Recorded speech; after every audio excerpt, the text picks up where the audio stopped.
You are now tuned into Then Radio. If you enjoy our videos, we ask that you consider joining our Patreon to support our channel. Don't forget to like and subscribe so that you never miss a new video. We hope you enjoyed today's episode, and as always, thank you for watching.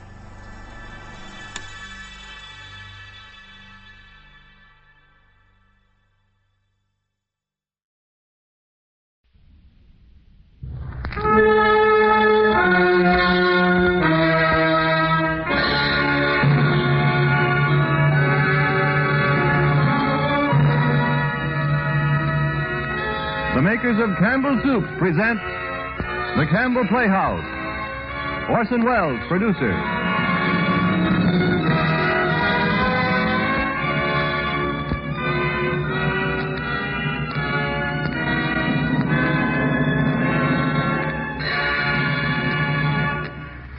Good evening. This is Orson Welles. Tonight we have the honor to bring to you once again the foremost actress in the American theater, Miss Helen Hayes, and to bring her to you in a part of her own choosing as a famous actress of another generation, as Donna Broom in Clemence Dane's Broom Stages. But before our curtain rises on Broom Stages, Ernest Chappell has a guest with him this evening, and I understand he wants to put her under a spell, so to speak. Am I right, Ernest Chappell? Well, for a spell, you might say, Mr. Wells. The fact is, ladies and gentlemen, the other day I met a young woman who's taken part in a number of spelling bees. I tried her out on some real sticklers, and she was so good, I invited her to be with us tonight. Will the class come to order, please? I'm quite in order, Mr. Chappell. Now, we'd like to test you on that spelling ability of yours. Very well. I'm ready. Good. Now, the first word, get this now. The first word is Lilliputian. Lilliputian. Let's see. Lilliputian. Lilliputian. Right as Webster. 3 L's. All right. Now, the next word is newsstand. Newsstand. Newsstand. I didn't forget that second S, I see. Oh, that's fine. Now, here's an easy one.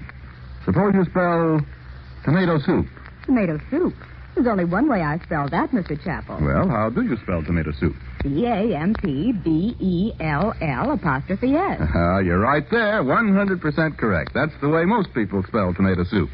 Campbell''S. In millions of homes all over this country, Campbell's is practically another name for tomato soup. Today, you almost never hear of a woman making her own. Home cooks have come to agree with the famous hotel chefs who say that Campbell's tomato soup has a flavor that cannot be equaled. So, may I remind every one of you listening tonight to enjoy Campbell's tomato soup again soon? And now, Broom Stages with our exclusive Campbell Playhouse star, Miss Helen Hayes, and Orson Welles. Ladies and gentlemen, there isn't one of you, I suppose, who doesn't know the name of Broom. To those of you who are young, it means simply the name of one of your favorite movie stars. And to those of you who are older, it means, I know, the memory of many great evenings in the theater.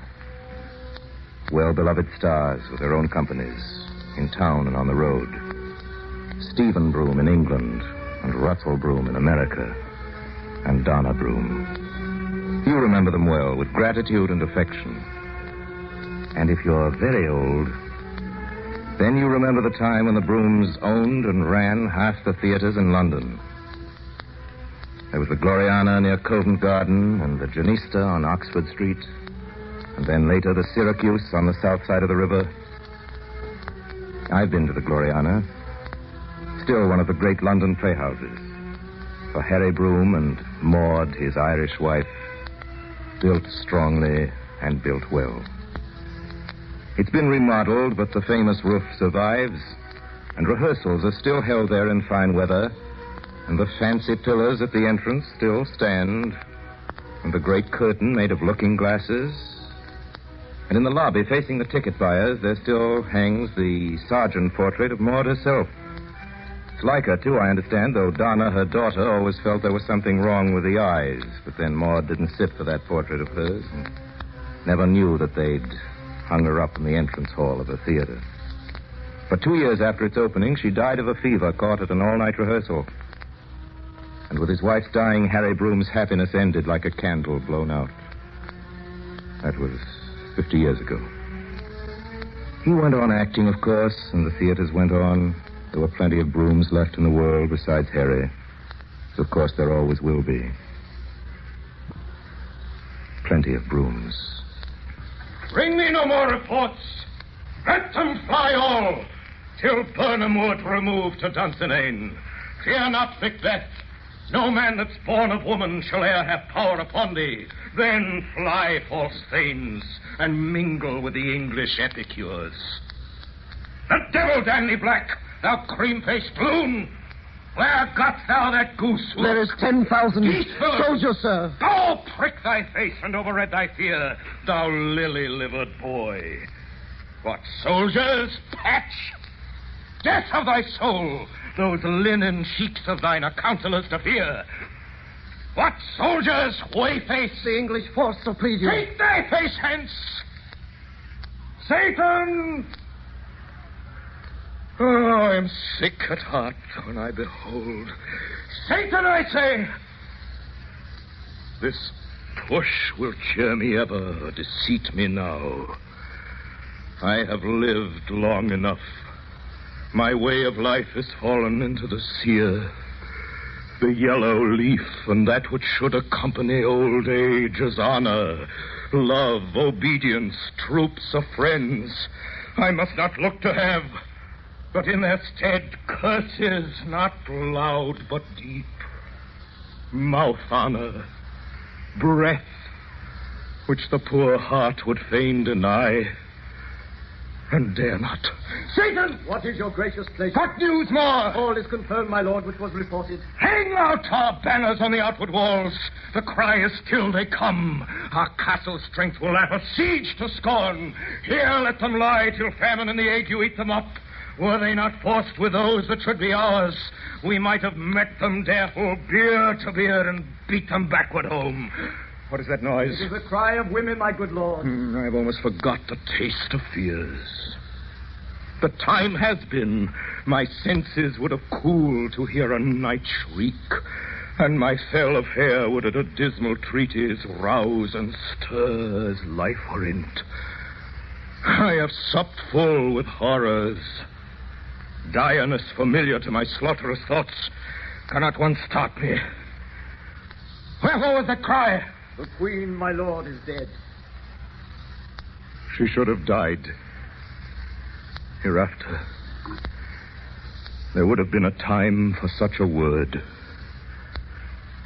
Tomorrow, and tomorrow, and tomorrow creeps in this petty pace from day to day to the last syllable of recorded time. And all our yesterdays have lighted fools their way to dusty death. Out, brief candle. Life's but a walking shadow. A poor player that struts and frets his hour upon the stage, and then is heard no more. It is a tale told by an idiot, full of sound and fury, signifying nothing.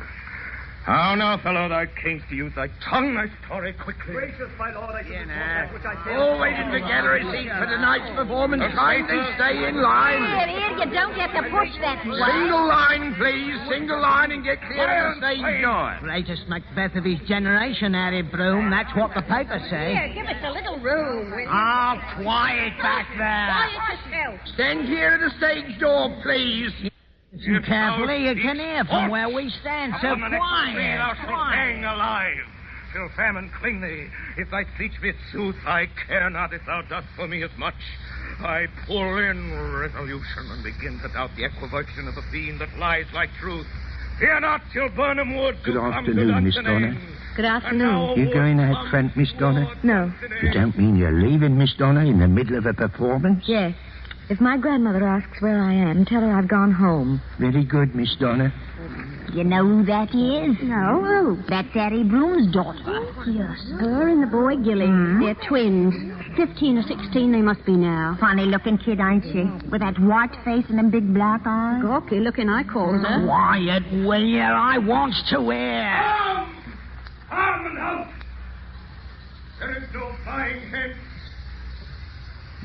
nor tarrying here. I begin to be a-weary of the sun, and wish the estate of the world were now undone. Ring the alarm bell, blow in, come rack. At least we'll die with harness on our backs.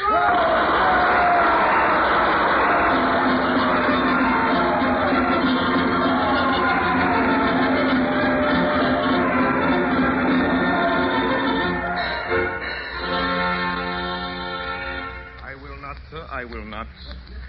You heard them cheering just now, and what was the name they were calling, sir? Broom, Broom, Broom. They've been calling that name, sir, for over 100 years.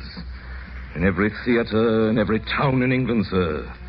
And in America, too. That name's been heard wherever there have been actors and plays. Broom. Richard Broom, he was the first. Strolling player he was, playing from the back of a cart. Didn't come to London till he was 40. Robert, his son, was the greatest Othello that ever lived. He built this theater, the Gloriana. Our theater, the Broom's theater. Built it with the money he earned in 40 years of playing, and left it to his son William Broom, my father, and the greatest actor in the world. It was his for 30 years, his and my mother's. When it burned down, they went on the road, and for 10 years, they played till they had the money to build it up again. And now it's mine, sir, and when I go, it will be my son's, and his son after him. And you come to me, sir, you have the effrontery to come to me in my own theater and offer me money, a sum of money, to tear my theater down and put up an office building, I tell you, sir, as long as plays are played in theaters and there are actors to play in them, this theater, the Gloriana, will stand. And there'll be Brooms playing in it. And now, sir, get out. Get out before I have you thrown out. Very well, Mr. Broom. Go on, get out. That was quite a speech, Harry. Well, really, Mother. Could even occur to anyone that I'd sell the Gloriana. People aren't blind, Harry. They can see it's getting old. Not a cheap theater to operate anymore. Oh, Mother, be quiet. How was I today, Mother? You're out in front, weren't you? I've never seen the he scene better played in my life. Oh, really? Towards the end, you're getting tired. Yes, it was. Did the audience know it? No, they didn't know. Where's Donna? When did she come in? She left. She what? She left word with the doorman during Act 2. She went home. She went home? During Act 2? You mean that the child comes up from the country for a week? She comes to the theater, our theater, to see me play Macbeth. And she can't even stay to the end of the performance? I told you before, Harry. Donna doesn't like the theater. Doesn't like the theater? Who cares what she likes? She does what she's told. I tell you, Mother, I have a good mind to put that girl into a part. And yes, what is it? Sorry to trouble you, Governor. It's the scene painter here. He wants to talk to you about the garden set in 12th. All right, ask him to wait. Yes, sir, I shall. I wouldn't force Donna on the stage, Harry, if that's what you were going to say. Mother, will you please let me look after my own children? The theater's not what it used to be for a girl, Harry. In your grandmother's time, yes. Then there were compensations, but now there's no glamour left. It's either respectable and dull or impossible from every point of view. Mother, there's got to be a Broom on the stage. There's Gilly. There's your nephew, Stephen. Yes, Stephen. I'm very pleased with Stephen, but, Mother, he's not my own flesh and blood. We built up a great heritage, Maud and I. We built it for our children. I won't have it frittered away, and Gilly... You want your son on the stage, don't you? Not yet. Gilly's only 16. He's just a child. And Donna? With a girl, it's different. At 16, Donna's as tall as I am. I've seen the way the girl sits on a horse. There's nothing childish about that. She likes to ride. The things Donna likes, she does very well. This time she was made to do things she doesn't like. Think you can put that girl on the stage? She wants to stay in the country, at Blandon, where she's happy. Happy, eh? Broom. Broom is happy in the theater, and the stage, and the dressing room. Father had no business buying a place in the country. Mother, we're actors, not country people. My daughter doesn't know that yet, and it's time she was taught. Anyway, I never have been able to understand that girl. Well, perhaps if you tried a little harder. Tried? What are you talking about, Mother? Do you think I have the time? You've always had time for Gilly. Gilly's my son. Besides, Gilly's different. Can't help liking Gilly, but I tell you, Mother, that girl's odd. She's not like one of us. She's got no... Charm? Is that what you mean? She hasn't got the Broom charm. I don't know what I mean, Mother, except that she wants breaking in. She wants using. There's something in Donna going to waste. I hate it. Donna. Yes, Father? That's Gilly. I don't know, Father. Well, you should know, shouldn't you? It's last week of your brother's holidays. He goes away Monday. Yes, Father. Aren't you sorry he's going? Have you no affection for your brother? No, but if you want me to find him, I think he's upstairs with Stephen and some of his You friends. never go about with them? No, I don't. They don't want me, and I don't want them. I'd rather read. What do you read? Books. What sort of books? Whatever I can get. Do you ever read plays? Yes. Shakespeare? Yes. You ever learn Shakespeare by heart? You learn by heart at all? Yes. Why, Father? Donna, I propose training you for the stage. Why?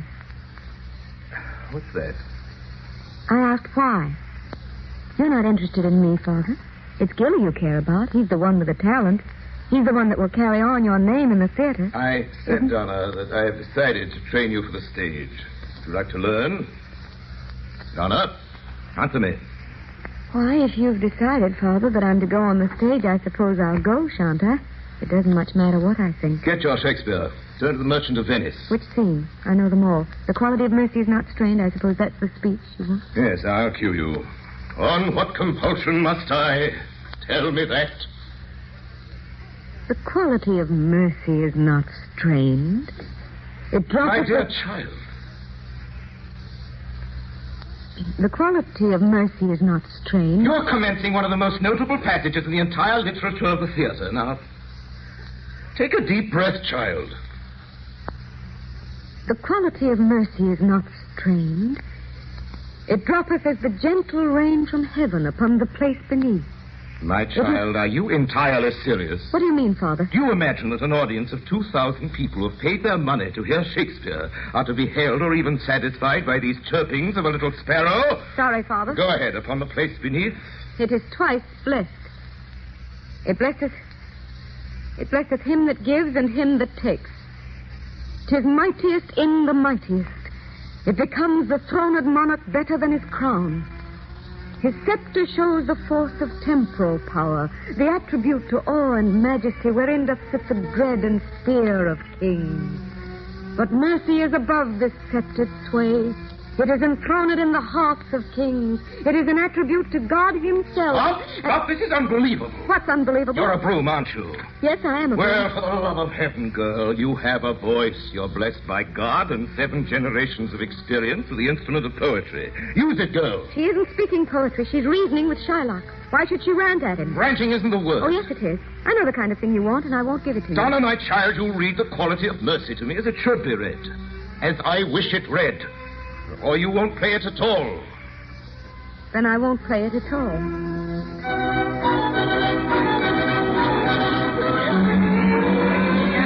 Stand in line. Single line, please. Single line, please. Next. That's hardly there. Single line. 2, please. 2 for tonight. 2. It'll be 1 and 6. 1 and 6 and a 2 bob. 6pence change. There you are, sir. Next, please. Next. Single line there. I want my money back. What's that? Yes, I want my money back. I don't want to see no understudy in Hamlet. What you mean, understudy? I've seen it in the evening papers. Eyre Broom lost his son, Gilly Broom. Died this morning of pneumonia, didn't he? Yes, he did, poor young boy. Well, I'm sorry, but I don't go to the theatre but once a month. And I don't want to see no understudy. I want to see Eyre Broom. You'll see him. Huh? The governor don't let no understudy go on for him at the Glory Honour. You can be sure of that. You mean he's going to play anyway? With his son dead this morning? Yes, he is. Next, please. All waiting for seats in the gallery for tonight's performance. Stand in line. Single line and step by that. Single line.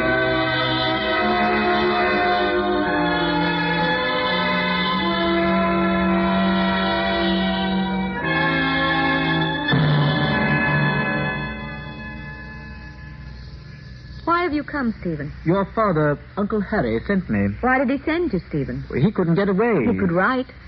Donna, I've come to take you home. To London. You've come to take me home. This is my home, Stephen. Here at Blandon. This is my life. Donna, your father wrote you weeks ago after your brother's death. You knew what he wanted then. And I refused. I told him I never would, never could come back. So why can't he leave me alone? Donna, he still wants you to come. You mean, Stephen, I'm to live at London and go down to the theater every night with Father and throw myself into my acting and be one of the Brooms? I couldn't do it. You could stay with us, with Madeline and Bee. Stephen, I won't go to London. Donna, did you know that in the few weeks since Gilly died, your father's hair has gone quite gray? Oh? You know how he feels about the theater, the Gloriana, and about the succession. But while there was Gilly, you could do as you pleased. But now that Gilly's gone, can't you see where your place is? Come, Donna, be human. I won't come. Donna. I won't. You'll have to come. I won't. This is my home. Here at Blandon, in the country, where I belong. The only place in which I've ever been happy. And now he wants to take that away from me. Well, he won't. How are you going to live, Donna? I have my allowance. He wouldn't take my allowance away. Stephen, he wouldn't take my... He'll use every weapon he has. And I always thought at least he was generous. Your father is generous in his own way. But you're fighting a battle with him and you won't own you're beaten. When you own it, then he'll be generous. Very generous.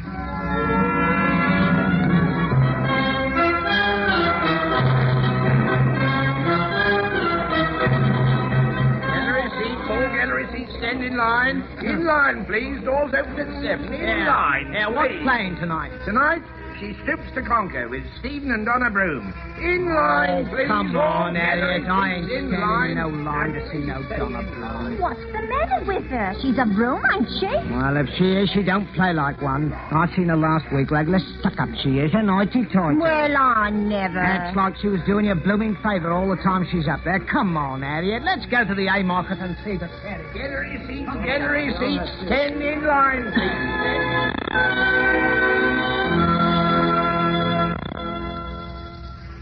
Mr. Broom, you said you'd see me today, sir. I'm sorry, ladies and gentlemen. No casting. Sorry.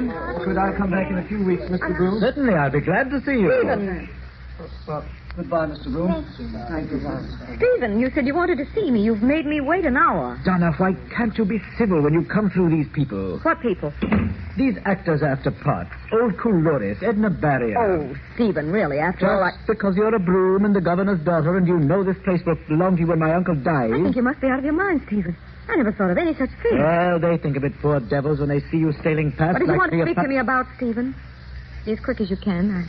I should be late for lunch. I'm sure Madeline's waiting for you. Madeline's away. Oh? And the boy's been sick. Well, Donna, it's a rather difficult matter to begin. Yes, come in. Well, the stage carpenter wants to speak to you for a moment, sir. Yes, oh, yes. Come in, Herman. It's about frames of them doors. I can't get them done by Monday. Knock me out. I have help. What's Tolman doing? Busy on Sky. Doesn't take him off, for it won't be dry on time. All right. Cut across the bridge to the St. James and ask the carpenter there. He'll lend you a couple of men. That's right. Well, Donna, as I was saying... Yes, Stephen? It would be civil of you to listen, Donna. I'm listening, Stephen. I can't talk to your back. What? Oh, I'm sorry. Well, go on. Well, it's only... Yes.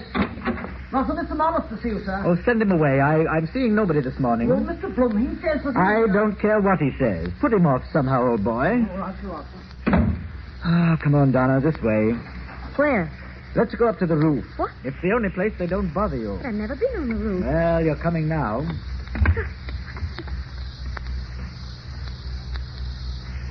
Stephen, wonderful up here. Why don't we rehearse here in the summer? We used to in your mother's time. She loved it. Oh. But nowadays, the governor never comes Look at near those it. people far down there in the street. They look like flies. Oh, I like it here, Stephen. I should come up often. If I let you. You know, I think... If you let me. I said if I let you, Donna. Let me. Is there any reason why you shouldn't? None at all. None at all if you stay on here at the Gloriana. Oh, Stephen, you know well enough that I've got to stay here. Day in, day out, night in, night out. For the rest of my natural life. Father's made that plain enough. That's why he thought of you as an asset.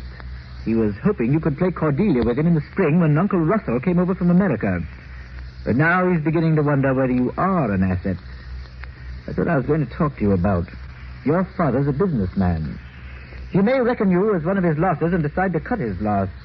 Then, I dare say, he'll send you back to Blandon, where you so much want to be. I expect you'll be pleased at that. That's why I tell you, I'm always willing to give you pleasure. I don't know what you're talking about, Stephen. You know what I think, Donna? I think you're a cheat. Stephen. Oh, I don't know what you play mean. stupid, Donna, when you've been so exceedingly clever. Cheat? Well, what have I done, Stephen? You don't tell me what I've done. You make it impossible for people to play with you. You shut yourself up. You play for your own hand. It reacts on the company. They feel you despise them. But I don't. I never think of them. You find the company friendly? I don't know. I've never thought. Well, it's time you did. Do you know what your audiences think of you? I may as well hear the worst of myself. What do they think of me? They think you're a piece of handsome machinery in good order. It's not true. Perfectly true.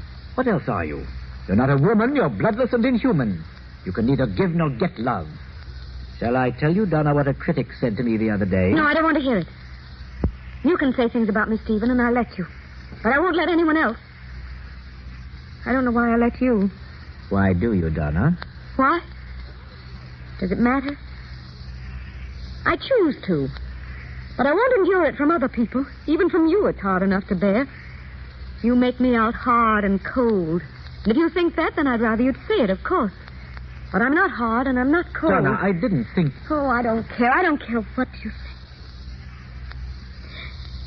Sun's unbearable on this lead roof. I'm dizzy with it. Donna, come back here. Haven't we finished, Stephen? There's really no more to say, is there? I can't be lectured forever. Can I? Donna, what's the matter? Stephen, can't you see? I love you, Stephen. Donna. That day when you came to Blandon to fetch me, you were so... Oh, I was so lonely, Stephen, so terribly lonely. And all these months we've been working together. Stephen, hold me. Hold me in your arms. Stephen.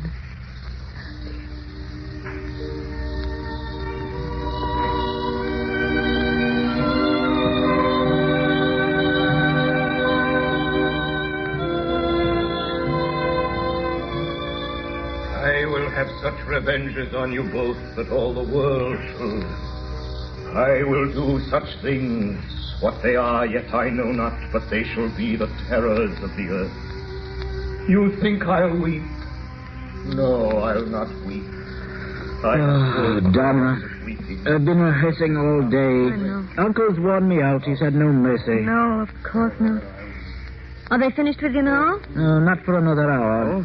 He wants to run through the Gloucester scene again. You know what that means. This is the 5th week of it. I've never seen him this way before. Well, when I'm finished my scenes, Stephen, I'll go. Yes, Donna, I think you'd better go home. How tired you look, Stephen. Look, dear, come to me afterwards, however late it is. I'll make you rest so well. Donna... I'm not a bit tired, really. I'll have supper ready for you, and it should be very peaceful. We won't even talk. It'll be too late. Will it?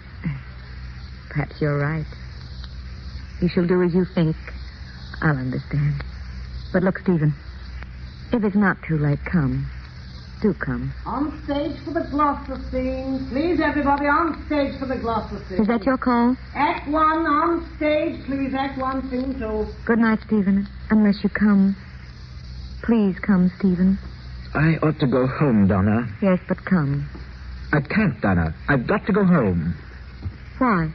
Madeline comes home tomorrow. This is tonight. Your wife's coming home tomorrow. You knew she was? No, I didn't know. You never told me. What are we to do? Do? It's come at last, Stephen.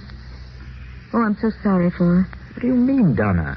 Are you talking of Madeline? She'll never forgive us, Stephen. How will you tell her? Or shall I? I want to share my part of the burden. Oh, Stephen, if we didn't love each other, this wouldn't be bearable. Donna. What is it, Stephen? You look so strange suddenly. What's the matter? Yes, what is the matter, Donna? What have you got into your head? What about... I'm not going to tell my wife anything. You're not? Am I to tell her then? No, nobody is to tell her anything. But aren't we in love, Stephen? Won't she divorce you? Shan't we get married? Oh, my poor darling. You don't look at me. You don't answer me. Stephen, why don't you answer me? What's frightening you? Shan't we get married? Shan't we? Oh, don't spoil everything. We've had a wonderful time, haven't we? Well, it's over. It's over. It must be. Can't you see? Oh, don't be such a child, Donna. I'm married. We're people of the world, not children. Don't you see? Yes. I see. Yes, but why do you make me seem so... Why do you pretend... Oh, I don't have to explain things, do I, at this time of day? Oh, you're explaining very well, Stephen. One thing I want to know, though. In all these weeks, through all that's happened, haven't you loved me at all? Stephen, even a moment ago, weren't you loving me at all? I've loved you precisely as you've loved me, Donna. We've always understood each other, at least I thought so. Oh, Donna, there's my call. Stephen! What's the use of talking? This thing's got to stop sometime. It had better stop now, don't you think? If Madeline were dead, would you want it to stop? Say it. Give me a yes or no. Look, Donna, if I said no, it wouldn't be true. And if I said yes, it wouldn't be true. Darling, if you go to a ball all night long and enjoy yourself, that's the end of it. You want it to go on forever? Of course not. The end of it is you want to go home. Oh, Donna, don't look like that. What do I look like? Do I look sad? Do I look angry? Hurt? Then my looks belie me, Stephen. Truly they do. You're right, of course. It's got to stop. It's been wonderful, hasn't it? I'll never forget it, will you? And I'll never forget you, Stephen, and all you've taught me in these few months. Donna. Don't look so agonized, dear. You make me laugh, Stephen. You look exactly as if I were the one who would break things off. Come on stage, please. The plaster scene. You must go down, Stephen. But kiss me first. We shan't be alone again, darling. Ever. Mr. Broom, please. Coming. Stephen, I wish you'd stand by for your cue. Sorry. Is Donna back there? Are you there still, Donna? Yes, Father. Don't go yet, Donna. I finished this scene. I'd like to run through with you. Ain't you tired? Not at all. I'll wait. I like watching. All right, One gentlemen. thing to already. Get on then. Now, Stephen. Thou, nature, art my goddess. To thy law my services are bound. Oh, no, you're putting nothing into it, boy. Smile, boy, be gay. If you can't give me gaiety, the part goes to pieces. Now, come on, try it again. Thou, nature, art my goddess. To thy law my services are bound. Wherefore should I stand in the plague of custom? That's it, boy, smile. And permit the curiosity of nations to deprive me, for that I have some 12 or 14.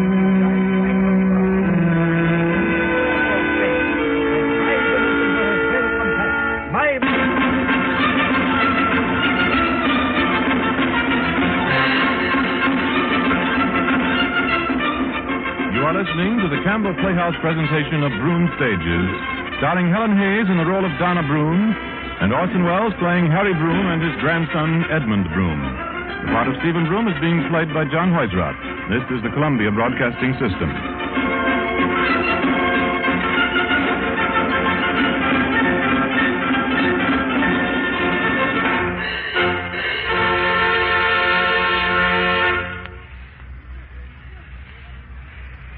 This is Ernest Chappell, ladies and gentlemen, welcoming you back to the Campbell Playhouse. In a moment, we shall resume our presentation of Broom Stages, starring Helen Hayes and Orson Welles.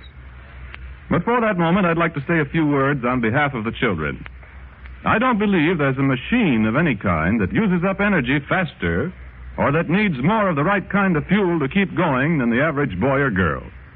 Growing children need nourishing food to replace the energy they burn up and to build strong, sturdy bodies and keen, alert minds.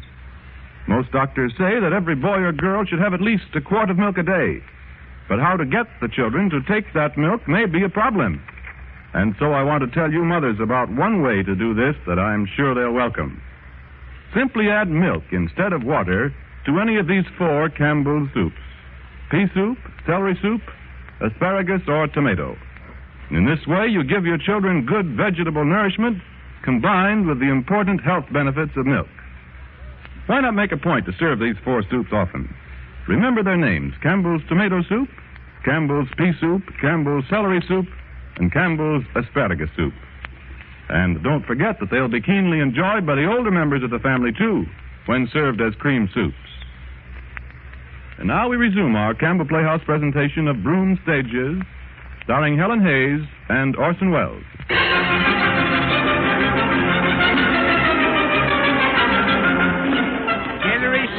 Gallery seats for the evening performance. Stephen Broom in Romeo and Juliet. Stand in line, please. Clear the stage door there. Excuse me, I'd like to get through. Yes, here there. Make room there. Clear the stage door, please. Thank you. Who's that? Who's that went in the stage door? I don't know. A woman in black. That's funny. In the middle of a performance. It ain't funny. Know who that is? No, who is it? That's Donna Broom, Harry Broom's daughter. Harry Broom? Did he have a daughter? Been away. She was in America for 10 years. America? Yeah, she married an American actor from Russell Broom's company that came over for King Lear. Hardly knew him 2 weeks when she married him. Married him and away they went. What's she doing over here? Oh, come to see the will, I expect. Old Harry Broom's will. Now, shut up, will you? I'm trying to hear. Love. All through, apothecary, thy drugs are quick. Thus, with a kiss, I die.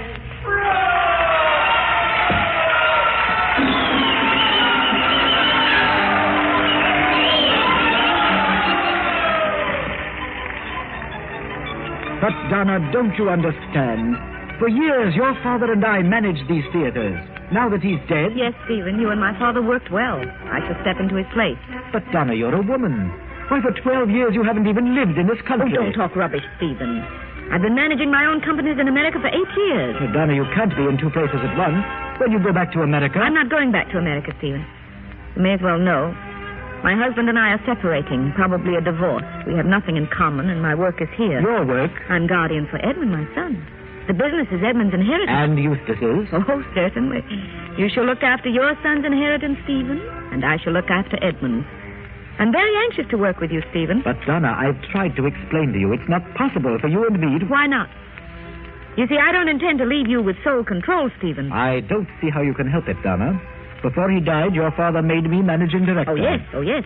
But he's dead now, and the property is half mine. As half owner, I wish to make this arrangement. Well, as half owner, I object, so it's deadlocked, Donna. Of course, if you want to make a dispute of it, Stephen, you can always call in my lawyer. Donna, what do you mean? I've saved a fair fortune, Stephen, but I'm prepared to spend every penny of it fighting for my right and Edmund's. Either you and I work together as my father wished, or the property must be sold. Donna, after all that's happened between us, do you really believe that we could work together? I don't see why we shouldn't. We're arranging a partnership, Stephen, not a love affair. Well, Stephen, do you want to talk it over with your wife? You know perfectly well what she'll say. She'll be extremely puzzled that you should dislike working with me. No, she wouldn't. So you did tell her. You added even that. You couldn't even hold your tongue. She guessed. Did she punish you? My wife's an angel. Always was and always is. And I don't want to talk about her. If I've got to work with you, Donna, at least keep her out of it. And anyway, it's all years ago. You needn't be afraid, Stephen. You won't have to work with me after all. I'm afraid it's I who won't work with you now. No, you've talked a little too much, Stephen. We'll sell the theater and be done with it. What? I said we'll sell the Gloriana and be done with it. Donna, you don't mean that. My lawyer says I'm within my rights. Donna, you can't do that. Why not? The Gloriana's our theater. It's been our theater for 80 years. It was your father's and his father's before that. Now, if a stranger gets in there... I'm not afraid of that, Stephen. Can't you see what you're smashing? The Broom tradition, the tradition of 2 centuries. Not smashing, Stephen, transferring. You think the Broom tradition lives in you and Eustace? I think myself strong enough to transfer it all through myself to Edmund. Our sons will not be of age for another 10 years, and that gives you and me plenty of time, Stephen, to fight this out. Let's see 10 years from today which branch will represent the Broom tradition. Don't look so frightened, Stephen. You used to like a fight. Donna, I beg of you not to do this mad thing. Yes, you always thought me mad. Donna, you don't realize the brutality of what you're doing. This starting again from the beginning, with the children, my wife always ill. It's more than I can face. We all say that when we're in trouble. But you know, one does face things, and after a time one masters them or is mastered by them. It's all a question of one's nature, Stephen. One must learn to be hard and learn to be cold and learn not to feel too much. And then one wins. Donna, are you still holding against me that craziness when we were both so young? Oh, I wish you wouldn't be so emotional when I want to talk business. However, I can talk to my lawyer and he can see yours. And you do understand, Stephen, don't you, that I'm going to sell the Gloriana?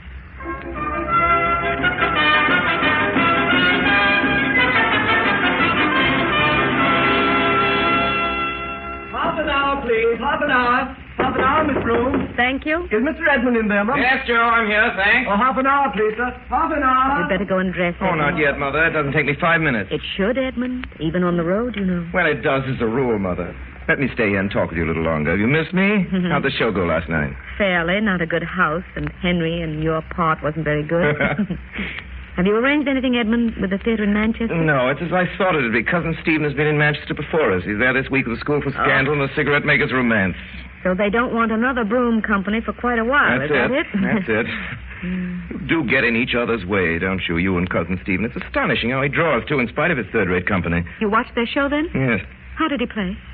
Is he aging? Does it show? Well, he's not so much aging, Mother, as looking badly. You know his wife, Madeline, died last week, I suppose. I told you of that myself. I suppose, Mother, this feud between you and Stephen has got to go on. Feud? Hand me that eye black there, will you? Sure, here you are. Thanks. What do you mean by feud? Your cousin and I are necessarily business rivals, and as you know, there have been interminable money disputes. But business is business, even in the theater. But feud... Mother, don't bluff. Of course it's a feud. You've both had your knives at each other for years. Hanged if I can see what you've got out of it. What do you get out of it, Mother? You must get something. It's ain't to be eaten. I've my living to earn, and yours. But, Mother, you're not earning it, are you? We're much worse off than we were 5 years ago, dragging ourselves around the country this way. We've been out of London for 3 years now. You know what's playing at the Gloriana now and what used to be our theater? Third-rate musical comedy. That's because of the lawsuit. I can't see why you ever started these lawsuits. No, Edmund. It's not necessary for you to see. But if you'd been in my position at that time, I think you would have done just as I did. Anyway, your cousin started the lawsuit, not I. He says you forced him. He said. What do you mean, he says? What's this about, Edmund? Do you mean you've been in touch with Stephen without telling me? No, Mother, I went around to see him after the show, of course. You went around? But, Mother, why shouldn't I? You were just saying there was no feud. I like Stephen's acting very much, and I hadn't seen him for years. I just thought I'd go around, so I went around. So, of course he saw me. We got on very well. He asked after you, too, as a matter of fact. After me? Isn't it all bitter? He's pretty hard up, I think. Did he speak of his wife? Of Madeline? Oh, yes, poor devil. He's got some sister-in-law there to look after the children. And Eustace? Eustace is Oxford still, of course. I see. Stephen's son is at Oxford, but my son is earning his living. Well, suppose you'd sent me to Oxford and I consented to go, Mother. Anyway, Cousin Stephen is half killing himself to do it. He seems to have told you a good deal in one interview. Quarter of an hour, please. All right. Quarter of an hour. Better go and dress now. You'll be late. All You know, right. I dislike a hurried We'll makeup. talk about it afterwards. About what? Oh, about Cousin Stephen. There's nothing to talk about that I can see, Edmund. All right. Quarter of an hour, please. Quarter of an hour, please. Don't be so stubborn, Mother. Of course I'm right. We're losing money all the time. Cousin Stephen is forever cutting us out. My dear Edmund, we more than cut our cousin Stephen in return. For every penny we lose, he loses a shilling. Yes, Mother, but why lose a penny or a shilling? Why did Grandfather and Uncle Russell succeed as they did? Because they knew how to combine, that's all. Combine? Now, look here, Mother, I have a scheme. I've been working at it for weeks. I don't want to hear it, Edmund. Mother. It seems to me very impertinent of you, at your age. Mother, you brought me up to look at this company. It's my inheritance. Yes, Edmund. And when you put on your first play as an independent London manager, independent even of me, then I shall have done my work in the world, Edmund. And then I shall be ready to go home. But until You then... always said, Mother, that when I was 21, you'd hand over the company to me. Is that right? Yes, I Well, did. that's a year off, but I swear to you, the day I'm 21, this is what I'll do. I'll go straight across to Cousin Stephen, and we shall combine our companies. Then we'll soon be back in London at the Gloriana. Oh, that's just a dream. Of course we will. With Edmund. Stephen and you and me together, the Brooms together again, there's no limit to what we could do. So why not let me go to Stephen instead of frittering away another year? Another year, it'll be too late. Cousin Stephen will be smashed. Mother. I'd like to see that ending. I'd like to see your cousin Stephen smashed, crashed, wiped off the stage, wiped out of the history of the theater. Yes, Mother, I know all about that. A vindictive lot, we Brooms, and proud of it. But, Mother, this isn't 20 years ago. This is today. I wish you could see what an opportunity this is. You can hate Cousin Stephen as much as you like, and he can hate you. Does he? Well, he won't discuss you, naturally, but he's not exactly warm and cheerful when you're mentioned. But, Mother, what I'm trying to say is you can hate each other as much as you like as long as you don't mix me up in it. It hasn't anything to do with me. But what does concern me is my chance of going into management as a Broom, of acting in my own theater once more. You don't know what you're asking, Edmund. Yes, I do. I'm asking you not to be sentimental. How dare you, Edmund? Sentimental, Mother. Mother, I set my heart on this. So I see it. Well, what about it? You see the sense of it, don't you? Oh, yes, I see the sense Well, of it. Mother, will you meet Cousin Stephen? He won't meet me. That's what he said. Oh, so you've talked to him already? Of course, Mother. Crack the soft nuts first. Oh, Edmund, Edmund. You see, Mother, this isn't some sort of a test of me, of my power to get my own way. If I can make you and Cousin Stephen do what I want, I should be, it seems to be pretty sure that I'm on the right lines. For what, Edmund? Well, for making everyone else do what I want, of course. Oh, Mother, I do want my life to be a success. And mastery, that's the greatest thing in life for me. Mastery, I want to master everybody. And if you meet someone you can't master, Edmund, sooner or later? I'd beat him somehow. Supposing you couldn't? Oh, how I'd hate him. I don't hate you, Edmund, though you generally get me to give in to you. Well, if you didn't, I should hate you, Mother. Oh, my son. You should. Edmund, if one day your son said the same thing to you... My own son? I should see that he kept his place. Pooh. You'll be proud of him as I am of you. I'd like to see a son of mine try it on, that's all. I'd break him, then I'd build him up again. First, I'd break him. I don't want to break you, Edmund, though you are too much for me. Yes, but that's because we agree, Mother. We agree so well. Right now, you're only making objections, you know, to amuse yourself. Very well, Edmund.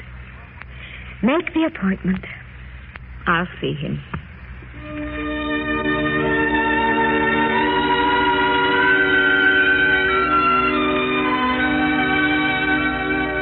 Well, you've read the agreement, and I take it that you approve. So if you'll sign here, Miss Donna. Yes, I'll sign it.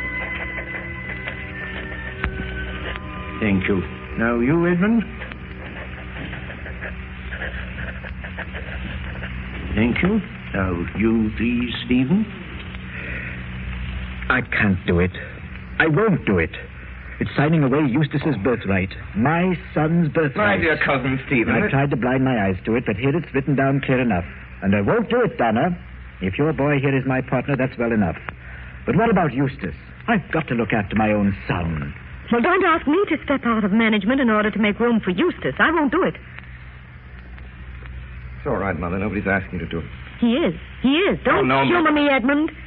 I know your cousin Stephen. He's always been out for what he can get. Oh, Mother, please. You, of all people, Donna, have no right to make me that reproach. You were always a good bargainer yourself. If I was a good bargainer, at least I stuck to my bargains. Can you say the same? Mother. No, Edmund, no. Don't stop me. Let him answer. Well, Stephen... Mother, stop torturing us. Come on and sit down. I'm sorry to be obstructed, my boy. You mustn't blame me. When you're my age, you'll feel differently about things. After 40, you don't work for yourself anymore. You shift on your ambitions to the other generation. Ask your mother. She'll tell you the same. Yes, that's true. The center of interest shifts. Donna, you're so determined to work with your son. Can't you see? Can't you understand? I want to work with mine. That isn't the point, Cousin Stephen. The point is that if we join up now, we may recover. If we go on separate, it's just ruin for us both. I want to work with my son, You want to work with your son, Stephen. There's your son. Stephen. There's your son. What do you mean? Mother. Edmund's your son, Stephen. You're his father. Are you mad? What, father, Donna? son. Mother. Son, father. Cousin Stephen. Cousin Stephen, is father, there any... son. Cousin Stephen, is this true? Son. Edmund, give me that deed of partnership. I'll sign it.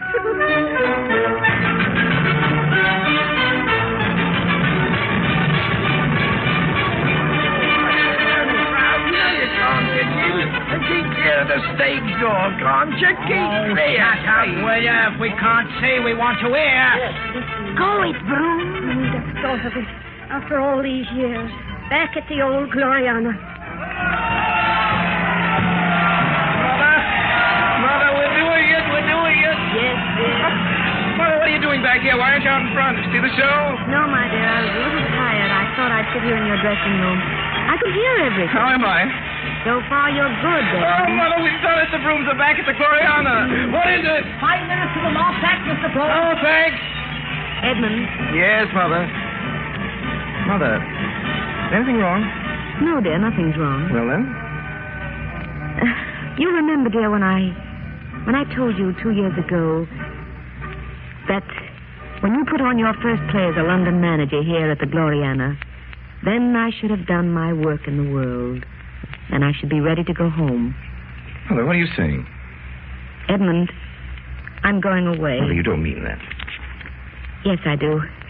You see, I've worked very hard all my life, Edmund, and I'm beginning to want to rest. Oh, but, Mother... You don't need me anymore, not very much. The Brooms are back at the Gloriana. You're grown up, and so I think I might go back now, Edmund. Back to the country. Back to our place at Blandon. I was always so happy there. Mother, that's all nonsense. Go to Blandon, bury yourself in the depths of the country? I never heard such nonsense. You know perfectly well you don't mean it. I do mean it, Edmund. I've been thinking about it for a long time. Oh, but Mother, dear, if you want a holiday... I do, and I'm going to have it. But then you'll come back. If you were in trouble and wanted me, of course. Not otherwise. Never otherwise. Ready for exercise, Mr. Broom? Curtain going up in 1 minute. Take it up. I'm ready. Look here, Mother. I can't do without you. That's flat. You just can't go. Don't you see? I must have someone to talk to, Mother. There's your father, Edmund. Oh, Mother, that's not the same. Stephen's all right, but he's not like you. You know how I think about things. You know how I work. No, I'm awfully sorry, Mother, but I can't spare you. I really can't. Curtain going up now. All right, I'm coming. Mother. Yes, dear? Well, Mother, it's understood then, isn't it, that you put out of your mind all this nonsense about going to Blandon? Oh, no, Edmund, I'm going. But, Mother, why? I've felt this last year as if I were running a race with you, Edmund. Only you're running on dry land and I'm running through mud or water. It slows me. You'll feel the same when you're 40 and have to keep up with your children. Mother, it's leaving me in the lurch. It's unlike you. Imagine me all alone coming home tired. Darling, no one to speak to. Oh, you'll get accustomed to being alone, Edmund. You'll like it, really. No, I won't. You know, my dear boy, there are times when my authority irks you. And I'm too old to learn how to lay down authority. Well, Mother, you and I... There's your entrance, sir. Right. Mother, the last time... You can't do this. Mr. Broom, Right. You must be out of your mind. The theater's your life. It's all that you love. You're wrong, dear. I've always hated the theater. Mr. Broom. Right. Make all our trumpets speak. Good evening, Miss Donna. Good evening. You going out front, Miss Donna? No. You don't mean you're leaving, Miss Donna, in the middle of the show? Yes. If my son asks for me, tell him I've gone home. Very good, Miss Donna. Now then, come on. Clear the stage door, please. All right, good night, Miss Donna. Thank you. Good night. You know who that was? That old woman who just went out? No. Who is it? That's Donna Broom. Edmund Broom's mother. That's it, which is. That old lady. I never... You know, I always thought... Oh, shut up, will you? I wants to hear. Dead. She should have died hereafter. There would have been a time for such a word. Tomorrow, and tomorrow, and tomorrow creeps in this petty pace from day to day to the last syllable of recorded time. And all our yesterdays have lighted fools their way to dusty death. Out, brief candle. Life's but a walking shadow, a poor player that struts and frets his hour upon the stage, and then is heard no more. It is a tale told by an idiot, full of sound and fury, signifying nothing.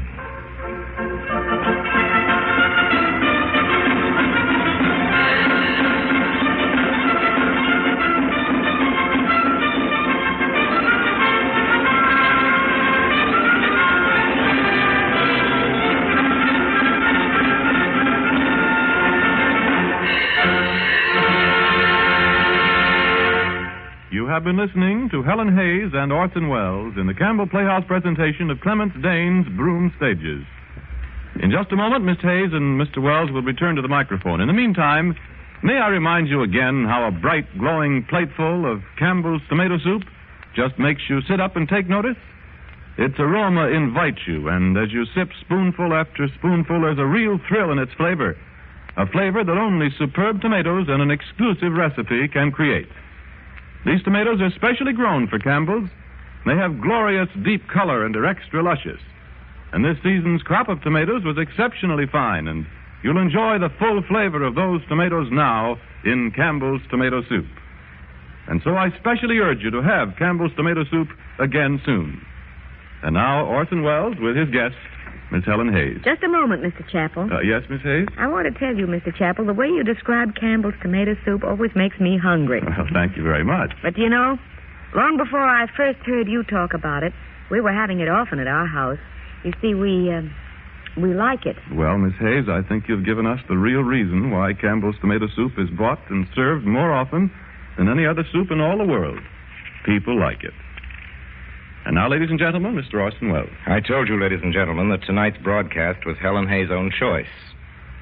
Broom Stages, she tells me, has long been her favorite story of the theater. And when Miss Hayes says the word theater, believe me, she's talking about something she knows. She's been in it since childhood, and I doubt if there's anyone in this generation who's worked so successfully, so unselfishly and tirelessly to keep this theater of ours a live and burning thing in the hearts of audiences the country over. This moment, with her most recent New York success, ladies and gentlemen, Miss Hayes is once more on the road. Last night, within a few minutes of the curtain going down, she was on her way to New York to be with us today. Tomorrow she plays in Boston, and after Boston, I believe, what is your next stop after Boston, Ellen? I'm off to Buffalo. Off to Buffalo. Well, we were speaking of the road and of the quite theater. a few things have changed since Donna Broom went touring with her American company, of course. There were no planes or radios in those days, and most of the theaters where she appeared have long been torn down. Yet in the audiences to which we play, there must be sitting every night grandchildren of those who saw Donna Broom. If I may interpret you, you mean if there really had been a Donna Broom. But there was, Orson, there was. Though that may not have been her name. She existed, I know she did. And she'll always exist as long as there are theaters standing and shows produced and audiences to enjoy them. As a matter of fact, I know she existed because at this moment there's one thing about which I share her feelings completely. What's that, Ellen? About wanting to go home, Orson. I don't blame you. Only unlike Donna, I don't have to go as far as Blandon, just to Nyack. The car's waiting for me downstairs, and the family's waiting for me at home. Helen, you certainly deserved all of those things. And good night. Good night, Orson. Good night, ladies and gentlemen. And once more, thank you. Thank you, every one of you. And, ladies and gentlemen, as to next week, next Sunday night, we bring our version of one of the most outstanding motion pictures of that master of the human touch in the cinema, Mr. Frank Capra. His celebrated Mr. Deeds goes to town, and our guest star will be that delightful and merry actress who has, in a few years, won herself an enviable position in the type of part that no one else plays quite so well, Miss Joan Blondell. And so until then, until next Sunday, and Mr. Deeds goes to town, my sponsors, the makers of Campbell Soups, and all of us in the Campbell Playhouse, remain, as always, obediently yours. The makers of Campbell Soups join Orson Welles in inviting you to be with us in the Campbell Playhouse again next Sunday evening when we present, by arrangement with the Columbia Pictures Corporation, Mr. Deeds Goes to Town with Miss Joan Blondell as our guest. Meanwhile, if you've enjoyed tonight's Playhouse presentation, won't you tell your grocer so tomorrow when you order Campbell's tomato soup? This is Ernest Chappell saying thank you and good night. This is the Columbia Broadcasting System.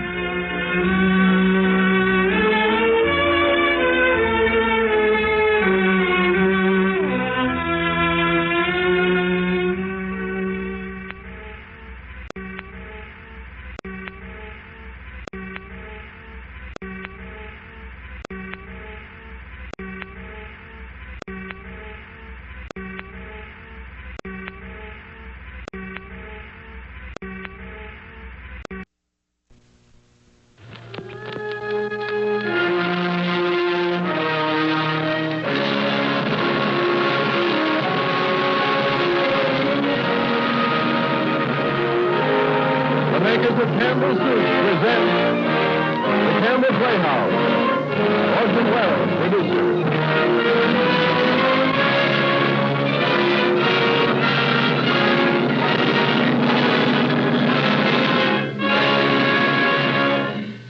Good evening. This is Orson Welles. And our guest tonight is Miss Gertrude Lawrence. Gertrude Lawrence of Susan and God and a couple of other dozen successes in America and in England. Gertrude Lawrence, currently of Skylark, and tonight in one of the nicest stories ever to come out of Hollywood. Few movies of our time have won such quick success or lasted so long in the minds of those who saw it as the original of tonight's offering, Mr. Frank Capra's notable production for Columbia Pictures Corporation, Mr. Deeds Goes to Town. But before Mr. Deeds goes to town, and we go with him, Mr. Chappell, Mr. Ernest Chappell, has an interesting meeting to tell us about. Mr. Chappell? Thank you, Orson Welles. It's very quickly told, ladies and gentlemen. Just the other day, I was talking with a young woman who is a wife and a mother. In the course of our conversation, she said to me, "You know, Mr. Chappell, I've heard you on the Campbell Playhouse telling us about Campbell's tomato soup.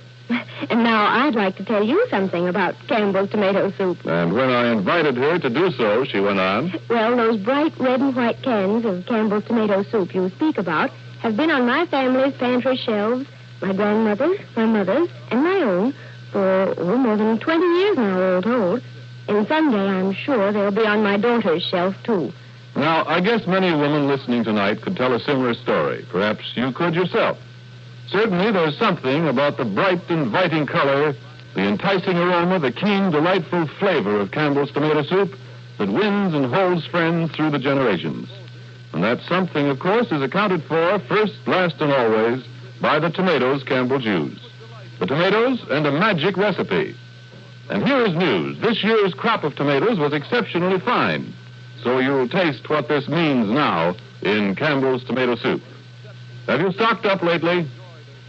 And now, our Campbell Playhouse presentation of Mr. Deeds Goes to Town, starring Gertrude Lawrence and Orson Welles.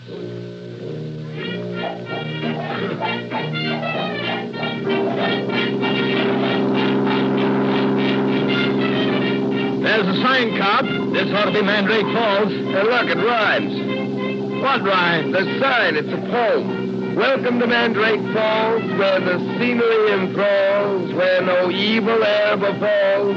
Welcome to Mandrake Falls. What do you think? I think it's Mandrake Falls.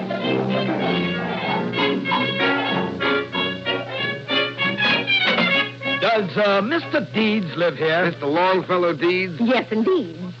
Won't you come in? Oh, thank you. Are you related to Mr. Deeds? No, I'm his housekeeper. I see. Perhaps you can tell us something about him. What does he do for a living? He owns the tower works here, but that isn't where he makes his money. He makes most of it out of his poetry. His poetry?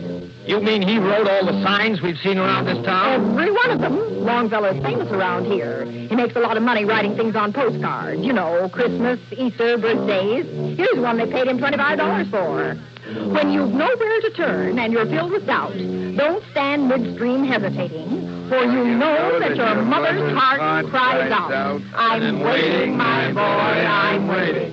Isn't that beautiful? The very word I was searching for. Beautiful. Well, I'll tell him you're here. Old man Semple must have been goofy to leave all his money to this yokel. How much do you figure the estate will amount to after the taxes are deducted? About $20 million. Better be careful how you're springing on him. He's liable to keel over from the shock. How do you do, gentlemen? Oh, are you Longfellow Deeds? Yes. My name is John Cedar. You may have heard of my law firm in New York, Cedar, Buddington, and Cedar. I'd like to meet Buddington. And this is Mr. Cornelius Cobb. Won't you sit down, He please, handles our gentlemen? public relations. Ouch! What's this, cactus? It's a new mouthpiece for my tuba. I keep losing him all the time. By the way, you gentlemen want to stay for lunch? No. We're here to ask you a few questions, Mr. Deeds. I'd suggest you sit down, too, Mr. Deeds. All You right. may feel faint in a minute or two. Mr. Deeds, are you the son of Joseph and Mary Deeds? Yes. Are your parents alive? No. I wonder if you'd be good enough to tell me exactly how they met their death.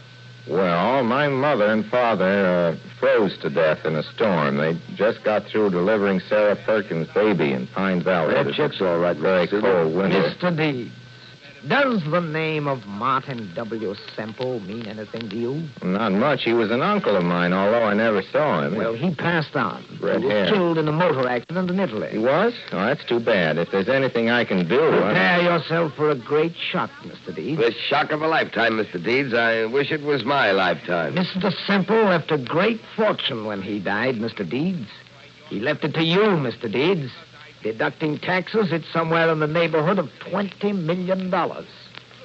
You know you're silly if you don't stay for lunch. Mrs. Meredith made some fresh orange layer cake, and you haven't really eaten fresh orange layer cake until you've tasted Mrs. Meredith. Perhaps you didn't hear me, Mr. Deeds. The whole simple fortune goes to you. $20 million. And $20 million. I wonder why he left all that money to me. I don't need it. I made a mistake about who ought to sit down when this news was told. You see, Mr. Deeds, the farm of Cedar, Buddington, and Cedar. Buddington's funny. I can't think of a rhyme for Buddington. Well, right now, Mr. Deeds, I think you'd better start packing. What for? You're coming to New York with us. When? Tonight on the 6 o'clock train. There are a great many important things you've got to take care of right away. You know, I've never been away from Mandrake Falls in my whole life. But I'd like to see Grant's tomb at that. That's the idea. Come on down to New York and see if you can find a rhyme for it.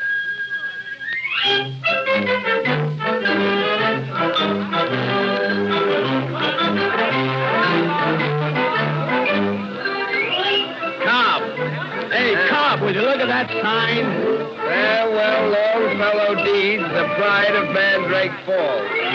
First sign I've seen all day that wasn't poetry. Say, am I going crazy? What is it? Well, that tuba player in the band, isn't it?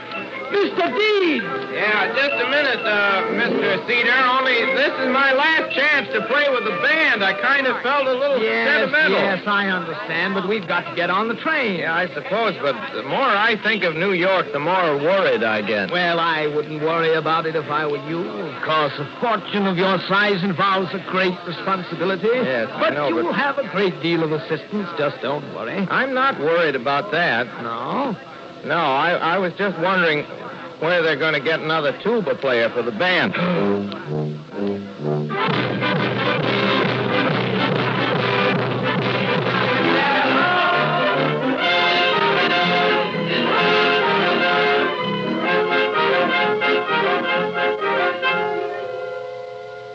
Hello, boys. Hello, John. What happened, Peter? What's he like?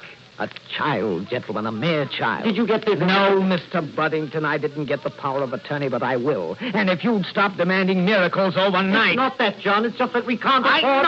I know. We can't afford to have the books investigated right now. Seems to me you've said that several thousand times already. But if they ever fall into anybody else's hands, Stop being scared of your own shadow, Jim. It hasn't happened yet, has it? Goodness me, $500,000. Where are we going to Will you please stop?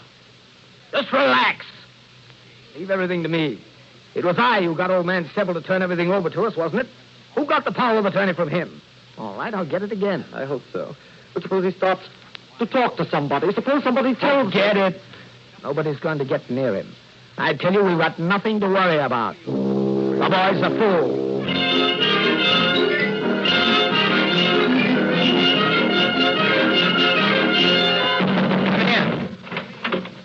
Mr. McIntyre? Sit down, Brenda. Did you send for me? I did. Well? 3 days have gone by, and what have you brought in on Longfellow Deeds? Nothing but flat, dull, boring, routine drivel. I've tried everything, Mr. McIntyre. But there's a watchdog around called Corny Cobb. He's keeping Deeds under lock and key. Said Bohunk falls into $20 million, and you can't find out anything about him because he's guarded by... Corny Cobb. The reason you're on this paper, sweetheart, is with a name like yours and a face like yours... It takes time to think how to get around Corny, but I'll get it. Listen, sweetheart.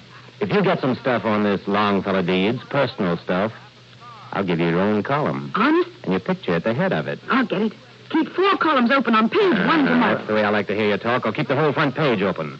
What are you going to do? Well, if you care to break a rule and read your own paper, you'll find the story in the early edition.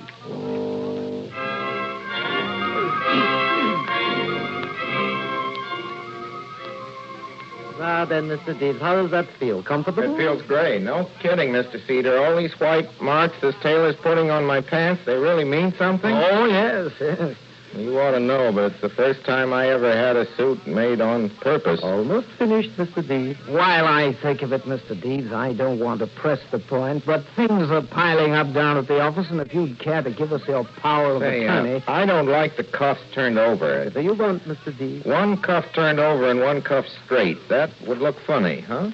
Yes. I don't think you realize how much petty annoyance a power of attorney would save you Your uncle never bothered about these trifling business affairs. He traveled most of the time, left everything to us. He enjoyed himself. You should be doing the same thing. By the way, where is all this money? In a bank? Oh, no. There's approximately $1.5 million in cash. The rest is in stocks, bonds, real estate, other things.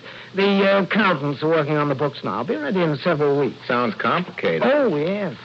That's why I suggested your letting us take care of it. I could have the power of attorney drawn up. You mean besides being my lawyer, you want to take care of my investments? Is that it? Yes, you see, that's the kind of extra service a firm like Cedar, Buddington, and Cedar is glad to donate. You know, it's a funny thing. I haven't been able to think of a rhyme for Buddington yet. I wish you'd give that matter some thought, Mr. Deeds.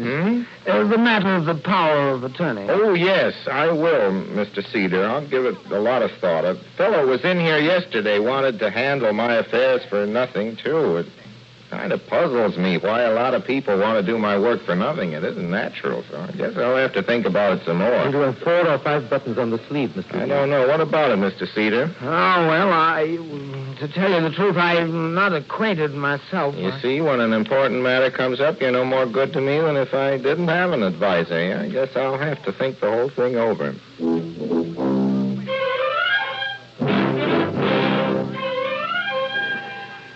Now, from what I understand, gentlemen, he's quite childish. We'll have no difficulty getting him to put up the entire deficit. After all, it's only a matter of $180,000. I wish he'd come down. It'll only take a few moments. We happen to be very fortunate, gentlemen. I've discovered that the young man is sympathetic towards music.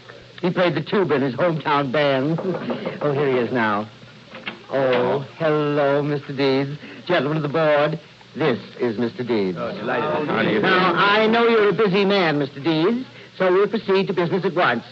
The first business before this meeting is the election of the chairman of the board. As a sentimental gesture toward the best friend opera ever had, the late Mr. Semple, I think it only fair that his nephew, Mr. Longfellow Deeds, be made chairman, and I herewith nominate him. Second. All in favor? Aye. Carried. My congratulations, Mr. Deeds. I'm chairman, as easy as that. Oh, you honor us, sir. If you sit here, please, in the president's chair. Thank you. The president's chair. The order of business calls for the secretary's report. Move we dispense with it. Second. We will dispense with it. The next is the treasurer's report. Move we dispense with it. Second. Quite right. The next business... Wait a minute. What does the chairman do? Oh, he presides at meetings. That's what I thought. Well, if you don't mind, I'm kind of interested in the treasurer's report. I'd like to hear it. Really, Mr. Deeds, I assure you... Unless the treasurer didn't bother to come. Oh, yes, Mr. President, I'm here. The treasurer reports a deficit of $180,000 for the coming year. You lost $180,000? I think I should explain to you, Mr. Deeds, that the opera is not conducted for profit. What is it conducted for? The opera is an artistic institution. We own an opera house, don't we? Yes. And give shows? We provide opera. Well, we sell tickets. Of course. It doesn't pay? Well, that would be impossible. Well, the opera never pays. In that case, we must give the wrong kind of shows, I guess. Well, incidentally, where's the $180,000 coming from? Frankly, we were expecting it to come from you, Mr. Deeds. Me? That's true.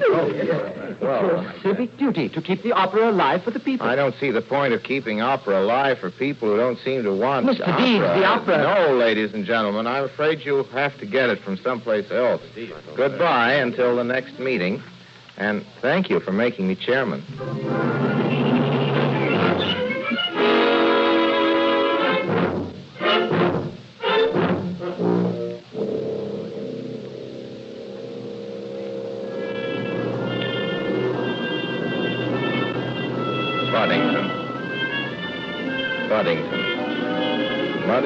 Buddington. Hey, what's the matter, lady? Nothing. I'm all right. You fainted right on my doorstep, my front. I'm sorry. Can I help you? No, thank you. I'm all right, really, I am. This is my house. If you want to come inside here, I'd rest. I'd be... No, I'll be all right. Say, what's happened? Well, I guess I walk too much. Been looking for a job all day. Found one, too. I start tomorrow. Thanks for helping me up. Goodbye. Goodbye. Oh. Hey. Sorry, I guess I'm weaker than I thought. Have you had dinner? Dinner? Why, isn't that funny? I forgot to eat. Forgot? Yeah, I do that lots of times. I just get to thinking about You're not fooling me. You haven't got any money, have you? Frankly, no. Well, then you're going to eat with me. Maybe you can help me. I don't know where to go. I couldn't let you pay for I'd like one of those places where all the famous people go. I'd like to see some of them. Well, according to the columnist, they mostly eat at La Malaca. La Malaca? You know where that is? Mm-hmm. It's on 52nd Street. 52nd Street. Taxi! The La Malaca it is.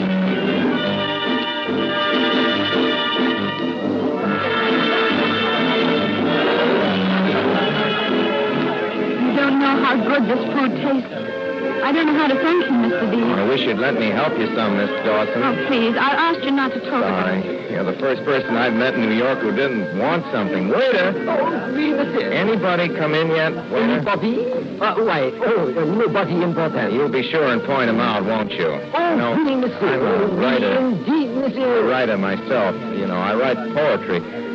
Would you like to hear one of my poems? I certainly would. Here's one. A lot of people like this poem. When you've nowhere to turn and you're filled with doubt, don't stand midstream hesitating, for you know that your mother's heart cries out, I'm waiting, my boy, I'm waiting.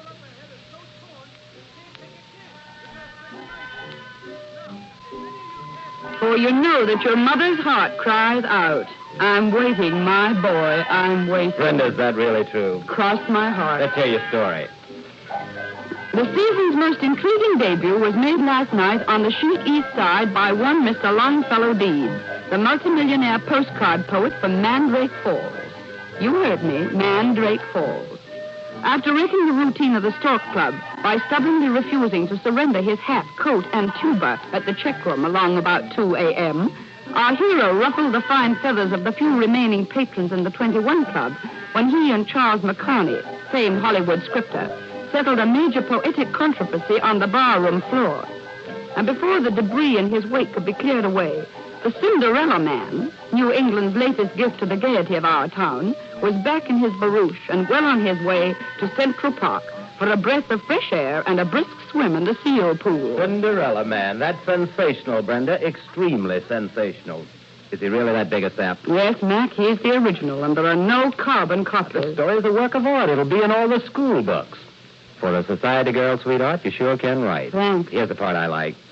As dawn rose over Times Square, Mr. Deeds was glimpsed feeding a bag full of donuts to a horse. When asked why he was doing it, our hero replied, I just wanted to see how many donuts this horse could eat before he asked for a cup of coffee. When asked why he was doing it... Am I supposed to see him again? You certainly are. When can you make it? Tonight, maybe. I'm supposed to phone him at noon on my lunch hour. And in case Cobb starts snooping around, I've moved into Mabel Dawson's apartment. That's the girl I was at school with. I'm a stenographer now, you know. And my name's Mary Dawson.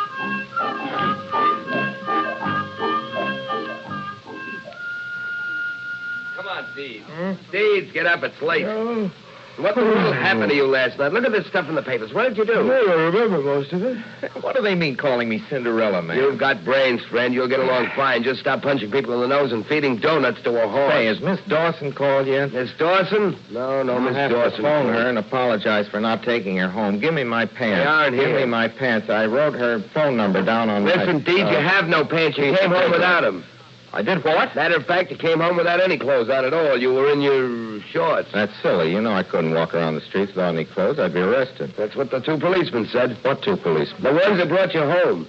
They said you and another man kept walking up and down the street shouting, back to nature. Clothes are a blight on civilization. Back to nature. I don't remember that. I don't remember that at all. I tell you what I do remember, though, about last night. I remember finding a rhyme for Buddington. Oh, yes? Yeah, how's this? Bye, baby Buddington. Daddy's gone a Huntington to get a little rabbit skin to wrap his baby Buddington in.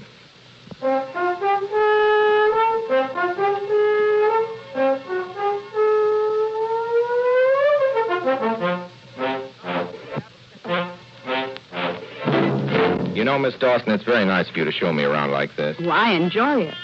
The aquarium was swell.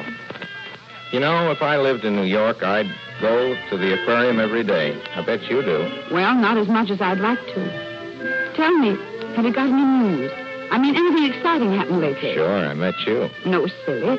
I mean, what did you do about the opera? Oh, I had another meeting with the opera. You look awful pretty tonight, you know. What did they say? Said I was crazy. Said I wanted to run it like a grocery store. Well, what are they going to do? You always wear your hair back like that. I wish you'd be serious. I am. I think your hair is probably... Well, there's Grant's, too. I hope you're not disappointed.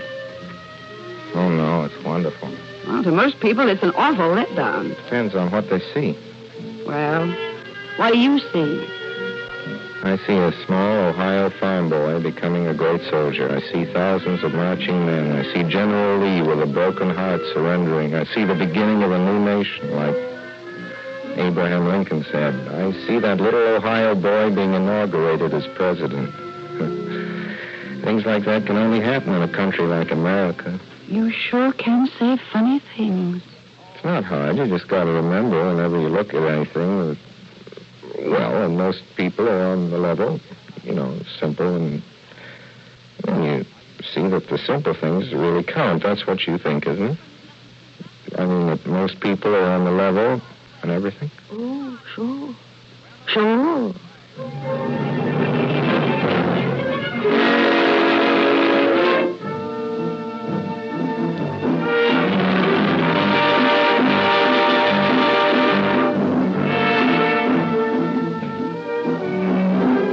Listening to the Campbell Playhouse production of Mr. Deeds Goes to Town, starring Gertrude Lawrence and Orson Welles. This is the Columbia Broadcasting System.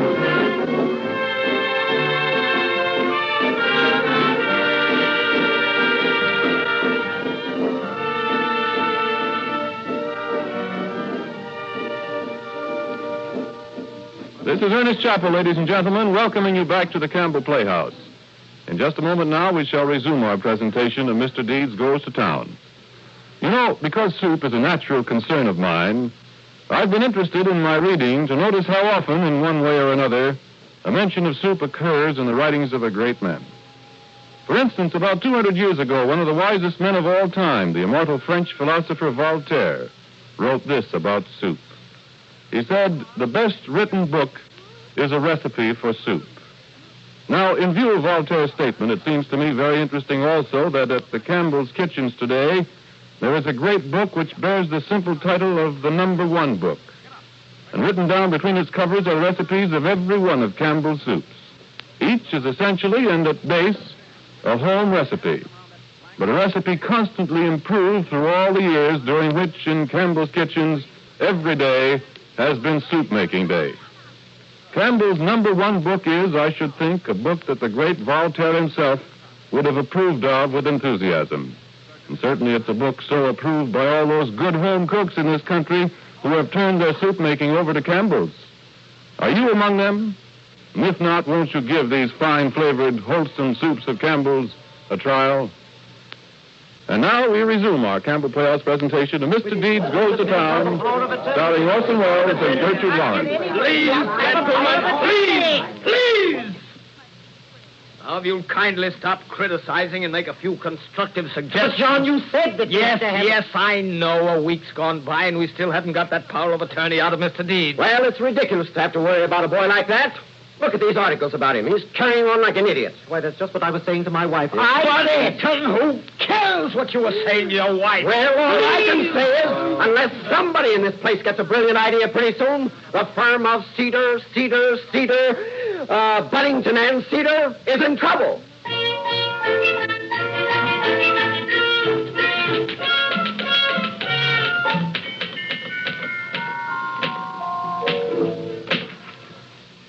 Seems to me like that's the first time that typewriter's been silent since you met that, what's his name, the Cinderella man? Oh, stop it, Mabel. You know his name. Longfellow Deeds. I was only quoting you, darling. Well, stop quoting me. What's the matter with you, Brenda? Nothing. I'm just nervous, I guess. Say, where did you and the Deeds guy go yesterday, to the zoo? No, we just sat in the park and talked. Then a fire engine came along and he hopped it. Quite a clown, isn't he? He wasn't clowning. He's interested in fire engines. Going to buy one for his hometown. Charming story. Is that the one you've been working on? Yes. Why don't you finish it? I can't write it. I don't know what's the matter with me. I have an unfeeling instinct about such things, and I think I can tell you. Mabel, that man is either the dumbest, the stupidest, the most imbecilic idiot in the world, or he's the grandest thing alive. I can't make him out. Uh-huh. I'm crucifying him. Why? I don't know. You wanted to be a successful newspaper woman, didn't you? Well, you've done it. Last year's glamour girl makes good. Now, then what? Search me, ask the gypsies. We think we're wise and sophisticated, you and I and the people we go about with. I'm beginning to wonder. Maybe we're the ones who are crazy. That's an idea. Here's a guy that's wholesome and fresh, and he looks like a freak. You know what he told me yesterday? He said he'd been walking along looking at the tall buildings. He decided they created a lot of grand palaces here, but they forgot to create the nobleman to put in them. He's balmy. Is he? I thought so at first. Now I try to laugh at him, and it sticks in my throat. Hello? Wait a minute. It's the paper, McIntyre. He wants to know where is your deed story for today. Tell him to keep his shirt on. Keep your shirt on. He'll get it.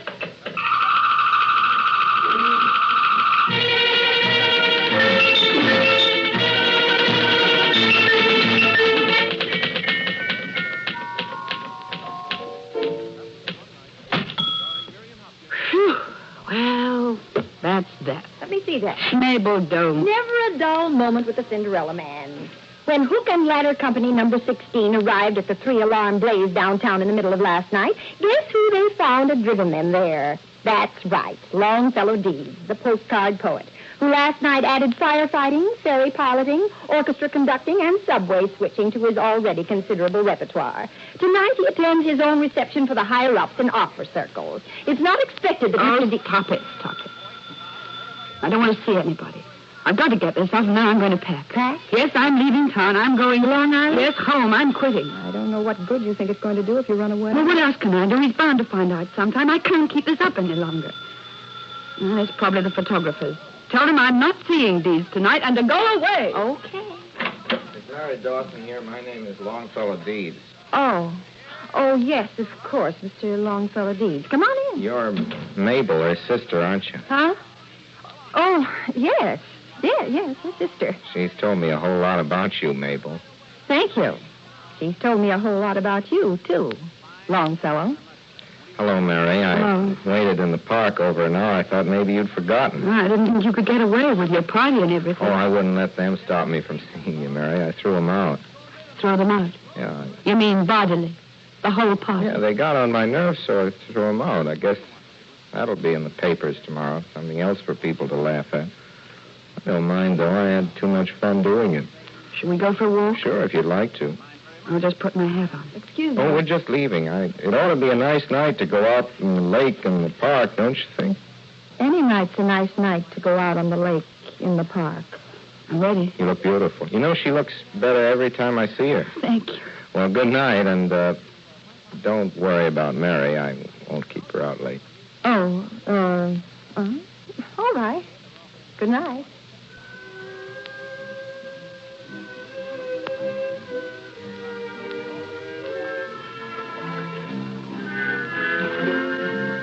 You know, I once had an idea I could do something with the money, some good, but I haven't had a chance to figure anything out. I've been so busy here. I guess I think of something when I get home. You're going home? Well, a man ought to know where he belongs. I just don't seem to fit in around here. Mary. Yes? I was thinking, I wish you could come to Mandrake Falls sometime. The sky is beautiful, isn't it? Yeah. Within a couple of miles of my house, you can find nearly every kind of tree and bush and flower in the world. I used to spend hours in the woods just hiking around. It was wonderful. I'd generally take a girl with me. Oh, not a real one. I'd just make one up just to have somebody to talk to. And she was beautiful, too. I always knew that someday I'd meet her.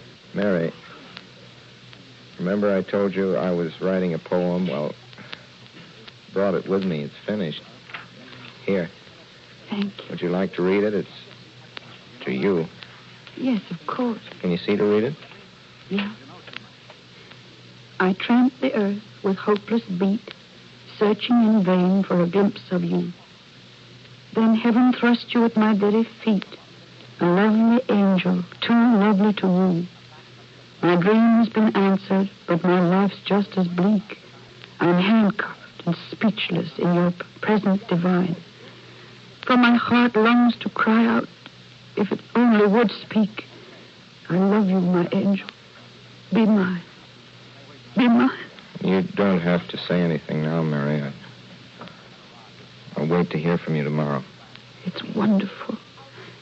You'll hear from me about it tomorrow.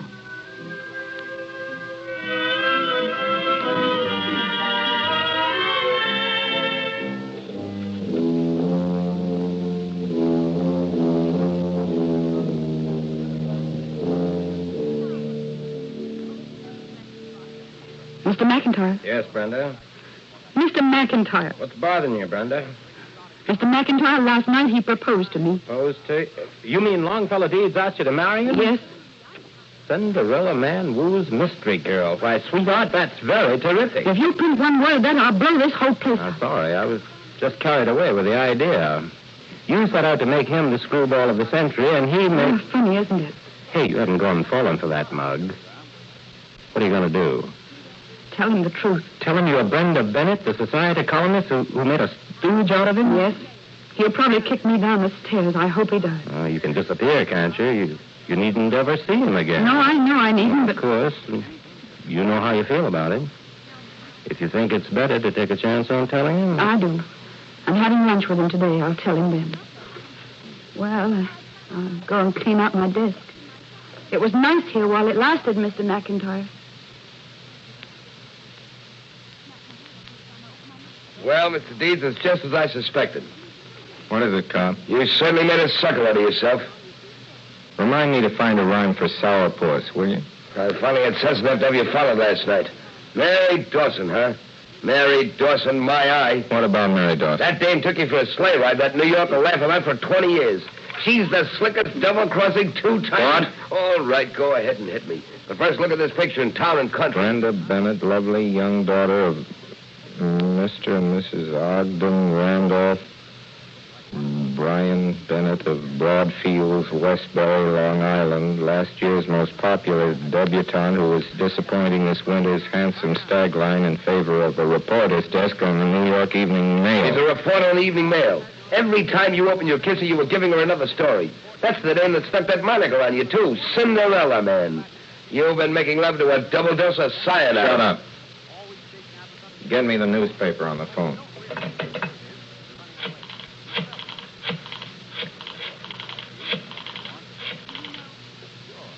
Hello, Evening Mail? I want to talk to Miss Bennett. Oh, hello. Mary, are you the one who's been writing those articles about me? No, that's all right. I just wanted to know for sure. Forget it. Don't bother about lunch. I somehow don't feel very hungry today.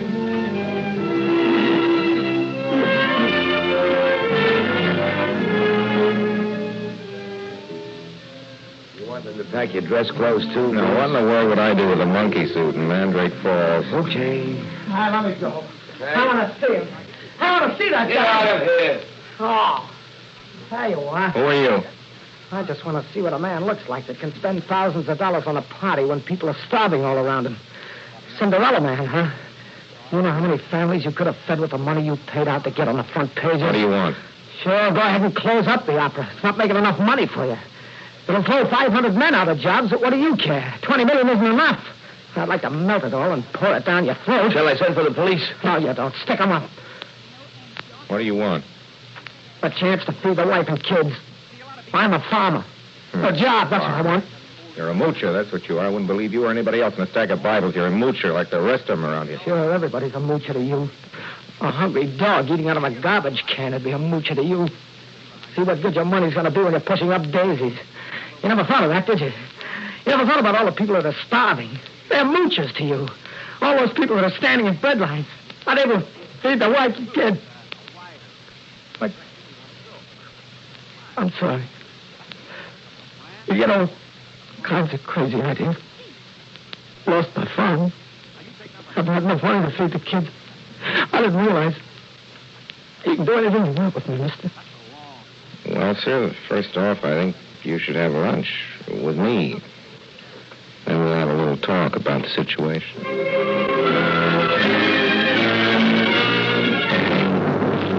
Not so deep before the opening spring, but in the real news of today is to be found on the home front. It comes from the Park Avenue mansion of Mr. Longfellow Deeds. Now, when a rich man gives away money, it's always a matter of some interest to whom and for what purpose he gives it. But when a young man of 25 announces that he's giving away his entire fortune of $20 million, that is, in every sense of the word, news. And what part of the population is it that is fortunate enough to benefit from this young man's capricious generosity? It's that much neglected, much suffering individual, the American farmer. $20 million is being placed in a fund to acquire land, cattle, and equipment to be given on terms accessible to the poorest farmer of this country. And all that this philanthropist requires of each farmer is evidence showing that he understands farming and that at such time in the future as he is able...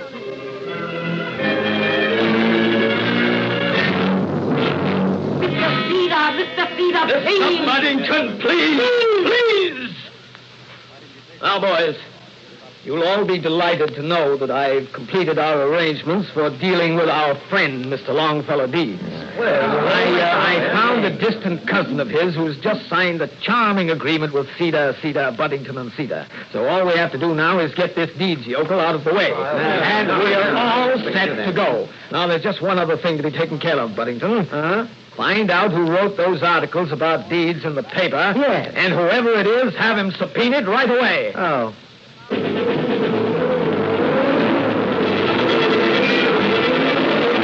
All right, sir, step over to that desk for further instructions. Thank you very much. Next, please. Tom, how many does that make? 819. Not all. It's going very slow. We need 1,000 more. All right, next, step up the desk, please. How do you do, sir? What's your name? Ernest Barfield, sir. Well, where's your farm, Mr. Byfield? South Carolina, sir. What do you grow? Cotton and tobacco. What about knocking off a leg? I've got to get this business over in a hurry. I want to get back to Mandrake Falls. What price you get on those trucks, Mr. Byfield? Come on, you want a kilo. You haven't been out of the house in 2 weeks. Maybe I'll have a sandwich. Mind waiting a few minutes, please? Oh, sure. So if you like a sandwich, I'll give you one, too, please. Never mind about me, Cobb, but order lunch for all the applicants. For all of them? Why, there must be 2,000 men out there. That doesn't make them any less hungry. Okay, Santa Claus, 2,000. What's going on here? Out of the way. You Longfellow Deeds. Yes. Sheriff's office. We got a warrant to take you into custody. What do you mean, in custody? A warrant for your arrest. You'll have to come with us. What's up? What is it? I don't know nothing, buddy. All I know is the sheriff gave me an insanity warrant to execute. You're supposed to come with us to the county hospital until the hearing. Insanity? Who says he's insane? You tell him what it says, Charlie. Well, the complainant is a relative of the late Martin Central. The charges are that Mr. Deeds is insane and incapable of handling the estate. Well, wait a minute. We want to get a lawyer. I'll call Cedar. Call Cedar? Well, as a matter of fact, Mr. Deeds, I'm from Mr. Cedar's office. He represents the complainant. He what? Mr. Cedar's the one that lodged the complaint against you. Your own lawyer. That's great. That makes everything complete.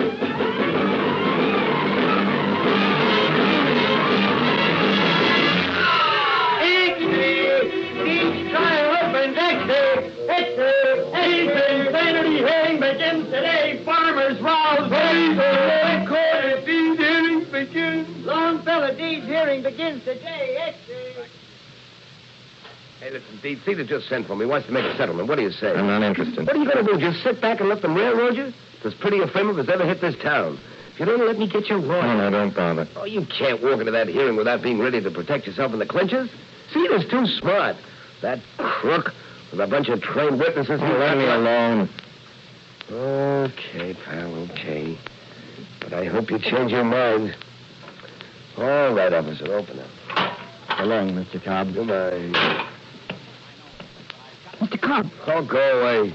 I've been all over town talking to everybody. Haven't you done enough damage Now, already? listen, I've got my editor all lined up. The paper's back of him. I can get him the best lawyer there is. You're wasting your time. He doesn't want a lawyer. But I've got some legal... He's so low he doesn't want any help from anybody. Listen to me, will you? You can take a bow for that. The swellest guy has ever hit this town, and you crucified him. Just for a couple of stinking But headlines. there must be something I can do. You've done plenty now. Stay out of his way. Okay.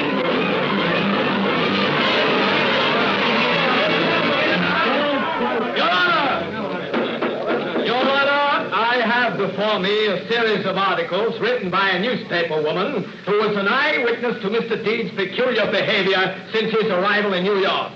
These articles, Your Honor, do not paint the picture of a man in whom the disposition of $20 million can safely be entrusted. Our institutions are filled with demented who are forever giving away the Empire State Building. We present our first witness, Miss Brenda Bennett. Miss Bennett, please. Repeat after me. I do solemnly swear to tell the truth, the whole truth, nothing but the truth, so help me God. I do solemnly swear to tell the truth, the whole truth, and nothing but the truth, so help me God. All right, be seated.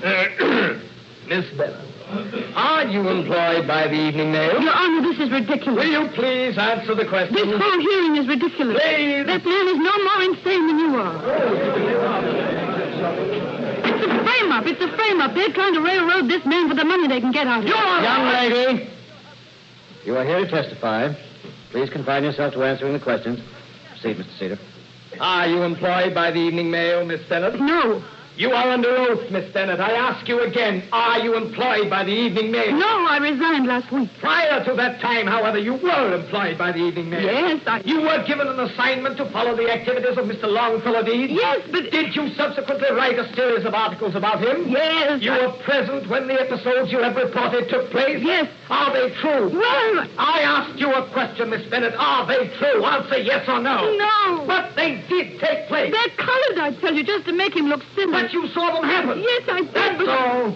It isn't all. I'd like to explain. That's all, Miss Bennett. Come on, miss. Come on. Step up. Your Honor, what kind of a hearing is this? He's not defending himself. Somebody's got to do Miss it. Bennett, please. I've got a right to Miss be Bennett. heard. I'm willing to listen to anything anybody has to say. Must be done in an orderly fashion. When you learn to show some respect to the court, you can return. Till then, you'd better go back to your seat and calm down.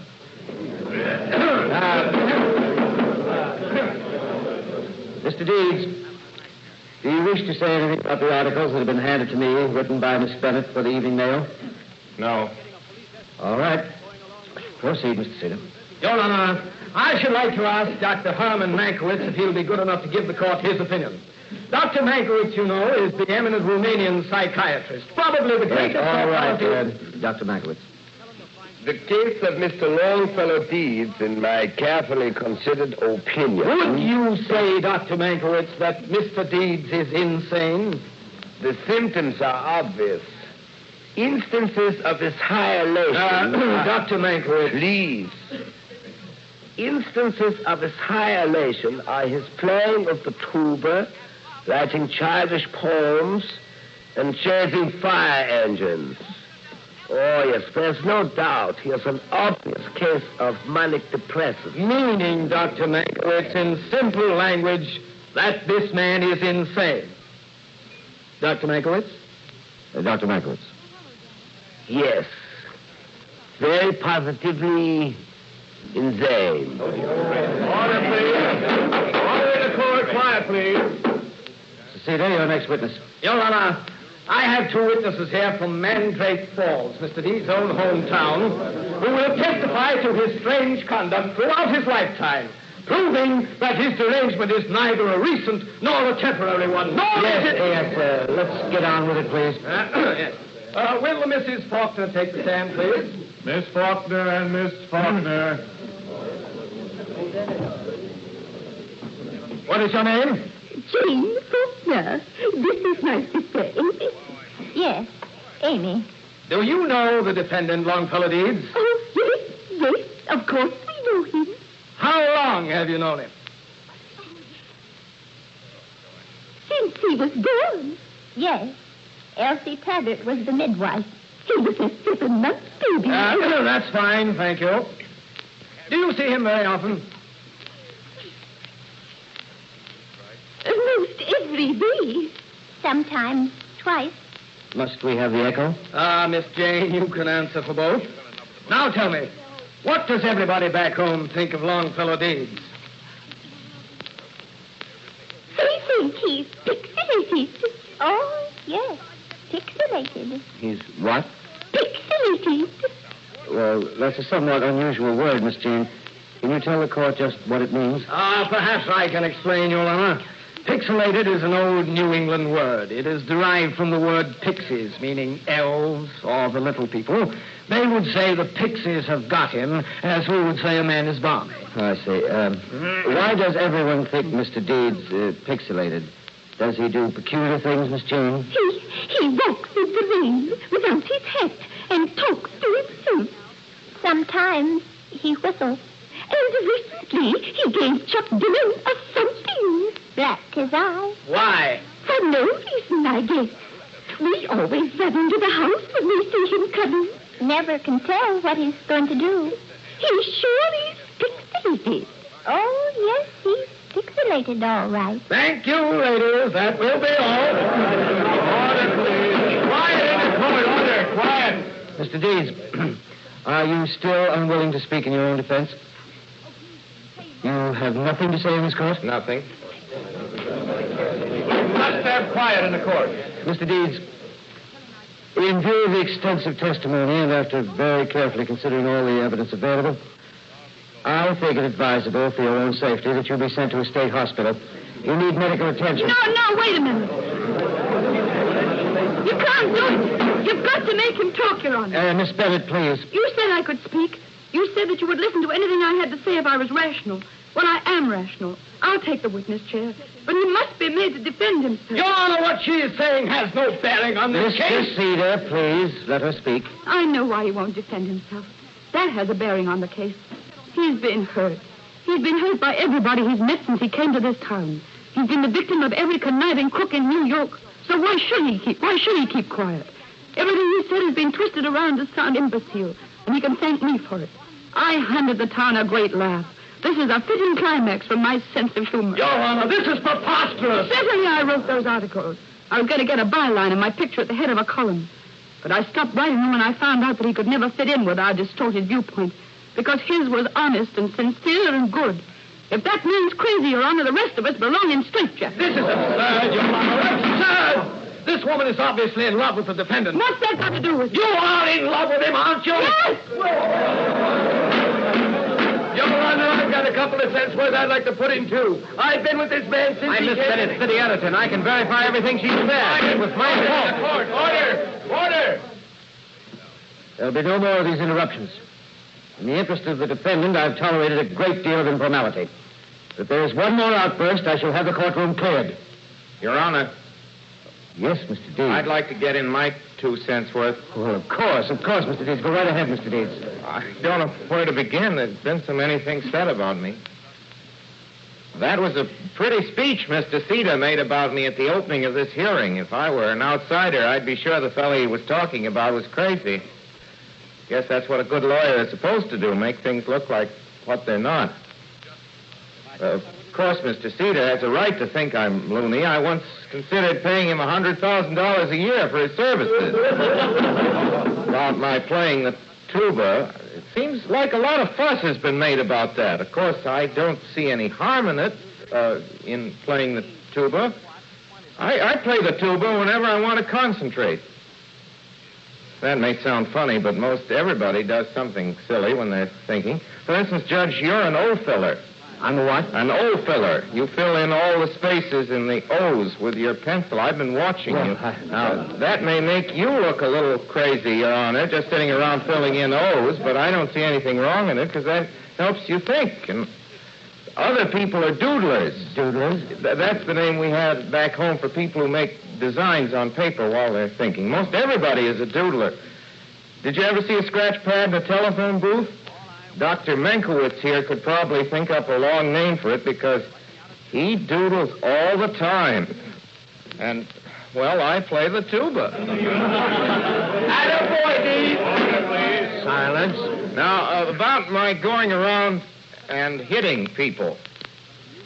I hit people, all right. You would have, too, Judge, if they deliberately made fun of you. It said in one of those articles that I chased after a fire engine. Well, who doesn't chase after? And it's to throwing those society people out of my house. Well, I threw them out because I didn't want the party in the first place. Your Honor, this is becoming a farce. I suggest that Mr. Deeds dispense with his side remarks and explain a few facts. For example, his wandering around the city streets at night in his underwear, feeding donuts to a horse. Well, Mr. Deeds, Yes, Your Honor, those things look kind of bad, don't they? Judge, I don't remember them. They probably happened all right, because I don't think a policeman would lie about a thing like that, but I was drunk, Your Honor.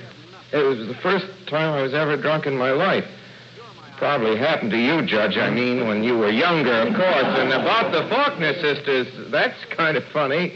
I mean, about Mr. Cedar going all the way to Mandrake Falls to bring him here. Do you mind if I talk to them, Judge? No, not at all, Mr. Faulkner. Jane, who owns the house you live in? Why, you do, young fellow. You own it. Do you pay any rent? No, we don't pay any rent. Good heavens, no. We never pay rent. Are you happy there? Yes, indeed. Now, a little while ago, you said I was pixelated. Do you still think so? Oh, yes. You've always been pixelated, young fellow. That's fine. Now, tell me something, Jane. Who else in Mandrake Falls is pixelated?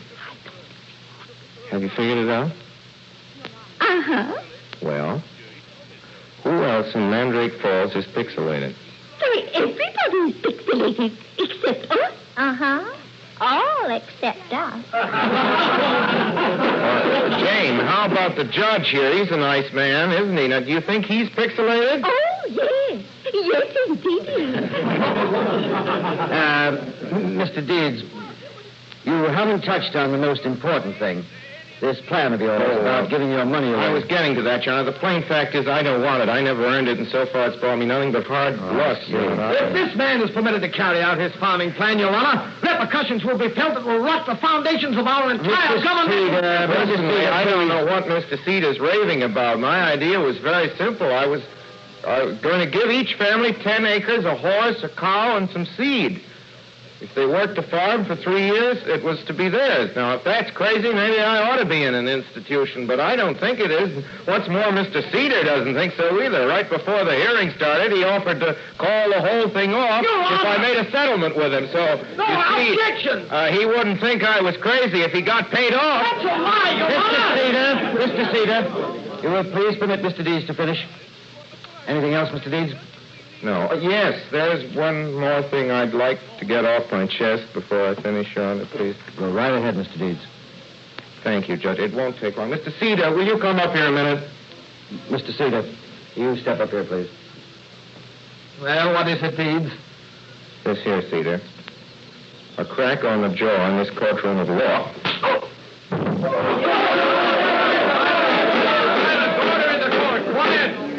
Quiet! Mr. Deeds, there's been a great deal of damaging testimony against you. Your behavior, to say the least, has been most strange. But, in my opinion, you're not only sane, but you're the sanest man that ever walked into this courtroom. Case is dismissed.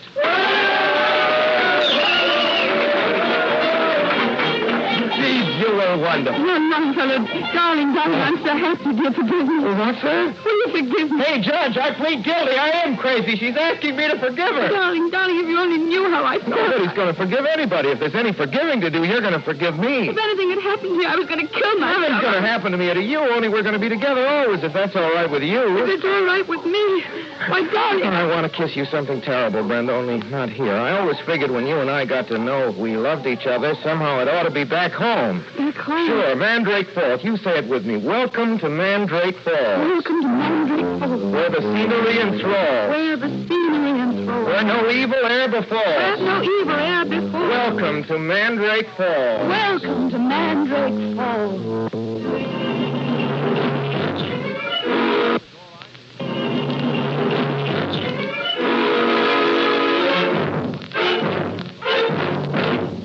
You have been listening to the Campbell Playhouse presentation of Mr. Deeds Goes to Town, starring Gertrude Lawrence and Orson Welles.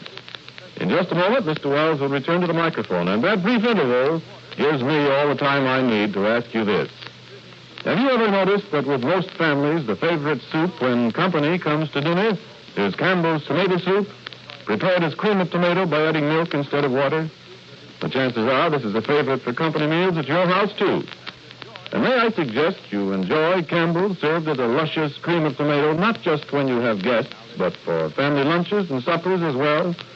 You'll find it a revelation in how fine a cream of tomato can be. Smooth as velvet, rich in tomato flavor, and, of course, extra nourishing. Now, wouldn't a glowing plateful of Campbell's tomato soup prepared as cream of tomato taste good to you, say at lunch or dinner tomorrow? And now I see Orson Welles is back with us, Mr. Welles. Ladies and gentlemen, it gives me great pleasure to introduce to you our guest of the evening, that beautiful, talented, and glamorous and international star, Miss Gertrude Lawrence. Good evening, ladies and gentlemen. Miss Lawrence was our guest here on the Campbell Playhouse, if you will remember, one evening last spring, almost exactly 1 year ago, when she played her own part of Amanda with us in Noel Card's Private Lives. Yes, Orson. It was a lot of fun bickering our way through that one. But if you want to know, I've had a lot more fun tonight. My Gertie. Well, for one thing, that was a part I've played hundreds of times before. And for another, this broadcast came right in the middle of the rehearsals for Skylark. And you know how that makes you feel. I have a rough idea, but as a matter of fact, ladies and gentlemen, I don't have to tell you that Miss Lawrence's apprehensions on that occasion were quite unfounded. Skylark is now in its 7th month on Broadway and one of the biggest hits of the current theatrical season. It's by all odds Miss Lawrence's brightest personal success to date. I think perhaps the Campbell Playhouse proved to be an excellent rabbit. Well, aren't you nice, and I hope you'll always think of it as that, Gertie, and that you'll come back very soon again. Thank you, Orson. Good night, please. Gertrude Lawrence, of course, was Brenda Bennett tonight, and Mr. Deeds Goes to Town. Everett Sloan was Cedar, Paul Stewart was Cobb, Frank Reddick was the judge, Edgar Berrier, Mr. Buddington, Richard Wilson was a number of people, as were Mr. Howard Pikeman and the Honorable Joe Cotton. The pixelated ladies were Jane Houston and Agnes Moorehead, the well-beloved. Bernie Herman assumed the responsibility for the music. And in closing, I think you'll be interested to learn that the character of the bailiff and of Edwin C. Hill was rendered by Dr. Ernest Chappell himself. And now, ladies and gentlemen, as to next week's broadcast. It's a stage play. And a smash hit with the Mrs. Hedda Hopper, Marjorie Rambeau, and Lucille Ball as our guests. The play by George Kaufman and Edna Ferner, Dinner at 8. You're cordially invited to listen to it, and until next week, my sponsors, the makers of Campbell Soups, and all of us in the Campbell Playhouse, remain as always, obediently yours.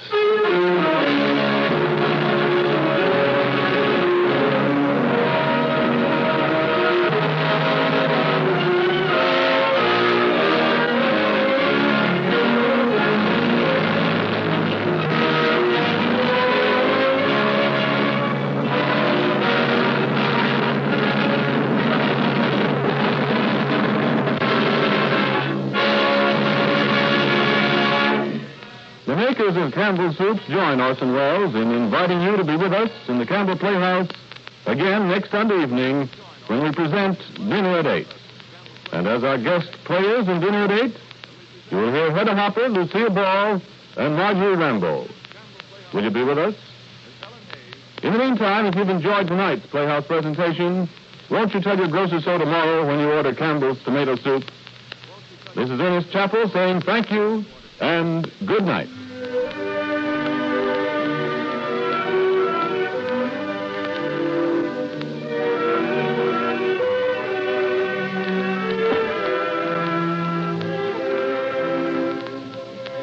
This is the Columbia Broadcasting System.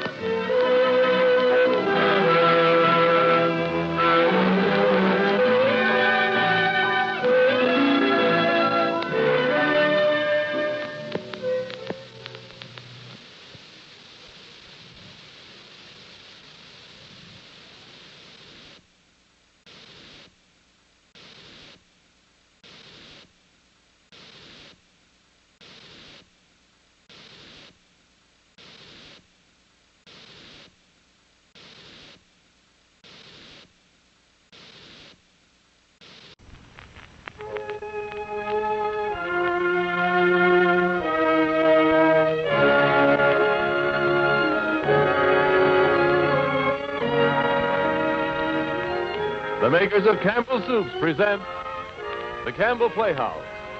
Orson Welles, producer.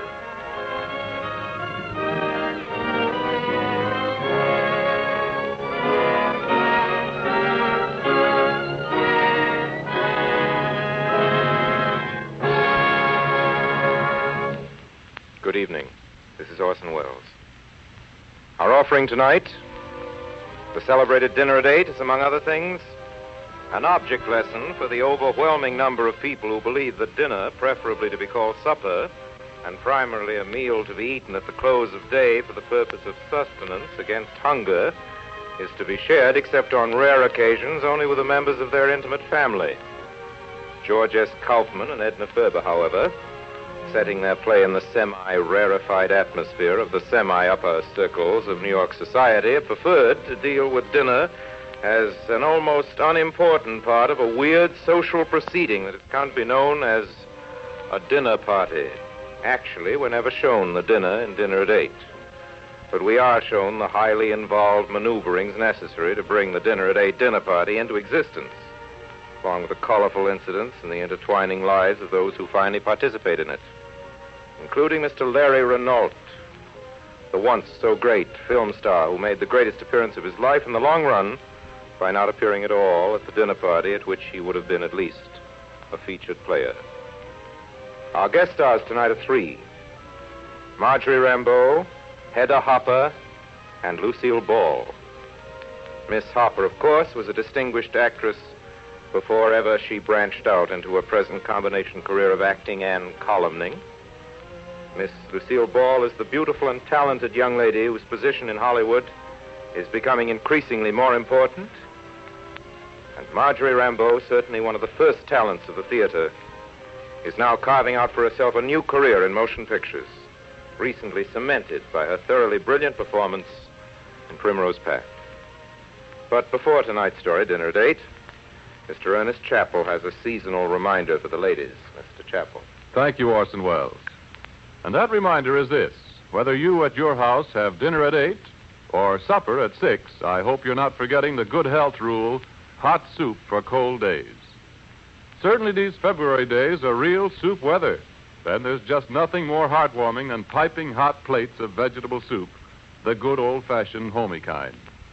Now, Campbell's vegetable soup is just that kind, and that's why more and more women are giving up making vegetable soup and turning to Campbell's. You see, you can tell instantly that Campbell's vegetable soup is made the good old-fashioned home way. You can tell it in the deep flavor of the rich, slow-simmered beef stock. You can tell it in the taste of the garden vegetables, 15 different vegetables all told. And most of all, you can tell it by the way everybody all around the table enjoys this stout, nourishing vegetable soup of Campbell's. So my cold weather reminder is this. Serve Campbell's vegetable soup just once, and I believe your family will enjoy it so much that they'll suggest you let Campbell's make your vegetable soup for you from then on. You will try it, won't you? And now, Orson Welles in Dinner at 8 with Hedda Hopper, Marjorie Rambeau, and Lucille Ball. Hello? Is this Dr. Talbot's home? This is Miss Jordan, Miss Oliver Jordan. Oh, hello, Lucy. This is Millicent. How are you, darling? Listen, Lucy, dear, I'm giving a little dinner for Lord and Lady Ferncliff. You know they're on here from England. I want you and the doctor to come. A week from tonight, Friday. I'm only asking a few people whom I know they'd like. I'm inviting you informally like this because the time's so short, and anyway, it's only a small dinner. Yes, that's right. Friday the 23rd at 8 o'clock. Oh, that'll be fine. Goodbye. Oh, Gustav. Yes, madam. Mr. Jordan and I will be out to dinner. I don't know about Miss Paul. I'll have to ask her. Hello, darling. You're up early. And Gustav, you must see that my coffee's warmer than this. Very good, madam. We could have had breakfast together if I'd known, unless you think people might talk. You'll be home early, won't you, dear? The way business is, I might just as well not leave home at all. Oh, Oliver, did I tell you I've got the Ferncliffs? What? Lord and Lady Ferncliff, they get in this morning on the Aquitania. I sent them a radio last night, and they're coming to dinner Friday. Wasn't that bright of me? Yes, if you want the Ferncliffs. I know, just a small dinner. What do you think? 10's a nice number. Oh, fascinating number. Of course, it's terribly short notice. I thought I'd ask the Talbots, the Doctor and Lucy, the Ferncliffs, and you and I. That's 6. And your precious Carlotta Van... Carlotta? Would you like me to ask I her? haven't seen her since she came back. Now, let me see. I'll need just one more couple and an extra man. I think maybe I'll Look here, dear. If you're looking for another couple, I wish you'd ask Dan Packard and his wife. Ask that woman to my house with the Ferncliffs? Millicent, dear, believe me, I wouldn't ask this if it weren't important to me. You know that. Packard's become a big man the last year or so. I don't want to go into details, but it's very important. Oh, Oliver. Morning. Good morning, What are you Paula. doing lolling about in boudoirs? What's become of the shipping business? Yeah, what I won't be indeed. home for dinner, Mother. Paula, what about this afternoon? I've got to go to the office. Paula, where will we meet? Millicent, you will invite the package, won't you? Oh, well, if it's as important as you say. Believe me, it is. Oh, well. Thanks. Drop you, Paula? Walking. Paula? Yes, Mother. Paula, I'm lunching at the Colony, but I can meet you. Oh, Mother, I can meet you this afternoon. I simply can't. Well, for a girl that's being married in 3 months, you're certainly casual. When do you expect to get things? If Ernest had any idea what... Ernest says I'm a flawless fiancée. Oh, by the way, what was all that about last night? What? Ernest called up this morning in a perfect dither. When you weren't up, he asked to talk to me. Oh, yes? Did I know how you were feeling, and were you any better? He said he brought you home at 10 last night with a terrible headache. Oh, yes, I did have, but I'm quite all right now. I distinctly heard you come in at 4 this morning. Well, I went out again. I took 3 aspirin and my headache vanished, and there it was only 11 o'clock, and Liz called up and said there was a marvelous party going on. So I went out again. Well, I hope you've got charm enough to explain that to Ernest. Where was the party? Oh, around. We went over to 21. 21. Always 21. Hello, Aunt Hattie. Someday I'm going to find out what goes on at 20. Yes, and at 22, too. Mother, I've just got to run. Oh, all right, but I insist that tomorrow you'll take... All right, tomorrow. Bye, Mother. Bye, Aunt Hattie. Bye. Did the Ferncliffs accept? Oh, I got that cable this morning. How many are you having? Only 10. 10's a good number. Oliver insists upon asking those packets, those awful packets. Oh, some business thing or other. Oh, he's bad enough, but his wife, she's his second wife, years younger. Nobody knows where she came from. Of course, with his money. Nobody marries for money anymore, Millicent, because there isn't any. Well, there's one good thing. I've got the Talbots. Oh, but what am I going to do about Carlotta Van? When did she come back to America? A few days ago, I ran into her at the Colony, of course. I think she's poisonous. Oh, but I've got to have her here sometime. When I think of the way she behaved that summer on TiVo, you'd think a woman that'd been on the stage as long as she had, a woman of her age. Oh, but I've simply got to have her. Have her by all means if you're sure you don't like her. She just fits in. I don't suppose that Packard woman will be up at this hour. Oh, dear, when I think of that voice. Hello? Could I speak to Mrs. Packard, please? This is Mrs. Oliver Jordan. Is Miss Packard up yet? But I've got to run, Millie. If you're not at those 14th Street sales by 10, you might as well be dead. Goodbye. Goodbye. Miss Packard? Oh, how do you do, Miss Packard? This is Miss Oliver Jordan. Yes, Mrs. Oliver Jordan. Mrs. Packard, Mr. Jordan and I are giving a small dinner for Lord and Lady Ferncliff, 2 very dear friends of ours, and I'd like...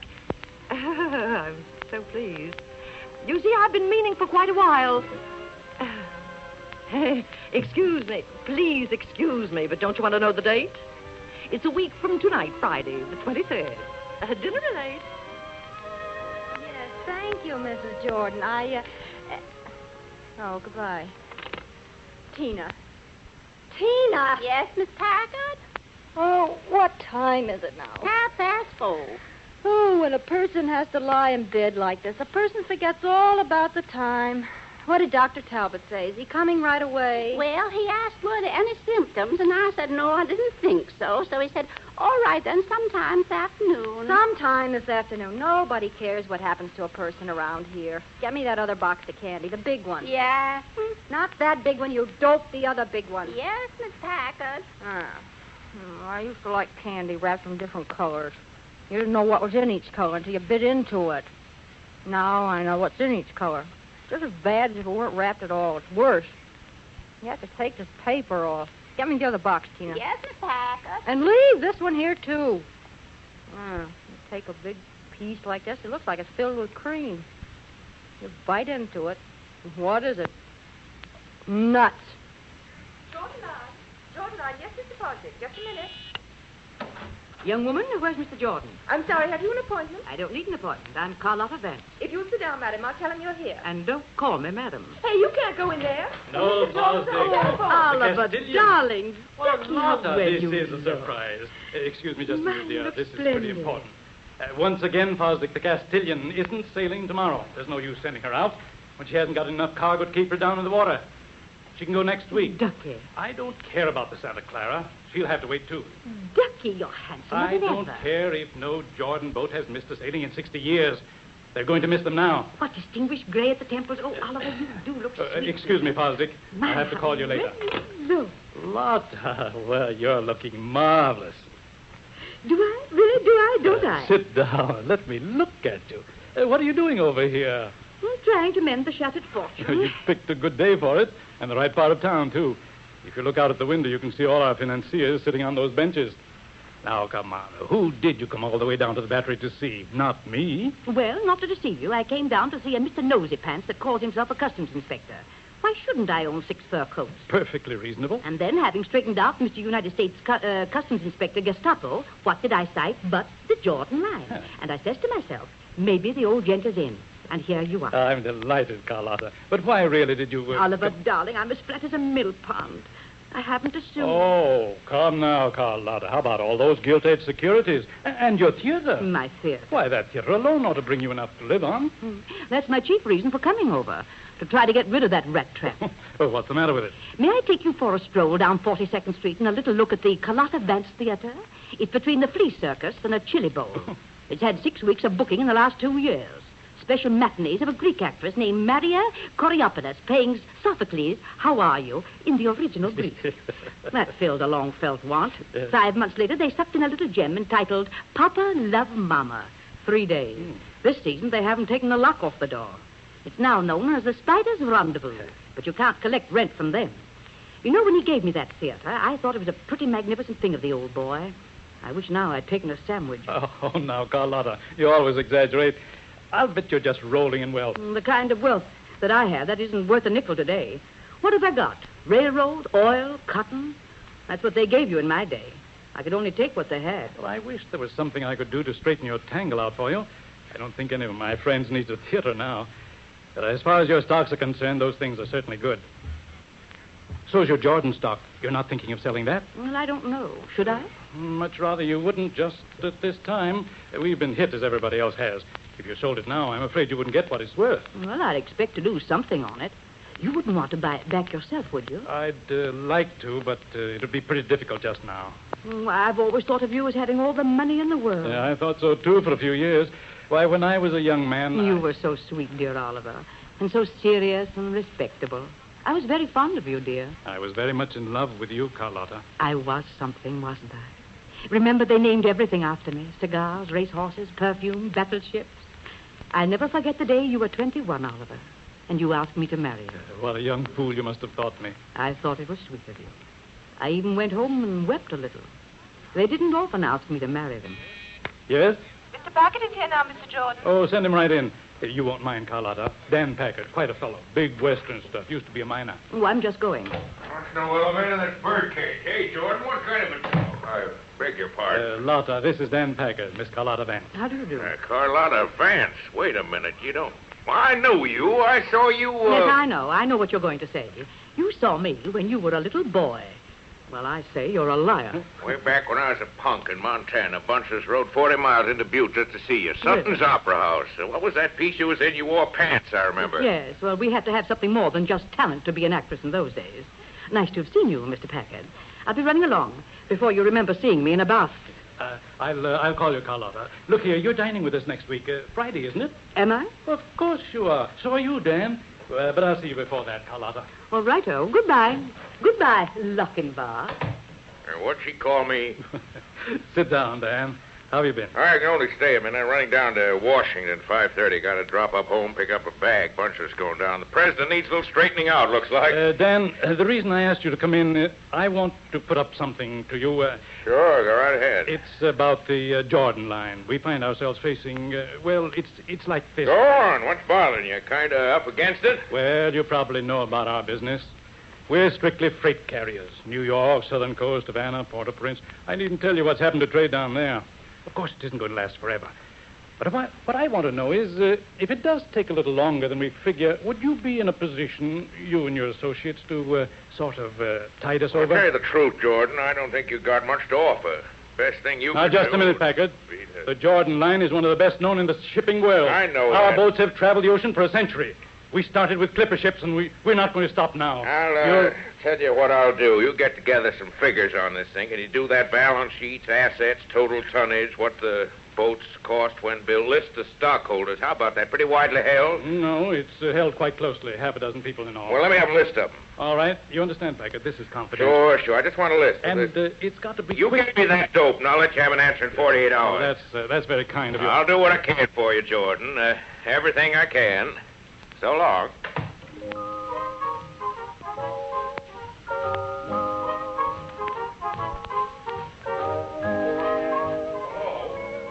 It's Mr. Packard. Hello? Don't I know it? Hey, you in bed again? What's the matter? I don't feel good. And take off your hat when you come into my bedroom. Anyway, tip it. Look at me, never sick a day in my life. I go out and do things. Tina, Yes, Mr. tell Packard? Charles to pack me for overnight. Yes, Mr. Yes, Packard? sir, I go out and do things. Well, that's because you're an extrovert and I'm an introvert. what?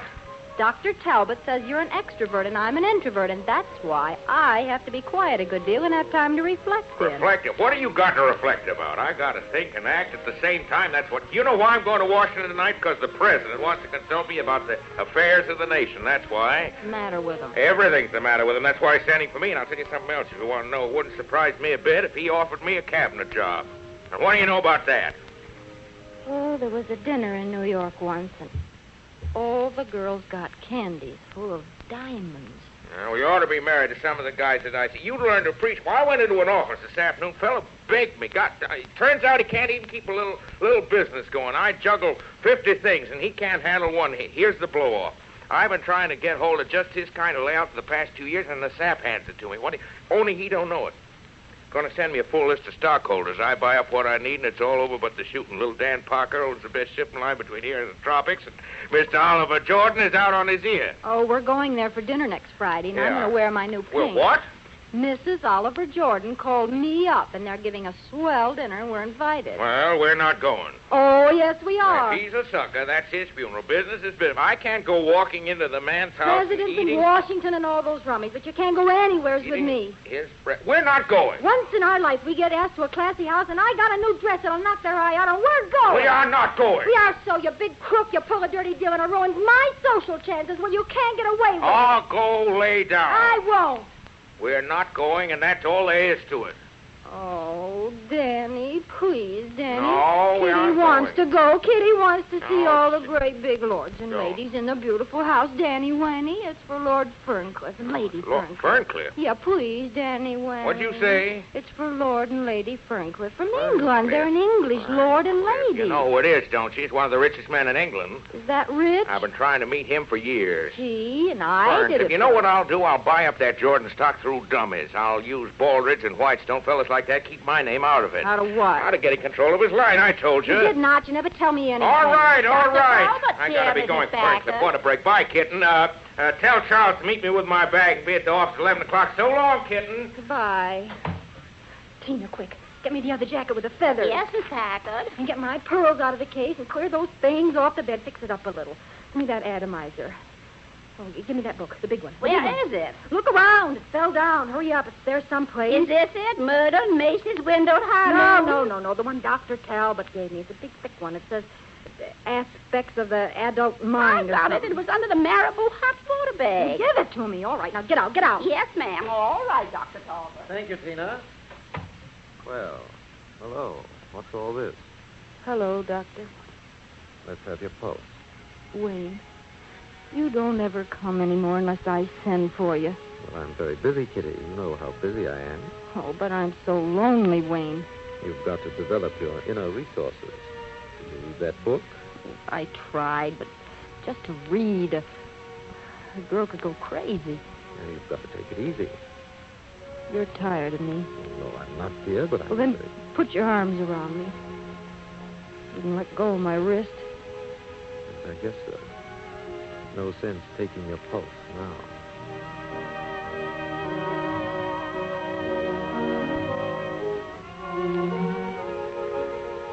Nonsense, Hattie. A cup of tea will be good for you. And me, too.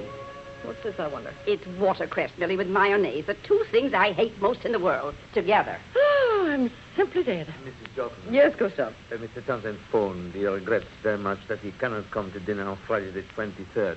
He will be out of town. Oh, well, Hattie, I've got to begin all over again. I bet if I called one man this morning, I called 10. Would you believe it? There just isn't an extra man in all New York.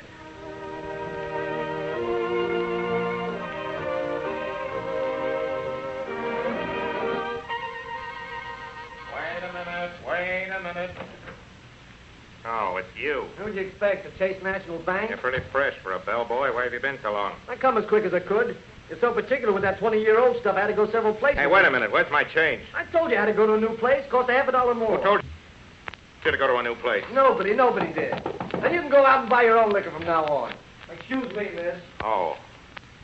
Hello, Miss Jordan. Close the door, boy. Okay. Right you are, Mr. Reynolds. It is Mr. Reynolds, isn't it? Mr. Reynolds, the great motion picture actor. You crazy little fool. Kiss me, Mr. Reynolds.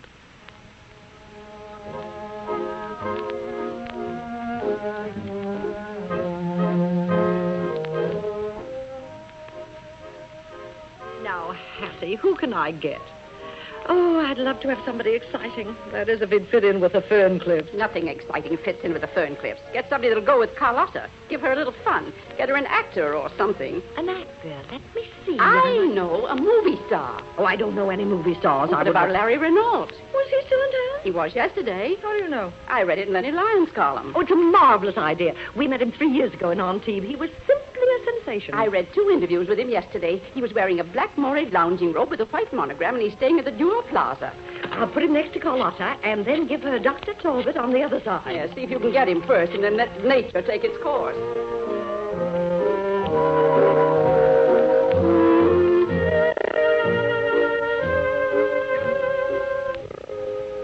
Oh, Larry, do you love me? You know I do. Well, I just thought I'd ask. Oh, Larry, darling, let's go somewhere tonight, you and I. Let's get a car and drive up the river and have dinner. Huh? You crazy little fool. Tonight's the night I'm having dinner at your mother's, don't you know that? Oh, Larry. You know, if she ever finds out I know you... Oh, Larry, don't go. I have to. Larry. What? Will you promise me something? What? Don't drink tonight. At Mother's. Now, Paula, don't get maternal. I know, but I want them to see you at your best. A man can take a drink or two and That's still... just it, Larry. If you take one, you'll always take another. No, and then... stop it, Paul. I won't have you... All right, my darling. Don't let's quarrel. Please don't let. What about the play? Larry, when do you start rehearsal? Monday? I think so. I just had a call from Max Kane. He's coming right over. I suppose everything's settled. You have a drink? No. Well, here's to us. Yeah, I suppose the show's all right. Max seems to think so anyway. You know how these agents are. They run you practically. He may be right, a season in the legitimate before I go back to pictures.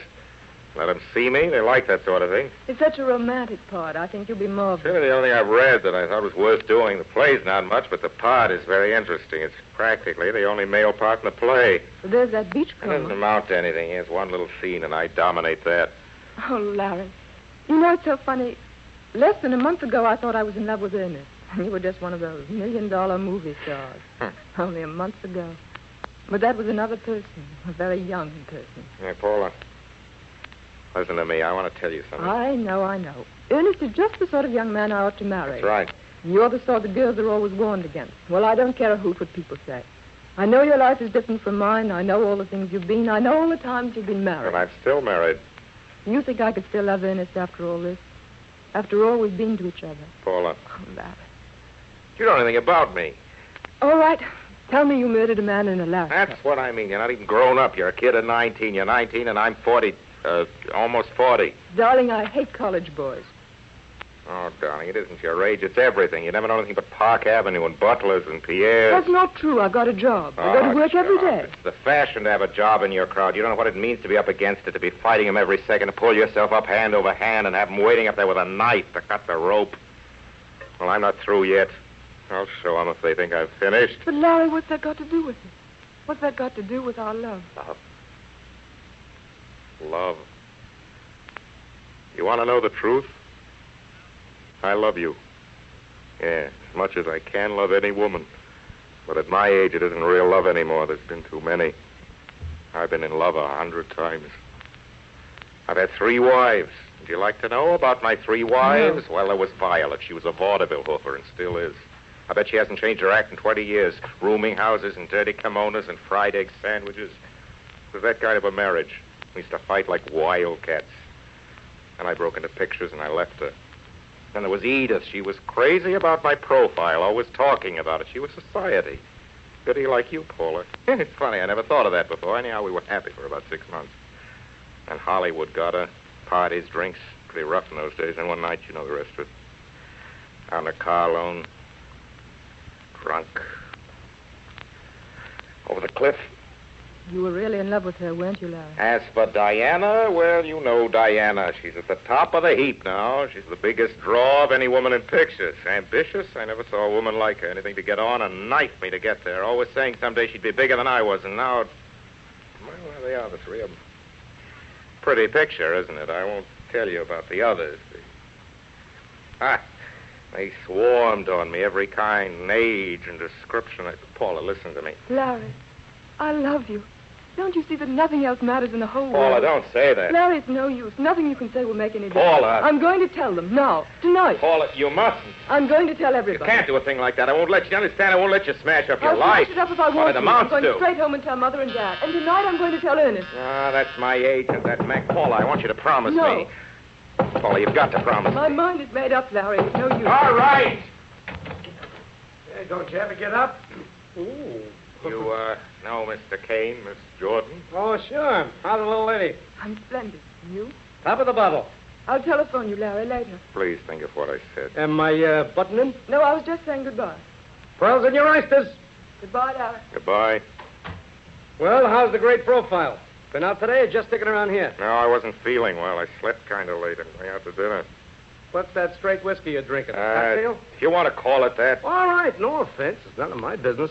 Only why didn't you go up to McDermott's and get a workout every day? I'm all right. Take some of that blubber off Once you. I get into rehearsal, I'll get in shape. Yeah, just keep on with the drinks that size. That'll fix you. What's up? You see Bauman? I thought maybe he might come up with you. Bauman? No, he didn't come up. Look, Larry, I got a little disappointing news for you, kind of. What's the matter? Well, I go in there this afternoon. He's sitting there. A face like a gargoyle. I start talking to him about the play, and what does he do? He says he's got to go south next month. He's sick. He can't do the play. Well, he's got to do it. Everything's settled. Well, it was talked over, but it wasn't really. You see, Larry, unless you got it down in black and What are white... you talking about? Well, and then sometimes Well, that's... take it away but- from me. He's not the only producer, the cheap crook. Oh, sure. Bauman's no good. That's right. That's how we got where he is. But look, that ain't the point. What does he do? He goes and turns the play over to Joe Stengel. Joe Stengel. Yes. Stengel, I think. Well, they like the idea of going with Stengel, you know, Max. They tell me he's quite a character. Yeah. You understand, trying to be starred, of course, and then Well, there'll that's be my, just it. What? Look, Larry, I don't want you to blame me for this. I've been plugging for you for months. What are you trying to tell me? Now, don't go up in the air about it, because there's sure to be something You else. mean I'm out, you double... You mean I'm out? Larry, could I help it? Help it? Why, you dirty little Oh, now, wait a swine. minute. Hold on. All right, I'm a this, I'm a that. But there wasn't anything I could do to stop it. It was all done before I knew anything about It's it. your business to know. That's what you're hired for. Who's going to play the part? Cecil Bellamy. Cecil Bellamy. Ah, that piffle English. Why, he's English in the first place. Well, the part says English Explorer. All right, I can be English. I can be as English as anybody. I've waited for this play for 6 weeks. I've had a million things I've turned sure, down. You know that. Sure you could. And you can get him yet, Larry. Only Only what? Well, you've been away a long time, see? And you know the public. Besides, there's a bunch of them want to work in the stage again. Them picture names. Picture names? You're not going to compare me with a... No, not with them. Look, but you see, you're not a talking name. I was in talkies. I made some of the first talking pictures that were made. Yeah, I remember, but the trouble is they forget. See, they forget overnight. You've got to get to work again. Go out there and act. Let them see you. That's the way they want it. That's the vehicle. Well, now don't jump down my throat again. But I got an idea. What kind of an idea?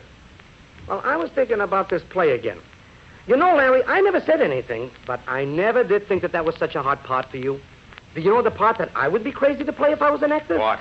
The beachcomber. Oh, beachcomber? Yeah. You're asking me to go on and play a part that is... Get out of here. Go on. Get out. Get out, Larry. you miserable... Get out! Larry. Get out before Please. I kick I you know, out! but don't make a mistake. Wait a minute. All right. What makes you think the other part isn't right for me? Well, it's no good. They'll get tired of him. But the other fella comes on once. But a once, that's a once. He goes off. They keep waiting for him to come back, and he never does. Oh, Larry, what a part. Of course, his one scene is very gratifying. It's the high spot of the show. You know what'll happen? At the finish, this, what's his name? Cecil Bellamy. Yeah, that mug there. He'll be trying to take bow, see? You know what'll happen? They'll be yelling, Renault, Yeah, Renault. of course, I'd be featured. Maybe it'd be smart not to. You know, you but I'd should get sneak my up on regular them. salary. I mean, what Bauman was going to give me. But you can't think of this as salary. Suppose you only get two...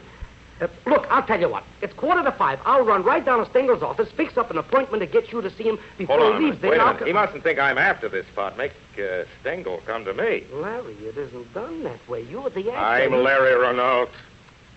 I don't go to managers with my hat in my hand. They'd expect me to come for nothing. Comes up here, sees the luxurious. Larry, look, you know, you don't make things very easy for me, bringing managers to actors. Well, maybe he'll do it as a favor to me. Who knows?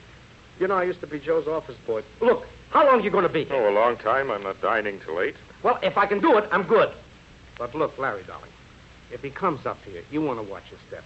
We can't afford to let this part get away from us. Ah, Max, I must say you've got a funny slant on this whole thing. It's not I that can't afford. It's Stengel can't afford. Sure. Yeah, well, goodbye. Goodbye, Max. Yeah? Here's a funny thing. I wonder if you could let me have $5 a taxi fare. I didn't get out the bank. I'm going this dinner. What do you think? I've got 17 cents.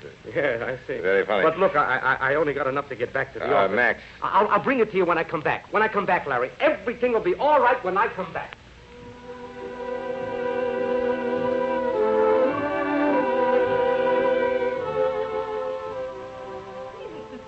Carlotta, dear. I just popped in. I thought Oliver might be home. Well, if there's anything I could tell him for you. No, it's business. These just came, madame. Oh, how lovely. Talisman roses, Carlotta. Exquisite. It's my favorite rose. Aren't you going to read the card? That's more important than the flowers, I always think. From the Ferncliffs. Lord and Lady Ferncliff. Oh, how thoughtful of them. Nuts. Stinky? Flowers from Stinky? Stinky? Yes, Stinky Ferncliff. All his friends call him Stinky. Oh, I didn't know you even knew them. I think of Stinky loosening up for flowers. Why, nobody in London will believe it. Once he dropped a shilling down the grating and he made them dig up Piccadilly to get at it. How amusing. Hello, dear. Hello, darling. Carlotta wants to talk to you, Oliver. I'll be tactful and vanish. What's the matter, Carlotta? Something wrong? Oliver, Ducky, you won't be cross with Carlotta, will you? I told the man I want to ask you first, but he said it had to be today. There was some sort of meeting, so... Well, and then I got sort of worried about it. What are you trying to tell me? Well, Oliver, sweet. Poor Carlotta was so stony broken. It was such a chance, so I sold my Jordan stock. I hope you don't mind. Who'd you sell it to? His name was, he was really quite a sweet fellow, such a charming manner. The name's right here on the check, Mr. Baldridge, James K. Baldridge. Baldridge, eh? Somebody bought the Jordan stock from the Satterley sisters this afternoon. Only it was a fellow by the name of Whitestone bought theirs. Your stock must really be worthwhile if all these people want to buy it. I do hope I haven't caused you any trouble, Oliver. No. I'll answer it, dear. It's probably for me. See you later, Carlotta. No, Oliver, you shouldn't take business so serious. Come on, dear. Yes? Yes, this is Miss Jordan. Lord Ferncliff's secretary? Yes. Yes. What's that? Oh, but you must be... Oh, but they can't. Oh, but they can't go to Florida. They're coming here to dinner. Oh, but it's not possible. I'm giving the dinner for them. They've gone. When? Oh, but people don't do things like that. But letting me know at this hour. Oh, I don't care how sudden it was. You should have let... Well, all I can say is I never heard of such a thing in all my life. Never. Mother. What do you want? Mother, I must talk to you. What? It's about Ernest and me. I must talk to you. I can't... Oh, Paula, don't bother me now. For pity's sake, don't bother me. I don't want to listen but Mother, to your... you don't understand. This is terribly important. Paula, shut up. Shut up, I tell you. Let me think. Listen, dear. Huh? Do you think if I don't come down to dinner, I'm feeling pretty rotten. If I could just go to bed. What's that you're saying? I say I'm feeling pretty rotten, and I'm up against a business thing that... Dad, that's a shame. Business thing? At a time like this, you talk about a business thing and feeling rotten. Oh, this is a nice time for you to say you're feeling rotten. You come to me Mother. with your... and whimpering about Ernest. Some little lovers quarrel. I'm expected to listen to Ernest and business and headaches when I'm half out of my mind. Do you know what's happened to me? I've had the most dreadful day that any woman ever had. Lucy Talbot suddenly found out she was so ill she couldn't come, but Wayne Talbot is coming anyway. So I had to bribe Hattie to come, and it's costing me half my wardrobe to get her to come and eat my dinner. And the dinner's gone wrong. Only you wouldn't care about that. But if you think getting crab meat when you've ordered lobster and... And that dance woman coming in, and now, on top of everything, do you know what's happened? The Ferncliffs aren't coming to dinner. They call up at this hour, those miserable cockneys. They call up and say they've gone to Florida. Florida! And who can I get at this hour? Nobody. I've only got 8 people. 8 people. 8 people isn't a dinner party, and you come to me with your idiotic little... I'm the one who ought to be in bed. I'm the one who's in trouble. You don't know what trouble is.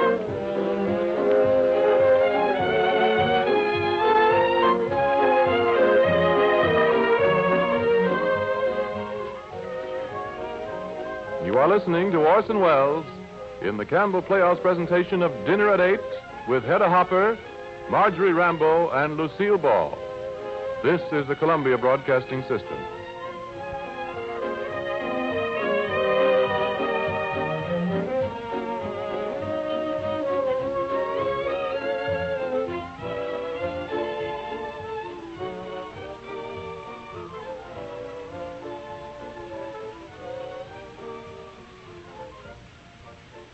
This is Ernest Chappell, ladies and gentlemen, welcoming you back to the Campbell Playhouse. In a moment, we will resume our presentation of Dinner at 8. See that your child gets a quart of milk a day. So counsels the doctor. Yet many a mother of growing children I know finds that easier said than done. So tonight, I have a pleasant and practical suggestion for every mother listening. Have you tried soup as a means of giving your child more of the milk he needs? Let me tell you about 4 soups in particular that mothers everywhere are choosing for this. They are Campbell's tomato soup, Campbell's pea soup, Campbell's celery soup, and Campbell's asparagus soup. Nearly every youngster likes these soups, and when you prepare any one of them as a cream soup by adding milk instead of water, your child gets the double benefit of the good vegetable nourishment of the soup and the high nutritional value of the milk. Now, let me repeat the Campbell soups I mentioned before. They are tomato, pea, celery, and asparagus. I wish I had the time to describe each soup to you, but I urge you to serve them in turn and find out for yourself how good they are for both the children and the grown-ups in your family, especially when prepared with milk. And now, Orson Welles resumes our Campbell Playhouse presentation of Dinner at 8 with Hedda Hopper, Marjorie Rambeau, and Lucille Ball. Hello? What time is it? Time! What time is it? 7:45. Thank you.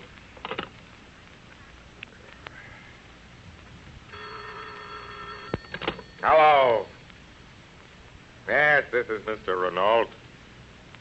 Yes, I got it. Your man brought it up to me. Listen, my good fellow, I'm not accustomed to being done for hotel bills. I'm a very busy man. My secretary usually attends these things in California at the moment. You get your money, you get it when it suits my convenience. Come in, the door's open. Liberty Hall, huh? Where have you been? You're late. I told you I would Take wait. it easy. I brought up Mr. Stengel. Meet Larry Renault, Mr. Stengel. How are you, Mr. Stengel? Mr. Renault? Forgive my formal attire, Mr. Stengel. I just finished dressing. It's a frightful ball. Mr. Renault's got a date with some of his Park Avenue friends. Those big picture people, they're pretty social. You know? Yes, I've heard. No, wait. Sit down, Mr. Stengel. Don't you want to take your coat off? Oh, sure he does. Take off your coat, Mr. Stengel. I've only got a minute. Yeah, Larry, suppose we get right down to brass tacks, huh? All right, my good fellow. Well, Stengel, you're going to produce this play, You want me to act in it? Well, this is just getting acquainted, Larry. You see, he's crazy to play the part, Mr. Just Stengel. a minute. Let's get this straight. I understand, Mr. Kane here, that you wanted to know if you'd be willing to portray the beachcomber in this thing. Wait a that you minute, wanted not so me. fast. No, but so gentlemen, what's the difference? Which one is? He wants to do it, and you want him to do it. So what's the difference? A lot of difference. Larry, please. In the first place, if I decide to accept this part, and I don't say I will, it'll have to be built up. There's an actor for you. No matter how good the part is, right away they want it built up. Built up. The fellow's got one scene. They find him dead on the beach. This ain't a spiritualism play. No? Well, you're forgetting one thing, Stengel. Don't forget I'm Larry Renault. Larry, please. Shut up. Now listen, Stengel. I'm a name. And I know it, and so do you, and I'm not going to go on and play second fiddle in any cheap English hand. 8,000 a week. That's what I got. And I was going to get 10, only Well, don't think you're doing me a favor, giving me a part in your ratty little play, because I'm doing you one. I think maybe we're keeping you from your dinner, Mr. Now, Reynolds. listen, Joe, he doesn't mean it. I mean, What do you mean? Sean, you're doing a second-rate show. You don't want real artists. Well, you're English. Ham will give you what you want. Larry, you don't know what It's you're all saying. right, Max. I'll see you tomorrow. I'll take it to the... I wouldn't be in your rock. I didn't come to your office, did I? Not Larry Renault. You came to see me. And do you know why? Because I'm an important artist. And you're a cheap pushcart producer. Pushcart! Through with all of you. What is it? What do you want? Why don't you and your pushcart friend let me alone? Oh, Larry, you drunken fool. Now, bring him up here. I got down on my hands and knees to do it, and you... I can't believe that any man would... Well, that's that. Just a minute.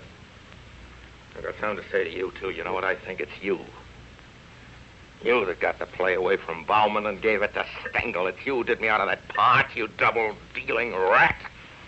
I've been suspicious of you all along. You're in with the managers. You've been taking my money and working for them. You don't say. Working for the managers, huh? And taking your money. Me, that you're rid of for $500 in touches. All right. If you think I've been lying to you all this time, you're going to get the truth now. Renault, you're through. Get out! I'll get out, yes, and stay out. But get this first.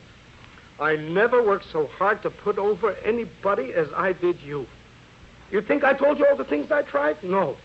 Because I couldn't come to you and tell you what they said. I was too sorry for you. You were sorry for me? Vaudeville. Why, every time I walked into the booking office, they leaned back and roared. Called me Maxie the Grave Snatcher. And the radio. Remember I told you I hadn't seen the right fella? I saw him. Only he saw me first. Trying to throw a scare into me. Well, let me tell you. Well, yeah, you never was an actor. But you did have looks. Well, they're gone. You don't have to take my word for it. Look in the mirror.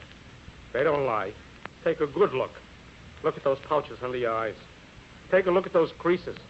You got wattles under your chin. You sagged like an old woman. Get a load of yourself. What's the matter? Afraid? You ain't seen nothing yet.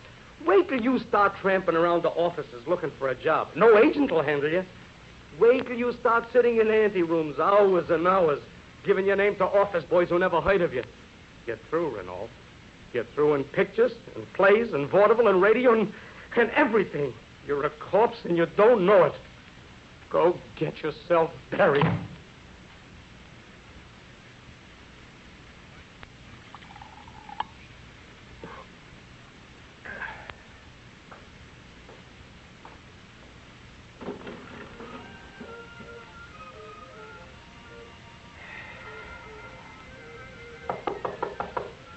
Open. Well? Brought back everything you gave me. Nobody wants the job. What? Why, that's impossible. That the association value. All right, you take them out. I want every pawn shop on 6th Avenue. You're a little liar. You never took him anyplace. Say, who you calling a liar? What do I get out of all this? You're down and out ham? Filthy little rat. How dare you talk to me like that? Okay. Oh, wait a minute. I didn't mean that, son. I didn't mean to call you. Sorry. Listen, son, I've got to have some liquor. I'm sick. You lay it out for me, and I'll pay it back to you. What kind of sucker do you think I gotta have it. I'll pay you back. Pay you back tomorrow. Nah, you won't be here tomorrow. What? You heard me. You look swell sleeping in the park in that monkey suit.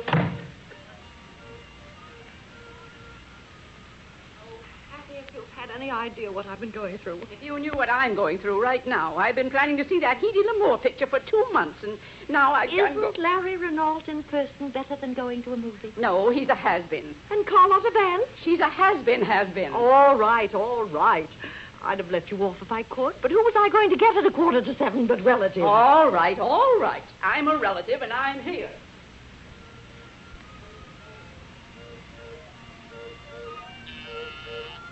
Who's that? How do you do, Mr. Renault? How do you do? Mr. Renault, the hotel finds itself in an awkward predicament. We've just had a communication from some very old clients of ours, Mr. and Mrs. Sherman Montgomery. Possibly you know them. They've been making this their home for many years, every winter, and have always occupied this particular suite, 39C. Well, you know how people are. Nothing will do but these rooms. They say it's like home to them. Now, we've just been notified that they're coming in tomorrow. Tomorrow, just like that. Tomorrow. Under the circumstances, I'm afraid we must ask you for these rooms.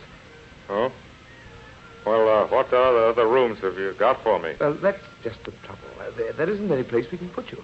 There isn't anything that isn't taken. You know, old customers. That's all right.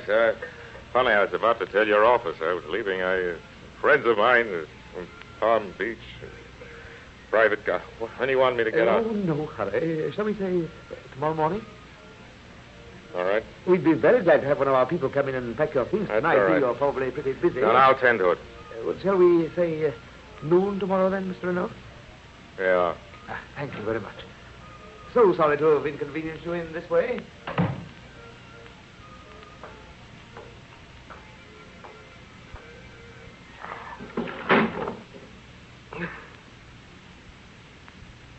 I only had another drink. Just one more drink.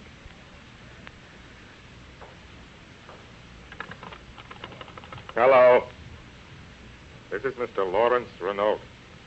Look, whatever calls there are, don't connect anybody. I'm busy.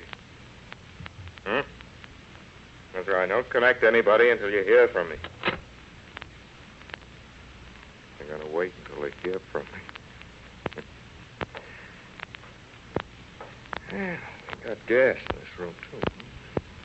Gas. I never noticed. A really high-class background, I must say. Electric lights and gas. A situation like this, what was the name of that show? I remember you turn the little knob like... Right. Lucky it isn't one of those where you have to put a quarter in the meter. Ah, that's rather good. Should have been a writer, I think. I could have used that somewhere or other. I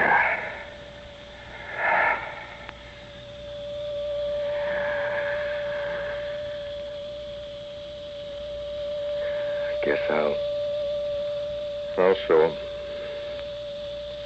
Can't do this to me.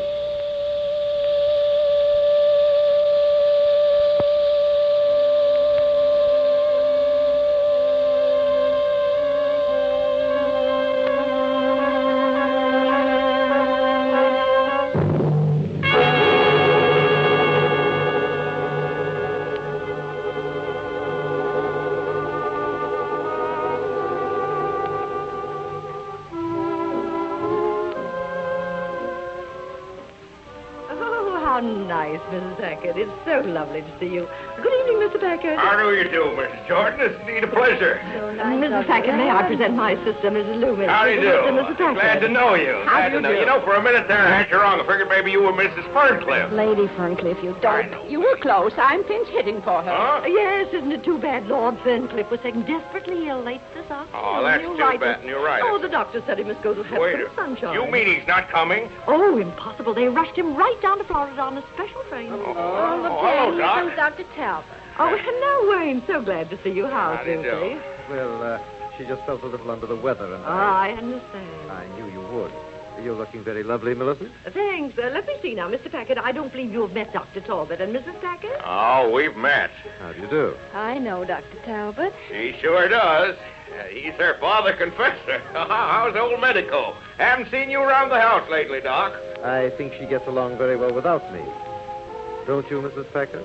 I get along better when you're looking after me. I guess that's right, Doc. Millicent, Lucy said to remember her to the Ferncliffs. By the way, where are they? Oh, didn't I tell you? Poor dear Stinky. You know, that's what we call Ferncliff. Was taken desperately ill this afternoon, and they had to whirl him down south to save his life. Not a dark shame, though. I don't know Hello, everybody. hello, Carlotta. Oh, Millicent, dear, do forgive me. I'm so sorry. He wouldn't stay home. He cried and cried. I just had to bring him. He's so spoiled since I brought him to America. Aren't you, Avalon? He won't be a bit of trouble. He's as good as gold. He'll just sit under my chair as quiet as a mouse. You'll never know he's there. Just throw him a bit of lobster. Isn't he sweet? Carlotta, have you met all my... Isn't Stinky a swine running off to Florida and ruining your whole dinner party? You know, I left here and I went straight to my hotel, and there was his telegram. Off on a fishing trip. can't you come down? I love your America. Never felt so well in all my life. Molly and I expect you. Telegraphus, Palm Beach. Stinky. I guess he was just kidding in that wire he sent you, Mrs. Jordan. Oliver, darling, you haven't said a word to me. Aren't you glad to see me? You know I love you, Carlotta. Then you're not cross with me, dear. You'd have thought I'd done something terrible, Mr. Packard, just because I sold my Jordan stock. I was stony broke, and a man came along and made me the most wonderful offer right out of the blue. Well, I grabbed it. That wasn't so terrible, was it? What do you think, Packard? Was that so terrible? Well, business is business. Every fella's got to look out for himself. That's kind of a world it is, you know. Oh, Dan's always known how many beans made 5, haven't you, Dan? It's That's right. so nice to know Dan's always taking care of things. Oh, it must be wonderful to be a sheltered woman, Mrs. Packard. A man to look after you, so you never have to worry for yourself. Say, I think that ought to be a cinch for you. I beg your pardon. Well, there's one trouble. A man gets you into a shelter, and he thinks you ought to spend the rest of your life thanking him. What good's a shelter to a girl if that's all there is? And most of the time, she's alone in the shelter. Kidding. Now, let me see. We're all here except Mr. Renault. Oh, I do hope he hasn't forgotten. Oh, he'll be here. He'll be here. He's just staging an entrance. Oh, I'm crazy to see Larry Renault. Good evening, Mother. Paula, I thought you were gone. You all know my daughter, Paula. Well, Paula, how's the future bride? When are you going to get married? Where's Mr. Renault? Wasn't he going to be here? You said he was. Yes. He's coming. He's just not here yet. Oh. And I don't think we'll wait for Mr. Renault. Gustave, you may serve dinner. Last come, last served. That's the way we used to do out in Montana. I think Avalon is so cute. Avalon? Oh, yes, maybe that is better than Avalon. I've had a lot of peaks, but I don't have any luck with them. They just don't like me, like onions. You like 8:30. Hated them all. We're just going on, Millicent. What's the matter, Paula? Something wrong? Oh, no. I'm just going, Dad. If something's bothering you, dear. No. You go on into dinner. I'll rest here a minute, and then I'll go down and join in it. Well, whatever you say. Good night, Paula. Good night, Dad.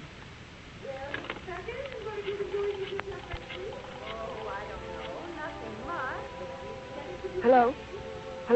Is this the Jewel Plaza? I want to talk to Mr. Larry Renault. Oh, sure. I go to all the shows. What's that?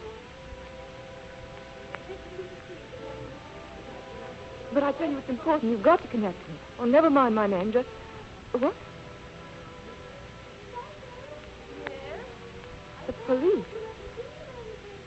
I saw it twice. My name is Paula Jordan. I'm sure Mr. Renault hasn't done anything to... What? What? Oh. Yes, Danny. Billy, I just discovered that Dr. Talbot and I have something in common. What? We belong to the same golf club. Oh. Good to you were here this afternoon, Miss Jordan. So we'll have to ask you to stay right where you are until an officer can get down there to talk to you. Hello? Miss Jordan? Hello? Miss Jordan?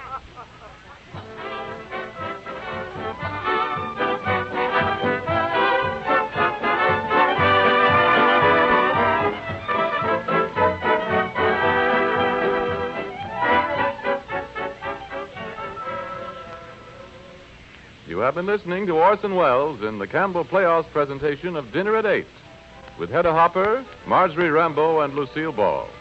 Mr. Welles will be back in a moment to continue our broadcast. Meanwhile, having talked more especially to the ladies earlier this evening, I'd like to take just a handful of seconds now to talk to the men. After a hard day's work, there's something specially comforting and restful to a man in sitting down to an evening meal that includes a good plate of soup. Isn't that so? Somehow, soup warms and cheers you all the way down. Now, let's say it's a piping hot plateful of Campbell's vegetable soup. An inviting aroma drifts up from it that sharpens your appetite. And tender, luscious vegetables abound in its rich, rugged beef stock. You dip your spoon again and again, and when you've finished the last delicious spoonful, you somehow feel that all's right with the world, that, well, here's an evening well begun. And so, just a hint for you and for your wife. Wouldn't a plate of Campbell's vegetable soup taste good at, say, supper tomorrow night? And now, if you please, Mr. Wells.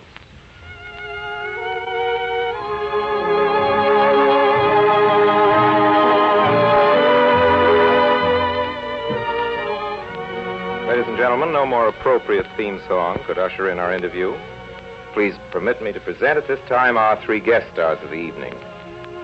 Miss Marjorie Rambeau. Good evening. Miss Hedda Hopper. Good evening. And Miss Lucille Ball. Good evening. I know, Hedda, I'm making an awful mistake in being polite to you because it is perfectly certain that this will lead to something vile in your column, but I'm sincerely glad to see you tonight. Well, now comes the but. Am I right? Well, I was wondering whether you're aware of how much time you spent on the telephone in our broadcast this evening. It seemed to me, Hedda, that... Well, no matter how long you thought I was on the telephone as Millicent Jordan, I assure you it was really a vacation from phoning for me. You try running a column sometime and see how long you can stay away from the telephone. Perish the thought, I suppose, but it's probably not a coincidence that since the invention of the telephone by Don Amici, the modern column as we know it has been born, or inversely. If I may say a few words as Carlotta Vance, Mr. Wells. Please, Miss Rambeau. Things are so much nicer in those days when there were no columns. I remember... Oh, do tell us what you remember, Miss Vance, when there were no columns and no railroads and no steamboats and no... Now, just one moment. Just because I'm willing to remember my memories and not forget them as Lady, will you say something, Miss Lucille Ball, to get things more peaceful? Oh, I'd be glad to. On behalf of Kitty Packard, I think Mrs. Jordan and Miss Vance ought to make up their minds to call it a day, both of them. Just because a girl wants to have a little fun and not sit around all the time like a piece of furniture or something, you'd think butter wouldn't melt in their mouths the way those old... Thank you very much, Lucille. You managed to straighten everything out just beautifully. If I may, however, and seriously and truly, I'd like to thank all three of you ladies very much in your own persons. Hedda Hopper, Marjorie Rambeau, and Lucille Ball. Thank you very much. Good night, and please come back again, ladies and gentlemen. Carlotta Vance was Marjorie Rambeau. Millicent Jordan was Hedda Hopper. To whose sponsors of her program, Hedda Hopper's Hollywood, we're indebted for their kind permission in permitting her to be with us tonight. Kitty Packard was Lucille Ball. Oliver Jordan was played by Charles Trowbridge, who first created the part in the Broadway production. Hattie Loomis was played by Clara Blandick, Paula by Mary Taylor, Dr. Talbot was Edgar Berrier, and Max the Agent was none other than the inimitable Mr. Benny Rubin. Mr. Packard and Mr. Renault, were played and were probably all too recognizably your obedient servant. Music as always was composed and conducted by Signor Bernard Herrmann. Next Sunday night, we bring you, ladies and gentlemen, Only Angels Have Wings, a merry chronicle of the goings-on in the Central American tropics when a serious young lady of the chorus engaged in the frivolous business of cafe entertaining finds herself in the midst of some frivolous young gentlemen engaged in the serious business of flying the mail. Our guest star will be one of Hollywood's gayest and most attractive young women, Miss Joan Blondell. Miss Blondell, you may recall, was prevented by illness from being with us last Sunday when we presented Mr. Deeds Goes to Town, incidentally the comedy based on Clarence Buddington Kellen's story, Opera Hat. And so, until then, till next Sunday night, and Only Angels Have Wings, my sponsors, the makers of Campbell Soups, and all of us on the Campbell Playhouse remain, as always, obediently yours.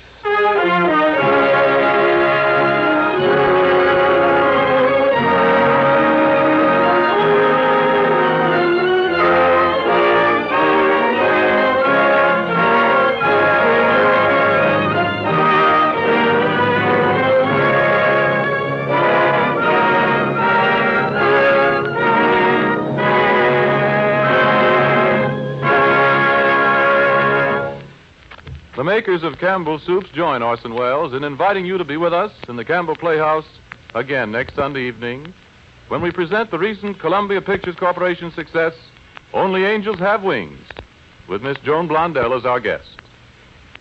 In the meantime, if you've enjoyed tonight's Playhouse presentation, won't you tell your grocer so tomorrow when you order Campbell's vegetable soup? This is Ernest Chappell saying thank you and good night.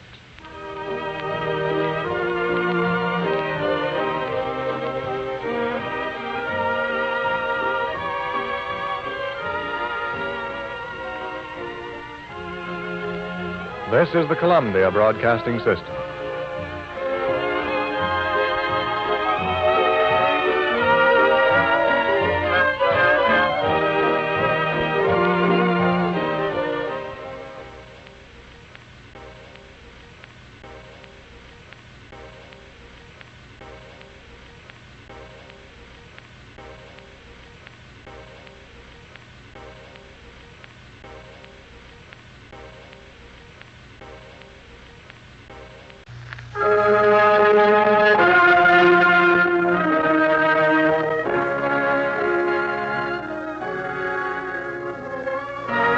of Campbell Soup presents the Campbell Playhouse. Orson Welles, producer.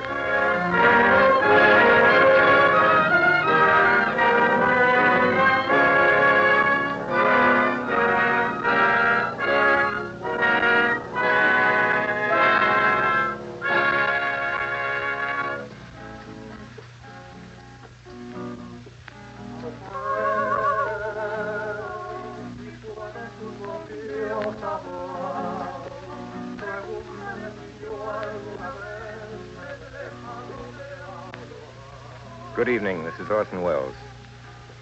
Our offering for tonight deals with those fabulous creatures who are rapidly becoming a race apart, the professional flyers of the world. While not exactly unheralded and unsung, not that is in regard to their spectacular conquest of the air in which they span whole continents and oceans without pause or stop, but in such everyday routine affairs as getting the mail through, no matter how inaccessible the destination, how menacing the elements. It's a fact that their achievements are taken much too much for granted. But tonight we deal with such a group of men. In this instance, flying all over a South American republic whose capital is here called Barranca, who themselves see nothing more unusual or heroic in what they're doing than if there were so many radio producers. Only Angels Have Wings is the title of our offering. It's still remembered happily by those who saw it as a Columbia Picture production with Cary Grant, Gene Arthur, and Richard Barthelmess. Our guest star tonight is the beautiful and animated young lady from Hollywood who has rapidly worked her way into the affections of all of us with a number of distinguished and memorable characterizations, Miss Joan Blondell. But before our story begins, Mr. Ernest Chappell would like a word with the ladies especially. Chappell, sir. Thank you, Orson Welles. And I'll be direct and to the point. Tell me, do you still go to the trouble of making vegetable soup at your house? Frankly, Mr. Chappell, I do. When it comes to the other soups, I serve Campbell's, but my mother and her mother before her... I understand, madam. Making vegetable soup is a sort of a tradition in your family. Is that so? Why, yes, you might call it that. And I respect that tradition. But that's just the reason I'd like you, particularly, to try Campbell's vegetable soup. Quite apart from the kitchen time it will save you, you'll find when you taste it that Campbell's vegetable soup has the same slow-simmered, rugged beef stock as yours. And in it, 15 different kinds of vegetables, wholesome and tender and flavorful. 15 different vegetables, did you say? Well, that's many more than I ever think of using. Yes, I guess it is, but that's what helps to make Campbell's vegetable soup so extra tempting that when home cooks try it, they decide then and there to let Campbell's make their vegetable soup for them. Well, I'm going to try it, Mr. Chappell. It certainly sounds like the kind of vegetable soup I want my family to have. I think you'll find it so. And I hope that every woman listening who hasn't tried vegetable soup as Campbell's make it will do so, too. Will you? Soon. And now, Only Angels Have Wings, starring Orson Welles and Joan Blondell.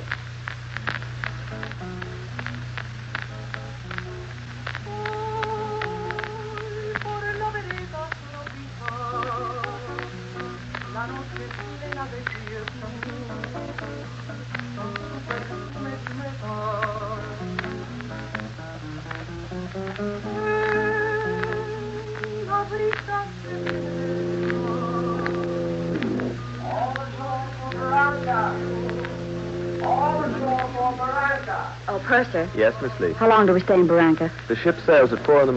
We're sorry, From the but looks of this place, that'll be long enough. Where's a good place to go? there's only one place, the cafe at the airport. It's called the Dutchman. If I had a quarter for every time I've been in a dump in the tropics called the Dutchman. How do you get there? Just up that street, miss. It's the only one.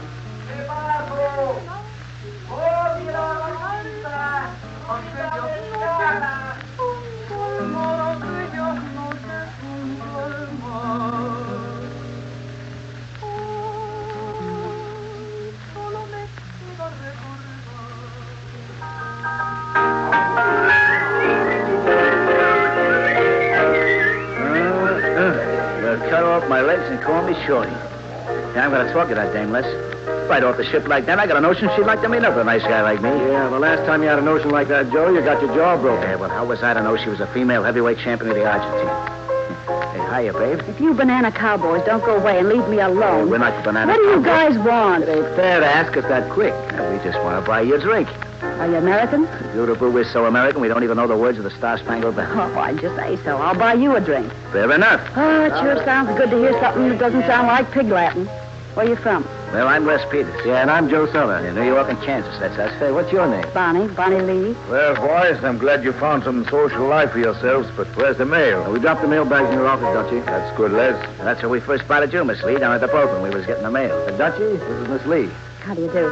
You. Miss Lee, this gentleman here is postmaster and leading banker of Barranca. Also the owner of the general store, when you're right, and... Manager, cook, waiter, and general staff of the hotel and restaurant you're in right now. And outside of that, all right. Pay no attention to them, Miss Lee.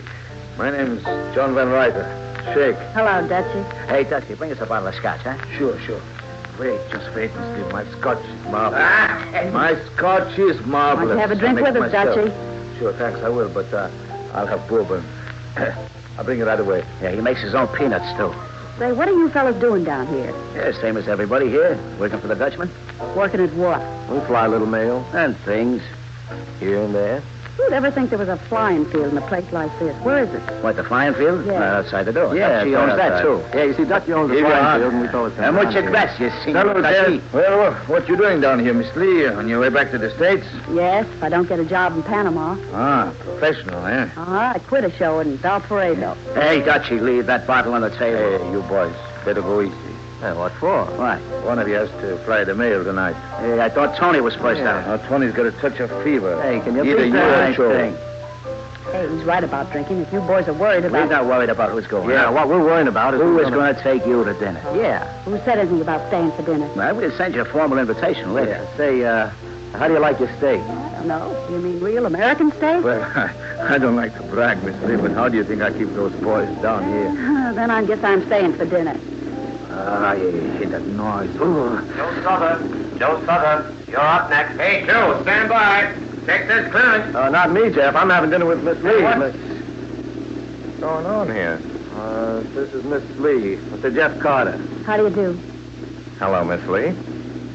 I'm sorry, Joe. The mail goes on schedule instead of the pilot. No, since when, Jeff? Anyway, Les can take I want Les to go to the warehouse and check over that stuff that came in on the boat. Hey, that's an all-night job. What'd you think that up? Just now. Come on, get going, Joe. Yeah, but what about Miss Don't Lee? you worry about Miss Lee. I'll be glad to take up where you left off. Look here, mister. I got something to say about this, you know. Chorus girl? No. I do a specialty. So much the better. Pick up that stuff on your way back from Las Cruces, Joe. See you later, Miss Lee. Oh, you will you? Hey, who does that guy think he is? You don't have to think who he is. Yeah, he's the boss. Well, he's not my boss. Well, don't you bet on that. Well, so long, Bonnie. I'll be seeing you. Goodbye, Joe. Now, be careful, Joe. No chances.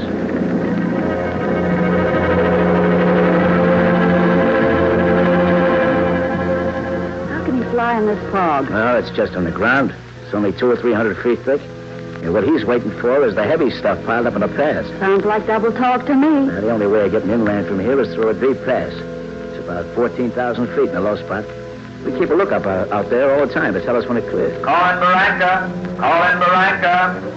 Call in Barranca. Okay, Tex, go ahead. That's the lookout I was telling you about, Bonnie. How's the look up there, Tex? Jeff, you better hold Joe down there for a while. I can't. He's already gone. You ought to be able to see him by now. I can't see the tip of my nose. Jeff, it's closing in again. You can't tell what this stuff will do. Okay, Tex. Les, you better stand by and put out a flare in case I don't get hold of him. Never mind the flare, Jeff. Little Joey heard every word. What'll I do, come back? Yeah. Look, Joe, it's pretty thick down here. Start letting down. You get over the fog. Now line you up and talk you in. Say, Jeff. What? Will you tell that beautiful blonde I'm still in the running, huh? Will you stick to business, Joe? Well, all I want to do is order 2 steaks for dinner. Come on, everybody, out in the field. Hey, Jeff. Hey, Jeff, I said all I want to do is order 2 steaks for dinner. How about it, Dusty? He's okay, Carter. Okay, Joe.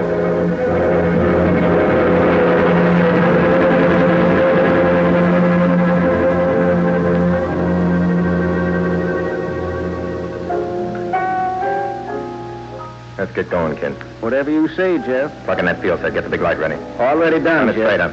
Straight up it is. Awful cold out here. Light the bulbs. Okay. Joe Southard, Joe Southard. Okay, Jeff. Coming down. On top of the fog is 1,500. He's higher than I thought, Jeff. Watch carefully, Joe. We're turning on the lights. Here they go. There you are, Joe. Can you see him? No, not a thing. Can't even see the glow. Must be thicker than it looks. It's pretty thick, all right. Hey, pipe down on that piano.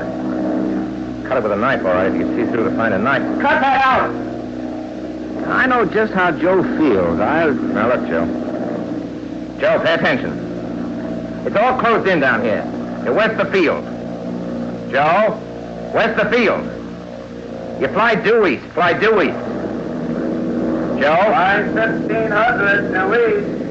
Due east is 1,500. Blink your motor, Joe.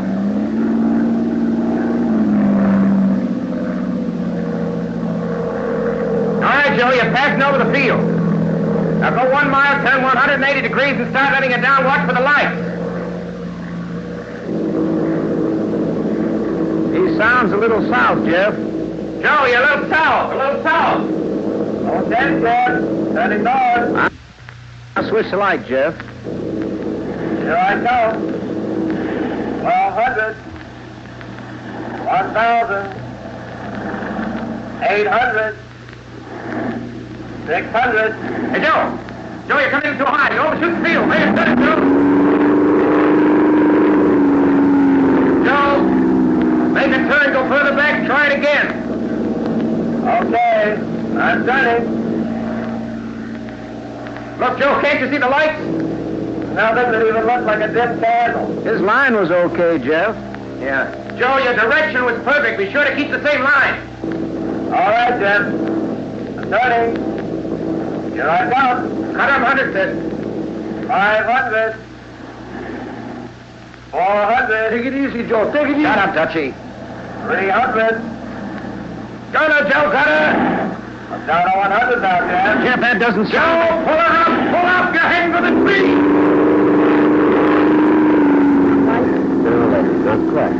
Look, Joe. Joe, you had the wrong line, Joe. You're way off. Okay, Jeff. Jeff, it's all the lights. I'll get it next time. Nothing doing, Joe. Don't take any more chances. You got 3 hours gas, so you better stay up there and cruise around. And 3 hours? Oh, Jeff, you'll be almost on the boat by then. Listen, I told you to stick to business. Now get up on top and cruise around till it opens up down here. That's right, Jeff. Don't let him do it. Oh, Jeff, give me one more chance. Hey, Jeff, I think there'll be a hole. Yeah, I do see one. Joe. I'm coming down, Jeff. Listen, Joe, you got your orders. Stay up there and quit worrying about that blonde. It's all right, Jeff. I see the light. I'll make it easy. Listen, Joe. Now pull up! Pull up your head for that tree! Go! Get away! Come on, Ferris, here. In case you have to cut him out. Okay, Jeff. Dutchie, telephone the police. Tell them to clear the field and keep it that way. Hurry up. Jeff, right away. You don't know you call you could, Jeff. Yeah, Mr. Wise Guy, all right. Do something. You need your life. Don't stand there. How can you stand there doing Cut it nothing? out. Haven't you caused enough trouble? Call in Miranda. Call in Miranda. Go ahead, Tex. Hey, Jeff. It's all cleared up now. Hey, Jeff, the pass is clear. Jeff, did you get Joe down all right? All except for one tree that's stuck up too high. Oh, Mr. Carter. Yeah?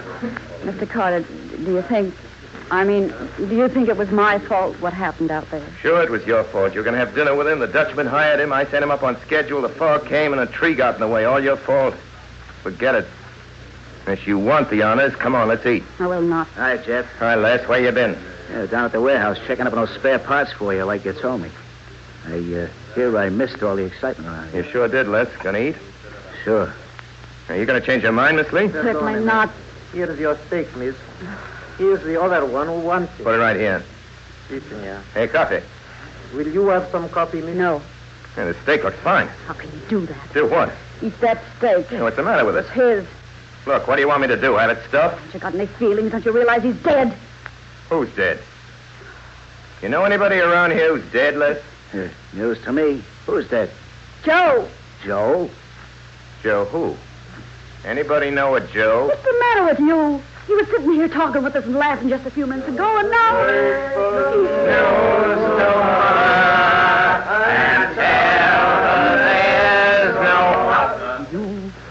Well, how do you like that? Don't say I told you, Jeff, but she slapped her face. I know. Hey, you. So Oh, You little fool.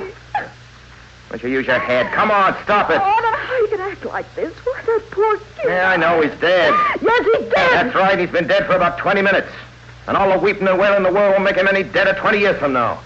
If you feel like bawling, how do you think we feel? I know how I feel. If you go on outside and walk around, stay there, you can pull all that together. If you can't do it, don't come back at all. Hi, lady. Oh, didn't mean to make a scene, but Don't call me mister. Call me kid. Okay, kid. You see, I know. That's why I followed you out here. I kind of figured... Kid, can you kick real hard? Well, maybe you don't need it. I think I'd feel better. You know, all my life I've hated funerals. Fuss and the bother that never brings anybody back and just spoils them, remembering them as they are. And yet when I see people actually facing it that way, I'd act like a sap. You know, this flying business is all new to me. Oh, you'll learn, or you won't, and then it won't make any difference. This sort of thing happens very often. Well, that depends on the weather and the luck. We've drawn spades twice in the last 3 months, not counting this one. Suppose you'll be at it again tomorrow. Tonight, if it clears. You must love it. Flying, I mean. Oh, why do you think we came to this kind of a place? Just like being in love with a buzzsaw.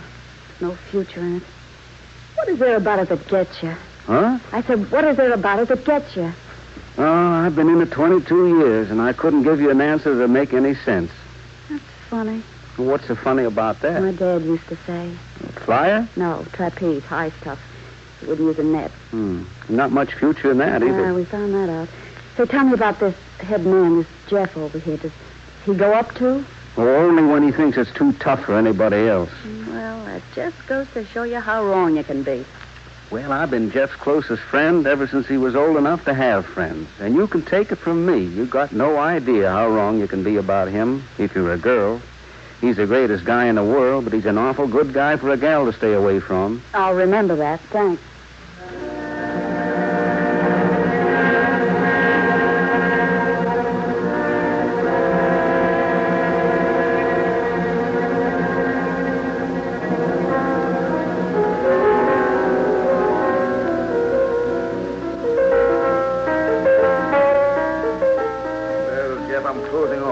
Stick it on if you want to. You want a drink or two, help yourself.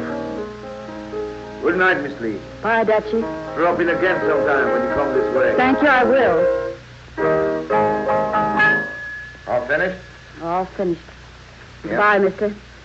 Too bad Barranca's so far from Brooklyn. What's your hurry? It's only a few minutes after 12. Your boat doesn't sail till 4 o'clock. When are you going to get some sleep? After your boat sails. How about a drink? Aren't you just wasting your time? Well, that's a point that's open to argument. What I'm afraid of. What? Those arguments. What's the matter with them? Oh, they're too one-sided. Well, no hard feelings. Your apologies accepted. Say, tell me something, will you? What was she like, anyway? Who? That girl that made you act the way you do. Still carrying a torch for her, aren't you? Got a match? Don't you ever have any? No, don't believe in laying in a supply of anything. Snatches, marbles, money, or women? That's right. No looking ahead, no tomorrows, just today. That's right. Is that why she gave you the air? Who? That girl. Listen to me. I wouldn't ask any woman. Did you ever know a woman who didn't want to make plans, map out everything, get it all set? Well, if I that's don't a blame them, crime. I guess. It's the only way they can operate, run a home and have kids. Didn't you ask her to? Who? That girl. I told you I wouldn't ask. What if she was willing to? That's what they all say. Women think they can take it, but they can't. The minute you get up in the air, they start calling the airport. When you get down, you find them waiting for you, so scared they hate your insides. Oh, girl. No, if there's anything else you'd like to know about me, I'd be only too glad. Yeah, would you like to go over to my room? Got some letters from home. Pictures of my father and mother. Pictures of me the first time I went up in the air. Pictures of my first crash. Pictures of you when you were a baby? I don't remember. Want to go and look? Sure. Okay. See that door? Uh-huh. Okay. We'll open it. Keep right on going. Just follow your nose, and it'll take you right back to the boat.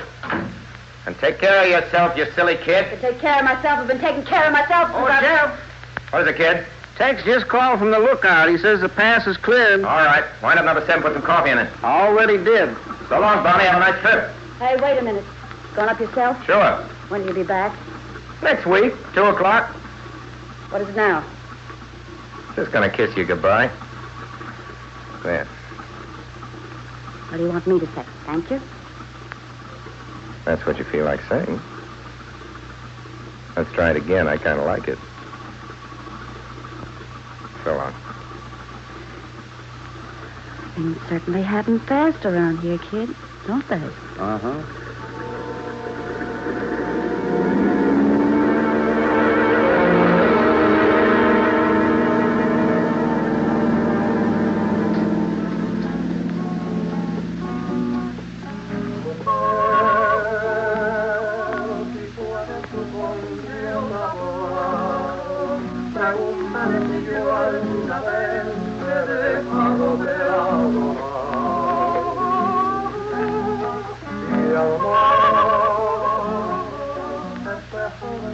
You are listening to Orson Welles in the Campbell Playhouse presentation of Only Angels Have Wings with Joan Blondell.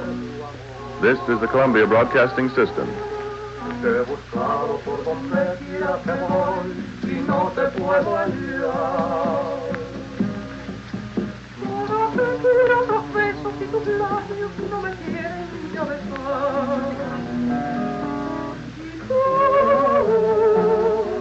¿Quién sabe por dónde andaba?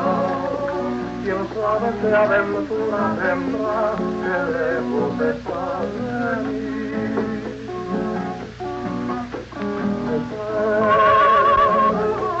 Si puedes conmigo saber, pregunta si yo alguna vez he dejado de This is Ernest Chappell, ladies and gentlemen, welcoming you back to the Campbell Playhouse. In a moment, we shall resume our presentation of Only Angels Have Wings. But first, if you want to know what people eat, ask your grocer. I have a grocer friend I see quite a lot of. I like to check my ideas with him, so to get his ideas about the things I tell you from week to week. The other afternoon, I was chatting with him, and I asked him, among other things, if he had noticed that more and more of his customers were giving up making soup at home. He nodded and pointed to the shelf where he keeps his Campbell soup. Every morning, he said, I stock that shelf full. Well, look at it now. That's the best answer I can give you. And you know, to me, that seemed a pretty good answer, too. Now, I'm wondering, perhaps you are drawing regularly on the Campbell soup shelf at your grocer's. Perhaps you're enjoying your favorite soup as Campbell's make them. Fine-flavored, nourishing, really home-like soups. But if not, if you haven't yet turned your soup making over to Campbell's, won't you try them? I believe your family will enjoy them so keenly that, well, you'll decide then and there to let Campbell's make all your soups for you. Now we resume our Campbell Playhouse presentation of Only Angels Have Wings, starring Orson Welles and Joan Blondell. What are you doing, Jeff? Setting records? That was a pretty quick trip you made. Shut up, kid. I still say it was a pretty quick trip. What do you mean quick?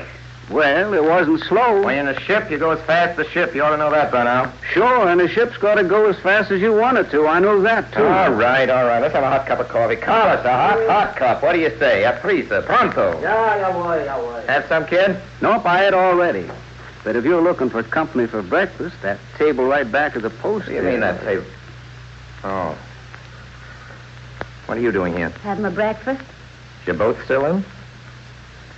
I don't see it from here. No, you don't. Aquí está. Váyate. Happened to get left behind. Oh, just... Yeah, well, go on. Well, I told the man to put my trunk on the dock. Why? Well, I couldn't stay over without having anything to wear now, could I? It's been done.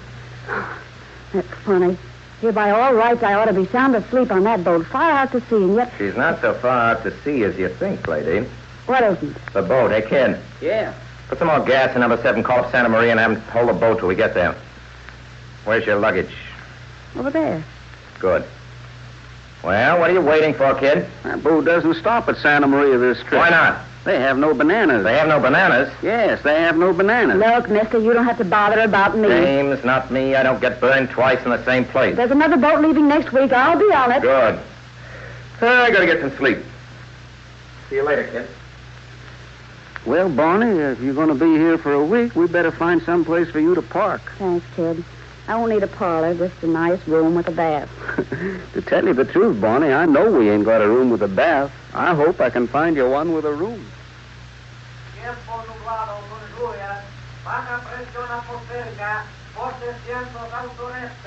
Dutchie. All right. I'm only the owner. What is it? What I mean, you're behaving like a guest. Oh, I got to go someplace, eh? Right, you gotta meet the southbound boat, Dutchie. Why don't you send Les? It ain't polite to send Les. We got that new flyer coming in. Go on, Dutchie. Make him feel good. You know, go and meet him in person. You kind of get the idea you care. See what I mean? You sure you aren't just sending me down because I look comfortable? Yeah, that's one of the reasons. Oh. What's that new guy's name, Les? Byfield, eh? Yeah, that's it, Byfield. Well, who is he? What's the... what's the difference, Dutchie? As long as he can fly, we can't afford to be too fussy down here. Go on down and meet the boat, Dutchie. All right. The owner should go. The owner should sweep out, too, and the owner should make the drinks, and the owner should... Number 7, calling Barranca. Number 7, calling Barranca. Go ahead, kid. Let me talk to Jeff, will you? Hello, Grandpa.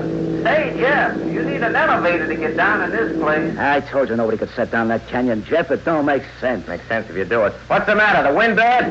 Man, did you ever sit down in here, Jeff? Yeah, once. It's about as easy as getting a piano over a transom. Come on back if you can make it. Okay, I'm coming back. Well, here's the mail. Hello. Where's the new pilot? He's putting his things in his room. I'll give you a hand with those bags in a minute, Dutchie. All right. Don't strain yourself. No, sir. Yes, sir. Quite all right, Dutchie. Quite all right. You're all right, Mr. Byfield. It'll do. Well, let's get you acquainted around here. This is Mr. Byfield, our new flyer. Welcome to our fair city. Les Peters. How are you? Hello. Pete Shelton. How are you? How are you? Too early to buy a drink? Yeah, I guess not. Let's sit down. Hey, where you from? Mexico City. What kind of stuff are they using up there? Oh, some old Fokkers and Fords. Oh, Jeff. Yep. This is Mr. Byfield. Yeah. Glad to see you, Mr. Byfield. Well, gents, drinks? No, we won't be drinking with this guy. What's this all about? Your name isn't Byfield at all, fella. It's Ashton Stevens. Did you say Stevens, Jeff? That's what I said, Les. Bat Stevens? That's right. My name's Stevens. Bat Stevens.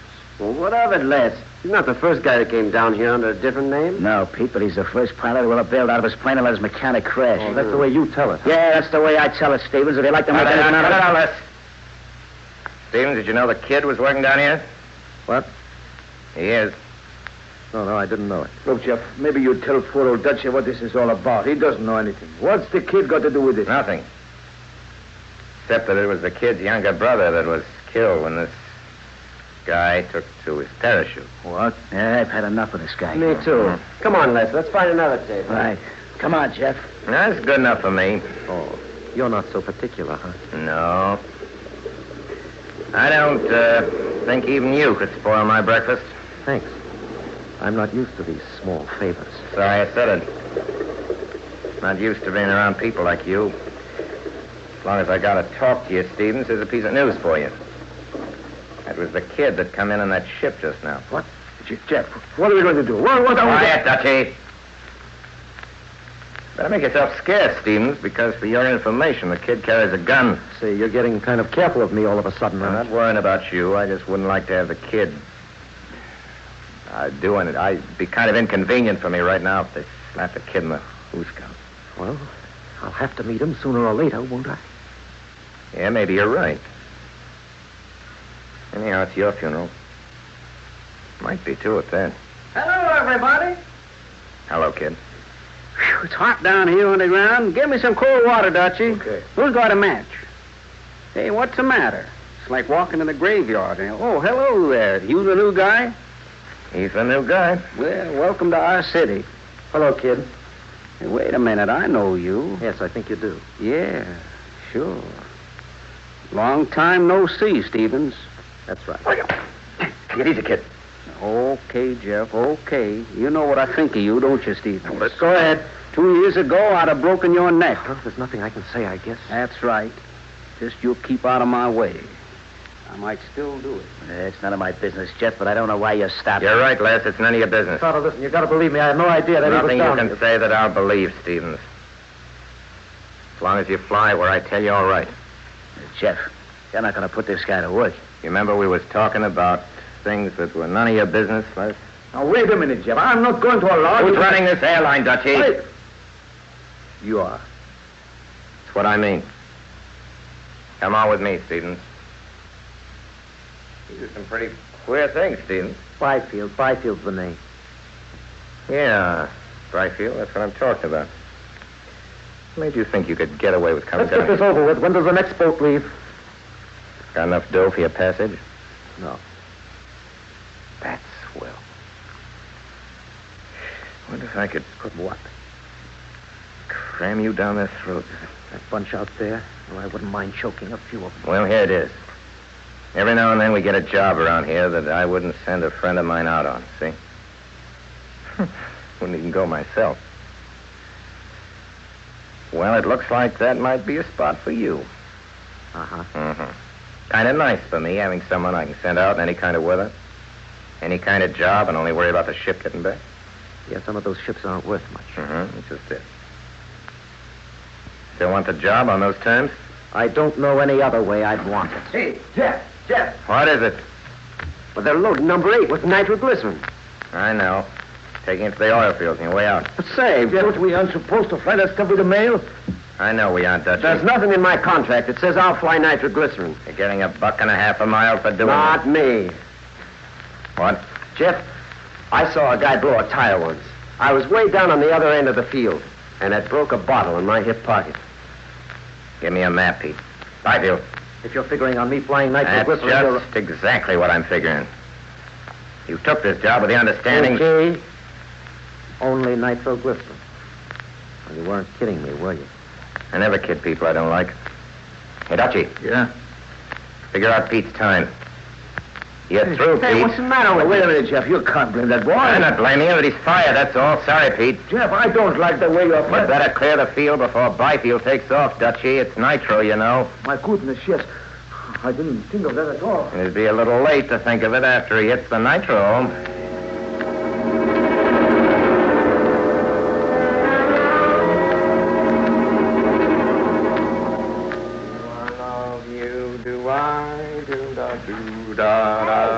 Hey, don't come in. Don't come in. Who's that? Me. I'm taking a bath. Now, this is my room. Take it in my room if I could. Can't bet take a bath in a wash basin, you know. All right, hurry it up. I'm hurrying. What's that? What's what? All this cooking. Oh, that's coffee. Don't touch it. It's hot. Yeah. You'll burn yourself. Boiling, wait a minute. Ouch! I told you so. Let me see this. That is a burn. I'll put some butter on. I don't want any butter on My it. grandmother always used to use You butter. kid, I want you to take this coffee pot out of here. Ooh. I thought you never did that. Did what? Get burned twice in the same place. Where do you keep those pictures? What pictures? Those pictures of you when you were a baby. Yeah, we're right back where we started, aren't we, Bonnie? Oh, that was a million years ago. I know you a lot better now. Oh, hey. Oh, your foot. I just slipped on the porch. You little chump, don't go walking around on it. It's right. Nothing's the matter with it. I just... Hey, here, let me put you down somewhere. Here, It's not sprained. I just lost the heel off my slipper, that's all. Now, why'd you say so? Don't I have that darndest luck losing one heel right after another? You're a queer duck, Bonnie. So are you. Hey, Bonnie. I want to ask you something, Bonnie. Go ahead. You want me to kiss you like this, carrying you, or you want me to put you down on your feet first? Well, you can kiss me like this, and if you put me down, that way you'll get another chance. Thanks. I just got no vision, I guess. Jeff, you don't have to be afraid of me anymore. I'm not going to tie you down. I don't want to plan. I don't want to look ahead. I don't want to change anything. I love you, Jeff. There's nothing I can do about it. I just love you, that's all. I feel the same way about you the kid does. Anything you do is all right with me. The kid? Yeah. He doesn't ask you for anything or get in your way or bother you, does he? He drives me nuts. Hey, Jeff. Oh, I'm, Come in, kid. Well, the boys are ready to test those motors, Jeff. Okay, kid. So long, Bonnie. You don't mean you're... There you go. I told you. Just, I'm a sucker for telling you this, Bonnie. I'd go anyway, but right now it's more important than ever. Dutchie's got a test contract with the government that expires tonight. If we make this flight okay, everything is Jake. If we don't, forget I explained it to you, will you, please? Okay, I didn't say I'll it. forget, only... Only you won't. What a sap I am. That's something I'll Oh, remember. by the way, Bonnie, take a look through this box. Maybe you'll be able to find it. It's somewhere in there. What is? That baby picture we were talking about. It's kind of cute. I'm nude on a bare rug. I can't wait. And keep the coffee warm, will you?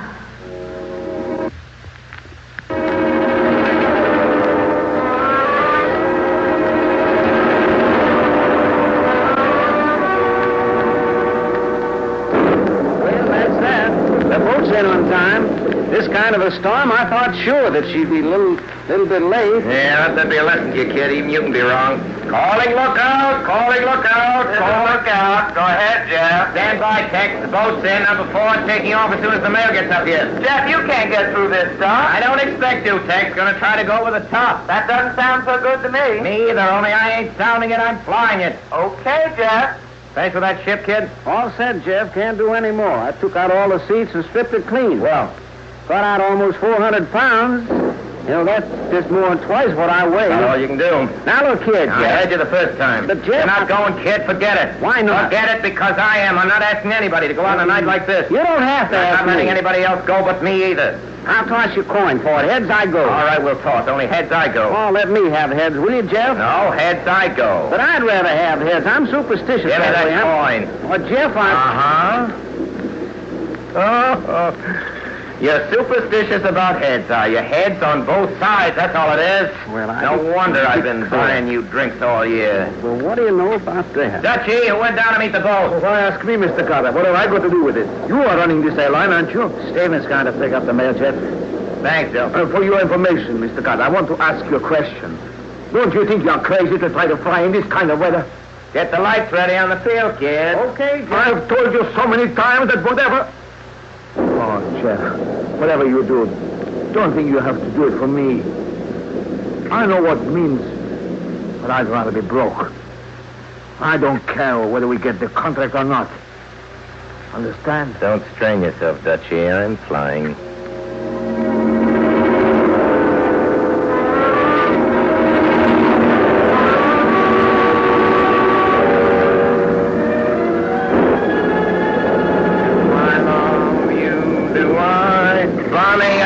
Using my room to take a bath once, but if you're starting in housekeeping... I thought you might want a little coffee. Be careful. Boiling hot when I put it there. Don't burn yourself again. Thanks, I won't. Anything else? No. Oh, have a nice trip, Jeff. We'll see you next week. 2:00. Where you going? Back to the States tonight. Hey, isn't that the outfit you came to shore in? How'd you remember that? I got systems for remembering things. Got a match? Hey, don't you think it's about time you started carrying some? Pretty late to begin getting new habits, You isn't never it? carry matches. No matter what anybody says to you, you never carry matches. What's wrong? You think you carry matches now and then, What's Jeff? all this? I'm sorry to be so silly. I wanted to do this just the way you'd want me to. And I was all right up to the time I see that match, wasn't I? Yeah, you sure was. Say, Bonnie, are you sorry about anything? You... No, I'm not. So long, Bonnie. Aren't you going to kiss me? Sure.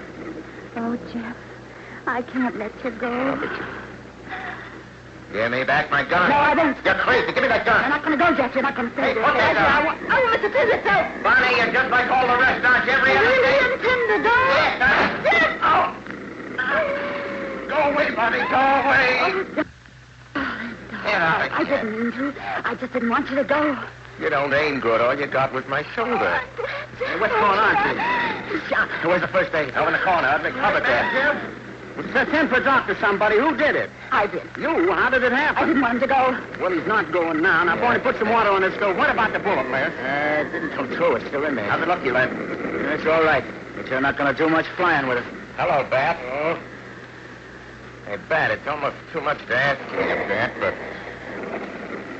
I guess you have to do it. Yeah, I always arrive in time for good news. How were you going to get through all that stuff? Over the top, a new tri-motor. Will she go that high? I'll see. You find out. I'll see what you find out. You want to take the kid with you? Anything you say, it's orders. Well, let me alone. Let me go alone. Now, kid. You don't have to go Byfield. It's not that kind of a job. That's fair enough. I'll see you out on the field in 5 minutes, kid.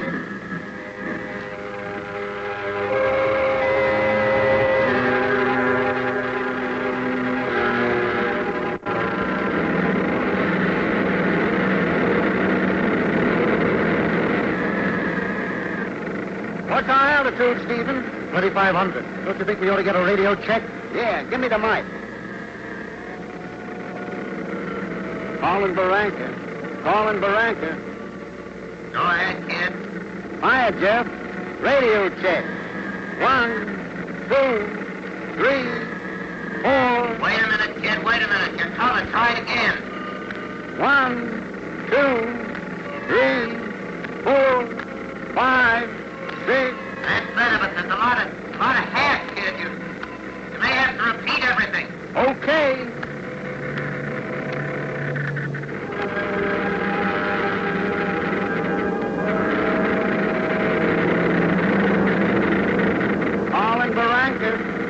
Calling Barranca. We're 3,500. 3,500. Still on instruments. Still on instruments.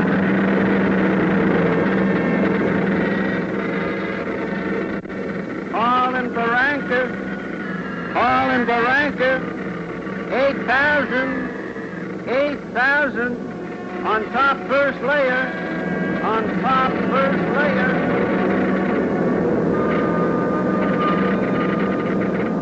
Calling Barranca. Calling Barranca. 14,000. 14,000. Picking up a little ice. We're to climb 320. To climb 320.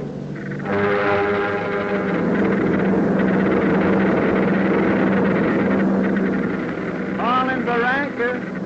Calling Barranca. 15,600. 15,600. Near ceiling. Near ceiling.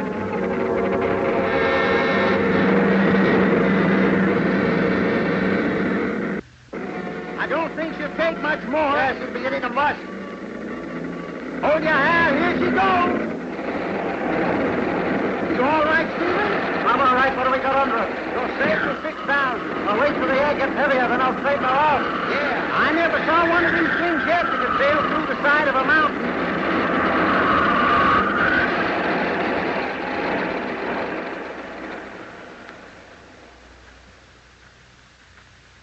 I wonder what's wrong with the kid.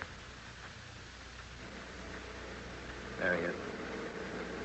Calling Barranca. Calling Barranca. Go ahead, kid. Jeff, we can't make it. Got almost 16,000 and the bottom came out. All right, come on back. Well, not a chance, Jeff. We're not coming back. We're going through the pass. Listen, kid. Tex says it's closed in tight. Turn around, come back. Those are orders. You hear? No thanks, Jeff. I order you. Well, I haven't heard you for the last 5 minutes. Signing off. Get Tex, Les. Tell him to look for them. Hey, calling lookout. Calling lookout. Go ahead, lad. Now watch for number 4, Tex. They're going to try the pass. They can't make it. It's closed in thicker than glue.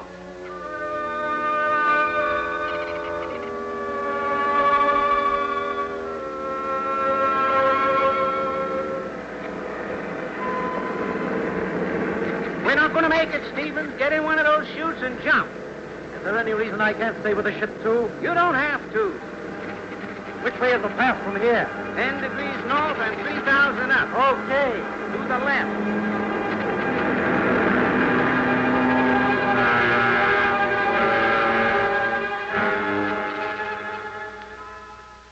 Calling Barranca.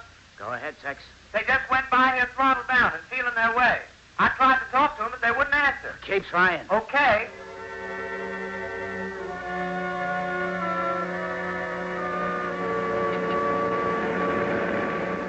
you coming, Stevens. Okay, only I don't like these big birds around here. Oh, the pass is full of them this time of year. Condors. Hit one, she goes right through the windshield. I don't like them. It's tough enough not knowing your direction without... Oh! Are you all right, kid? Are you all right?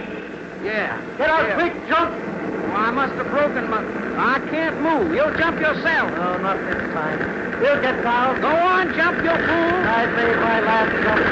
We're turning back, and we're making it if we can. Oh, if I could only move, I'd pick you up and... There, we're burning. Yeah, we've been burning for over a minute.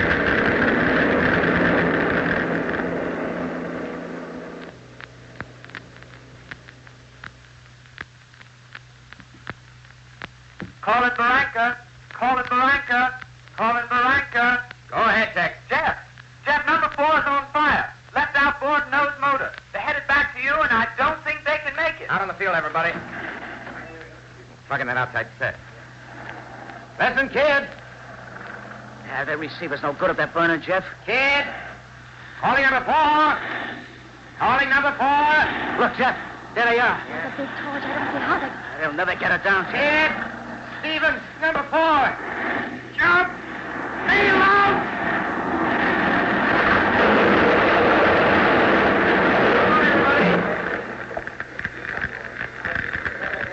It's Rabbit Street. Go on, that's right. Keep on pulling. Get him on. Come on now. You all right, Stevens? I'm all right.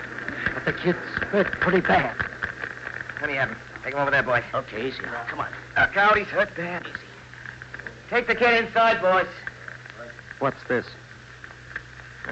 Just a pat on the shoulder.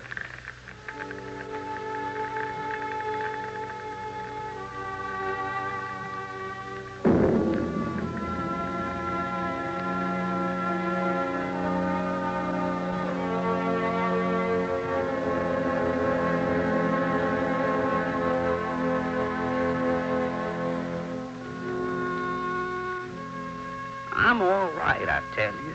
If this doctor'd only quit them. Oh, Jeff, tell this guy to quit fussing with me, will you? I'm all right. Leave him alone, Doc. Oh, Jeff, give us a cigarette, will you? Yeah. How's the other guy? Hands burned. One side of his face is on. Stephen's all right, Jeff. He could have jumped, but he didn't, even after we was burning. He just sat there and took it like it was an ice cream soda. Well, Jeff, buy him a drink for me, will you? Sure, I'll buy him a drink. Oh, God, if it hadn't been for those birds, we'd have made it. Sure you would. Yeah. I might design a windshield at an angle, then they'd bounce off. Not a bad idea. I'll make you a present of it, Jeff. Hey. When I get on my feet, we'll work it out. Or will we? Your neck's broken, kid. Well, no wonder I couldn't feel anything.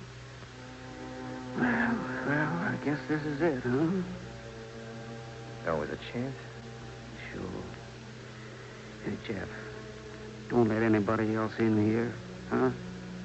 Whatever you say. Oh, you see, I don't want them to see me. I'm not afraid, Jeff.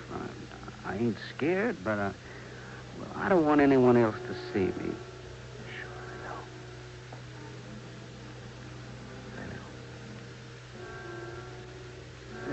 It's like doing anything new. It's just like my first solo. I didn't want anybody watching me then either. You see, Jeff, I don't know how good I'll be at this. You want me to go too, kid? Well, Jeff, I'd sure hate to pull a boner in front of you. Sure, I know. I'll go. So long, kid. So long, Jeff. Hey, Jeff, I think I'm going to take it fine. Yeah, I think you're going to be proud of me, Jeff.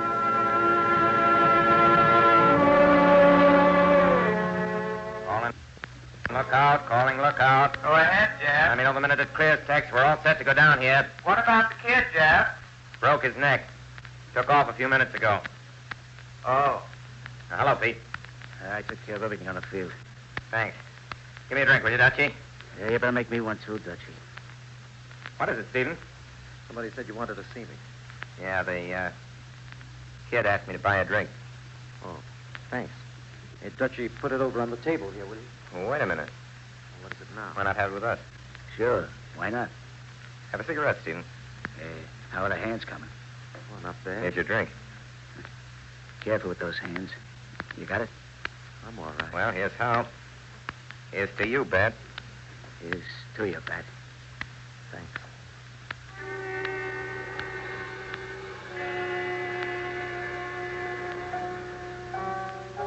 Well, so long, Les. You going, Bonnie? Nobody asked me to stay.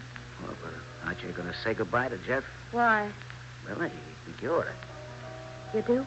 Yeah, I think he'd want you to. You sure? Well, he might not act like it, but I think he would. Well, if you think I oughta. Yeah, I think you should. I don't mind doing it if you say so. Yeah, I do say so. You do?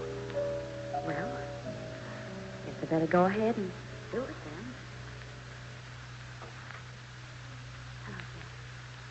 Hello, Bonnie. I thought I ought to. Well, Les said that he thought that before I'd go, I'd better. See, I don't know what to say. Don't say anything, then. Well, all I wanted to say is that, well, he said that you'd like it, but I don't know. You know. I know. You want me to carry matches from now on. Well, Bonnie, I make you a promise. I'll carry matches all the time. Jeff. All the time. Jeff, you're crying. You're crazy. You're crying, Jeff. Oh, please don't. I'd never be You'll never be able to what, honey? I'd never be able to say it. Say what? I was going to say goodbye. Well? Jeff, do you want me to stay or don't you? Well, Bonnie... Call in Barranca. Call in Barranca. Say, what's the matter down there? Call in Barranca. Go ahead, Tex. Say, Jeff, the storm's breaking up. Yeah? The wind's bumping down to a whisper. Okay, how's the patch? Clearing up faster than a cat can lick up cream. Okay, let's.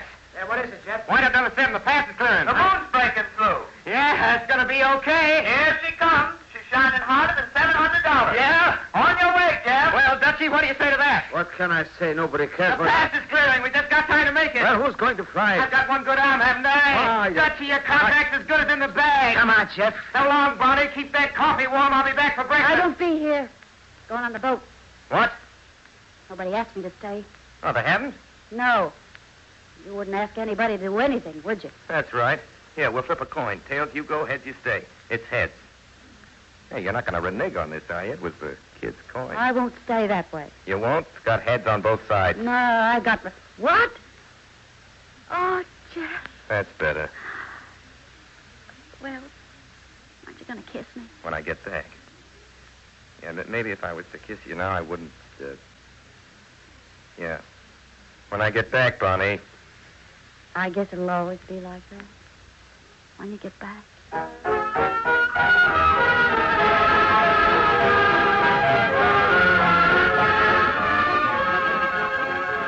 You have been listening to Orson Welles in the Campbell Playhouse presentation of Only Angels Have Wings with Joan Blondell.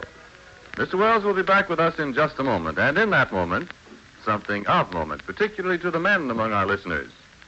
Let me ask you, doesn't old-fashioned vegetable soup fit in with your idea of a hearty good eating? Picture a piping hot plateful of Campbell's vegetable soup at your place at the table. Its inviting look and the rich aroma in the curling steam sharpen your appetite. You dip in and bring up brimming spoonfuls of the deep-flavored beef stock and tender, luscious garden vegetables. And as spoonful follows spoonful, you continue to enjoy this vegetable soup of Campbell's down to the very last. And now tell me, isn't that a picture that appeals to you? Then don't you want to remind your wife to have Campbell's vegetable soup at supper tomorrow? And now, Orson Welles. Ladies and gentlemen, it gives me great pleasure to introduce Miss Joan Blondell. Good evening, ladies and gentlemen, and thank you, Orson Welles. It is, ladies and gentlemen, with a slight feeling of presumption that I venture to introduce Miss Blondell this evening because, as you know, Miss Blondell in private life, is the wife of Dick Powell, who was master of ceremonies on this very program for many months. That's right. That's when Dick and I were married. Yes, well, we all not only happily remember Dick, but also your own appearances on the program. And while I'm about it, let me thank you for your distinguished performance tonight, Joan. I'm always delighted to appear here. It must be a lot like coming home, what with Dick having been a master of ceremonies for Campbell's and you having been a guest star for Campbell's. Say nothing of the two children eating Campbell soup every day. Soup. Isn't that nice of you? Thank you. Don't forget that. I'm not likely to. You've certainly earned the right to regard yourself, Joan, as being one of the most important members of the Campbell Soup family. Right, I'm very proud of it. We're very glad you are, and thank you again, Joan Blondell. Please come back to us very soon again. Miss Blondell, of course. Bonnie Lee. Here's the cast. Regis Toomey was the kid. Mr. Toomey's most recent picture, incidentally, is Northwest Passage, which he gives a distinguished performance as Mr. Webster. Edmund MacDonald is Les Peters. Edgar Berrier, known to all Mercury fans, is Ashton Bat Stevens alias Ernest Byfield. George Coulouris, another pillar, played Dutchie.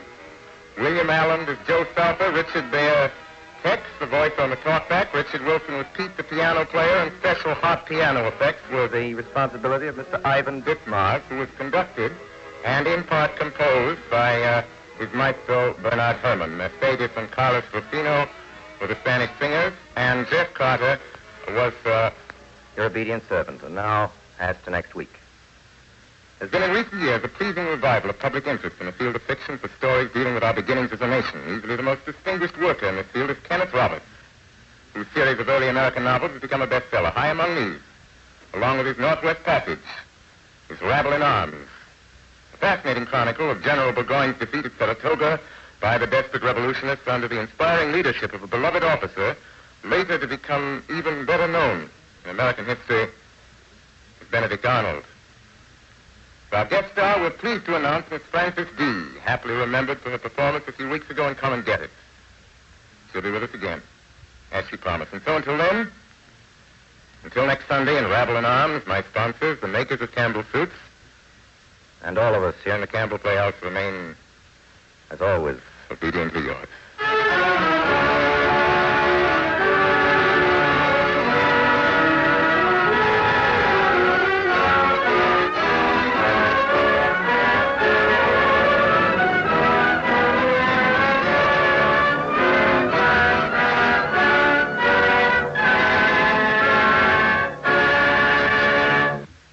The makers of Campbell Soup join Orson Welles in inviting you to be with us in the Campbell Playhouse again next Sunday evening when we present Kenneth Roberts' Rabble in Arms. And as our guest star in Rabble in Arms, you will hear Miss Frances D. In the meantime, if you've enjoyed tonight's Playhouse presentation, won't you tell your grocer so tomorrow when you order Campbell's Vegetable Soup? This is Ernest Chappell saying thank you and good night. This is the Columbia Broadcasting System.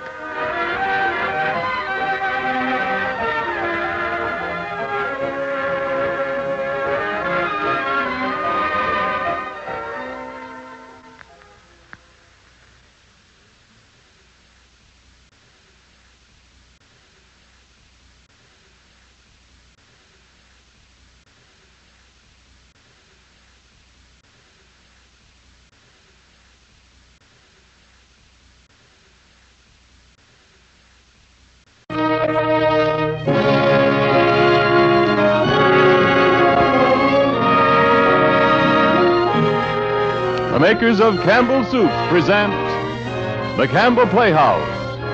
Orson Welles, producer.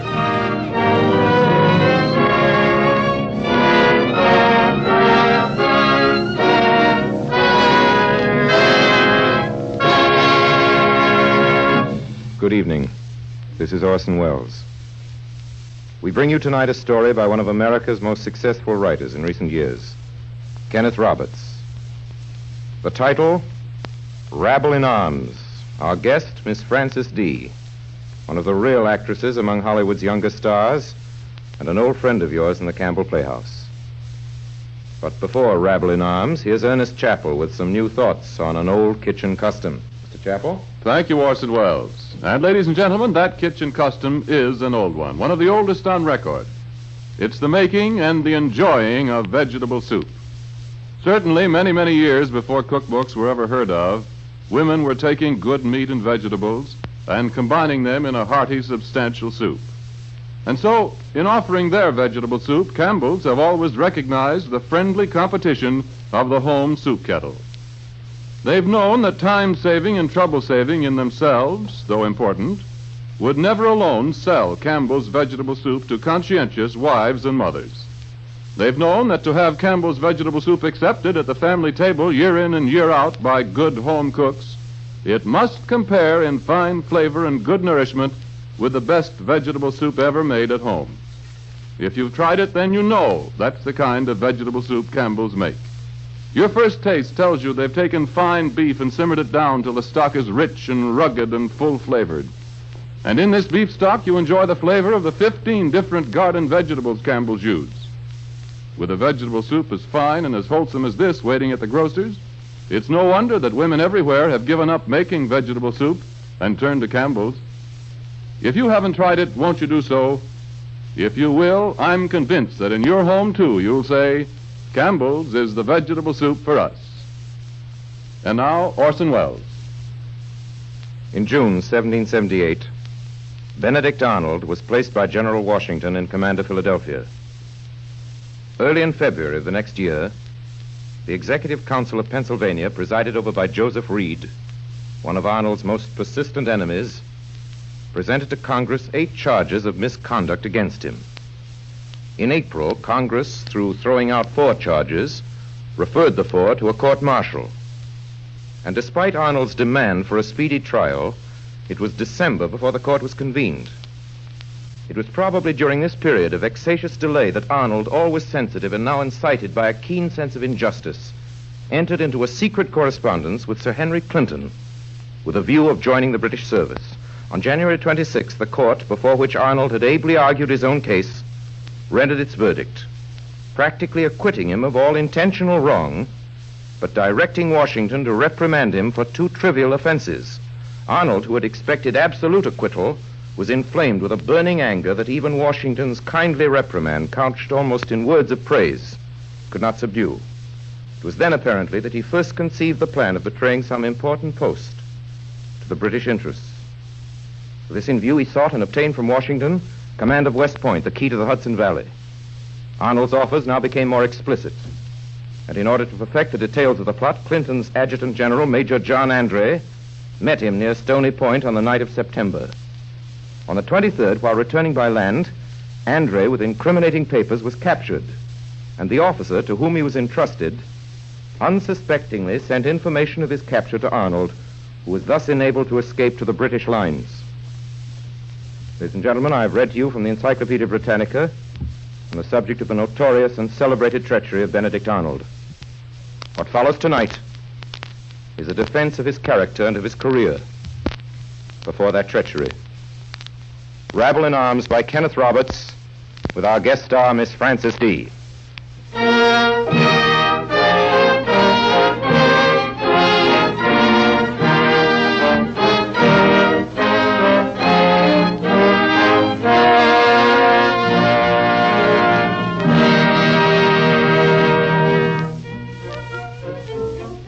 Rabble in Arms is a story of the Revolution, of which the author, Kenneth Roberts, tells us on his opening page that this is no book for those who swear by old wives' fables, holding all Americans brave, all Englishmen honorable, and all Frenchmen gallant. It cannot please such innocents as are convinced that men in public office always set the nation's welfare above their own, nor those that think all soldiers patriots. It will disappoint the credulous who cherish the delusion that patriotism burns high in every breast in the hour of a country's peril. Those who crave such poppycock must turn to fairy tales for undeveloped minds. For we are obliged tonight to deal with facts and write what we conceive to be the truth. America? Good heavens, why, America's a wilderness. If you go there, you'll be eaten by lions or chased by savages. It isn't a wilderness at all. Jack Burgoyne showed it to me on the map. Why, it's like a regatta on the Thames. You go to Quebec, and then you come to the lakes, beautiful lakes, and then to the Hudson River. And before you know it, you're in New York. Aren't you, Lord Domain? That's quite right, my dear. Quite right. It's as safe as walking in Hyde Park. There, you see. What about the rebels? The rebels? Oh, they won't bother you. They'll run like sheep when they see our regulars. I'm sending 1,000 of them over next week under Burgoyne. 2,000 Hessians, 5,000 Indians recruited in Canada. That'll put them in their places. Oh, they're nothing but beggars, you know, officered by shoemakers, butchers, barbers. Imagine our British troops being opposed by Rabble. That's all they are, you know, Rabble. A rebel in arms.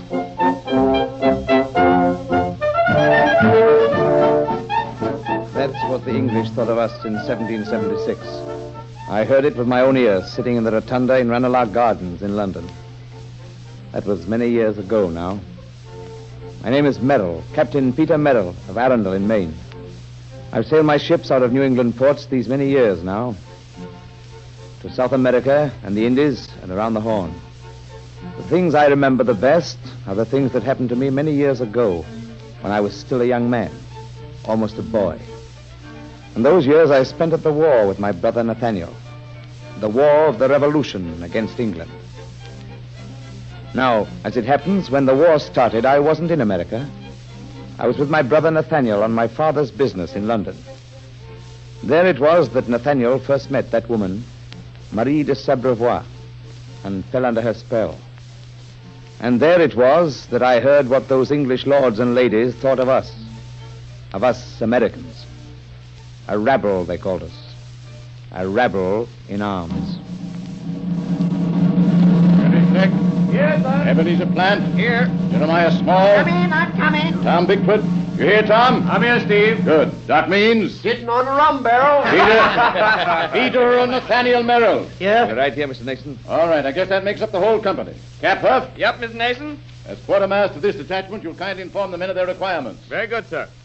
Each man enlisted for scout duty with the Continental Army expected to serve for a period of 3 years and required to equip himself and be constantly provided with good firearm, ramrod, worm, priming wire, brush, bayonet, scabbard, belt, cutting sword, tomahawk, or hatchet, pouch containing cartridge box for 15 rounds, 100 buckshot, toe for wadding, 1 pound powder, 40 balls to fit firearm, knapsack, blanket, canteen or wooden bottle, capacity 1 quart, provision for 3 days. All right, men.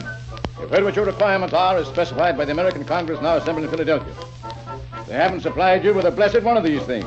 They don't have nothing to do with it. Now then, get your packs on. We've got a long way to go, and we're going fast. I want no stopping anywhere along the way to rest, nor to argue, nor to steal. And we want no stragglers, neither women nor boys. We've got to go fast and alone. Squad, attention! Forward, march! Keep in step! Keep in step!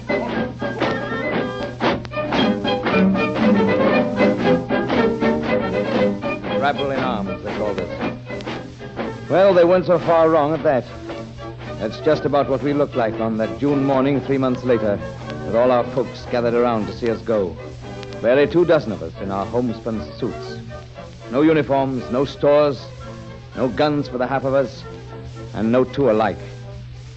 Just where we were going, none of us knew. Nor for how long we'd be gone, nor what we'd do once we got there. On the morning of the 6th day, we reached the Richelieu River. The next day, going upstream in hired bateau, we passed some provision boats going north from Lake Champlain.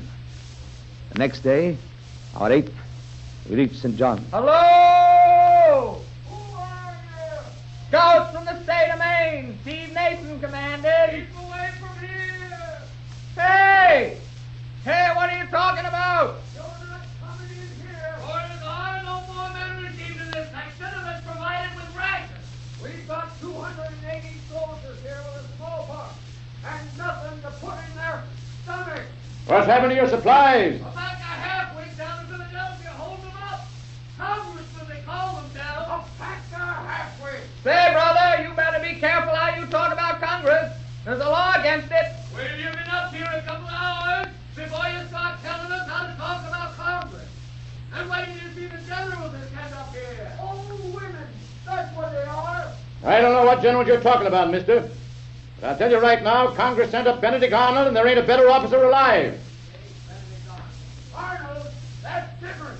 Even if I am from Pennsylvania, I admit Arnold's the best officer up here. Yeah, maybe that's why Congress relieved him of his command. You mean Arnold ain't running things up here no more? Not since General Worcester I've got orders to get these men through to General Arnold. I'm going to get it done.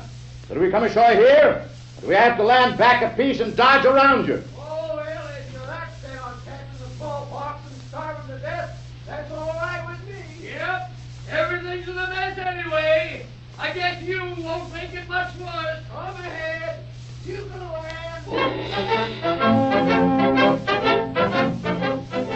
I tell you, Mr. Nason, it's no use. I've tried everywhere. They us New Englanders is tight. But these here French farmers here around St. John. They won't even There's something sell- else again. They won't even sell you nothing for money. Since that there retreat from Quebec, the French won't touch Congress money. Well, do you blame them? No, sir, I no, don't. it's not worth the paper it's printed on. That's right. I've got an idea, Mr. Nason.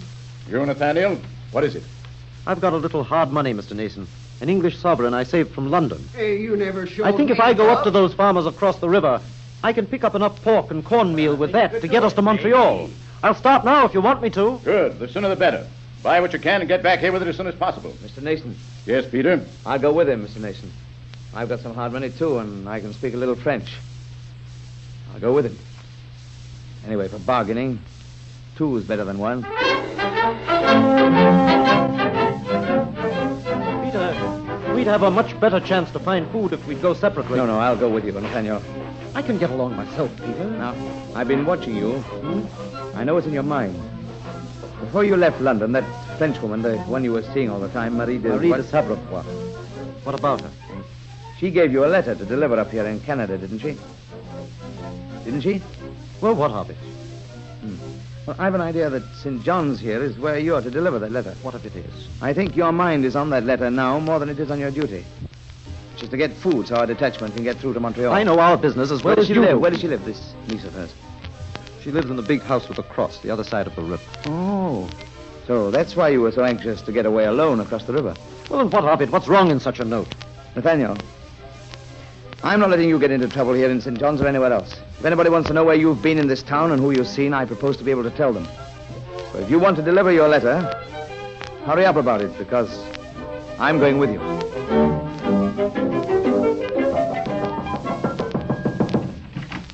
What is it? What do you want? Is Ellen Phipps here? Ellen Phipps. I have a letter for her, from her aunt, from Madame de Sabrebois. Hélène! Hélène! Oui, Madame Saint-Onge. Sit down, my dear. Monsieur, from where did you bring this letter? From London. We were in London until the end of March. I met Marie, Madame Sabrebois, there. Oh, yes, of course. She is the guardian of this child. Read the letter, Hélène. Read it out loud for these gentlemen. My darling Ellen, I send you my love by a kind gentleman who may see you before I do. I shall come to you as soon as I return. Pray assure the good Madame Saint-Onge. That is my name, Major. Madame Saint-Onge. That all goes well here, but that I long to see you once more. Never again to leave you. Meantime, I send you 8,000 kisses. Your loving aunt, Marie de Sabrebois. So kind she is. Always so good and kind. She said in her letter she'd come here to St. John's when she returned. Do you know when that will be? I do not know. You've had no news of her? This is the first news in many months. I'd like to leave a message for her. Could I write it here? But of course, monsieur. Well, there's no time, Nathaniel. I won't be a minute, Peter. This way, monsieur. And you, Hélène, you will entertain this gentleman until we return. Yes, madame. Sit down, monsieur, before the fire. You must be tired and cold. Isn't that better? Thank you. Thank you kindly, miss. You're with the army, are you not? Yeah, I'm afraid so. Something I know so little about, this terrible war. We hear sad tales here and at the convent. What sort of tales? About those poor Americans without food and without medicines. Everyone says it's hopeless what they're trying to do. Hopeless? That's what they say, but of course I know nothing about such things. I only hope they can return safely to their homes and to those who love them. How old are you? 17. Why do you ask? I have a sister back home. She's your age. But her hair is black and straight. Oh, my. If I had straight hair, then it wouldn't tangle. There'd be no need to cut it off like this. I have no sister. No brother either, for that matter. Where's your mother? She died 5 years ago. Since then, I've had nobody, Nobody except my Aunt Marie. Madame de Sabrevois? Yes, the one whose letter you brought me. She placed me in the same convent to which she went when she was a young lady in Quebec. The nuns were very sweet to me, very kind, like mothers almost. So you missed the convent? Well, it was my only home. It's possible to be homesick even for a convent if you have no other home. Why did your aunt take you from the convent and send you down here in wartime?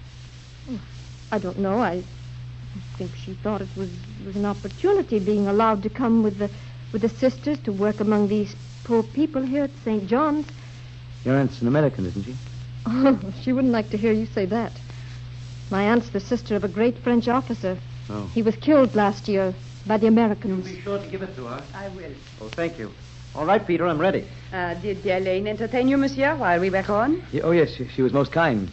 We spoke of her family. Her family. But she does not remember too much about it. She was very young. Nevertheless, it was most interesting. Bye, madame.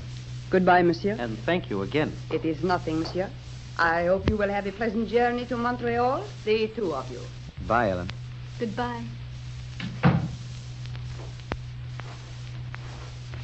Nathaniel, there's something strange about that place. And that girl. And that letter. Did you notice anything strange about that letter? No. It was a letter from an aunt to her niece that she's fond of. She was sending her love, that's all. I wonder if that is all. Did you notice anything strange about the number of kisses she sent? Oh, of course not.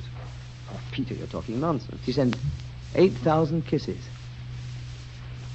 Do you remember what Lord Germain said that evening at Ranelagh? He said 2,000 Hessians, 1,000 regulars, and 5,000 Indians.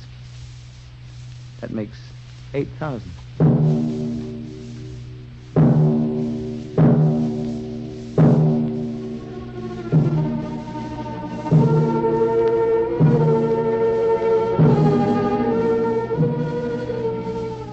The next day, we were in Montreal. On every street were American soldiers, recognizable as soldiers only because they had bayonets and scabbards, most of them, or dented kettles banging against their hips, or the tattered remains of blankets made fast to their shoulders. But for that, I would have taken them for beggars. They were the raggedest men I had ever seen anywhere, shoeless, stockingless, many of them, with breeches seemingly made of dirty rags and ribbons. And they were searching for food, every one of them. And when we asked them where their companies were, they sometimes said they were hunting them, or that their enlistments had expired and they were trying to get home, though most of them, I think, were lying. When we went on, they slunk away, peering into alleys and up at windows like hungry cats. We came to the Chateau Ramezay, Arnold's headquarters.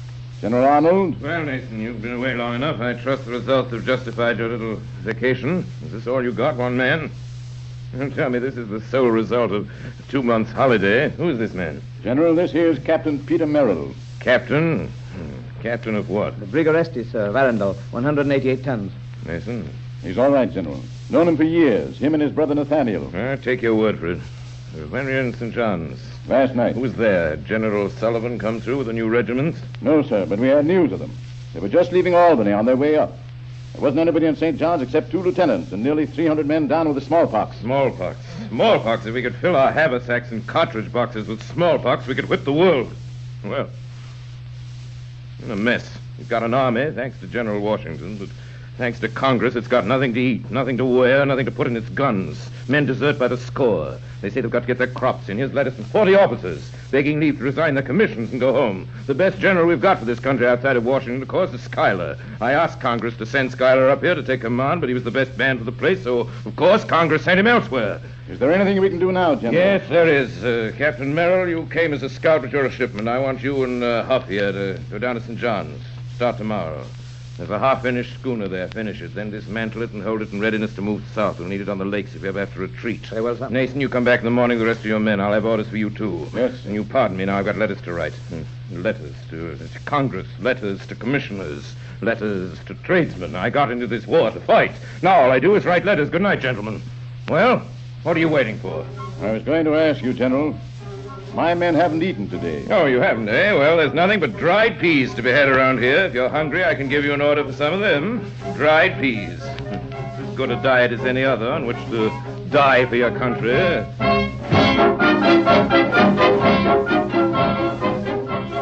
I'd been in St. John's 2 days when the new troops from Albany began to arrive on their way north. The new troops.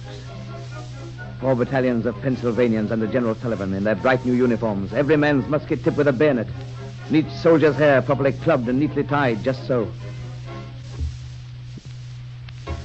I found myself wishing that Nathaniel could be with me to see these fine regiments. And it dawned on me that I might never have had such a wish unless, in my heart, there still remained certain doubts about him. And I began to think of that letter and of that woman, Marie de Sabrevois. Yes, what is it? What do you want? Madame. Oh, it's you, the American. Yes, madame. Can I see Miss Ellen, please? But I do not understand. Have you not seen your brother lately? I mean... No, madame. General Arnold detailed him to scout duty on the St. Lawrence. I haven't seen my brother for some days. Oh, then that explains everything. Elaine is quite fond of your brother, you know. Quite fond. He stopped by here 2 days ago. My brother was here 2 days ago? Oh, yes. Where is he now? He is gone.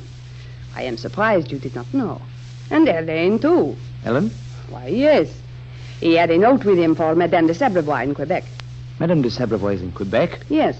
She has arrived from England some days ago. She was afraid from something she had heard that there was to be fighting in these parts, so she sent Elaine to Albany. What? Alone? No. Your brother was kind enough to take Elaine to Albany. What? Personally. Why, Mr. Merrill, what is it? You look so surprised and so disapproving. I do disapprove. My brother's in the American Army and we're at war. If this gets known... Oh, well, they have been barely 2 days on the road. If you hurry after them, it is just possible that you will be able to catch up with them. If you are very lucky.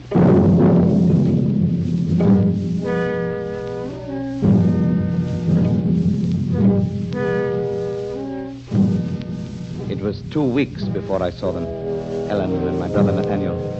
And in that time, a heap of things had happened. Things that you can read about today in the history books.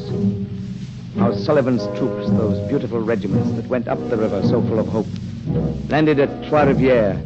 How their Indian guides tricked them and led them first into one swamp and then into another.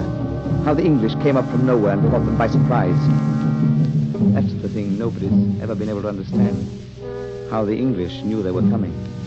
But they did somehow, and burned their boats and then shot them to pieces while they struggled in the swamps. I saw them come down the river. Sullivan's army, naked and starved and sick. Of the army that had gone up that river 10 days before, less than half was alive. And if it hadn't been for General Arnold and what he did then, I doubt if a single man of them would have escaped. Racing down from Montreal, cutting his way through the whole English army with a handful of men, it was he who planned the retreat. He alone who made it possible. I tell you, he was a great man. The best leader and the greatest general and the finest brains in the whole Continental Army. Except maybe for General Washington. That he trusted me and that I had some small share in his work is something I'm prouder of than anything that ever happened in my whole life, before or since. Captain Peter Merrill at Crown Point from Brigadier General Arnold in command of the American Naval Forces on Lake Champlain. I'm hereby ordered to assemble ship timbers the southern tip of the lake at once. Find a sawmill at Skeensboro. Start getting more timbers, no loss of time. Lay down keels for 10 row galleys. If we can get enough men, we'll build a 38-gun ship, a frigate, and she'll kick up a dust. Everything depends on speed. Benedict Arnold, Brigadier General.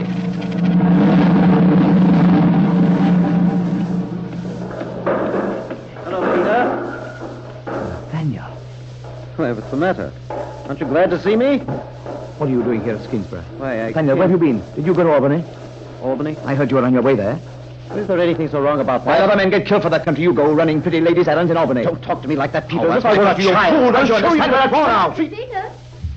Nathaniel. Helen. Mr. Nathaniel, I told you your brother would be angry. It's all my fault. Perhaps if you let me explain, Captain Peter. Only you might say how do you do to me first. How do you do, Miss Helen? That's better. Now I'll tell you everything, and you'll find it very simple. My aunt, Madame de Sabrevois, wished me to go to Albany. She had intended to take me there herself. And suddenly she became ill and couldn't go. She was very anxious for me not to delay, so she chose your brother as my escort. My brother had no right to have sent himself from duty. Well, perhaps that's why he was not very gallant. I never did see a gentleman less anxious to accompany a lady. But I thought... I understood that Nathaniel... Oh, yes. Yes, he's very devoted. But it's the aunt he loves, not the niece at all. And the aunt is still up in Canada. Oh. Why do you look so strangely, Captain Peter? Is anything the matter? No. Go on. So here's poor Nathaniel with a young lady on his hands. And see how miserable he looks. He thinks it'll be 2 days, and already it's nearly 2 weeks. And here we are, still at the end of the lake, and no carriages, no horses, no means to take me to Albany. It's very sad, don't you think? If I'd known that you were here when General Arnold was going down, I'd have sent you with him. With Arnold? Oh, no, I wouldn't go with him. What? I've heard about him, an awful man, a murderer. Ellen, a ruffian who gives orders to kill women and children. He's nothing of the sort. Let me tell you that General Arnold is one of the... Peter, what's the good of trying to stand up for Arnold after what's happened? After what's happened? What? You mean after what he did to save our troops in Canada? You know he's no fit man to hold high rank in the American army. Everybody knows he's going to be arrested for what he's done. Arrested? Well, he certainly won't be allowed to hold a command. Not after Congress hears what he's done. Nathaniel, what are you talking about? What is this nonsense? Nonsense? Why, it's common knowledge. No, it's not. Well... It's not common knowledge. Well, Peter, everybody... What do you mean by saying when Congress knows what he's done? I mean just that, Peter. When Congress learns about the things he stole in Montreal, there'll be trouble. The supplies for the army and the church treasures and the... Oh, so Congress is going to hear that Arnold's a thief, is it? Who's it going to learn it from? How should I know? Somebody's bound to tell. Who told you? Why, everybody. Tell me one. I don't remember any particular one, but in Listen Canada, to me, everybody... What you're saying is a lie. Do you understand? It's a lie. And I insist on you telling me who said these things. I'd rather not discuss it any further. And I tell you, you must tell me. Goodbye, Peter. See you later. Nathaniel! Come back here! Nathaniel! It's a lie, I tell you! Captain Peter, if you must get so excited and wave your arms so, you'd better let me take your coat and stitch it for you before it falls off. Thanks. Well, let me have it. Well, that's better. I have a needle and thread. It won't take me long. Sit down and rest. Miss Ellen, perhaps you can answer a question that's been worrying me about yourself. You've been worrying about me? Yes, worrying and wondering, too. I was wondering why your aunt is so anxious to have you go to Albany now, in the middle of this war. Is there anything in particular you're to do there? Anyone you're to see? Have you any letters you have to deliver? Letters? Why, yes, there was a letter. From your aunt? No, it was not from my aunt. It was from a friend of hers in Canada, she said, to a friend in Albany. You have this letter here? No, only yesterday an officer came through that was riding to Albany. I gave it to him to deliver. Do you remember who it was addressed to? No, I do not. I don't remember at all. I see. Captain Peter. Yes, Ellen? Do you mind if now I ask you something? Something I've been wondering? No, of course not. I've been thinking, and I'd like to tell you what I was thinking because I don't wish to be mistaken. See if I'm right. From the first time I met you, Captain Peter, you've now and then had a few thoughts about me, haven't you? Yes. Were they kind ones? Yes. Well, if you have kind thoughts of me, that means you like me, doesn't it? Yes. That's what I thought, only I want to be sure. Now I wish to tell you something else. The first time you came to the house at St. John's and sat beside me before the fire and told me about your sister, I thought you were very kind, and I've thought a lot about you ever since. Ellen. Oh, wait, I'm trying to make you understand something that I feel. There were other questions you asked me the first time you saw me. It seemed to puzzle you what I was doing there at St. John's in time of war. Yes, it did. And just now you asked me certain other questions. Questions about my going to Albany. Yes. You don't want me to go to Albany, do you? Why? Well, you see, until I know just why your aunt is sending you to Albany, I'm afraid to have you go there. Afraid? You're afraid something may happen to me? No, not exactly. Not in the way you mean. Then what are you afraid of? Ellen, something you innocently might say or do. It's not easy to say. Go on, say it. Please say it. Very well. I'm afraid that without knowing it, you might do something to hurt our cause. The American cause. I see. I understand now. You think my aunt's a spy. That is what you think, isn't it? That's why you asked me all those ugly questions. But Ellen, I didn't mean to... If you suspect her, then you must suspect me, too. No, if you can think wickedly of someone so dear to me, you must think me wicked. Ellen. No. Ellen. No, Captain Peter. You and I can't be friends, and And I don't want to see you again, do you hear me? Ever again. Brigadier General Benedict Arnold in command of the American Naval Forces on Lake Champlain. Report from Captain Peter Merrill in charge of fleet construction, Kingsbridge, New York. 3 schooners, 1 sloop, 6 gondolas, 4 galleys launched and being fitted. Will be ready for action within 3 weeks. Captain Peter Merrill, Brigadier General Benedict Arnold. Good work, but English fleet will not wait 3 weeks. Expect entire American fleet ready for action within 10 days. To Brigadier General Benedict Arnold. Report entire American fleet, now fitted, awaiting orders. Captain Peter Merrill, October 12, 1776. General orders to the fleet. All ships will proceed to anchorage at Valcourt Island in the northern section of Lake Champlain. Immediately and without delay. Well, gentlemen, are we all aboard? Thatcher, the Washington Galley. Present. Warner, the Trumbull Galley. Present. Merrill, Congress Galley. Davis, Present. Lee Galley. Dickinson, the Enterprise. Present. Condello, captains. Grant of the Connecticut. Present. Homer of the Specify. Present. Simmons, the Providence. Present. Reed of the New York. Present. Rice, the Philadelphia. Present. Grimes, New Jersey. Present. Sumner of the Boston. Present. All right, gentlemen. Word has just reached me from the patrol boat Revenge. An hour ago, the British fleet passed Cumberland Head. By now, they're abreast of us on the far side of the island. It's what I expected and figured on. They haven't observed proper precaution. They've overrated themselves. They haven't kept proper watch. So they're going by. Now, gentlemen, either we can let them go or we can engage them. If we fight now, we fight against a fleet almost twice our own size. But we fight in our own position and at our own time. The opportunity may not present itself again. Gentlemen, what's to be done? All right, gentlemen, they're going by. What's your opinion, General? You don't have my opinion fast enough. What's yours? If we fight them here and we're caught, we'll never get away. They've got a full-rigged ship that can outshoot anything we've got. On the lake, if we're sinking, we'll have a chance to haul out. If we fight here, we're cornered. You want to fight them on a retreat, Mr. Davis? Well, isn't it better to save some ships than not save any? That's true enough. I agree with that. All right, that's what some of you think, and here's what I think. The object of this fleet isn't to save itself. The chief thing is to keep the British from getting to Ticonderoga and the Hudson in this campaign. To save the lake from them, for this year at least. What happens to us doesn't matter so long as we keep them where we are. If luck's against us, which I trust under God it won't be, then we can talk of retreat, but not till then. It's my opinion. Let them come, by God. Let them stick their heads into this bottleneck. They'll never board us. They can't do it. They've got to stay out in front of us, swap shot for shot with us. If our men could only shoot us, they'd send us a 10th part of what we needed. If those mercenary rats on the seaboard hadn't put all their sailors and all their money into privateers, so there's nothing left for the defense of their country, we could fight off twice our strength in ships and guns.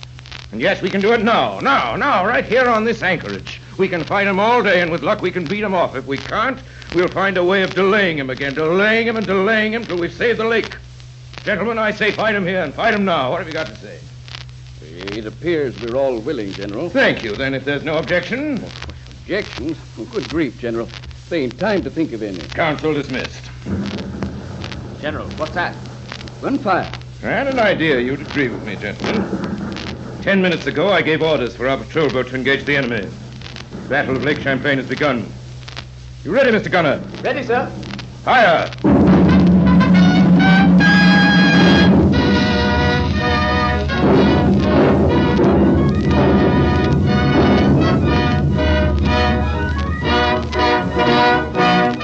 You are listening to the Campbell Playhouse presentation of Rabble in Arms, starring Francis D. and Orson Welles in the role of Benedict Arnold. This is the Columbia Broadcasting System.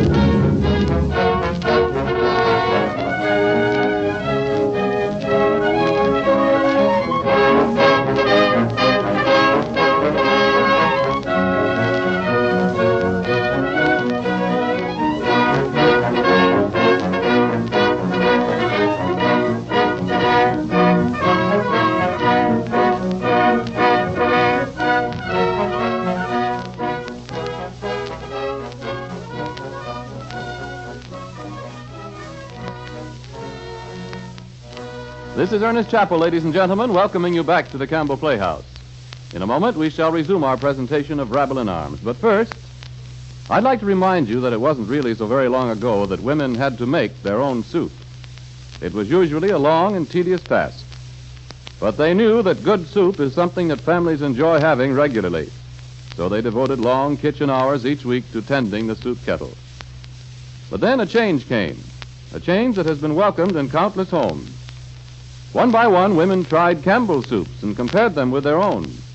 And they knew when they tasted them that these soups must have been made in the true home way. They saw how much the family enjoyed their fine flavor. And thoughtful husbands said to wives, with all you've got to do, I wouldn't spend time anymore making soup. Not when you can buy good soup like this. So tonight I'd like to ask you, are you still making soup at your house? If so, I'm sure it must be because you haven't tried Campbell soups. Won't you do that? If you will, I believe your family will urge you, too, to give up making soup and serve Campbell soups for their convenience and fine flavor. And now we resume our Campbell Playhouse presentation of Rabble in Arms, starring Orson Welles and Francis D.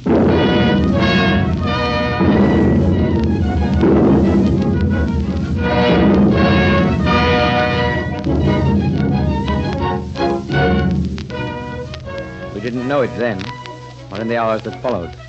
But on what we were doing that day on Lake Champlain, with the help of Arnold's grim determination, depended the life of the revolution, and the very existence of what we know as freedom. If Arnold had failed us, or if we had failed him that day on Valcour Island, I think that no American that hears these words would be in the position of life in which he finds himself today. What we set out to do was achieved. We delayed the English. We delayed them till winter came. We delayed them so that for 9 months at least, Ticonderoga and Albany and the Hudson Valley were saved. And what was Arnold's reward? They said of him that he lost the battle. They said of him that he left his men to drown. They called him down to Washington and had him court-martialed by a lot of small, mean men. And by the time they exonerated him, they'd put Gates and 3 more incompetent, intriguing generals over his head. For me, too, that was a sad winter. Nathaniel was gone, drowned or taken prisoner in the sinking of the Royal Savage. And Ellen was gone, too. When I returned to Skenesborough, she'd vanished. Whether to Albany or to the north among the enemy troops, I couldn't discover. And then in the spring came the fall of Ticonderoga, and the English advanced toward the Hudson Valley. There were times when the enemy camps were not more than a mile or 2 apart. In July, General Arnold returned to the army. Peter Merrill? Yes, sir. Come in. I want to talk to you. It's good to see you back, General. Thanks. Good to be among men again after 6 months around politicians and congressmen. Merrill, there's something I want to ask you. Yes, General? What's happened to your brother, Nathaniel? I don't know, sir. He was on the Royal Savage, as you know, when she sank. Yes, I know. I've no idea, sir, if he's alive or dead. You're not lying, are you, Merrill, to save your brother? Oh, sir, I don't understand. Well, I seem to know a bit more about him than you do. I may have been out of service for a while, but my sources of information have continued. See, I know that your brother is alive. He is, sir? I also know that at this moment he's in the British camp. You mean, sir, Have you ever heard of a lady called Madame de Sabrevois? Yes, I have, sir. It was sir. an unlucky day for your brother when he became infatuated with that lady. Well, you know about it. I know that Marie de Sabrevois is the most successful English spy on this continent. She's the one who sent information to Congress that General Schuyler deserted his troops and that I stole money which was to be used for supplies. I have her to thank for my court-martial. I also know that Marie de Sabrevois was the one who gave Congress false information that General Burgoyne was not marching down the Hudson, but had sailed to New York from Quebec. That's why St. Clair was left at Ticonderoga with only 3,500 men. That's why we left it without firing a shot. I promise you, sir, my brother had nothing to do with that. I swear he I'm not doesn't saying even... that he does, still. Still, you wouldn't like it said that your brother contributed to the downfall of his country, would you? What can I do, sir? That's you, my boy. I happen to know that General Burgoyne came down from Canada 3 days ago. With him in the English camp are this lady and your brother. Nathaniel? Men have been known to get from one camp to the other in the dark, Mr. Merrill.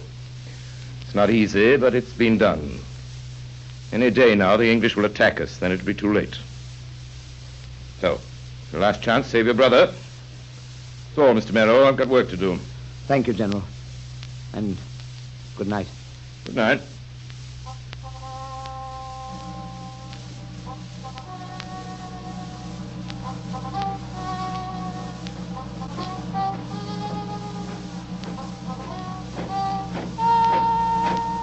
Oh, who's there? Second Grenadiers on patrol. Password. Ticonderoga. Pass.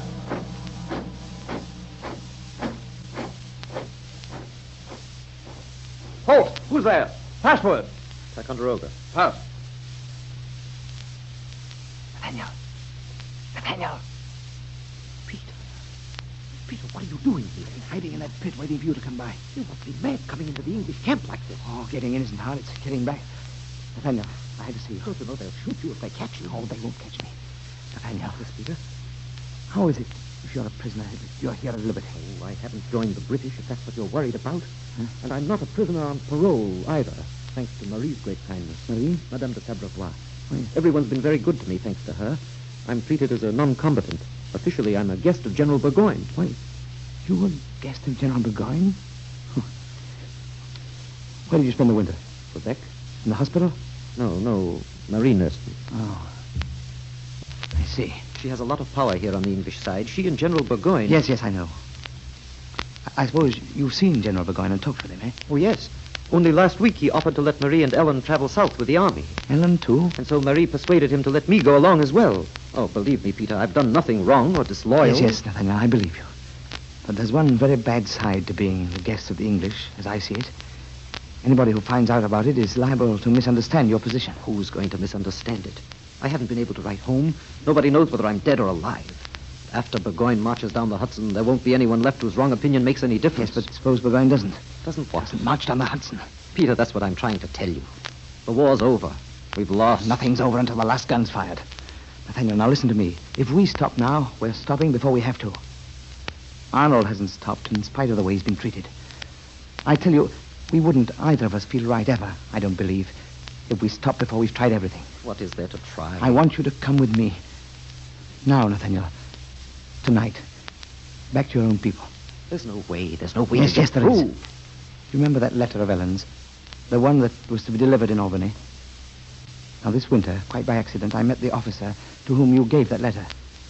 Well, you know what was in it? It was a letter from Marie to a friend in Albany. No, it wasn't. In that letter were the names of 200 Albany Tories. Tories that could be counted on to join the British Army if it ever got as far as Albany. Now, that letter is now in General Arnold's possession. Now, listen. You go to your friend, Marie de Sabrevois, and tell her this. If we reach the American army safely before dawn tomorrow, it'll go no farther.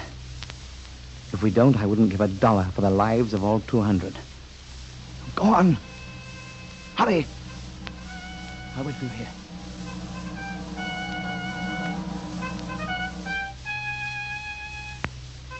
Captain Peter. Captain Peter. Who is it? It's me, Ellen.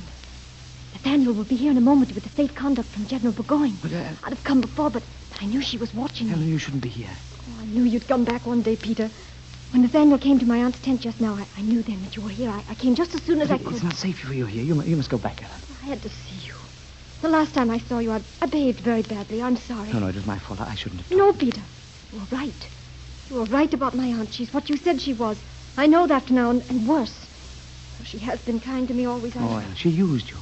You loved and trusted her, and she took advantage of it. I know that too now. That's why I won't stay here any longer, or among people who fight you and your country, Peter. I want to go into the colonies, into your colonies. I want to leave here tonight. Yes, but, Ellen, where would you go in the colonies? You haven't any relatives, have you, on this side? No, I have no one. No one except you, Peter. Me? You remember at Skeensboro, Peter, you told me that you felt kindly about me, and I told you that I felt how I felt about you.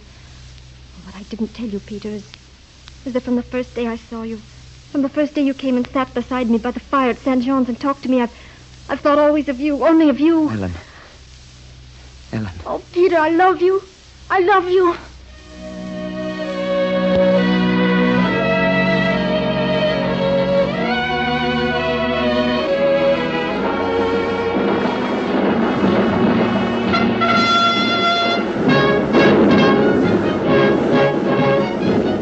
2 days later, the English attacked, Burgoyne moving south and east down the Hudson Valley, trying to break through to the sea.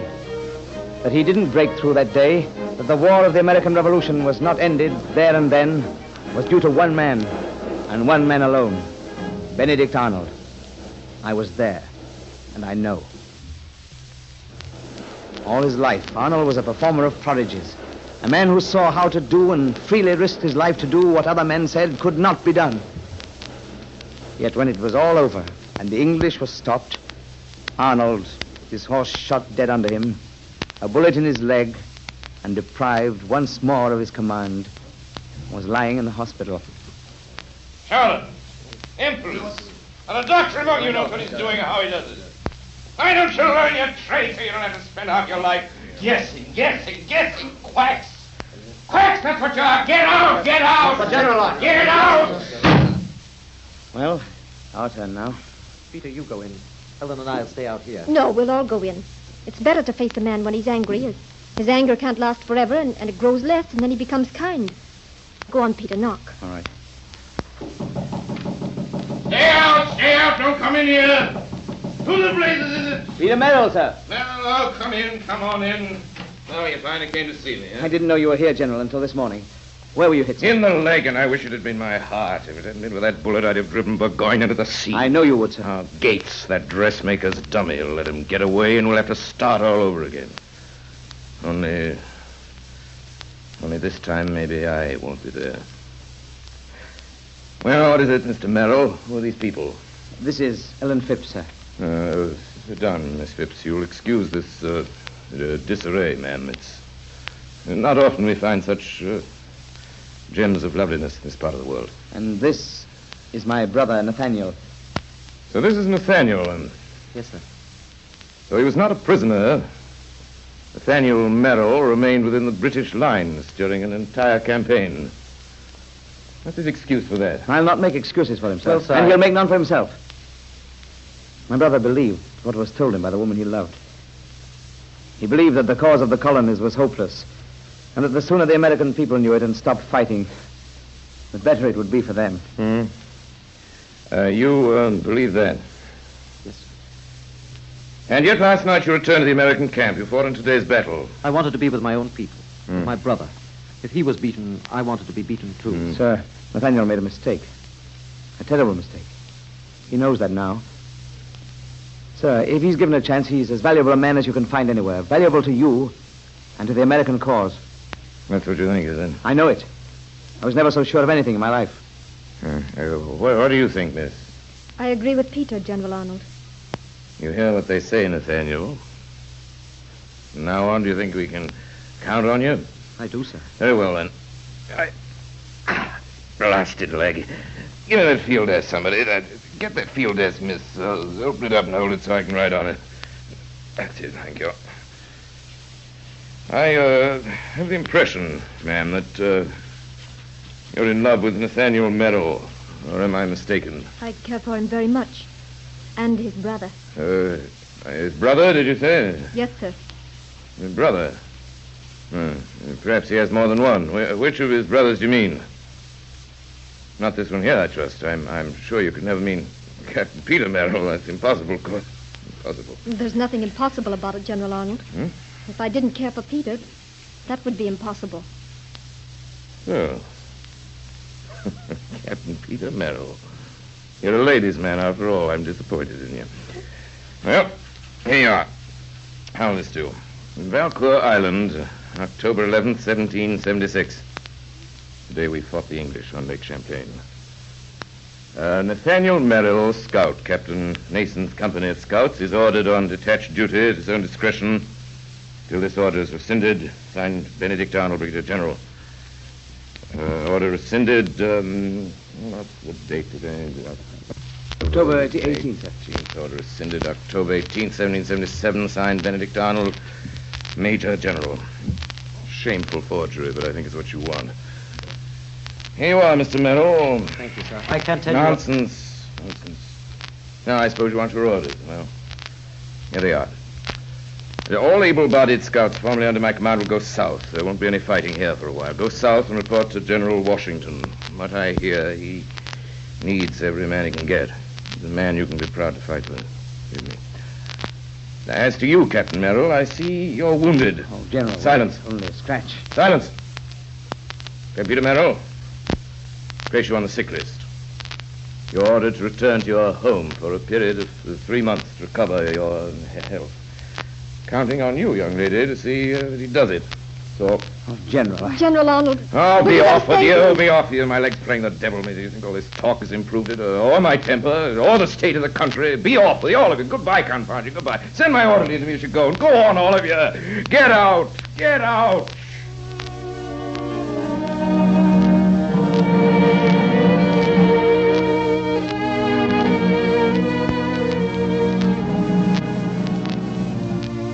That was the last time I ever saw him. The last time I heard his voice. That was many years ago. Of all that happened later, I know nothing. Or of the deed that caused him to be branded traitor, forever doomed to be cursed by the mass of his countrymen. But knowing Arnold and the sort of man he was, and the battles he planned, and his hold on the hearts of those who fought under him and beside him, I have this to say, and I say it gladly. Benedict Arnold was a great man, a great general, a great mariner, the most brilliant soldier of the Revolution. He was my chief in that war, and the bravest man I've ever known.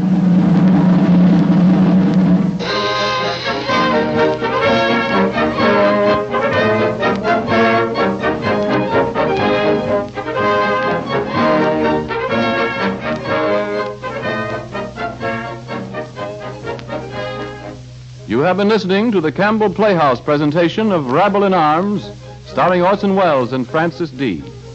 In just a moment, Mr. Welles will return to our microphone. But first, right now, a word, if you please, to the mothers listening. Every mother knows that plenty of vegetables are a necessity for growing, active young people of all ages. And wise mothers are glad to know that in Campbell's vegetable soup, there are 15 different garden vegetables lavishly mingled in a stout, invigorating beef stock cooked just right for flavor and nutrition. Little wonder that mothers have come to regard this vegetable soup as almost a meal in itself. Always a comfort to mothers, too, is the way the youngsters take to Campbell's vegetable soup. Its very look is a bright invitation to the children to come on and eat.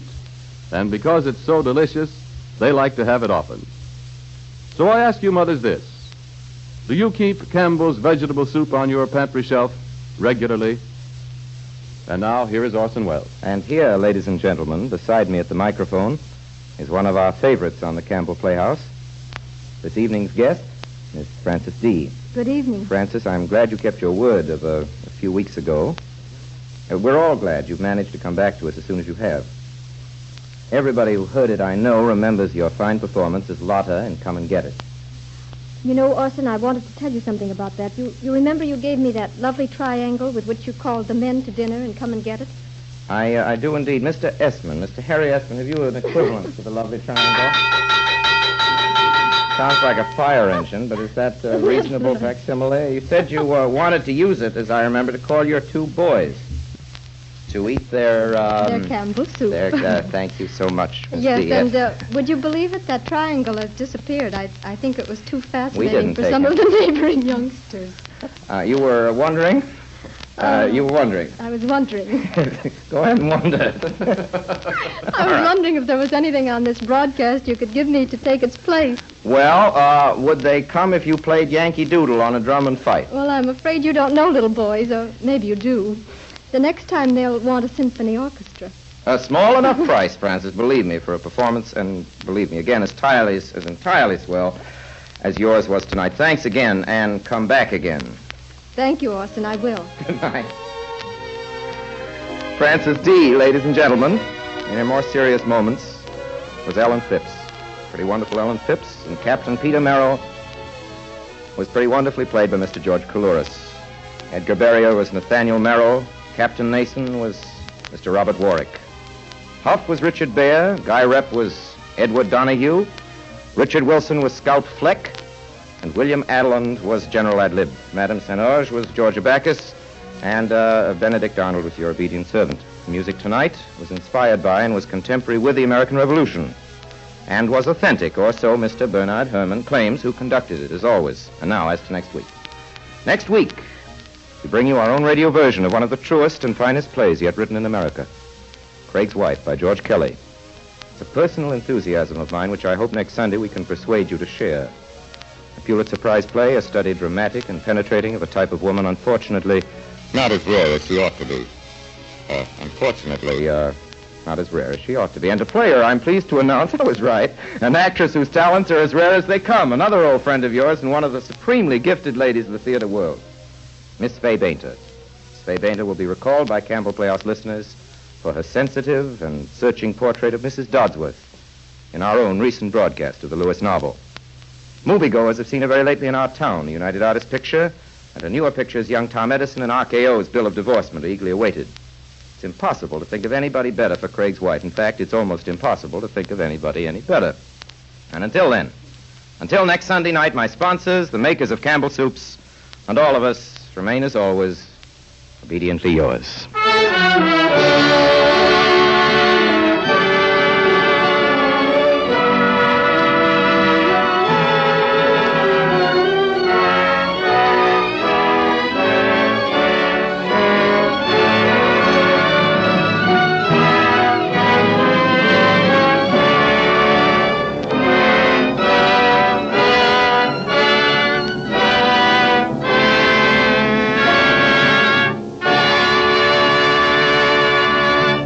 The makers of Campbell Soups join Orson Welles in inviting you to be with us in the Campbell Playhouse again next Sunday evening when we present Craig's Wife with Fay Bainter as our guest. In the meantime, if you've enjoyed tonight's Playhouse presentation, won't you tell your grocer so tomorrow when you order Campbell's vegetable soup? This is Ernest Chappell saying thank you and good night.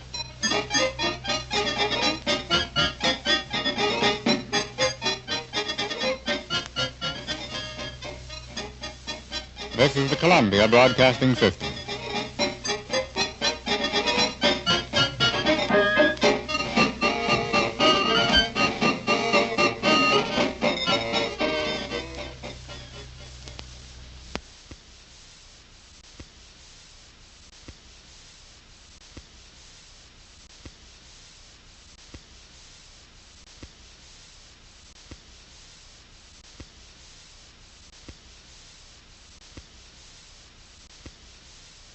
Good evening. This is Orson Welles. Craig's Wife, which is the title of tonight's offering, has been a personal enthusiasm since I first saw it. This story of 24 hours in the life of a husband and wife. As we've rehearsed it here in the studio, we've been impressed to find that Craig's Wife is fresh and vital and true in the same degree as it was when it first played on Broadway. Got the Pulitzer Prize. Miss Fay Bainter, who was to have played Mrs. Craig, is unfortunately one of the many victims of our local epidemic of flu. In her stead, we're something more than lucky in the very personable person of an actress distinguished both in motion pictures and in the living theater, whose triumphs have been memorable in both fields and richly deserved. Miss Anne Harding. Mrs. Harold. Mrs. Harold. Well, Maisie, what is it now? Did you see the evening paper? Oh, what? It's a murder right over near us, too, on Willows Avenue. Land's sake, I used to work over in Willows Avenue. Who was it? Fashionable Willows resident, scene of double tragedy. Bodies of J. Fergus Passmore and wife, socially prominent in this city, found dead in library from bullet wounds. Land's sake. Empty revolver near fireplace. Cause of death shrouded in mystery. Police working upon identity of gentleman visitor seen leaving premises in automobile shortly after midnight. Gives me the creeps, it does. Well, creeps and hooks, you better brush up them rose petals from off the living room floor. And don't leave the evening paper lying about either. You're not expecting the lady back already, are you? Can't ever tell about women like Mrs. Craig. If she gets an idea that there's a pin out of place around here, she'll take the first train out of Albany and come right back home. Honest, Mrs. Harold, I never worked for a woman like Mrs. Craig. Sure feel sorry for Mr. Craig. Oh, she could build a nest in that man's ear and he'd never know it. She certainly is the hardest woman to please I ever worked for. Did I tell you about her wanting me to dust the leaves off that little tree in front of the dining room window last week? Dust the leaves? That's the honest truth. And me with rheumatism at the time. You know how I done it, don't you? What'd you say to her? I told her right up. I said, I'll dust no tree for nobody. Well, you done right. She says, you mean you refuse to dust it? Yes, I said, I refuse. And what's more, I'm going to say refuse. Well, she says, it needs dusting whether you dust it or not. Well, I said, let it need it. A little dust won't poison it. We'll be dust ourselves someday unless we get drowned. You're done right. I think the worst kind of woman a girl can work for is one that's crazy about her house. Yeah, how long is she going to be away in Albany? Well, I guess till her sister's better, but still you never know about her. She's liable to find some excuse to come home. She don't like to be away from her home. Mrs. Craig don't. All right, dear. Just leave your bags here. Yes, Mrs. Craig. Mrs. Harold? Mrs. Harold? Coming. Yes, Mrs. Craig. Oh, good Good afternoon, Mrs. Craig. We didn't expect you back so soon. Good afternoon, Mrs. Craig. This is Miss Eldris, my niece, Mrs. Harold. Maisie, will you take her things up to the corner room? She's staying with us for a few days. Yes, Mrs. Craig. And will you see that catch is on the screen door, Mrs. Harold? It was half open when I came in. Yes, Mrs. Craig. Aunt Harriet, are you sure we were right to leave Mother like that? Oh, Ethel, dear, you mustn't start that. Your mother's been through this very same kind of thing many times before. Be careful with that suitcase, Maisie. Don't scratch the wall. Oh, Aunt Harriet. Yes, dear? Suppose something should happen. Oh, nothing's going to happen, dear child. Mrs. Harold. Miss Harold? Yes, Mrs. Craig. Where did those roses come from? Why, that woman across the street brought them over to your aunt. Mrs. Fraser, you mean? Yes, ma'am. Well, you better take them out of here, Mrs. Harold. The petals will be all over the room. Maybe Miss Austin and I'm in her room. She and Mrs. Fraser are up there having tea. You mean to tell me that Mrs. Fraser is upstairs in my aunt's room? Yes, ma'am. And how did she happen to get up there? Miss Austin asked her. Really? Oh. All right, that will be all, Mrs. Harold. Aunt Harriet. Yes? You know, there was something I wanted to tell Mother, but the doctor said he thought I'd better wait. Is it something important? Yes, it was about Professor Fredericks at school. Mother met him last year when she was up there at commencement, and she liked him very much. And when we got home, she said that if he ever said anything to me, she'd be glad if I could like him well enough to marry him. She said she'd feel easier about me in case anything ever happened to her. And you mean he has said something? Yes. He asked me to marry him right after Easter. I don't know why your mother'd be so panicky about your future, Ethel. You're only 19. She said she'd like to feel that I have somebody. Why does a person need anybody, dear, if one has money enough to get along on? Oh, really, I think you're a very foolish girl, Ethel, if you rush into marriage. Oh, but Aunt Harriet, if he and I Are you engaged to this Mr. Mr. Fredericks. Yes, I am, Aunt Harriet. I knew Mother liked him, so when he asked me... Well, that's all very nice, Ethel, but simply liking a man isn't going to go very far toward keeping things going. Well, I have money of my own, Aunt Harriet. Oh, I know that, dear child, but surely he isn't marrying you because of it. Oh, no, of course not. He doesn't know anything about that. Well, hope not. You did say he was a professor, didn't you, dear? He's a professor of Romance languages. Naturally. And I suppose he told you that he loved you in all of them. Were you married, Aunt Harriet? I had no private fortune like yours, Ethel. I married to be on my own in every sense of the word. I haven't entirely achieved the condition yet, but I know it can be done. I don't quite understand what you mean, Aunt Harriet.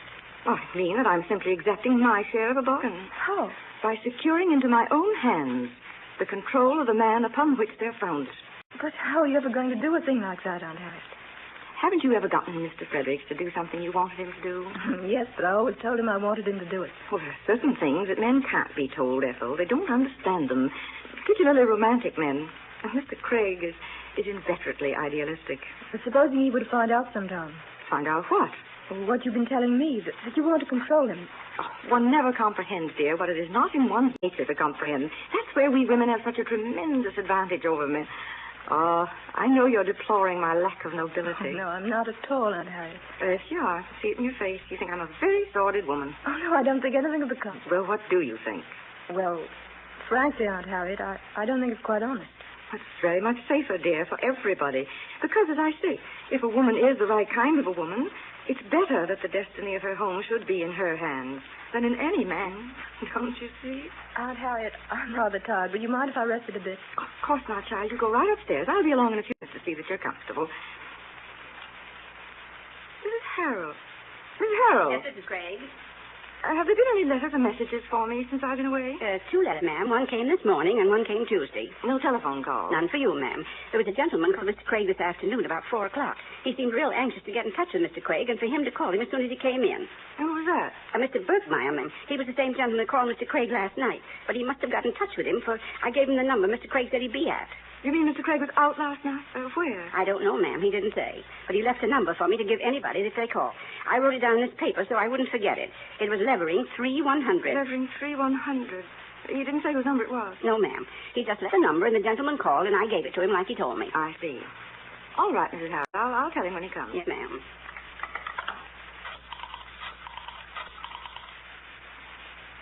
Information? Could you give me the address of the telephone number Levering 3100? Oh, you don't give out addresses. I see. Well, it isn't important. Thank you very much. Well, look who's here, bright and smiling. Hello, Walter. Harriet. When'd you get in, my dear? A few minutes ago. Left Albany at noon. Aren't you wire or something? I right. never thought of it, to tell you the truth. There was so much to be done around there, getting Ethel's things together and one thing and another. Was Ethel there? Yes, I brought her back with me. She's upstairs lying down. How's your sister? Why, I couldn't see that there was anything the matter with her more than usual. But you'd think from her letter she was dying.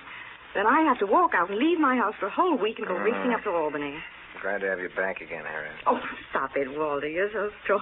Seems you've been away a month instead of a week. Don't break my bones, Walter. That's what I think I'd like to do sometimes. Now, stop it. Stop it. Here, take this hat and put it there where it belongs. Okay. Take this paper out of here, too. This room's a sight. Your aunt's company will be scandalized. Oh, has Auntie Austin got some company? She's upstairs with her. The woman across the street there. Mrs. Fraser? Hey, it's a wonder she wouldn't bring a few of those roses over here, Auntie Austin. I guess she has sense enough to know that if we wanted roses, we could plant some. Walter, whose telephone number is delivering 3100? That's Ferg Passmore. Why? Oh, nothing. I was just wondering. Miss Harold told me you gave her that number last night in case anybody wanted you. I was wondering where it was. Fergus Passmore. I was playing cards out there last night. What does Billy Berkmeyer want you for? Mrs. Harold said he called you out. Yeah, Fergus asked him, too, but Billy called me up later to tell me that his father just come in from St. Louis. He wouldn't be able to make it. I wasn't here when he called, so he talked to him from there. I hope you're not going to get into that card playing again, Walter. Hey, never gave up card playing. We haven't played in nearly a year. Well, I suppose that's because you don't play, and most of the folks know that, so they don't ask me. Was Fergus' wife there? No. I suppose that's the reason Fergus asked you then, wasn't it? What do you mean? Well, you're not insanely jealous of her. Oh, sure he's never jealous of me. He was jealous of everybody from what I could see. Oh, don't be silly, Harriet. But you wouldn't know it, Walter, even if you were. I'm glad I wouldn't. You come to find out, I'll bet that's just the reason Billy Berkmeyer dodged it. That's just what he called you up to tell you. He called me up to tell me anything of the kind, Harriet. He said called me up to tell me his father had come in unexpectedly. Oh, I don't mean last night. I mean when he called you today. He didn't call today. Yes, he did, this afternoon, 4 o'clock. Here? Mrs. Harold told me. Said he wanted you to get in touch with him as soon as you came in. I wonder why he didn't call the office. Well, probably did, and you'd gone. Really, Walter, I can't understand Auntie Austin. The minute my back is turned, she invites one of the neighbors into my house. Shouldn't she, Harriet? Why shouldn't she? Well, really, Walter.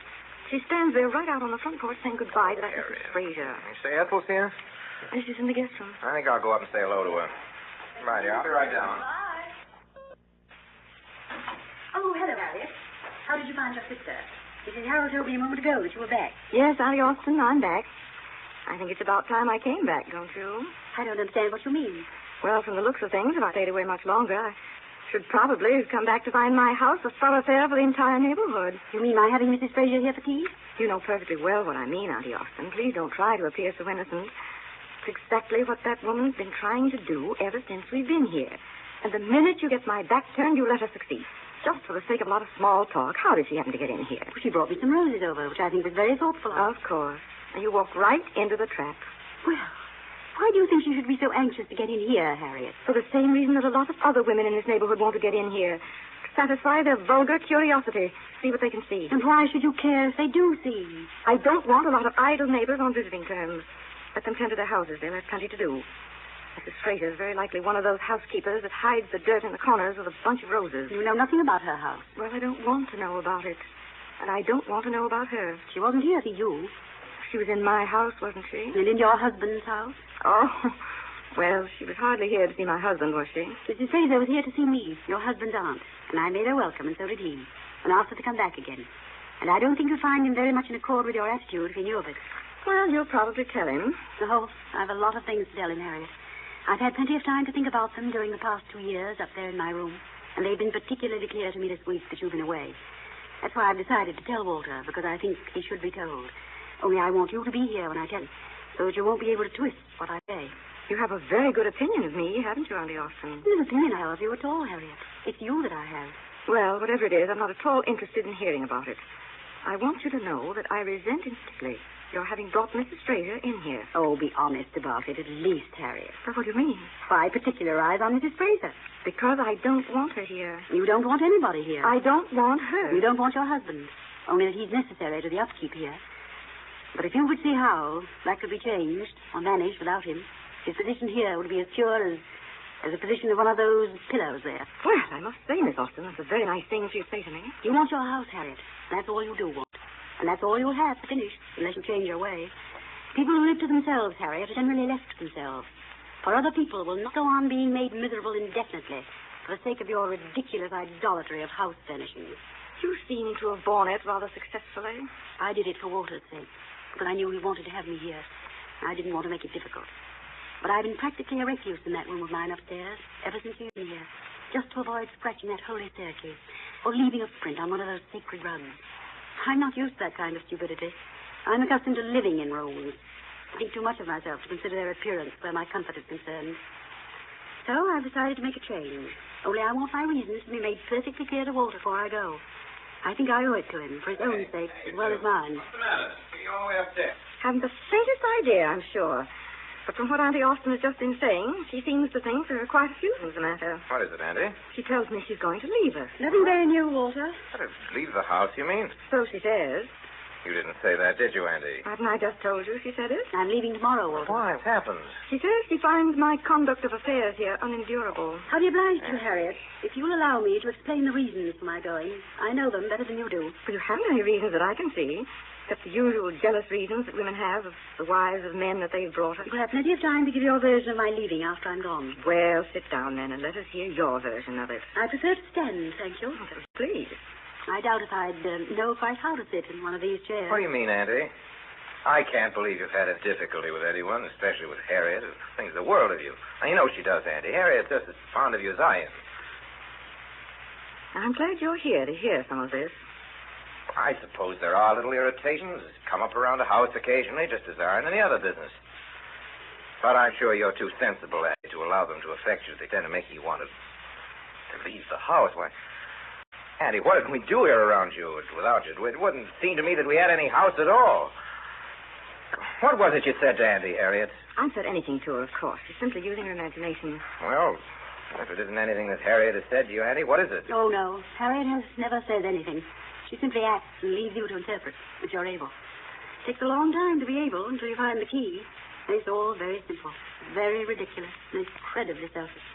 So much so, Walter, that I rather despair of ever convincing you of my justification for leaving your house. Well, what has Harriet done, Auntie? I'll tell you what I did, Walter. I objected to Auntie Austin's having brought that woman across the street in here while I was away. You mean Mrs. Fraser? Yes, I mean Mrs. Fraser. What's the matter with Mrs. Fraser? She's a vulgar old busybody. That's what's the matter with her. She's been trying to get in here ever since we've been here. She's been trying to get in here. Well, you wouldn't understand if I told you, Walter. It's a form of curiosity that women have about other women's houses that men can't appreciate. I'm afraid I don't quite understand. If you feel, Andy, You're a man, Walter. You're in love with your wife. I'm perfectly familiar with the usual result of interference under those circumstances. Well, I hope I'm open to conviction, Andy, if you have a grievance. Oh, it isn't my own cause I'm about, Freed. Doesn't matter about me. I can't be here. But I don't want to be witness to the undoing of a man by way of becoming a very important citizen without warning him of the danger. I understand what you mean, Andy. It's probably the great part of the danger, Walter, that you don't understand. If you did, it'd be scarcely necessary to warn you. Of what? Your wife. What are you laughing at, Harriet? Oh, don't you think that's very amusing? I don't know that I think it's so very amusing. No, I didn't, Harriet. Well, wait till you've heard the rest of it. You'll probably change your mind. Harriet isn't really laughing, Walter. What am I doing? Crying? You're whistling in the dark. Oh, dear. You're terrified that your secret's been discovered. Really? What is my secret? I think it's hardly necessary to tell you that, Harriet. But I'm interested in hearing it. Well, you can listen while I tell it to Walter. Very well. But I want you to know, before I tell him, that it didn't remain for your outburst against Mrs. Fraser here a few minutes ago to reveal it to me. I knew it almost as soon as Walter's mother knew it. She means that I've been trying to poison you secretly, Walter. Not so secretly either, Harriet. Well, I'm sorry I must go. Don't intend to stay. I didn't think you would. Why not, Harriet? Because I've something more important to do than listening to a lot of absurdities. I hope when you finish discussing me, you will be as frank in letting Walter know something of what I've been putting up with during the past 2 years. Oh, Harriet. Playing the martyr as usual. I've almost spoken those last words for her, Walter. I know her so well.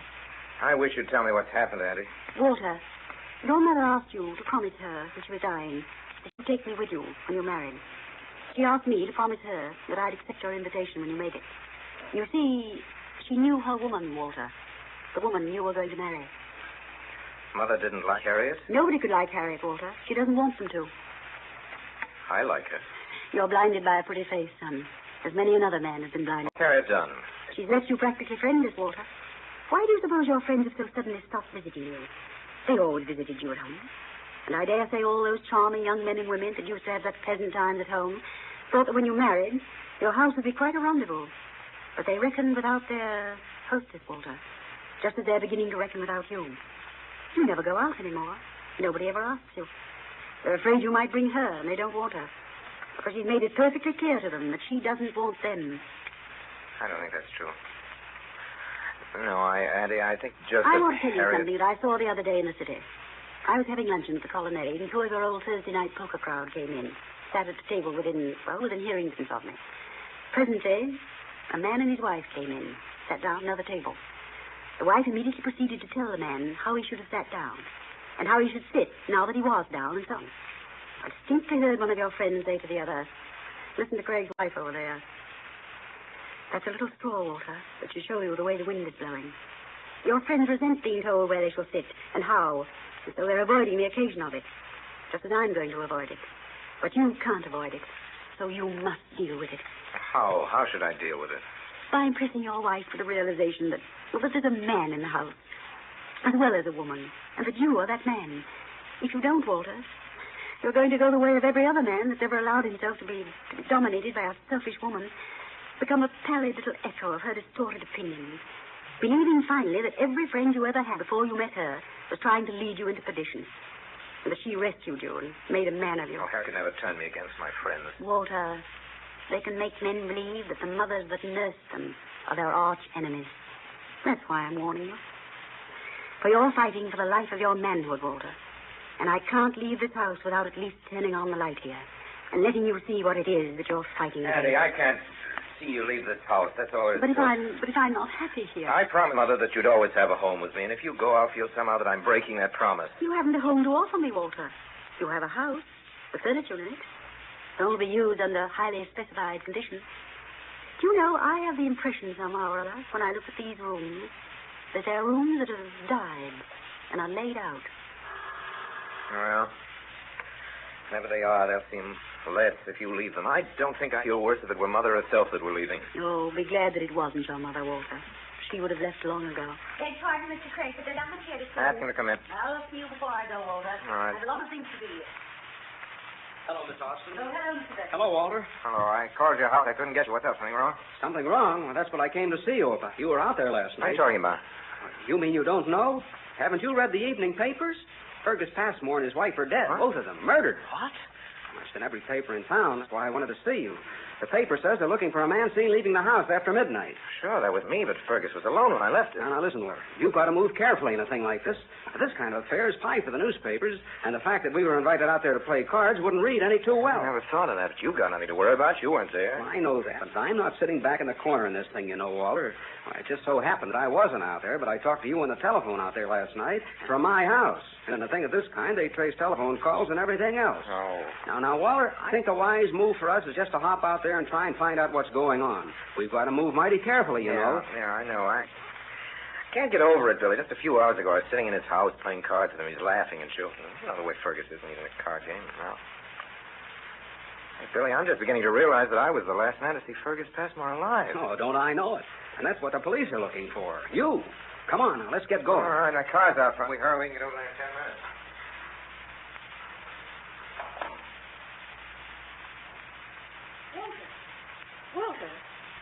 Walter, where are you? Walter? Oh, Mrs. Harold. Maisie. Yes, Mrs. Craig. Maisie, where's Mr. Craig? I don't know, ma'am. Maybe he went out with that gentleman that was here a while ago. What gentleman? Who was he? I don't know, ma'am. I never saw him before. You're sure he's not around somewhere? I haven't seen him, ma'am. You've been reading the paper. Ain't that a terrible murder, ma'am? I was just saying to Mrs. I Harold... don't want to talk about it, Maisie. Did you know them, ma'am? The Passmores, I mean? Oh, be quiet, Maisie. Leave me alone. Yes, ma'am. Oh, why did I ever leave this house? You are listening to the Campbell Playhouse presentation of Craig's Wife, starring Orson Welles and Anne Harding. This is the Columbia Broadcasting System.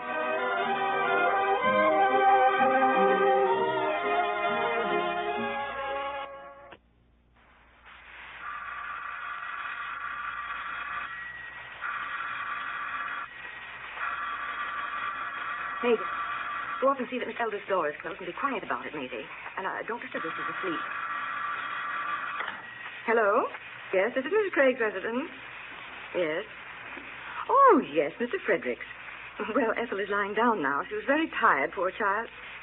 No, there's nothing really you could do if you came down, Mr. Fredericks. Well, I'd much rather not call her, Mr. Fredericks, if you don't mind. Can't I take the message? Oh, I see, of course. Yes, I understand. Oh, no, I wouldn't think of serving her just now. I'm sorry. No, Mr. Fredericks. Mrs. Craig, there's a gentleman to you. He says he's from the police headquarters. Police?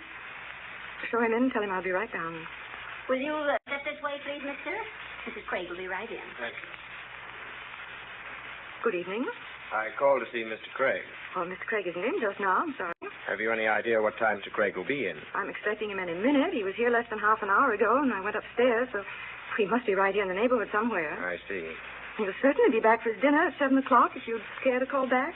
Well, it may be that you could give the information I'm looking for as well as Mr. Craig. But would you sit down for a minute? Oh, certainly. I'll tell you what it is I wanted to see him about, Mrs. Craig. I suppose you've seen the evening paper about this unfortunate affair out here on Willows Avenue.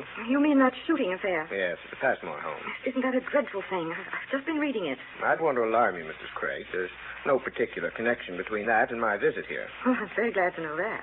There was a man seen leaving the Passmore house shortly after midnight in an automobile. One of the neighbors happened to see him, but it was too dark to establish any identification. Besides, that wouldn't account for the death of Mrs. Passmore. Of course, she didn't get in until after 3 o'clock, and the man left there between 12 and 1. I see. Of course, as you understand, Mrs. Craig, it's part of our business to follow up any little outside clue that we happen to get hold of that might throw some additional light on the case. Yes, of course. And that's what I wanted to see Mr. Craig about. You mean, you think Mr. Craig might be the man that was seen leaving there last night? No, that circumstance is really not being seriously considered. House of that description might have had any number of visitors during the evening. That's very true. But we've had a report late this afternoon, Mrs. Craig, from the Lynbrook Telephone Exchange, where your calls come in, that there was a call made on your telephone here at 5:27 this evening, about 30 minutes ago, asking for the address of a telephone number of Levering 3100. And that happens to be the number of the telephone Mr. Passmore's home. You mean that somebody called from here? On this telephone, yes, ma'am. Oakdale 623, that's the number of your telephone here, isn't it? Yeah, that's our number. Yes, that's what I've got here. Well, I can't imagine who it be that called. Report says it was a woman's voice. And the call was made at 5 o'clock this evening, you say, half an hour ago? 5:27, my report says. The operator didn't give the address, of course. It's against the telephone company's rules. It does seem strange, doesn't it? Has this telephone here been used at all, to your knowledge, Mrs. Craig, since 5 o'clock this afternoon? Why, I answered a call a few minutes ago from Northampton, Massachusetts. A long-distance call, you mean? Yes. It was a Mr. Fredericks at Smith College there calling my cousin to inquire about her mother. Her mother's ill in Albany. I see. You don't know whether or not anybody from the outside has been in here since 5 o'clock? Not to my knowledge. Well, except a neighbor from across the avenue there, Mrs. Fraser. She brought some roses over to my husband's aunt. She was here when I got in, although I scarcely think she would have used the telephone. Mind if I use this phone here for a minute? Oh, not at all. Go right ahead.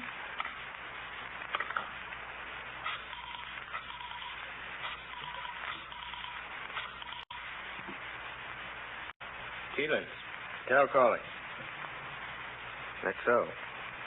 I gotta wait in there before 6. Righto, Chuck. I'll be right over. Won't have to bother you anymore right now, Mrs. Craig. There's been a bit of additional information coming over at headquarters that'll hold things up temporarily. There's been some new development in the case? Yes, Mrs. Craig, a very important development. Good evening, and thank you, Mrs. Craig. You're very welcome, I'm sure. Walter, where have you been? I was Billy Bergmeyer, why? Shut that door. Hi. Lather. Haven't you seen the evening paper of Fergus Passmore and his wife? Yes, I've seen it. Well, what about it, Walter? What about it? What do you mean? I've been nearly out of my mind for the last half hour. I happened to see it in the paper there when I came downstairs. I couldn't find you anywhere. Well, probably you'd been arrested or something. What would I be arrested for, Harriet? Connection with this thing, of course. Police are looking for you. One of them just left here not 5 minutes ago. Are they looking for me? What are they looking for me for? What, doesn't it say in the paper there? You were seen leaving Passmore at 12 o'clock last It doesn't night? say that I was seen leaving there. It says there was a man seen leaving there. I Who know. else could it have been but you? You were out there, weren't you? Yes. Well, that's enough, isn't it? But they don't know that. Oh, don't be absurd, Walter. Didn't you tell me that Billy Berkmeyer called you on the telephone out there last night? Yes? Well, didn't the butler get your name then? No, Fergus answered the phone himself on the extension library. Did the policeman say they knew it was I that was out there last night? Oh, I don't remember what he said exactly. I was too upset. But he wanted to know where you were, and of course I couldn't tell him because you were here when I left the room, and then you suddenly disappeared. Here? I've never placed in such a position in my life. I'm sure that man must have thought I was evading him. Where did you go with Billy? Over to Fergus' house. Oh, what in heaven's name did you do a thing like that for, Walter? Do you want your name to be dragged into this thing? I should think your own common sense would show you what it would mean to have your name mentioned in an affair of this sort. Why, it would be in every newspaper in the country. It wouldn't bother me in the least. Wouldn't bother you? No, not in the least. My conscience is clear. Oh, don't be so absurdly romantic, Walter. It isn't a question of romanticism at all, Harriet. No, and it isn't a question of conscience either. Simply a matter of discretion. If you've had nothing to do with this thing, what's the use of becoming involved? What do you mean, if I've had nothing to do with it? Oh, don't start picking me up on every word, and don't take out a cigarette, Walter. You know you can't smoke in this room. Oh, all right. Well, that's a nice place to throw it, I must say. Into the fireplace. Don't you want it? What good is it if I can't smoke it? Well, there are plenty of other places in the house smoke if you want to. I don't know where they are. Well, you can smoke in your den, can't you? If I shut the door. Oh, now, don't act martyred, Walter. I think I'll call up Billy and see if the police have been to see. You're not going to call Billy Birkmeyer. Why not? Don't you realize that that telephone is being watched and that they're probably watching Birkmeyer's, too? And if you call him and the operator listened in... She's got something else to do but listen in on our calls, Harry. Well, she listened in on this one, didn't she? Which one? Huh? What did you say? You mean the police said the operator had reported on a call from here? Oh, I don't remember what he said distinctly. He just kept rambling on about a telephone. I want to know why our phone's being watched. What's more, I intend to find out. Now, listen to me, Walter Craig. You must not use that telephone. I will not allow you to drag my name into a notorious scandal. Harriet, I've got to find out where I'm at this thing. If you speak over that telephone, I'll leave the house. And you know what construction would be put upon that under the circumstances. What do you mean? You leave the house? I mean exactly what I said. Do you think I could stay in this neighborhood 24 hours after my name had been associated with a thing of this kind? Harriet, you surely don't believe I had anything to do with the murder. It isn't for me to determine the degree of your guilt or innocence. I'm not interested. I'm interested only in the respect of the community we've got to live in. You mean you'd rather know I was involved in this thing and keep the respect of the community than know I was the victim of circumstances and lose it? All right, Mrs. Harold. Put it up, will you? I'll be right out. Harold. Yes, sir? Miss Harold, you know if anybody's called that number that I gave you last night here today on the telephone, Levering's 3100? No, sir. You haven't had occasion to call that number today on this telephone. I never even thought about it today until Mrs. Craig asked me for it when she came in this evening, and I gave it to her. All right, Mrs. Harold. Thank you very much. It was you that made that call. What are you doing? Checking up on me? Don't flatter yourself, Walter. What you were doing, wasn't it? Why didn't you tell the truth? You were playing safe, that was it, wasn't it? Exactly. And at my expense. I knew if I told you I made that call, you'd be on the telephone in 5 minutes telling the police. Well, I intend doing that anyway. Well, if you do, you'll explain my leaving you, too. That wouldn't worry me in the least, Harry. Well, it might worry the police. But it's you the detectives are looking for, Oh, Harry. you needn't try to turn it on to me. They wouldn't be looking for either of us if you'd stayed at home last night instead of being out car-playing with a lot of irregular people. I felt it in my bones up there in Albany that something would happen while I was away. I knew as soon as ever my back was turned, you'd be out with your friends again.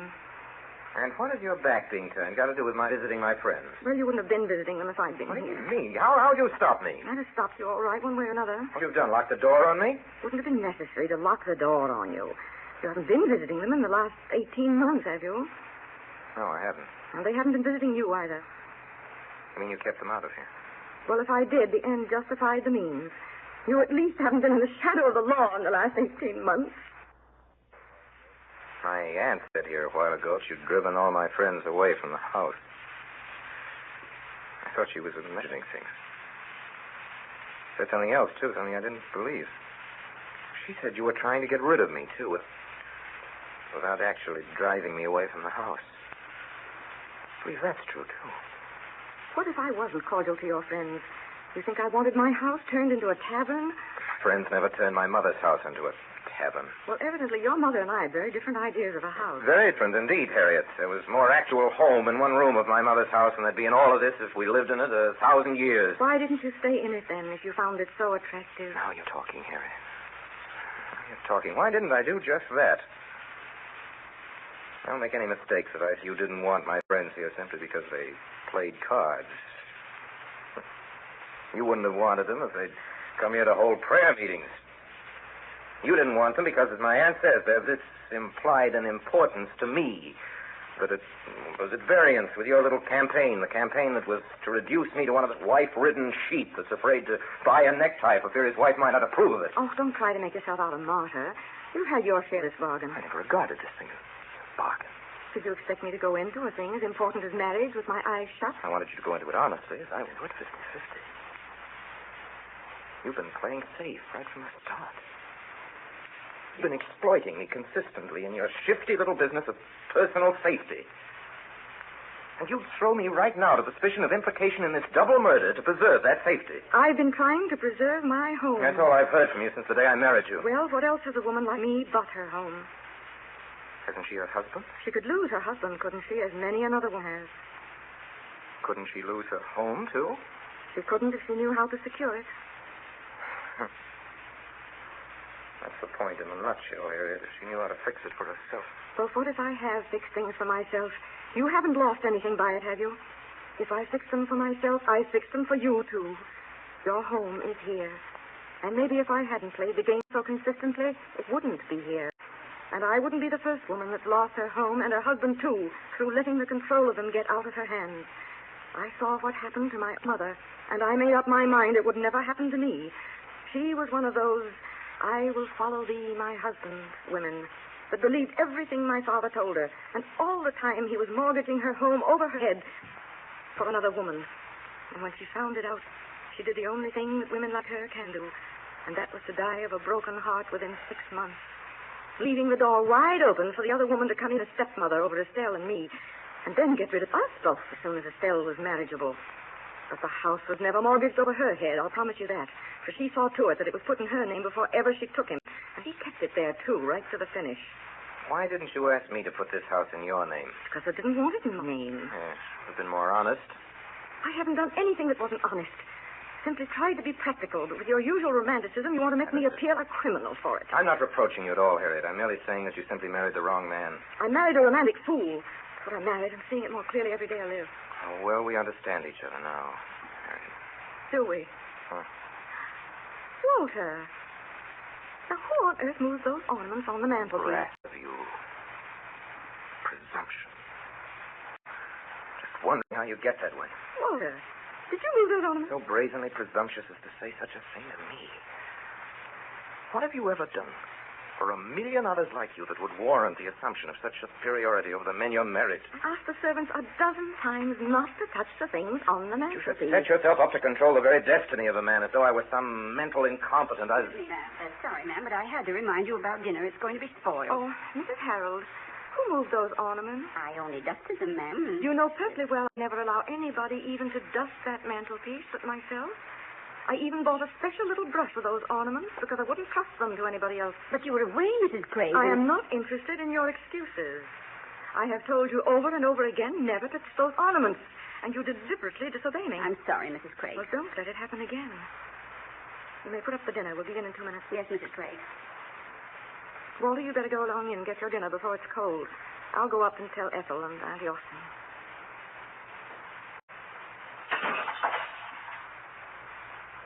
Did something get broken here, Mr. Craig? Did that ornament fall off the mantelpiece? No, Mrs. Harold. I smashed it. On purpose, you mean, Mr. Craig? Yes. I didn't like it. Walter, did something fall down there a moment ago? No. Boy, sounded up here as though the house fell down. Maybe it did, Harriet. I'm just standing here, wondering. Is the Yellow Cab Company? Oh, will you send a cab to 8545 Franklin Avenue? At once, please. Thank you. What on earth is going on down there this morning, Harold? Men taking out Miss Austin's cup, Mrs. Craig. Well, tell them to keep it away from the wall. I don't want that wall all scratched up. I only had it painted in April. Ma'am, I'll tell them. Are you up, Walter? Yes? Good heavens, Walter. What a mess your room is, honestly. Oh, is that the morning paper? What did it say about the past morning? Quite safe. Quite safe. His brother got in last night from Pittsburgh with a letter that Fergus had written him intimating his intention. Ah, then Fergus did it himself. So it appears. I was told he was jealous of his wife. He did it because she was dishonest.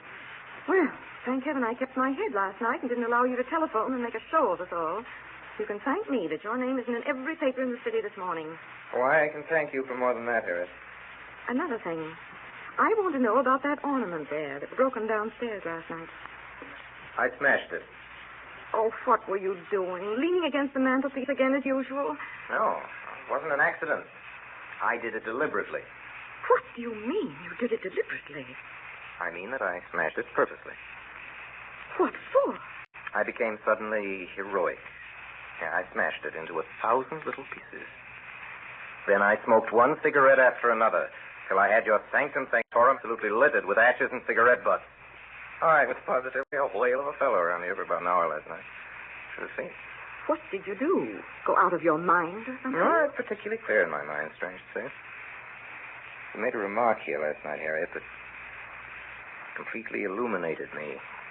And illuminated you. Suddenly I saw for the first time everything. Just as one sees an entire landscape at midnight in a flash of lightning. But unfortunately, the lightning struck my house and knocked it down. I sat here all night wondering how I might build it up again. Oh, really, I Walter? saw your entire plan of life, Harriet, and its relationship to me. And my instinct of self-preservation suggested the need of immediate action. As the inauguration of a new regime here, so I smashed your little ornament as a kind of opening gun. I was going to smash all the other little ornaments and gods you'd set up a temple here and been worshipping before me. I was going to put my house in order, including my wife, and rule it with a rod of iron. I don't wonder that amuses you. It amused me. Particularly when I suddenly remembered the truth of what you called me last night. In view of that, the absurdity of my trying to sustain such a role indefinitely made me laugh, but I'm rather sorry you couldn't have seen me anyway. I think you would at least have appreciated the sincerity of my attempt to continue here as your husband. What do you mean, attempt to continue here as my husband? I realize now, Harriet, that the role is not for me. I can only play a romantic part. Ethel, dear child. What are you doing up so early? You're not ill, are you, dear? No, but I've made up my mind, Aunt Harriet. I've got to go to Albany. I know, dear child, but I'm sure you're upsetting yourself unnecessarily. We certainly would have heard something if anything had happened. And I really should call Mr. Fredericks on the long distance, Aunt Harriet. He'll be wondering what on earth has happened. He probably hasn't given it a thought. Oh, don't say that, Aunt Harriet. I know he has. Mrs. Grace. Well, Mrs. Harold, what are you doing with your hat on at this hour? Where are you going? Well, the fact is, I'm leaving, Mrs. Craig. Leaving? I'm going with Miss Austin, Mrs. Craig. Indeed. She was telling me last night she was going to leave here, and I said I thought I'd be leaving pretty soon myself. So she said if I was going away soon, she'd like very much to have me go with her. And do you think it's very considerate of you, Mrs. Harold, to walk away like this without getting me any notice? What about the keys? I left them all on your dressing table upstairs, and Miss Austin's, too. Well, I better check things over with you first, Mrs. Harold. We'll see who's at the door, will you, Ethel? And whoever it is, neither Mr. Craig nor I are at home. Come on upstairs, Mrs. Harold. Jean. Ethel, Oh, Jean, what are you doing here? I had to see you, darling. I thought maybe you were ill or something. I called you on the long distance, but I couldn't get any satisfaction. I didn't know what to think. So I just jumped on the night train and got in here at 8:20. I'm going home right away, Jean. Did your cousin tell you I called you last night? Why? No, she didn't. Well, I asked her to call you to the phone. She didn't seem to want to do it.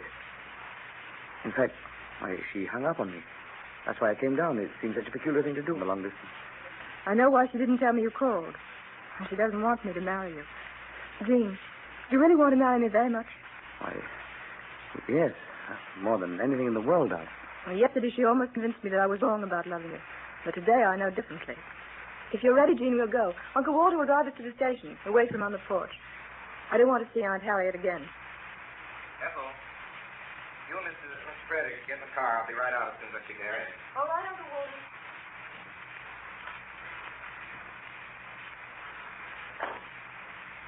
Harriet? Well? What is it, Walter? I'm meeting Auntie Austin in town. On the way, I'll take Ethel and Fredericks down to the station. Is Ethel leaving without telling me goodbye? You wonder after what you did to her? Well, just because Walter, don't put those keys on that table. You This is the key to your car in the garage. Some other things I've left for you. If you'd want me for anything during the week, be at the Ritz. You'll be where? Walter, you're not serious about leaving this I house. think that decision would please you very much. Well, it doesn't please me at all. It's absolutely ridiculous. But it's so absolutely practical. Oh, don't try to be funny, Walter. Anyway, I'd like to know what's practical about a man walking out and leaving his wife in his home. I have no wife to leave. You neither loved nor honored me. Well, you married me, whether it or not. I never saw you before in my life, Harriet, till last night. You married me, didn't you? And you married a house. If it's agreeable to you, I'll see that you have it all to yourself. You'll be quite alone with your house. Oh, you'll be back unless I'm very much mistaken. You don't know your man, Harriet. You know me pretty well, grant you that, particularly when you said my mind worked very slowly. You fail to reckon with the thoroughness of my mind when it does work. We've shown our hands, Harry. The game's up. But you also showed me how I could keep from making a fool of myself in the future. Well, you're certainly not beginning very auspiciously, I can tell you that. I shall be at least a self-respecting fool, and that's something I could never be if I stayed here. Harry, there's something in a man that I suppose is his essential manhood. You insulted that last night. I should be too embarrassed here under your eye, knowing that you had no respect for that manhood. I should remember my lover's ardors and enthusiasm for our future, and you bearing with me contemptuously for the sake of your future. Couldn't stand it. Where are you going when you leave here? Where a lot like me are going. Out-fashioned, possibly. You know, Harriet, I can't help but wonder, with all your wisdom, it never occurred to you that one can't play a dishonest game indefinitely. I haven't played any dishonest game. Maybe not according to your standards, but I think you have, and I think you know you have. That's the rock that you and I are splitting on. If this there at Patmore's hadn't revealed you, something else would. So my going may as well be today as tomorrow. Goodbye, Harry.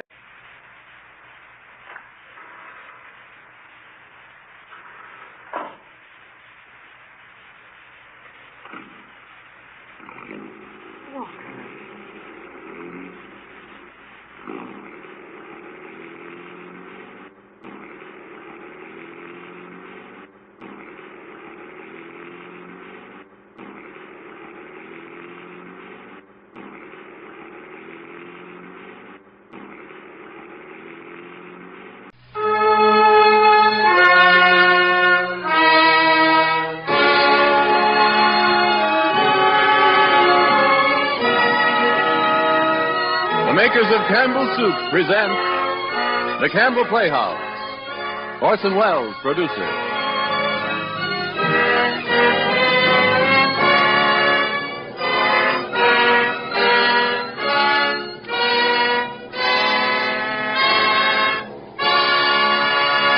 Good evening. This is Orson Welles. Our story, as promised, is Huckleberry Finn, and our guest is Jackie Cooper. But since that promise was made, another star has joined the cast. Walter Catlett, whose face you remember from at least 100 movies, whose voice of most recent memory is unforgettable in Pinocchio, in which Mr. Catlett created for Mr. Disney the character of J. Worthington, Honest John Foulfellow the Fox, and who, I'm still talking about Walter Catlett, will enact for us tonight the taxing role of the Duke. Also with us in the Campbell Playhouse are Clara Blandick, Robert Warwick, Clarence Muse, and William Alland. These and others await their cues to play as many of the Mark Twain characters as we could cram into a single broadcast. They will strive to please you, every one. But right now, they'd like me to read to you in a loud, clear voice the words printed on the title page of tonight's story. I quote, "Persons attempting to find a motive in this narrative will be prosecuted. Persons attempting to find a moral in it will be banished. Persons attempting to find a plot in it will be shot by order of the author." Now, before Huckleberry Finn, Ernest Chappell has something to say about entertainment of another sort. Mr. Chappell, sir. Thank you, Orson Welles. Ladies and gentlemen, when you entertain at dinner, your first concern is the pleasure of your guests. You want to be sure that they enjoy themselves and enjoy the food you serve. And to this end, don't you often play safe and serve chicken? I imagine you do, because you've noticed that nearly everybody enjoys chicken in some form, roast chicken or fried chicken or chicken fricassee, let's say, as much as you yourself probably enjoy it. Now, I'm sure it must be this general liking for chicken that has made people take so wholeheartedly to Campbell's chicken soup. One after another, families have tried this chicken soup and found it rich in chicken flavor clear through, from its golden surface to the very bottom of the plate. They've seen how its broth fairly glistens with chicken richness, and they've relished the fluffy rice and the pieces of tender chicken meat in it. In every plateful, they've told others how much they like Campbell's chicken soup, and so its popularity has grown and continues to grow. Have you tried this deep-flavored, home-like chicken soup of Campbell's? Why not enjoy it tomorrow? I promise you, just as sure as you like chicken, you like Campbell's chicken soup. And now, Orson Welles starts our Campbell Playhouse presentation of Huckleberry Finn, starring Jackie Cooper.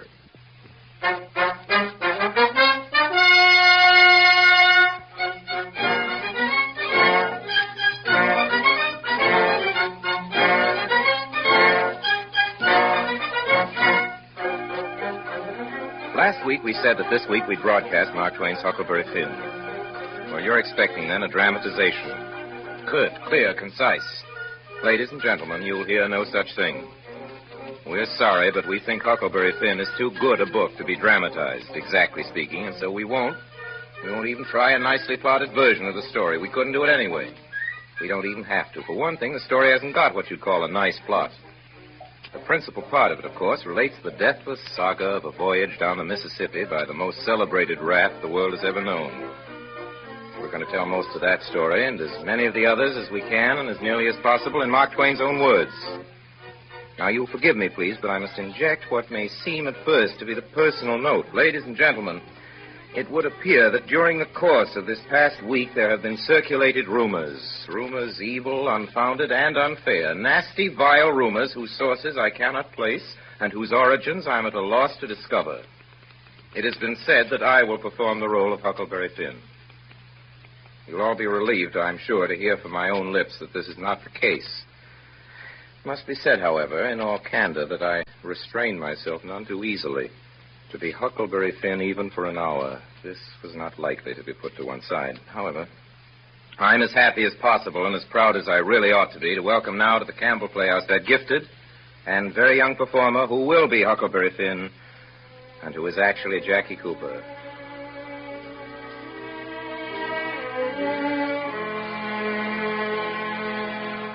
I'm mighty proud to meet you, Mr. Welles. Huckleberry Finn, any friend of Mark Twain's is always welcome here. Mr. Twain did right proud by me in his story, didn't he? Right proud is a bit of an understatement, Huck.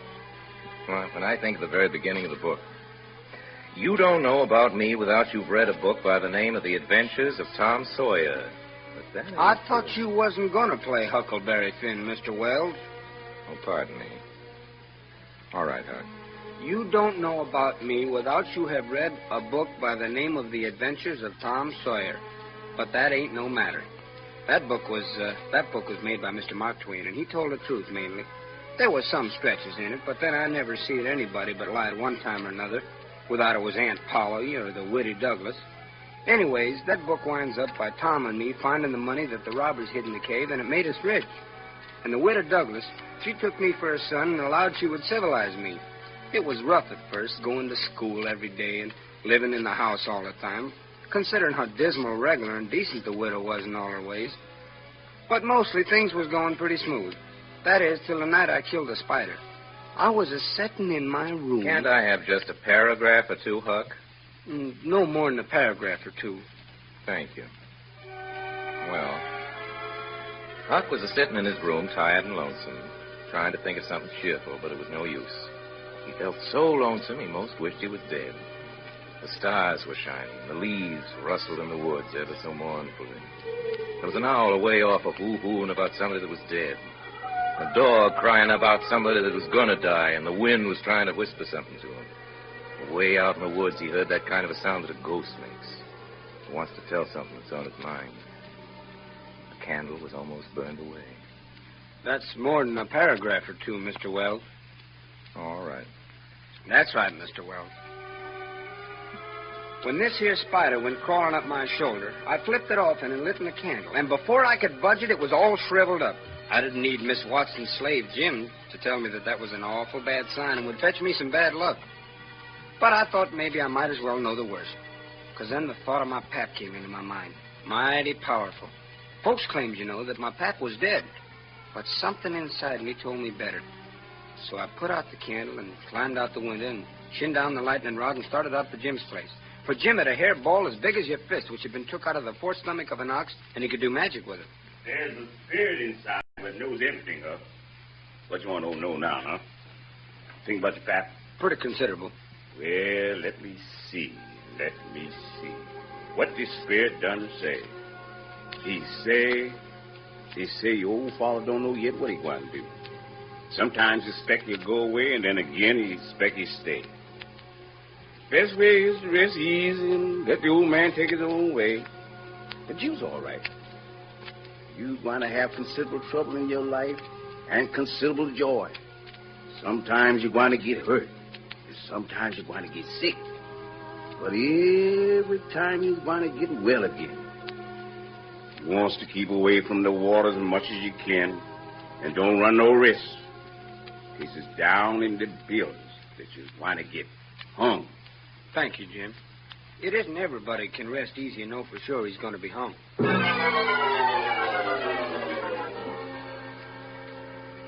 I was kind of low-spirited next morning, and I went down to the front garden and clumb over the stile where you go through the high-board fence. There was an inch of new snow on the ground, and I seen somebody's tracks. I didn't notice anything at first, but next I did. There was a cross in the left heel boot made with big nails to keep off the devil. Then I knew.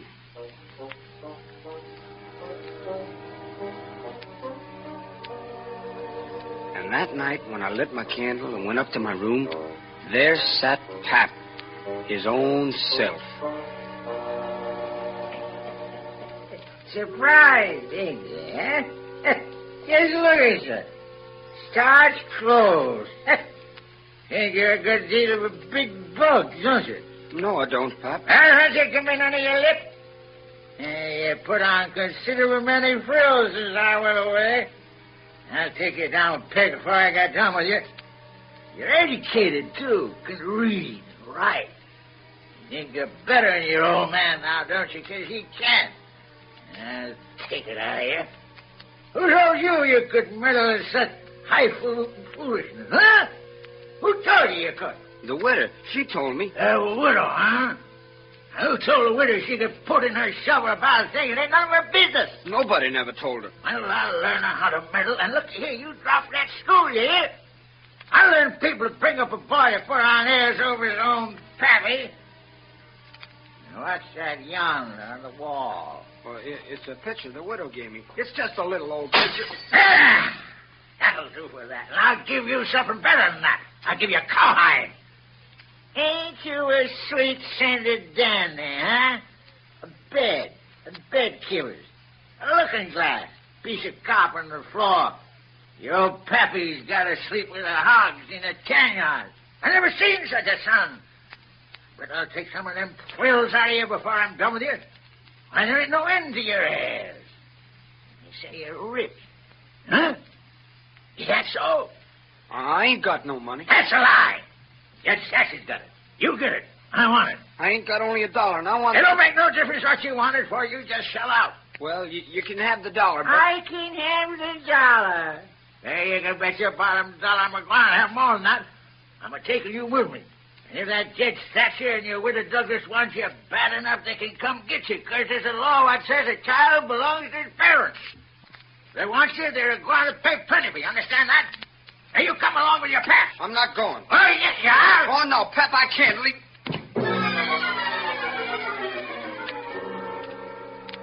Don't you think you need a minute to recover, Huck? You know, you just got hit, and the kid your size... I was acting. I'm all right. I think you'd better let me take over for a little while. Oh, you ain't fooling anybody, Mr. Wells. You just want to read some of Mr. Twain's book yourself. Well, old man Finn took Huck over to the Illinois shore to an old log hut where it was woody, and there was no house but this hut. A place where the timber was so thick you couldn't find it if you didn't know where it was. He'd lock Huck in, go off with a gun which he'd stolen someplace, and get game and fish and trade him for whiskey and fetch it home and get drunk and lick Huck and then reach for the jug again, saying he guessed he'd had enough in that jug for 2 drunks and delirium tremens. And he had, too. It's all just as Mr. Twain says. But I finally fooled Pap, and I got away. I was scared of being followed. I didn't want nobody knowing where I was. Pap or the widow Douglas or Judge Thatcher or nobody. So I just bided my time. I had an old saw hid out. And when Pap was gone, which was considerable, I'd hack away at the boards of the cabin till I made a hole big enough to get through. And one day Pap went away in town to get drunk. I found an old canoe and hid it up the creek a ways. But it was the wild hog I caught in the marshes that gave me my real idea. It was pretty good, if I do say it myself. Only I did wish for Tom Sawyer to be there. I knowed he'd have taken an interest in the business and would have added some fancy touches. What'd you do, Huck? Ain't you going to let me tell? Of course, I was just asking. Well, here's what I did. I shot the pig and fetched it in and laid it on the floor of the cabin and hacked into his throat with an axe and laid him down on the floor to bleed. Then I dragged him clear down the river bank, leaving a trail all along the way. I pulled out some of my hair and blooded the axe good, stuck it on the backside, and after hacking up the cabin considerable, I slung the axe in the corner. And when I was done, I could have sworn there'd been a murder committed, and I was dead. And then sticking the pig in the sack, I jumped in the canoe and took off downstream.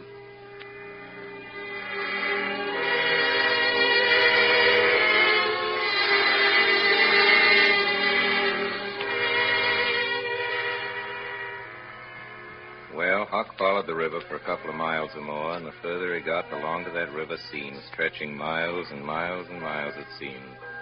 The moon was so bright he could count the drift logs that went a-slipping along black and still, hundreds of yards out from shore. Everything was dead quiet. And it looked late. It smelled late. You know how it is. The sky looks ever so deep when you lay down on your back in the moonshine. And how far a body can hear on the water such nights. I had to laugh all to myself, thinking about how all them boats was cruising about looking for my drowned body, and me lying within shouting distance.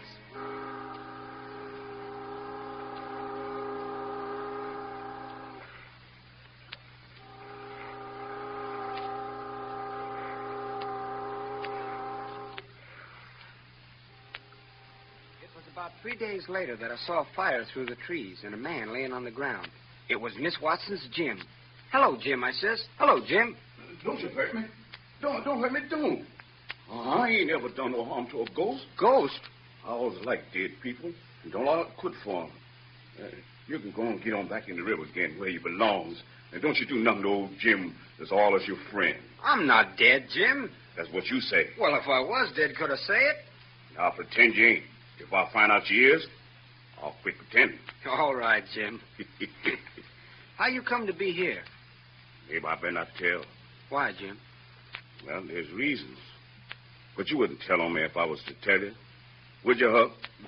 Blamed if I would, Jim. I believe you, Huck. I'll run off.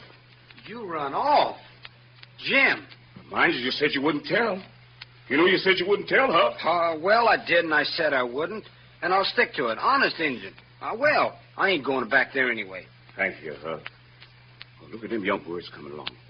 Flying a yard or two at a time and lighting. What about them young birds? Oh, that's a sign it's going to rain. Well, maybe it is. Maybe it isn't. But I'll catch some of them. Oh, you can't. You mustn't. That'll be death. A lot of things are bad luck, aren't they, Jim? Yeah, you can't go against the signs. It looks to me as though all the signs was about bad luck. Aren't there any good luck signs? Mighty few. And they ain't no use to nobody. What you want to know what good luck's going to come for? Want to keep it all? If you've got hairy arms and a hairy breast, it's a sign that you're going to be rich. Now, there's some use in a sign like that, in case it's so far ahead. Have you got hairy arms and a hairy breast, Jim? What's the use to ask that question? Don't you see our hairs? It's raining, Jim. Ain't no surprise to me. I see the signs. Listen to me, child. Chickens know when it's going to rain, so do the birds. We got to get on out of these woods and get someplace warm. I know a cabin up the island to feed you. Come along with me.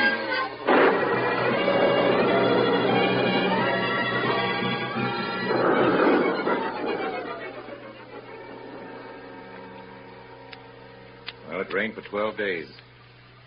The river went on rising till it went clean over the banks, and one day they caught a little section of a lumber raft just big enough to hold all their things, of which they had considerable by now. Even some women's clothes they found in a deserted shack along the river. Then the 13th day, the rain stopped. I reckon I'd slip over the river, Jim, and find out what's going on. That's a very smart idea, Huck. But you got to go in the dark and look mighty sharp. How about them women's clothes? How about them, Jim? Do I look like a girl? It looks like they're most made for you, Huck. And with that sunbonnet on your head, tied tight down, seeing your face would be like looking down at the giant of a stovepipe. Want to be sure you don't hitch up your dress. What you mean? Don't go reaching in your breeches pocket.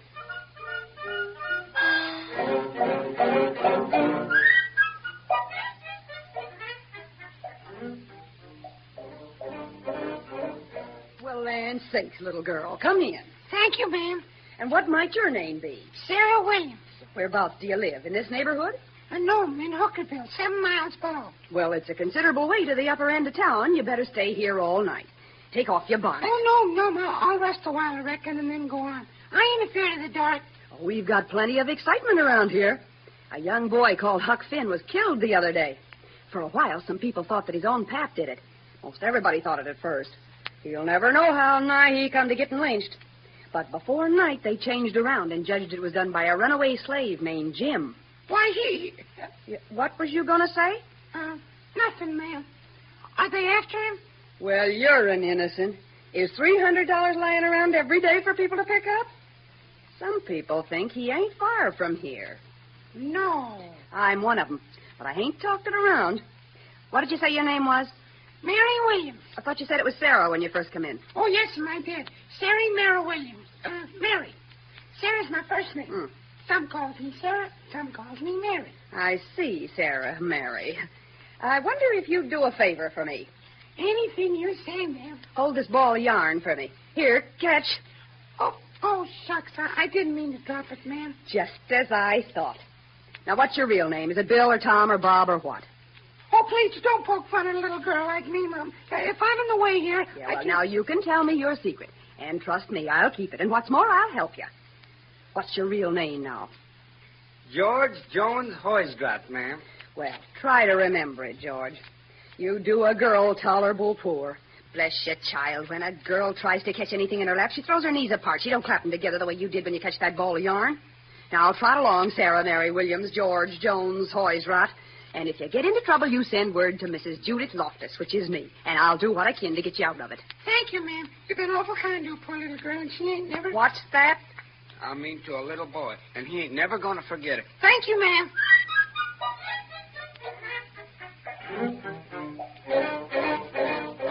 If I'd been in your spot with that woman, Huck, I think I could have done better, but we'll just forget about that. You could not have done better, Mr. Wells. Even Tom Sawyer couldn't have done better. I said we'd forget about it. For days, Huck and Jim on the raft slid down the waters of the Mississippi bound for Cairo at the bottom of Illinois. They traveled at night, laying up along the Missouri shore in daytimes. Mornings, before daylight, Huck would slip into a melon patch, and it'd be nice and cool for their breakfast. And they'd laze through the day, swimming a little May the earth. Huck would show off his education. He'd read to Jim out of a book they'd picked up in one of their excursions. It's considerable in this book about kings and dukes and earls. How much did King get? Get? Why, they get $1,000 a month if they want it. They can have just as much as they want. Everything belongs to them. Ain't that gay? Now, what they got to do, Huck? They don't do nothing. They just sit around. No? Is that so? Yeah, they just lazy around or go hawking. Or other times when things is dull, they fuss with the Parliament. And if everybody don't go just so, he whacks their heads off. But mostly they hang around the harem. Round the which? Harem. What's the harem? The place where a king keeps his wife. Don't you know about the harem? Solomon, he had about 1 million wives. Oh, yeah, that's so. I didn't forget it. A harem's a boarding house, I reckon. Most likely there was rackety times in the nursery. And there's other kings, Jim. There's Louis XVI that got his head cut off in France long ago. And there's a little boy, the Dauphin, that would have been king, but they took and put him in jail. And some say he died there. Poor little fellow. Some say he got out and got away. And he come to America. That's good. But he be pretty lonesome. There ain't no kings here, is there, Huck? No. Then he can't get no situation. What he going to do? Well, I don't know. Some of them gets on the police, and some of them learns people how to talk French. Well, Huck, don't the French people talk the same way we does? No, Jim. You couldn't understand a word they say. Not a single word. Well, now, I'll be ding busted. How did do that come? Oh, I don't know, but it's so. I got some of their jabber out of a book. Supposing a man was to come to you and say, Parlez-vous français, what would you think? I wouldn't think nothing. I'd take him and bust him over the head. I wouldn't allow nobody to call me that. Shucks, it ain't calling you anything. It's only saying, do you know how to talk French? Well, then why couldn't he say it? Well, he is saying it. That's a Frenchman's way of saying it. Well, it's a blamed ridiculous way. I don't want to hear no more about it. Ain't no sense in it. Looky here, Jim. Does a cat talk like we do? No cat don't. Well, then, does a cow? No cow don't either. Well, does a cat talk like a cow or a cow talk like a cat? No, it don't. Well, it's natural and right for them to talk different from each other, then, ain't it? Cool. And then ain't it natural and right for a cat and a cow to talk different from us? Why, most surely it is. Well, then why ain't it natural and right for a Frenchman to talk different from us? You answer me that. Is a cat a man, Huck? No. Well, then, there ain't no sense in a cat talking like a man. Is a cow a man? Or is a cow a cat? No, she ain't neither of them. Well, then, they ain't got no business to talk like either one or the other of them. Is a Frenchman a man? Yes. Well, then, blame it, why don't he talk like a man? You answer me that.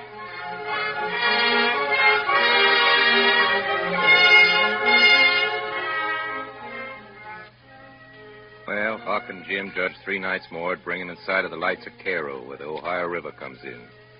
They could sail the raft and get on a steamboat and go way up the Ohio amongst the free states where Jim would be safe and they'd be out of trouble. So for 3 days and 3 nights, they floated on. Huck and Jim alternating on watch. Seen most a dozen times, one or the other of them thought they saw the lights of Cairo, but every time it turned out to be nothing but a little settlement or something. But then suddenly, on the evening of the 4th day... Huh? What's a worrying you now, Jim? Them lights over yonder. Oh, there ain't so many lights, Jim. We've been fooled afore. It's Cairo. Yeah, it's the lights of Cairo. Well, we're safe, Huck. We're safe. Jump up and crack up your heels. That's the good old Cairo land. I know it is. Fine nation, Jim. I reckon you're right. Look at them lights, Jim. Lit up like a Christmas tree. I'm going over and take the canoe and see. Help me float her. There's your paddle, Huck. And here's my coat to put in my bottom. Now, you'll be more comfortable that way. Let her go, Jim. Goodbye, Huck.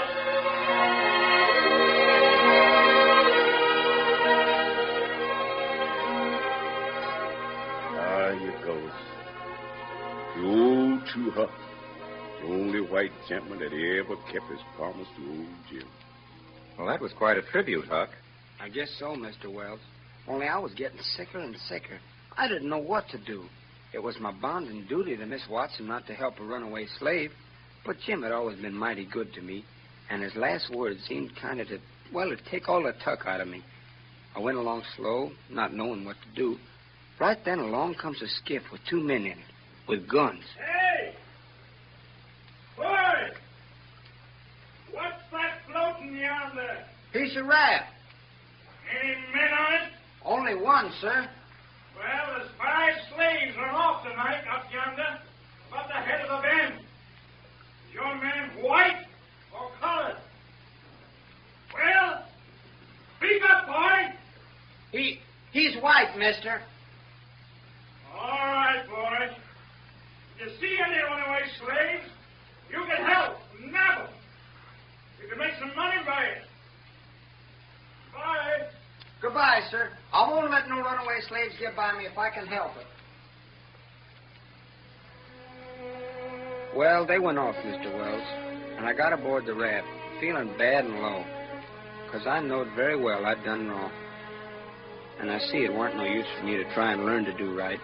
A body that don't get started right when he's little, well, he just ain't got no show. Then I thought a minute, and I says to myself, hold on now. Suppose you'd have done right. Suppose you'd have done right and give Jim up. Would you have felt better than what you do now? Well, I was stuck. I couldn't answer that. So I reckon I wouldn't bother no more about it. But after this, always do whichever comes handiest at the time.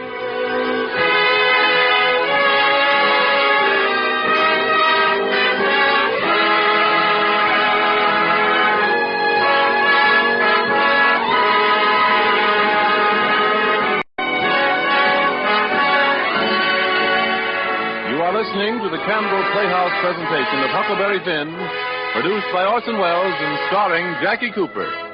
This is the Columbia Broadcasting System.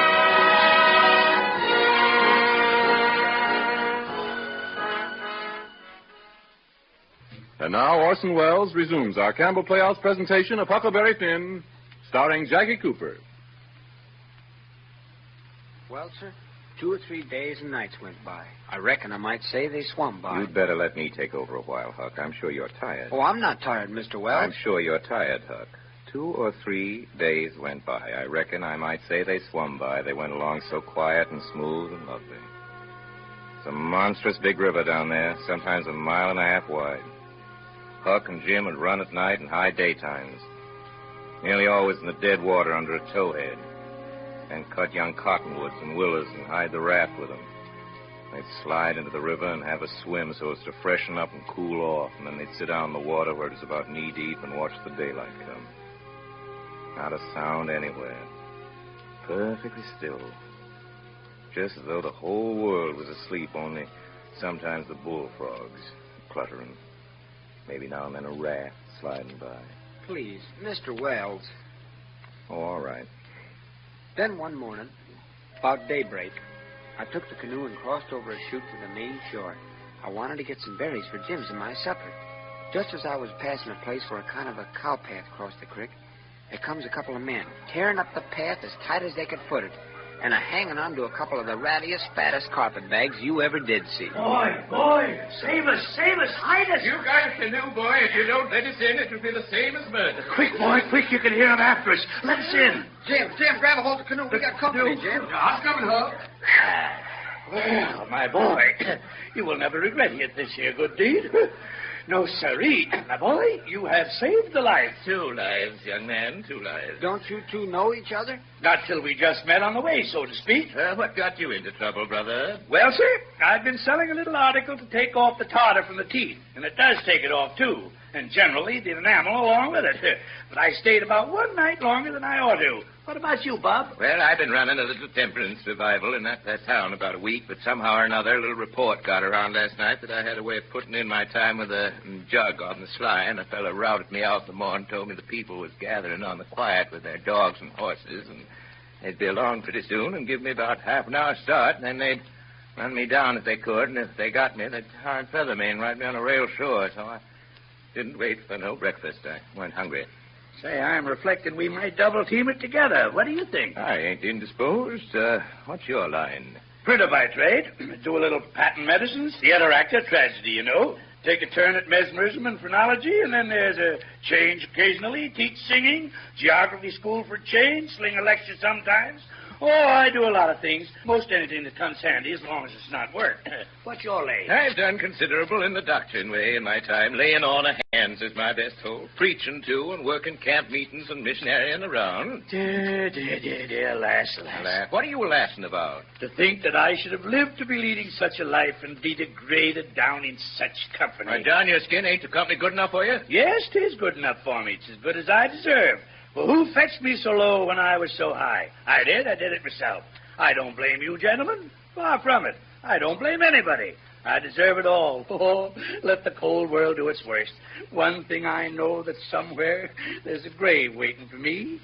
The world may go on just as it's always done. Take everything from me. Loved ones, property, everything. But it can't take away my little old grave. Someday I'm going to lay down in it and forget it all. My poor broken heart will then be at rest. I ain't blaming you, gentlemen. I brought it upon myself. Yes, I did. I did it all myself. Brother, brought you down from where? Where was you brought down from? Oh, you wouldn't believe me. The world never believes, so just let it go, let it go. Let it pass, no matter. The secret of my birth. Secret of your birth? Do you mean to say, brother? Do you mean to tell me... Gentlemen, I am going to reveal it to you, for I feel that I may have confidence in you. I write, gentlemen, I am a duke. A duke? No, you can't mean it. Yes, my great-grandfather, the eldest son of the Duke of Bridgewater, fled to this country about the end of the last century to breathe the pure air of freedom. Married here and died, leaving his son, his own father, dying about the same time. The second son of the late Duke seized the titles in the estate. The infant real Duke was ignored, and I am the lineal descendant of that infant. I am the rightful Duke of Bridgewater, gentlemen, and here am I, forlorn, torn from my high estate, oh, brother. hunted by men, despised by the cold world, ragged, worn, heartbroken, and degraded to the companionship of fellas on a raft. Oh, brother. Oh, now, don't go crying there, Mr. Duke. I'm powerful sorry for you. Thanks, Aloysius. That helps. Something. If there's anything we can do to help you now. Well, now, if you was to bow to me when you speak or call me your lordship, I wouldn't mind. In fact, I wouldn't mind if you called me plain Bridgewater, because after all, that's a title, not a name. Of course, your lordship. Then if you want to wait on me dinner time, not that I like it, but it's what I've always been used to. You hear that, Jim? I reckon I'll have to learn you to say, would your lordship like a drink of water right now? Won't be necessary. Would your lordship like a drink of water right now, sir? That's good. You've got the idea fine. I regret to say, brother, but you ain't the only man who's had troubles like that. No? No, you ain't. You ain't the only person that's been snaked down wrongfully out in a high place. No? No, you ain't the only person that's had a secret of his birth. Hey, hold on. What do you mean? What? Bilgewater, can I trust you? To the bitter death. The secret of your being. Come, man, speak. Bilgewater, I am the late Dolphin. You're the late what? Yes, my friend, it is too true. Your eyes is looking at this very moment on the poor disappeared Dolphin, Louis the 17th, son of Louis the 16th, and Mary Antoinette. Oh, you at your age? No. You mean you're the late Charlemagne. You must be 600 or 700 years old at the very least. Trouble has done it, Bilgewater. Trouble has done it. Trouble has brung these gray hairs and this premature multitude. Yes, gentlemen, you see before you in blue jeans and misery. The wandering, exile, trampled on and suffering rightful king of France. The king of France? The son of the king of France. The king of France by now. And if you want me to feel a bit easier and better, if you was to get on one knee when you spoke to me and always call me your majesty and always wait on me first at meals What? and don't sit down in my presence until I ask you, that'd help a lot. Yes, sir. Your majesty. Why should you be served first? What's this about sitting down in your presence? Now, Bilgewater, we oughtn't to fight. My father was very friendly with your great-grandfather and all the other dukes of Bilgewater. And they was a good deal thought of by my father and was allowed to come to the palace considerable. Bilgewater? Now, don't call me Bilgewater. Breakwater. Bridgewater, you and I should be friends. Well, all right. Very well, your majesty. Yes, you're great. Like as not, we're going to be together a blame long time in this boy's That's rap right, game. brother. So what's the use of our being sour, That'll Only go. make things uncomfortable. Ain't my fault I weren't born a king, is it? Ain't your fault you weren't born a duke. So what's the use to worry? Make the best of things the way you find them, says I. That's my motto. Mine too, brother. This ain't no bad thing that we've struck here, you know. Plenty of grub, an easy life. Come on, give us your hand, King. Come on, let's be friends. Friends, now and forever. Now and forever. Now and forever. King. Yeah, what is it, Bilgewater? I got some plans hatching in my head. You know, there's a revival meeting just brewing down the river a piece, and I've got a hankering to tread the boards again. I can teach the king here, my friend, some of the fine rudiments of acting. Bilgewater, I've been looking at your handbills about your being Garrick the Younger of Drury Lane, London, and I think maybe there's as much to be made out of this play-acting business as in a revival meeting. Anyways, I'm just a-freezing for something fresh, anyway. Well, fallen grandeur, the first good town we come to, we'll just hire a hall and do the sword fight from Richard III. And in the balcony scene, we'll do, Romeo and Juliet. Of course, I always have to do my specialty, the soliloquy from Hamlet. Well, that's all right by me, Duke. But right now I got a hankering for bed, and it's mighty wet tonight, and I'm plagued out, what with this exercise I've been having today. What do you say we turn in? Well, if our pleasant young host will show us the beds in question, I'll be willing to join you in nocturnal repose, your majesty. Bilgewater. Yeah. Well, there's only 2 beds. Yes, my son. Jim's and mine. Mine's a bit better, being a straw tick, and Jim's is a shuck tick. Well, There's always cobs in a shuck tick. Well, now, son, I'll just take your bed. Your Grace, Bilgewater, I should have reckoned the difference in rank would have suggested to you that a corn shuck bed was just fitting for me to sleep on. Your Grace will take the shuck bed. I will not. Oh, yes, you will. Oh, no, I won't. Oh, Bilgewater? Yeah, right, your Grace.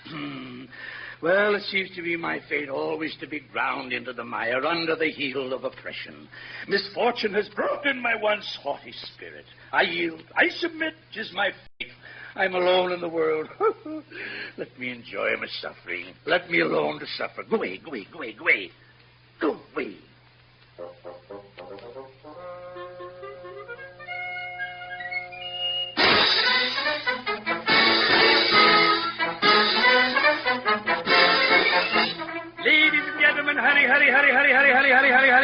this way one night only.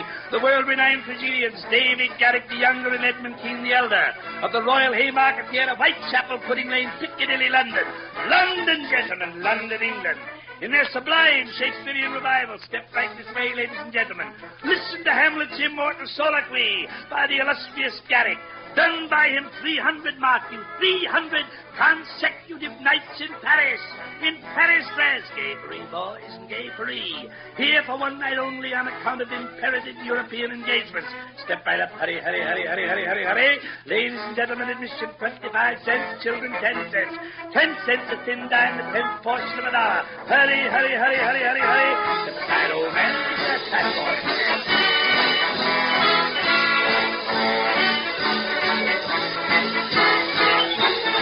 To be or not to be?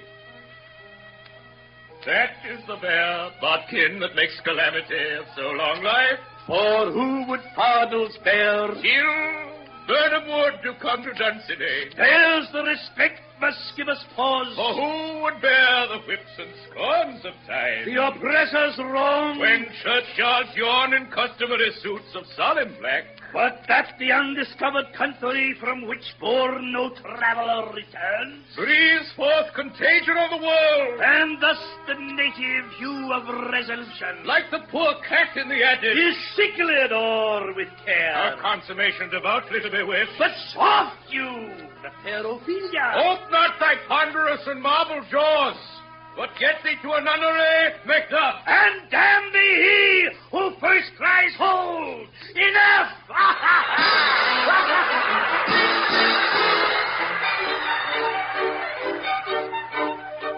stuck right to the end, Mr. Wells, because it ain't often you get a chance to hear the greatest poetry ever written recited as smart as all that. But when they started to do it the fourth time, I kind of figured I had got everything worthwhile out of it already. So I thought I'd go, particularly when I noticed a lot of people on the outside of the crowd with buckets of tar in their hand. It wasn't going to be healthy around there in a little while. That weren't hard to see. So I beat it out and made it just as quick as I could down to the river to where I'd left Jim in the raft. Hey, Jim, set her loose, Jim. We're all right now. I ditched him. We're shut of him. Jim. Hey, Jim. Jim. Jim, where are you, Jim? Hey, boy. Hey, you. Hey, you know anything about a slave that was dressed in brown pants and a blue shirt, one sleeve tore off? Sure. Whereabouts? Down to Silas Phelps' place. Somebody catched him. Catched him? Said he was a runaway slave from New Orleans. Where's the Phelps place? About 2 miles down the way. Hey, you got a corner back on you? I didn't wait to answer him, Mr. Wells. I was too full of trouble. Full as I could be, losing Jim that away. And I knew there weren't but one thing to do. Light out for the Phelps place and just trust to luck. I must say, my luck held out.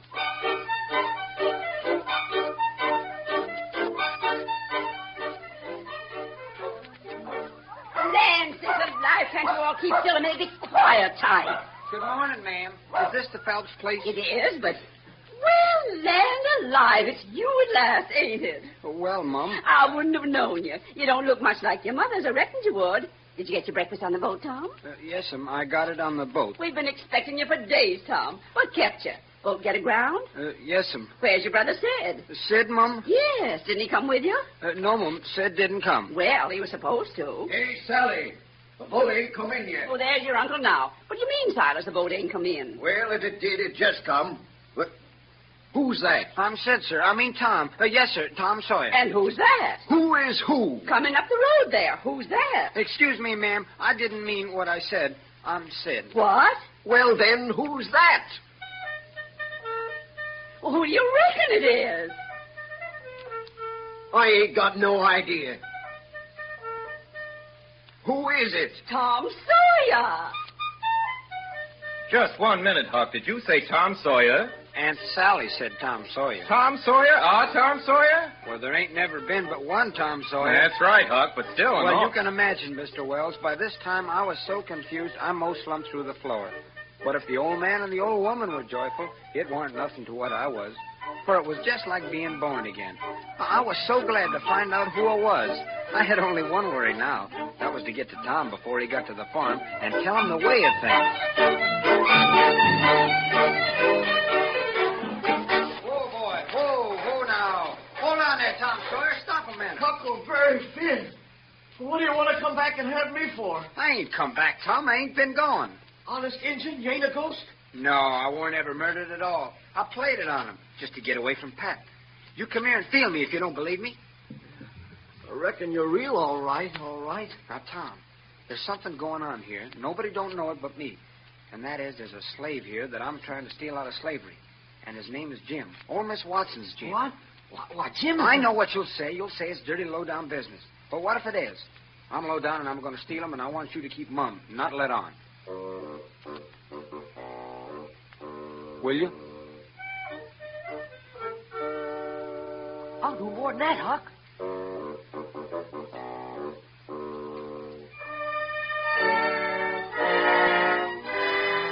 I'll help you steal him. Where do you reckon Jim is? In a little cabin just back of the barn. You mean in that little old shed? Yep, it's as easy as pie stealing a body out of there. Yeah, that's the trouble. This whole thing is just as easy as can be. And so that makes it so rotten difficult to get up a difficult plan. You gotta invent all the difficulties. Now, you gotta have a rope ladder, and you gotta shinny down it and break your leg in a moat. Gee, I wish there was a moat to this cabin. You know, if we get time tonight to escape, we'll dig one, huh? But what if we... Oh, what do we want of a moat when we're going to snake Jim out from under the cabin? No, wouldn't do. Yeah, there ain't necessity enough for it, huh? Necessity enough for what? Why, to saw Jim's leg off. Good lamb, what do you want to saw his leg off for anyway? Well, some of the best authorities has done it. They couldn't get the chain off, so they just cut their hand off and shoved. And a leg would be better still. So we'll let it go. But he can have a rope ladder. We'll tear up our sheets. What in the nation can he do with a rope ladder? Do with it? He can hide it in his bed, can't he? That's what they all do. And he's got it, too. Huck, you don't ever want to do anything that's regular. Well, all right, Tom. Fix it your own way. But if you'll take my advice, you'll let me borrow a sheet off in the clothesline. And borrow a shirt, too. What do we want of a shirt? For Jim to keep a journal on. Journal, your granny. Jim can't write a... Well, suppose he can't write. He can make marks on the shirt, can he? If we make him a pen out of an old pewter spoon or a piece of old iron barrel hoop or a brass candlestick or something. And what'll he make ink with? Iron rust and tears. But that's the common sort. The best authorities use their own blood. Jim could do that. And when he wants to send any little common, ordinary, mysterious message to let the world know where he's captivated, well, he can write it on the bottom of a tin plate with a fork and throw it out the window. The Iron Mask always done that, and it's a blame good way, too. Jim ain't got no tin plates. So feed him in a pan. Well, we'll get him some.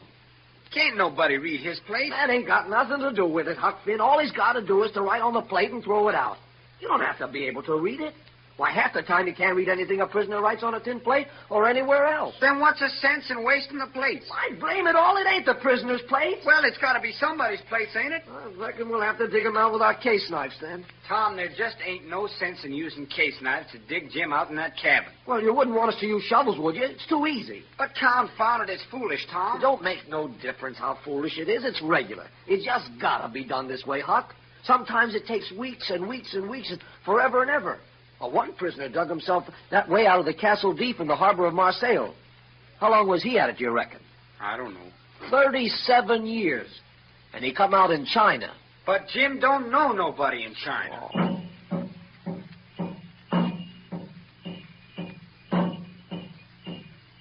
Silas, listen to this letter.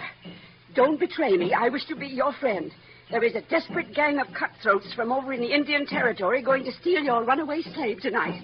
I am one of the gang, but have got religion and wish to quit it and lead an honest life again and will betray the hellish design. Well, then everything's all right. They will sneak down from Northards along the fence at midnight with a false key and go in the slave's cabin to get him. I am to be off a piece and blow a tin horn if I see any danger. But instead of that, I will bawl like a sheep soon as they get in and not blow at all. Then, whilst they're getting his chains loose, you slip there and lock them in and can kill them at your leisure. Don't do anything but just the way I'm telling you. If you do, they will suspicion something and raise whoop jamboree hoo. I do not wish any reward, but to know I have done the right thing. An unknown friend. Silas, you've got to do something. What, Sally? Oh, we've got to get help, Silas. Round up men from the village with guns. Bring them here at once. Silas!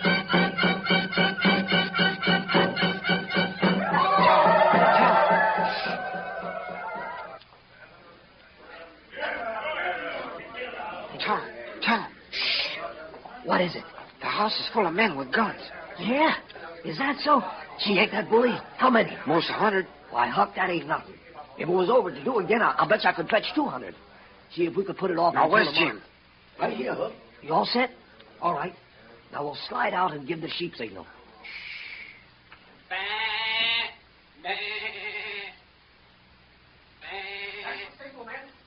Now, run for it.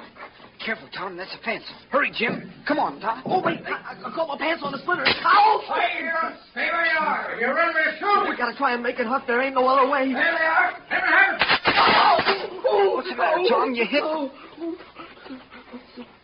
Oh, go on, Tom. Don't mind me. Hey, you stand by it. Fish back off. Cover it. Oh, Tom! Huck! Well, I'll be blowed if it ain't the young ones. You mean, ma'am, these is your kinfolk? Yes, the rascals. One of them hurt, ma'am. There's the slave. Come on, you. I don't even know what it's all about, mister. Won't you get away, eh? We'll shut you up this time where you can't get away. Get a doctor, quick. Tom's been shot in the leg. Hurry, Silas. You can't shut Jim up. You can't, Aunt Sally. He's as free a creature as walks the earth. He's out of his head. Whatever does the child need? I mean every word I say, Aunt Sally. I've known him all his life. And so What am are you I. in the notion you talking about, Sid Sawyer? That's it, Aunt Sally. He ain't said it. Oh, it's no use now. We might as well tell the truth, Huck. I'm Tom Sawyer, but this here is Huckleberry Finn. Huck Finn? Well, I never. And I was thinking Huck was dead. Huck, I didn't tell you, but old Miss Watson passed on away 2 months ago, and she set Jim free in her will. Then what on earth did you want to set him free for? Me seeing he was already free. Well, now that is a question, I must say, and just like a woman, why, Huck and me wanted the adventure of it. Now, we'd have been willing to wade neck deep in blood for it. Well, I reckon I ain't seen such scamps in all my years before. Land sakes alive. Yeah, now, Huck. What'd I tell you? What'd I tell you up there at Jackson Island? I told you I got hair breasts and what to sign on it. And it's come true. And here she is. Now, don't talk to me. Signs is signs. And another thing, Huck. Your pap ain't coming back anymore, Huck. What's that, Tom? They found his body floating in the river. So your money is all yours now, Huck. All yours and safe as everything.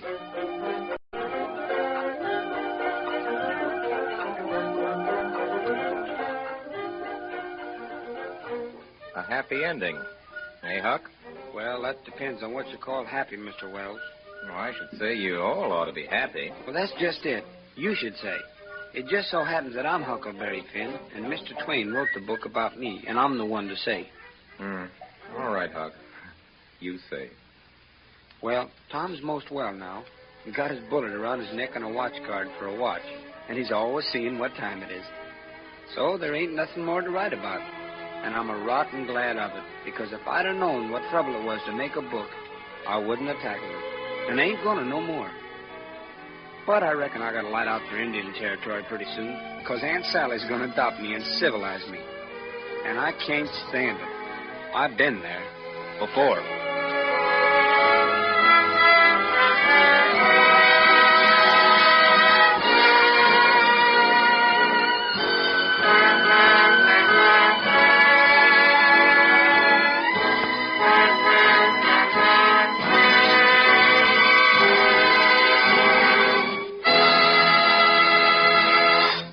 You have been listening to the Campbell Playhouse presentation of Huckleberry Finn, produced by Orson Welles and starring Jackie Cooper. In just a moment, Mr. Welles and his guest players will return to the microphone. Meanwhile, one quick reminder. You'll be serving soup frequently these early spring days, won't you? I'm sure you will. And in letting Campbell's make your soup for you, as I hope you will, may I suggest you think often of Campbell's chicken soup? You'll find its full, rich chicken flavor will delight everyone at your table. They'll enjoy, too, the fluffy rice and tempting pieces of tender chicken meat that help to make this chicken soup of Campbell's so homelike in taste and good nourishment. Have it tomorrow, why don't you? If you will, then I know with your very first spoonful you'll understand why I say, just as sure as you like chicken, you'll like Campbell's chicken soup. And now, ladies and gentlemen, Orson Welles and his guest. Ladies and gentlemen, may I present Mr. Jackie Cooper? Good evening. Say, I'm sorry about that little misunderstanding we had over who was to read the book. That's all right, my boy. Quite all right. Mr. Cooper, ladies and gentlemen, turned back the calendar a few years tonight. In movies, as you know, he's just done himself very proud over at the Paramount lot in Booth Tarkington's 17. Till next Sunday night, and Mr. Benny and June Moon, my sponsors, the makers of Campbell Soups, and all of us on the Campbell Playhouse remain, as always, Obediently yours.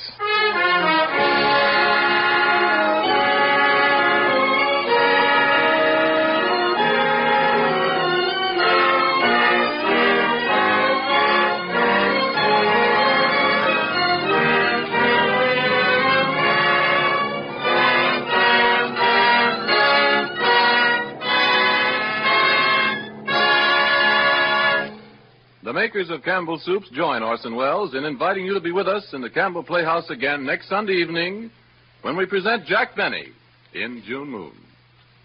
In the meantime, if you've enjoyed tonight's Playhouse presentation, won't you tell your grocer so tomorrow when you order Campbell's Chicken Soup? This is Ernest Chappell saying thank you and good night.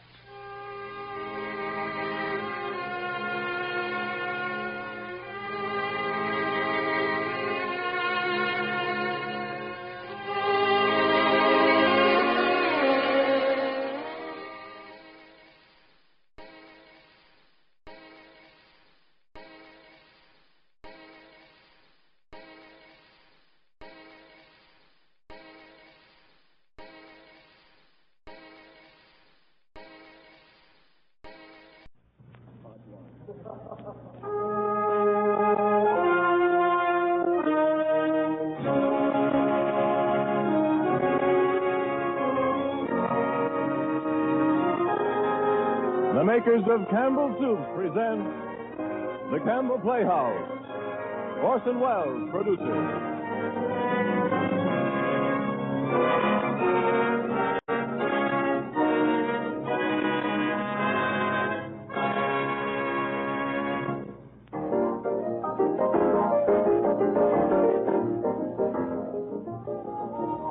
Good evening. This is Orson Welles.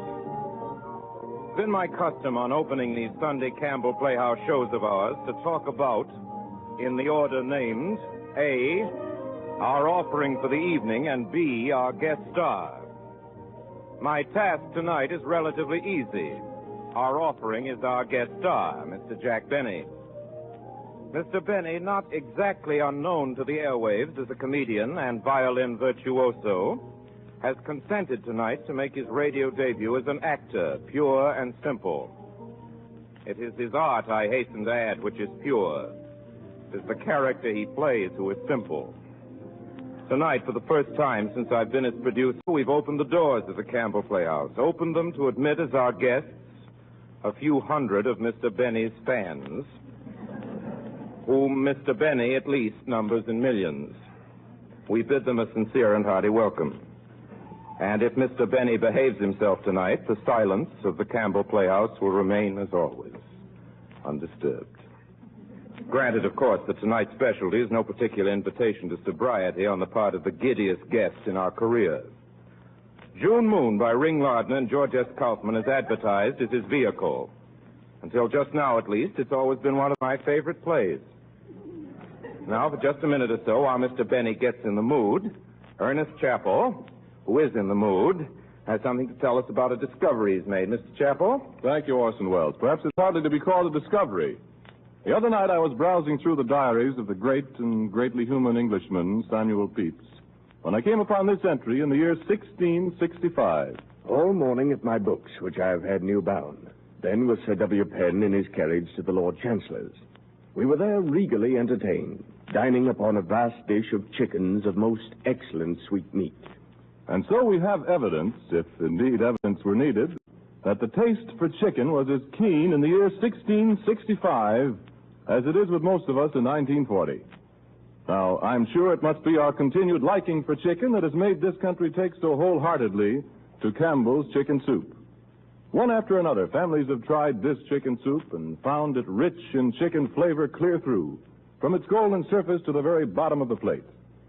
They've seen how its broth fairly glistens with chicken richness. They've enjoyed the fluffy rice and tender chicken meat in every plateful. They've told others how much they enjoyed Campbell's Chicken Soup, and so its popularity has grown and continues to grow. Have you tried this deep-flavored, home-like chicken soup at Campbell's? Won't you enjoy it tomorrow? I promise you, just as sure as you like chicken, you'll like Campbell's Chicken Soup. And now, Orson Welles opens our Campbell Playhouse presentation of June Moon, starring Jack Benny.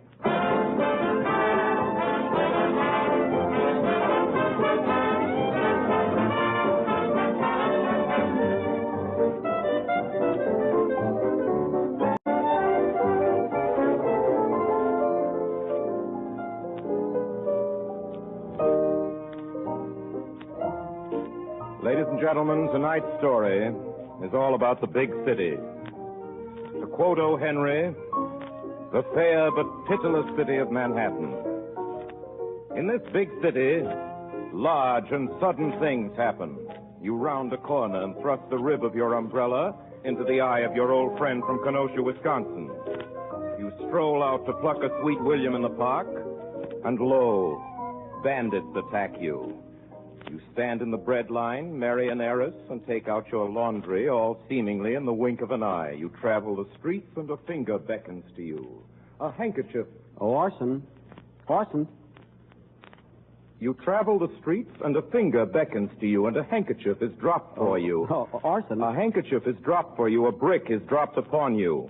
The elevator cable or your bank breaks. A table d'hote or your wife disagrees with you, and fate tosses you about like cork crumbs in wine opened by an unseed waiter. The city... Orson. What is it, Jack? I've only been here 1 minute, and he's discussed it already. Never mind. The city is a sprightly youngster, and you are red paint on its toy, and you get licked off. Of such red paint is our story's hero. Now aboard a fast train, speeding through the night toward this greatest of cities, this Baghdad. Down the aisle of a parlor car, a candy butcher is just wending his way. All right. Oh, now, wait a minute, Orson. Just 1 minute. What is it, Jack? If you think I came all the way over here to play the part of a candy butcher, you're nuts. You're not playing the candy butcher, Jack. I play the candy butcher. Oh, pardon me. What am I playing? Jack, you're playing the leading man. Oh. You're the love interest. Oh, the love interest? Yes. Ah, I see. I'm the leading man, huh? Well, what am I beefing about? Let's get going.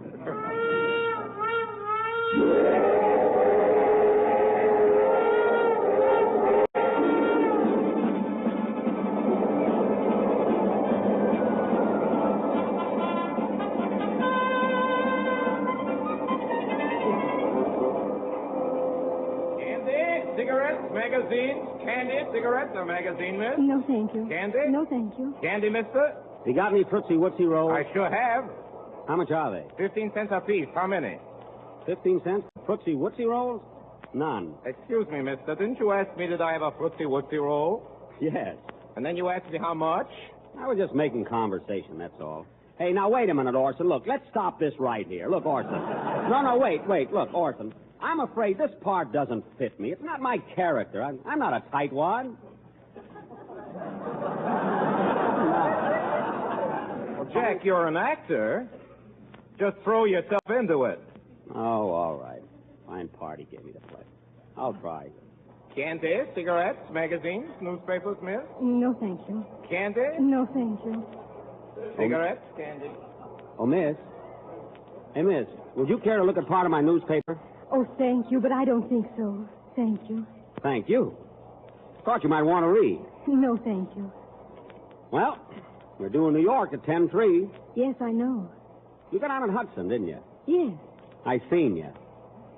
Now, there's another thing, Orson. Look. Now, wait a minute. Orson, look. Now, Orson, no, 1 second. Wait a minute. Orson, look, I don't talk like that. I mean, I seen you. What is that I seen you? That's for Phil Harris. Not for me. Now, look here, Jack. I can't tolerate any more interruptions. This is a legitimate program. You're playing a character. The character speaks ungrammatically. Miss Gordon, will you please continue? Gee, what a tyrant. Jack, let's start where we left off. It's your line, Jack. We're due in New York at 10:03. All right. Sound effect. We're due in New York at 10:03. Yes, I know. You got on at Hudson, didn't you? Yes. I seen you. Seen you. You know, I've been on ever since Schenectady. Really? Yeah, that's where I work. I mean, where I did work, at the GE. GE? Yeah, General Electric. They call it the GE. That's where the plant is in Schenectady. I've got a girlfriend from Schenectady. Is that so? She's in New York now, or at least she was the last time I heard of her. Grace Crowell. Oh, I used to know a Mildred Crowell, but her name wasn't Grace. This was Grace. Yeah, this was Mildred. I guess there's a difference, all right. You know, Mildred's brother was quite a billiard player. 3 cushions. Eddie, his name was. That's my name, too.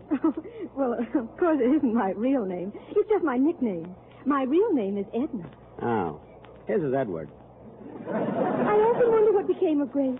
It's funny how we lose track of people. It's terrible, too, because if a person's got good friends, they ought to keep them.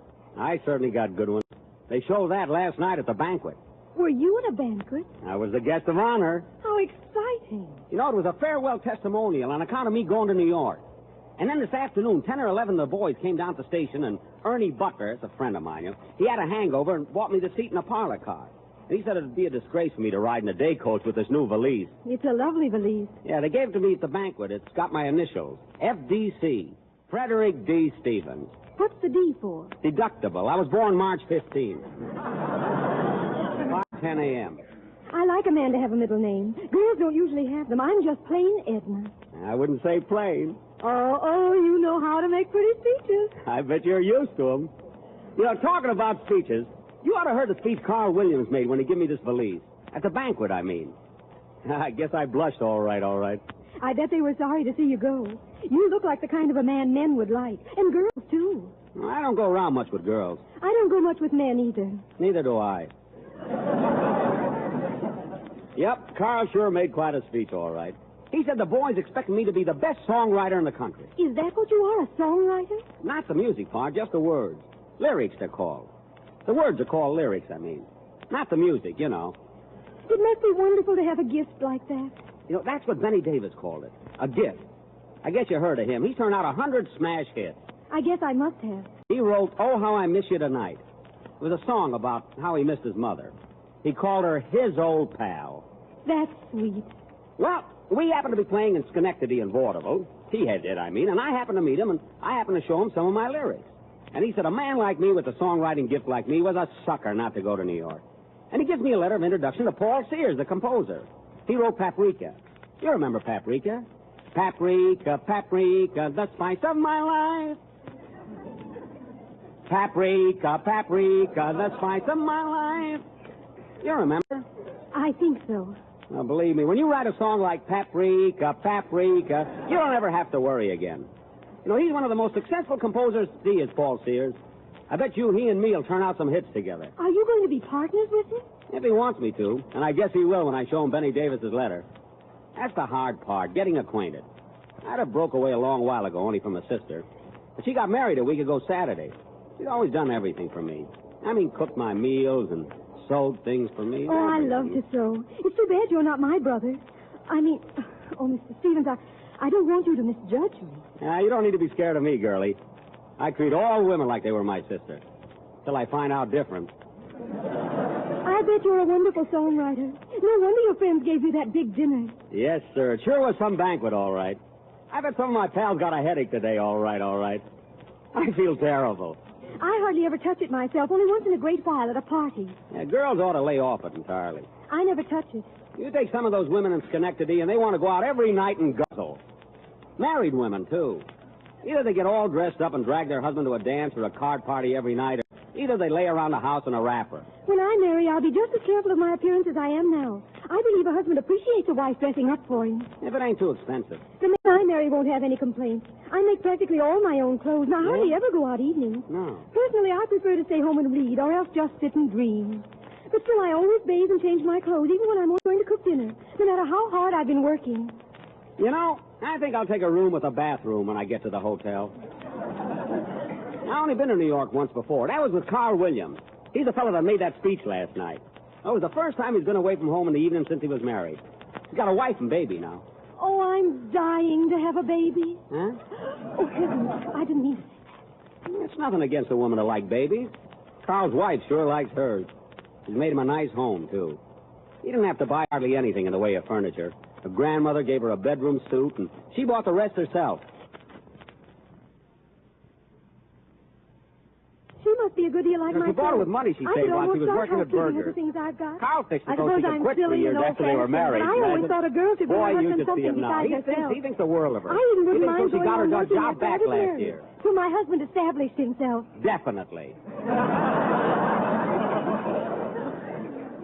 The girl I marry won't never have to work. I don't believe the Almighty ever meant for a woman to endure a life of druggery. Oh, Mr. Stevens, if only all men felt the same way. My, hasn't it got dark? Naturally. It's 9:26. It's been a shorter trip than usual for some reason. Gee, there's a moon out. I love the moon. Yeah. June moon. What? I just said June moon. It isn't June, it's October. I know, but June and moon go together. They rhyme. I'm always thinking of words that rhyme even when I ain't working. That'd be a catchy name, June Moon, for a song, I mean. Sure, and you could get other words to rhyme with it, like spoon and croon and soon. And Mary Soon or something. And macaroon. I wish I had some. I'm hungry. You know, I thought when I got to New York I'd go and get something to eat someplace. Only I wouldn't know where to go. Oh, I can tell you a place where I go once in a while. So most of the time I stay home and cook my own dinner just because I love to cook. It'd be too late to cook tonight. Yes, I guess it would. Say, this place you're talking about, it ain't very expensive, is it? Oh, no. The last time I went, there was 2 of us, and we had hot roast beef sandwiches and peas and coffee, and it only came to $1.20. Well, that sounds all right. I guess we can each afford 60 cents.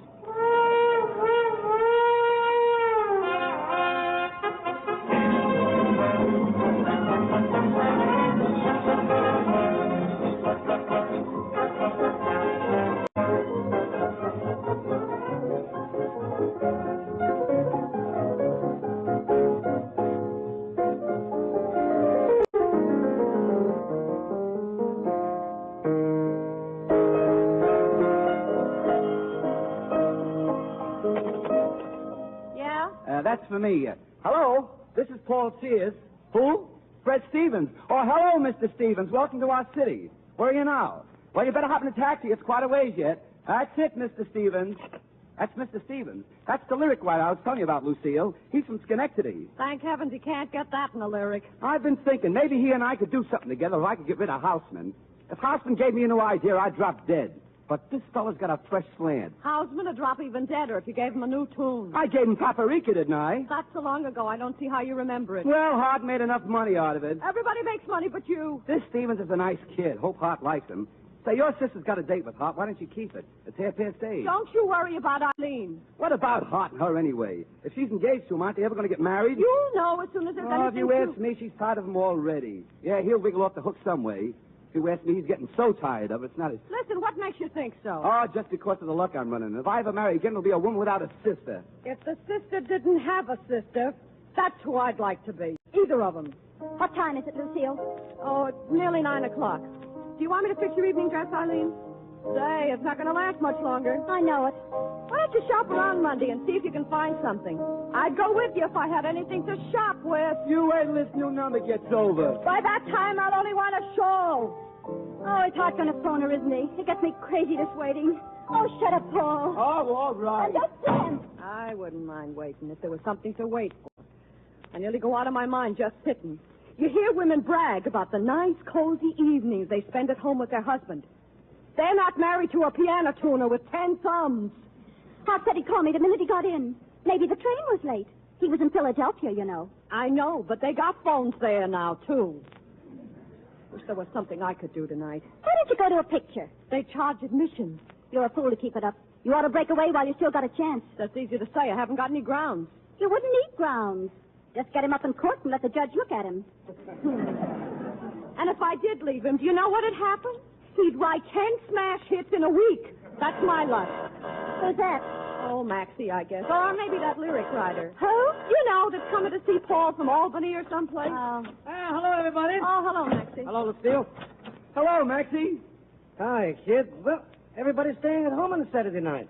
All nights are alike up here. Look, I want the girls to hear that Montana number, Maxie. You know, the way it really sounds when it's played. Okay. Hey, he's going to play Montana number. That's all right. I'll close the door. Go ahead, Maxie. She don't know anything. You know, I might have been a songwriter myself, but I got stuck on my own stuff. I wrote tunes nobody ever heard of before. Yeah, they wouldn't stand for it. You know, that was a great idea of Hausman's writing a lyric about Montana. He's using up his ideas too fast. Montana Moon. He put the state and the moon all in one song. Are you going to play it? Yeah. Montana moonlight, as bright as moonlight. Oh, may it moonlight my way to you.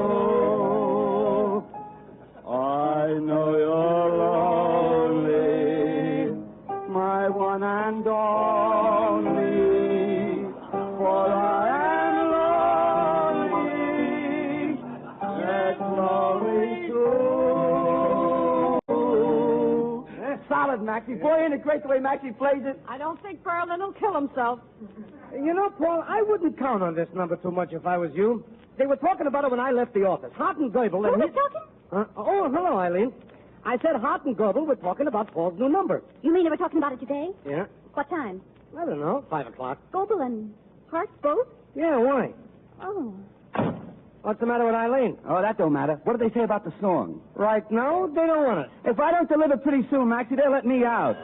I guess this is Stevens. Who? Stevens, that lyric writer. Hey, maybe he's just what you need.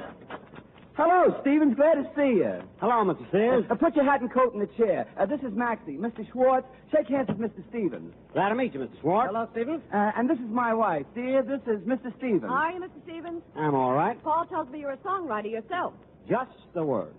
Well, that's all Paul needs. That and the music. Well, I just write the words. You know, I've always admired Mr. Sears ever since he wrote Paprika. You've got a good memory. Well, sir, I'm anxious to get started. All right. Since I got to town, all I've done so far is spend money. Spend money? Say, you are a stranger. Sit down. Thanks. Guess I'm a little late. I got off the subway station. There was an old woman there selling papers. So I stopped and talked to her because, well, I knew she must be somebody's mother. A fresh slant. I was right, too, because she told me she has 6 sons. I feel sorry for old women that have to earn their own living. What do the boys do? Rent her the stand? No, most of them are in a hospital, and 2 of them had their foot cut off. She told me all about it, so I gave her a nickel. You want to be careful in a place like New York. Oh, boy, it's a great city, all right. You know, today I took a ferry boat over to Statten's Island and back. It's an island. You have to take a ferry boat. But I suppose you've been there. I go there a lot, just for the trip. Oh. I seen the Goddess of Liberty, too. I mean, the statue. It costs $1 million, weighs 225 tons. Sure to cut out sweets. Hey, Mrs. Sears, have you been through the Holland Tunnel? No, I haven't. Have you been through the Holland Tunnel, Mr. Sears? No. Have you been through the Holland Tunnel, Mr. Schwartz? I've been waiting for somebody to go with. I'll go with you. Fine. See, I want to go every place, so to get ideas for songs. I was telling Mr. Sears about one idea. I haven't got it written yet. It's a song about the traffic lights. Green for come ahead and red for stop. Maybe a comical song with a girl giving signals to her sweetheart with different colored lights in the window. A green light when it's all right for him to call. And a red one when her husband's home. No, this girl isn't married. I was thinking of another idea on the way up here. Maybe a song about how New York is all just one big symphony. You know, the noise of the subways and the taxis and the streetcars and the trucks and the newsboys. Nothing but noise. That's what New York is, the lyric would say. That's all we need. A song with noise in the words, too. Gee, and then there's the Hall of Fame up to Washington Heights. Gee, they got everybody up there. Washington, Lincoln, Longfellow. They got 24 of them. What do you call them, butts? That's the place for you, Paul, dear. No.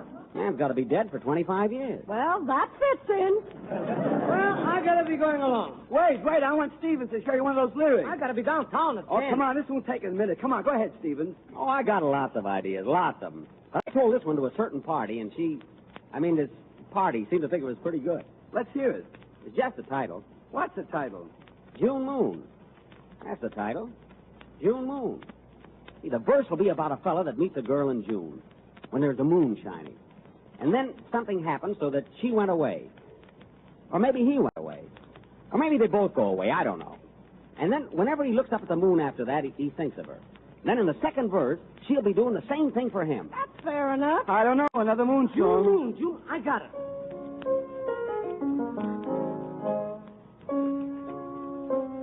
June moon, how I wish you so-and-so. How I miss my so-and-so. Spoon. For heaven's sake, this would have taken Cole Porter months. I'm a genius. Hello? No, this is Lucille. Just a minute. Eileen. No, the idea came to me on the train. See, I just happened to be looking out of the window. Hello. And Oh, yes, Mr. Hart. Not at all, Mr. Hart. What train, Mr. Hart? Oh, nothing, Mr. Hart. Goodbye, everybody. Yes, I'm I can doing the imagine. It must have been terribly tiresome. Wait a minute, Maggie. again. Don't What? say anything to Oh, House really? I thought about... you were leaving tomorrow. What time tonight? My, it must be important. Well, I won't have a chance to say goodbye before you go. Oh, don't trouble yourself. It's quite all right. Have a pleasant trip, Mr. Hart. Mr. Stevens, this is my sister, Miss Fletcher. Hello. Glad to meet you, Miss Fletcher. Thanks. Mr. Stevens, the lyric writer. He's from Schenectady. He's been all over New York getting ideas for songs. Do you like it? Yeah, I like it fine, but it costs money to live here. Gosh, I had breakfast in a hotel this morning, and it was 40 cents for salt, mackerel, mashed potatoes, and a cup of instant toastum. Imagine. A few more breakfasts like that, and you won't have any money left. I still got plenty. Oh, really? Say, I'll bet you haven't been to any of the real places, have you? It takes a New Yorker to find those. Well, I seen the Goddess of Liberty. I mean the night places. I seen it at night. Oh, no. Restaurants. Huh? Mr. Stevens would love those, wouldn't he, Eileen? Yeah. I'll tell you what. Why don't we make up a party, the four of us, and show Mr. Stevens the town? You mean tonight? What do you say, Eileen? How about it? Why, sure. I don't know why not. Sure. Well, wait. It'll be great to go, all right. Only the trouble is I got another engagement. Ah, you can put that off. Of course you could. Paul had another engagement, too. He broke it on your account. Didn't you, dear? What? We thought it'd be fun for the four of us to go out someplace, but Mr. Stevens doesn't want to. Well, it ain't that I don't want to. You know, you really ought to. Paul was just saying that what you needed was to go places where they do the latest numbers and hear what kind of songs they're getting over. Isn't that what you were saying, Paul? Sure. Sure. Are we all set? Well, gee, I like to go, all right, but I don't know on account of this other engagement. Oh, but you could do something about that. You could go if you really wanted to. Don't you want to? Well, maybe. Maybe I can get out of the party I was going with. But this engagement, I was going to take in a radio show. Say, listen, I'll tip you off about that, Mr. Stevens. One thing about a radio show, you don't have to go to see it. You can always hear it on the air or turn it off. Well, you know, in Schenectady, I listen to the radio all the time. And there's one guy I never miss. Gee, he's a scream. Fellow by the name of Jack Benny. You know, Benny. Jack Benny. Oh, yeah. Jack Benny. Sure, I hear about him all the time on the Fred Allen program. Fred Allen? Oh, I listen to him, too. Gee, that Fred Allen is sure funny, all right. He hands me a lot of laughs. But gosh, I don't know. He ain't got near the class that guy Benny has. What a comic. Mr. Stevens, you can go to a radio show anytime. Wouldn't you rather hit the high spots with us tonight? Well, I ain't dressed to go out. I mean, there's some swell place. We'll go where we don't have to dress. How about the orchard? Wouldn't Maxie be surprised to see the four of us stroll in? Lucille and I'll go right in and get our things on. But wait a minute. It's just that I didn't happen to bring enough money with Oh, me. that's all right, Paul. Mr. Stevens can be the treasurer tonight, and you can fix it up with him later. Come on, let's hurry. Say, Paul, she's a good looker, ain't she? Who, Eileen? Yeah. Does she live here with you all the time? I'll say she does. Say, can I use your phone a minute? Sure. Do you want the book? No, I know the number. Look, they were talking about the orchard. That ain't one of them expensive places, is it? Nah, just about average. Average is too expensive. Hello? Does Miss Edna Baker live there? Yeah. No kidding, Paul. What do you think it'd cost for the four of us? More than $6? You got more than that with you, haven't you? Well, no, don't call her to the phone. Just give her this message. Tell her Mr. Frederick D. Stevens, the songwriter, called and won't be able to make it tonight. He's all tied up. More than $6 for four people. Where are they going to take me? $6. I wish I was dead.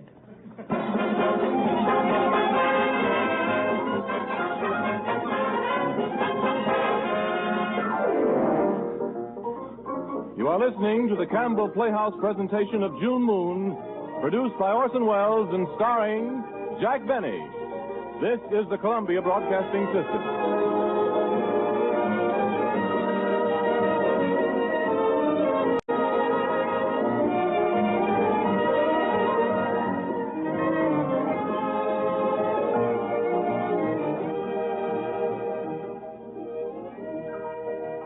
This is Ernest Chappell, ladies and gentlemen, welcoming you back to the Campbell Playhouse. In a moment, we shall resume our presentation of June Moon. You know, I think everybody will agree that this is the day of the expert, of the specialist in every field. Now, Campbell's have spent 41 years in the highly specialized field of soup making. Throughout all these years, every day has been soup-making day at Campbell's. Every day a day devoted to marketing for the finest ingredients, to improving recipes, and to acquiring skill in soup cookery. And I think after all these years, it may be truly said that Campbell's know how to make soup. Certainly this is conceded by good home cooks everywhere. The moment they first taste Campbell's soups and discover their fine flavor and wholesomeness, they often say something like this: yes, these soups are really homelike. And so it is that more and more women are turning over the making of all their soups to Campbell's. Have you done so yet? If not, I invite you to try your family's favorite soups, one after another, as they're made in Campbell's kitchens. And if you will, I sincerely believe that you, too, will appoint Campbell's soup makers to your family from now on. And now Orson Welles resumes our Campbell Playhouse presentation of June Moon, starring Jack Benny.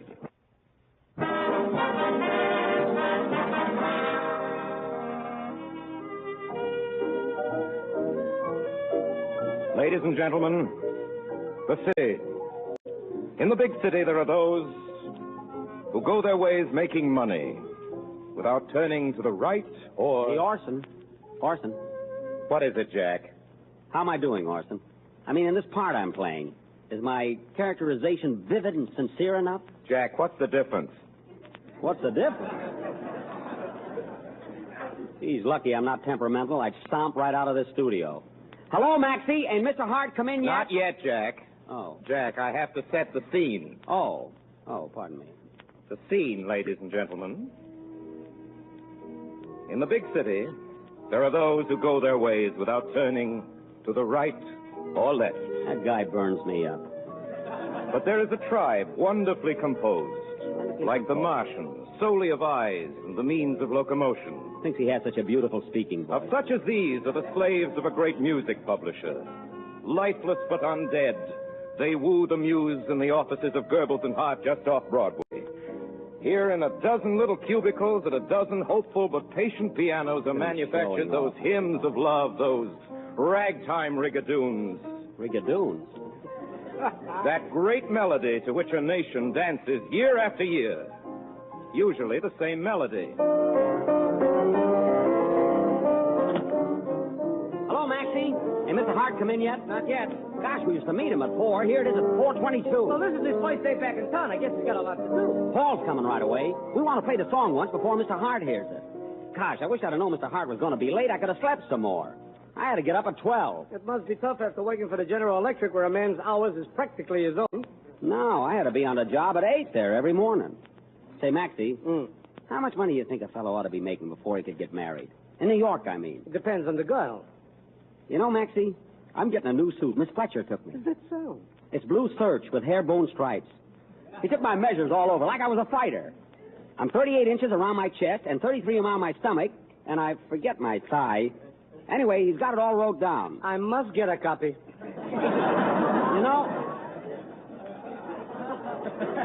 You know, Maxie, if they like June Moon, I'm going to get an evening dinner coat with a tuxedo. I've been wearing an old suit of Paul's, but it's too big. Miss Fletcher says it would hold 2 like me. There couldn't be 2. She was just joking. Oh, I see. Gee, I wonder what my friends in Schenectady would say if they could see me now. I hate to think. I didn't know nothing when I lived there. Even the first few weeks I was in New York, I was kind of a sap. Awful knave. I went sightseeing to places like the Aquarium, Grant's Tomb, and the Central Park Animal Zoo. Can you imagine? Gee, a little friend of mine, she took me around, and I thought I was seeing New York. She didn't know no better either. What's become of her? Did she go home? No, she lives there. She works for a dentist. I must call her up sometime and see how she's getting along. Only I guess maybe I'll wait now till I need a filling or something. She could probably get me a price. Hello, Fred. Hart here yet? Oh, hello, Paul. No, he ain't showed up yet. We just got time to run through the song before he gets here. Are you ready, Maxie? Oh, sure. Drop it a tone, will you, Maxie? Okay. It's too high for me. I can't. How's that? That's better. Put a lot of schmaltz in this, will you? June moon shining above, will my true love come soon? Maxie, put feeling into it. June, a moon, I am so blue. I know that you long for her too. 40, Maxie, 40. Now, pianissimo again. Sweet night bird, winging aloft, singing a song, love tune. Fort, Maxie, Fort. Tell her to come to me here, to me and her dear June. Moo, hoo, hoo, hoo. Solid, Fred, solid. Oh, that was wonderful. Huh? You got an audience. Edna. Hello. Well, I wasn't expecting to see you. This is Miss Baker, everybody. This little girl I was telling you about. The one that works for the dentist. How do you do, Miss Baker? Hello. I hated to come down to your office, Fred. I'm afraid you're busy. We was just polishing up my new number, June Moon. Did you like the melody? Oh, I loved it. And I love Fred's words. I think everybody will. Oh, but I don't want to interrupt. Maybe I'd better No. We'll go. You stay right here. But look, if Mr. Hart comes Paul in... and I will be in my room. Goodbye, Miss Baker. Goodbye, everybody. Hello, Fred. Hello. There's nobody here, Fred. Huh? Nobody's looking. Well, of course nobody's looking. If nobody's here, that means nobody's looking. Naturally. My goodness. Fred, what's been the matter? Nothing's the matter, Edna. I've just been busy, that's all. I was going to call you as soon as I wasn't busy. I thought maybe you were sick or something. Yeah. I tried to call you up 2 mornings. I'm in at your hotel, and they said you couldn't be waked up before 1 o'clock, I think it was. That's only because I've been up late the night before working. We got the song all finished, ain't we? Oh, it's beautiful. I had no idea it would turn out so beautiful. It's beautiful. You said it. And when it's published, I'll make them put your name on the cover. Dictated to Miss Edna Baker. How's that? Oh, Fred, I'd love that. But I'd love something else better. What's that? Fred, it's been 2 Sundays since we went anywhere together. Remember the day we took our lunch and went over to the Palisades all day?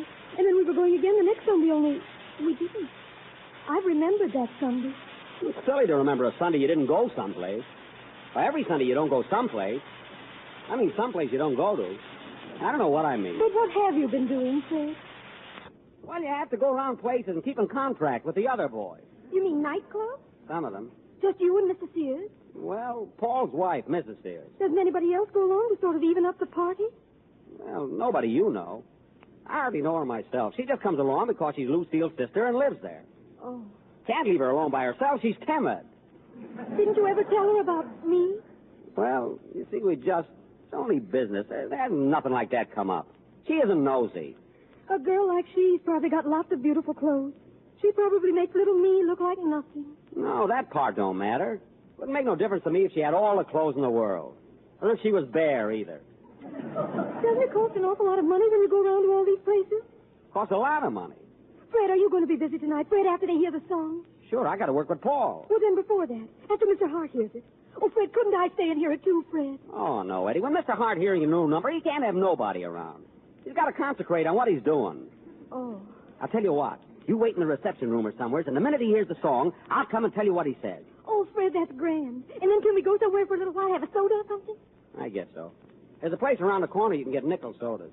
You can hardly tell them from the dime ones. Oh, Fred, I'm Of course, so you only glad. get one straw. You do It's just care a matter little of bit. price. I mean, you do That's care all. whether you see me? Of course I do. Sure, certainly. Oh, pardon me. Oh, Mr. Hart. Mr. Hart. What? We've been waiting for you. We're all ready. Ready with what? That new number. We'll go through it if you'll wait a minute. What number?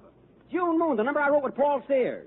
I'll get Maxie. We'll run through it for you. Say, Edna, if you'll go into one of them other Oh, offices. all right, dear. I can wait happy now. Yeah, wait in that reception over there. There's a good place. Oh, thank you, Fred. No, not that door. Gee, can't you read? Now, Mr. Hart. Where'd he go? Mr. Hart? Mr. Hart? Why, Freddie. Hello, Fred. Oh, hello, girls. What are you doing down here, Eileen? Lucille and I came down to bring you luck. Yeah, I'm a born rabbit's foot. Oh.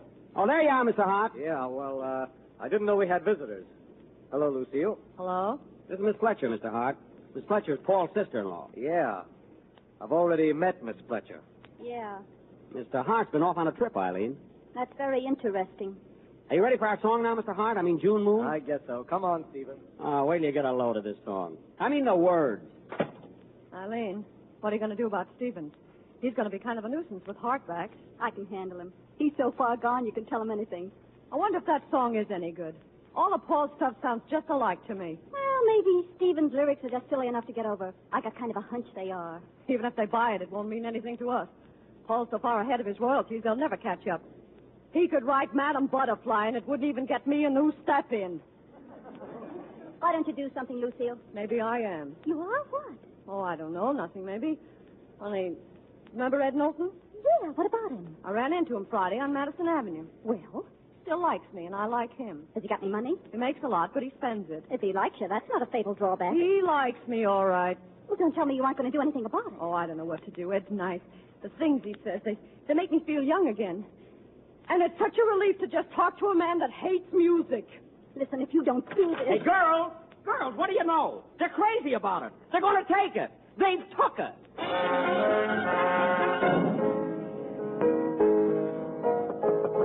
Come in. Mr. Schwartz, do you know if Mr. Hart heard Mr. Stevens' song yet? I mean, June Moon. Yes, Miss Baker, he did. Was it all right? Did he like it? He took it. Where is he? Still in there? Not anymore. They've all gone. They? Yes, Mr. Sears and his wife and his sister and Fred. They went out just a couple of minutes ago. Oh. Oh, thank you very much.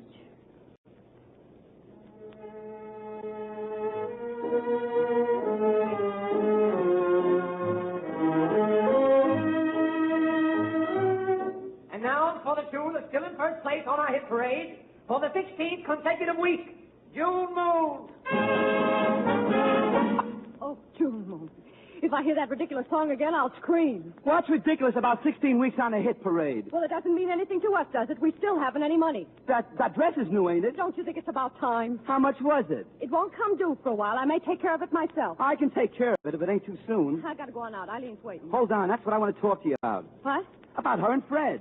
Oh. She's got him so he can hardly work at all. I don't know when we're going to finish the new numbers. Of course you can finish them. But marrying him and taking him off on this trip, it's going to cost him $1 million. And just when we're beginning to work together good. You can write other numbers while he's gone. Don't you think they ought to go ahead and get married? No, they shouldn't. He's a nice guy. Oh, I've got to kind of like him myself. Well, what of it? Eileen's a nice girl. Oh, you know what I mean. Isn't it kind of a dirty trick? I mean, after the way Eileen... Well, the way she and Hart and everything... Oh, you ought to have more sense. Oh, just the same, I don't feel right about it. And the way she's throwing his money around just like it was confetti. Spending every nickel she can get on herself. Clothes. You can't go to Europe in a life belt. Don't you know what she spent yesterday afternoon just in one day? Close to $400. Fred pretty near cried when he told me. And I don't blame him. He's a nice kid. She doesn't spend that every day. Well, she shouldn't have spent it at all. And you should have thought that she didn't spend it. Well, how could I stop her? I wasn't there. Oh, yes, you were. You were with her all afternoon. You said you were. Oh, yeah. Oh, I thought you meant the day before. It was Sunday the day before. Yeah, I just got mixed up, that's all. Anyhow, something ought to be done about it. She's got him in debt enough.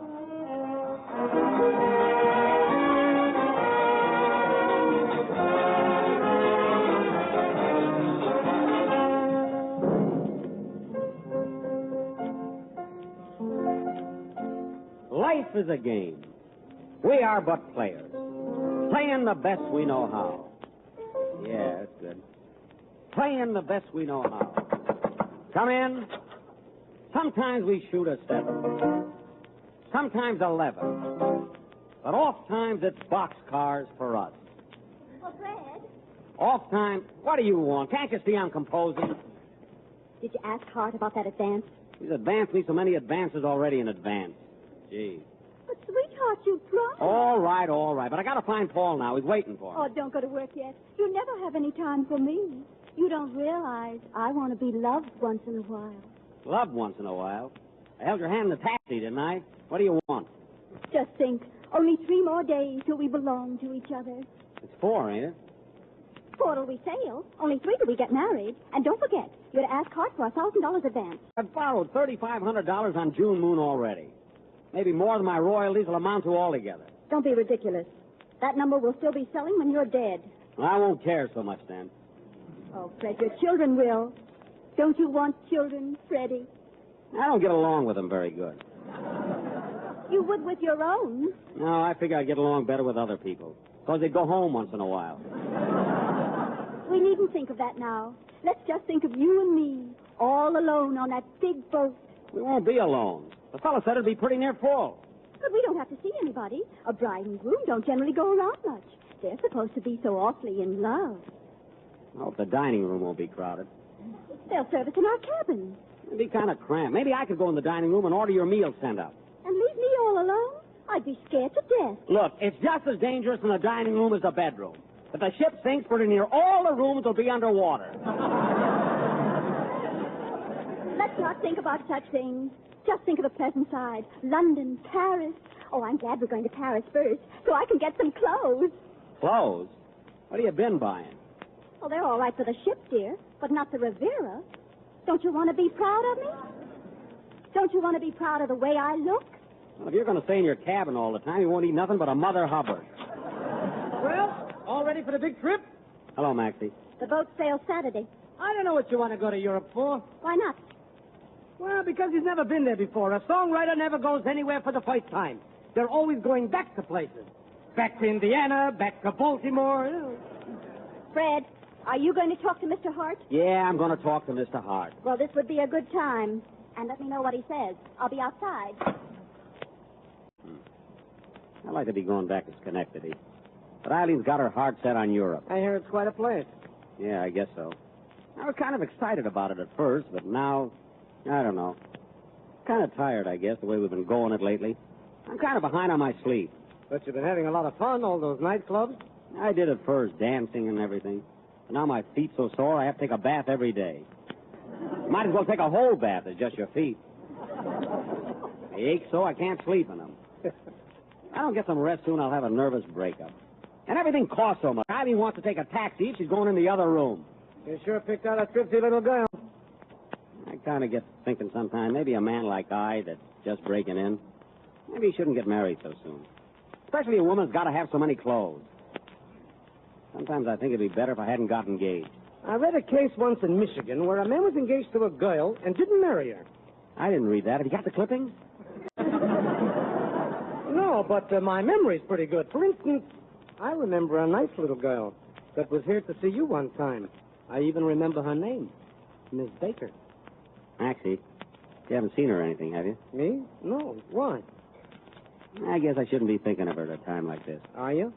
I don't know, sometimes.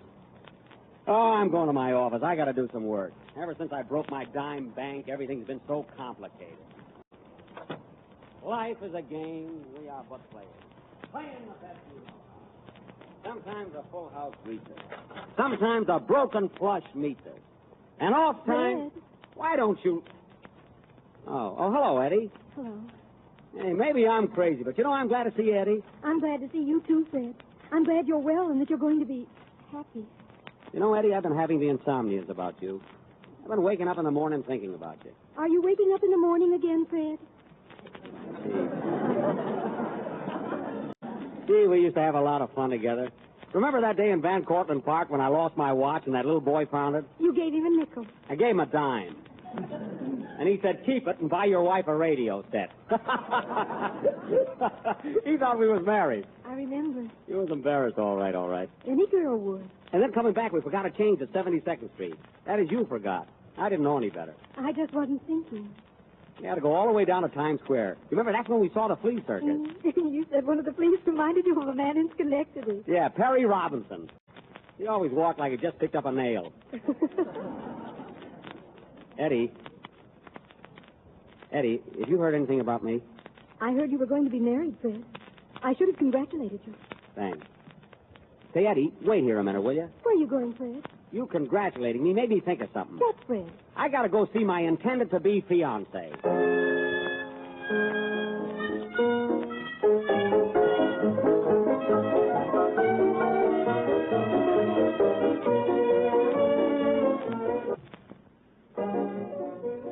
Eileen? Yes, Freddie? I gotta tell you something. What is it, Freddie? I don't want to get married. I mean you and I, and don't call me Freddie. That's all.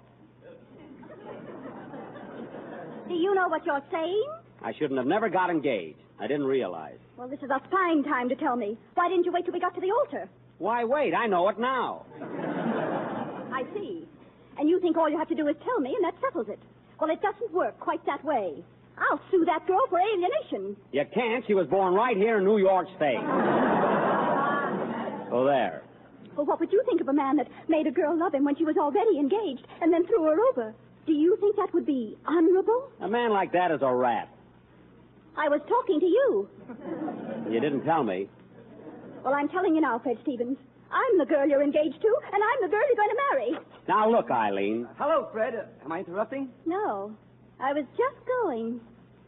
See you later, Freddie. What's the matter? Been fighting? Ain't anything the matter. Well, I just thought maybe we might get together on some of those songs this afternoon. I can't. I got to go to the French passport place. I thought you went there yesterday. It would have been cheaper. Told you I went with Eileen while she was shopping. You must have had a swell time running around with two women all yesterday afternoon. What two women? Her and Lucille. Lucille wasn't along, just I and Eileen. Yesterday? Yeah, we were together from 1 till 5:30. Why? Didn't Lucille ever meet you during the afternoon? No, why?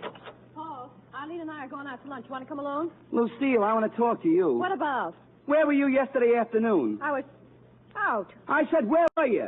Do I have to report all my movements? You do, and I catch a line. Where were you? I had an engagement. It was with an old friend of mine, and I thought you mightn't want me to do it, and so I told you I was with Eileen. Holy mackerel. I know it was silly of me, Paul. I was going to tell you later, wasn't I, Eileen? Yes, she was going to tell you tonight. She told me so. Where did you go yesterday afternoon with this fella? Fella? Gee. We went to a matinee. On a Monday? We went to the Roxy. Who was there? On the stage show? I don't see what difference that makes. You dirty, lying, double-crosser. Hey, my goodness. That's not true. You keep still, Eileen. Listen, Paul, did you think I was going to wait around forever for you to give me the things I wanted? Holy smokes, Lucille.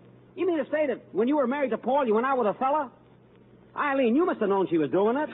Known she was doing it? She put her up to it. That's not true. No, well, listen to this. I'll tell you something that is true. Don't believe him, Fred. I will if I want to. Eileen told you she was engaged to be married. Well, she wasn't. She was Hart's girl, and he kicked her out, and that's the only reason she took up with you. Why, that's the Badger game.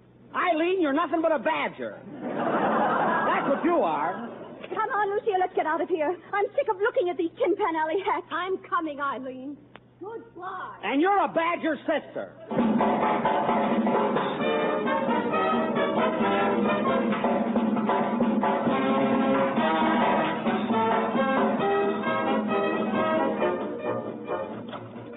Hey, Eddie. Excuse me, Maxie. What is it, Fred? I don't have to marry her. Paul told me everything. Congratulations. Look, Eddie, I still got the tickets for the boat, and it says Frederick D. Stevens and wife. I wonder if the steamship people allow you to change your wife. Yes, if you don't do it in midstream. If your wife is the right kind, she won't let you take her on an expensive trip. She'll make you put everything into a home. Oh, I don't mean a big home. Just a little bungalow would do. A bungalow? Bungalow. A bungalow for two. Gee, that would be a great title for a song. And I've got a great tune. Bungalow, I love you.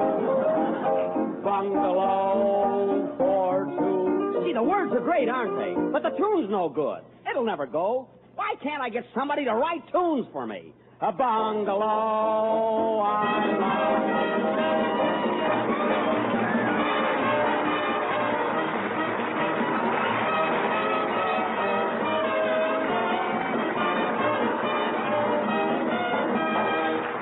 You have been listening to the Campbell Playhouse presentation of June Moon, produced by Orson Welles and starring Jack Benny. Mr. Welles and our guest star will be back with us in just a moment. Meanwhile, I'd like to leave just this thought with the mothers listening. When your children come home at noon for lunch, why not give them bowls of Campbell's chicken soup now and then? Children love chicken, and they'll enjoy the flavor of chicken in every gleaming drop of this good chicken soup, along with fluffy rice and tender chicken meat. Now, perhaps your children take their lunch to school. In that case, why not fill a thermos bottle with good hot chicken soup and let them take it along as their needed hot dish? Try it, and see if they don't ask for it often. Because just as sure as they like chicken, they'll like Campbell's chicken soup. And now, our producer and star of the Campbell Playhouse, Mr. Orson Welles. June Moon, ladies and gentlemen, June Moon, the play which you've just heard, written by Ring Lardner and George S. Kaufman, was one of the greatest comedy successes that Broadway has ever known. And I want to say, ladies and gentlemen... Orson. I want to say, ladies and gentlemen, that Jack Benny, despite what any of you may think, genuinely did his best tonight, and we're very grateful to him for his efforts. Well, thanks. Thanks, Orson. Thanks. Quite all right. The part of Fred Stevens, the songwriter, is generally not regarded as a difficult one. But tonight, we happen to have with us a man who makes mountains out of molehills. Well, thanks. Quite all right. Orson, thanks. I I think that called for a thanks. Yes, sir. It is a I didn't know. Right. You know, Gracious. I don't often do legitimate plays like this. No, you don't. No. Oh, you could sort of feel that. Yeah, it came to me. Okay. While I was playing it? While you were reading your own... I didn't know. Now where am I? Oh, yeah, here I am. You know, I don't often do legitimate plays like this. I'd love to get just one line out. All right. Sorry, Jack. You drive a guy nuts. I'm not kidding.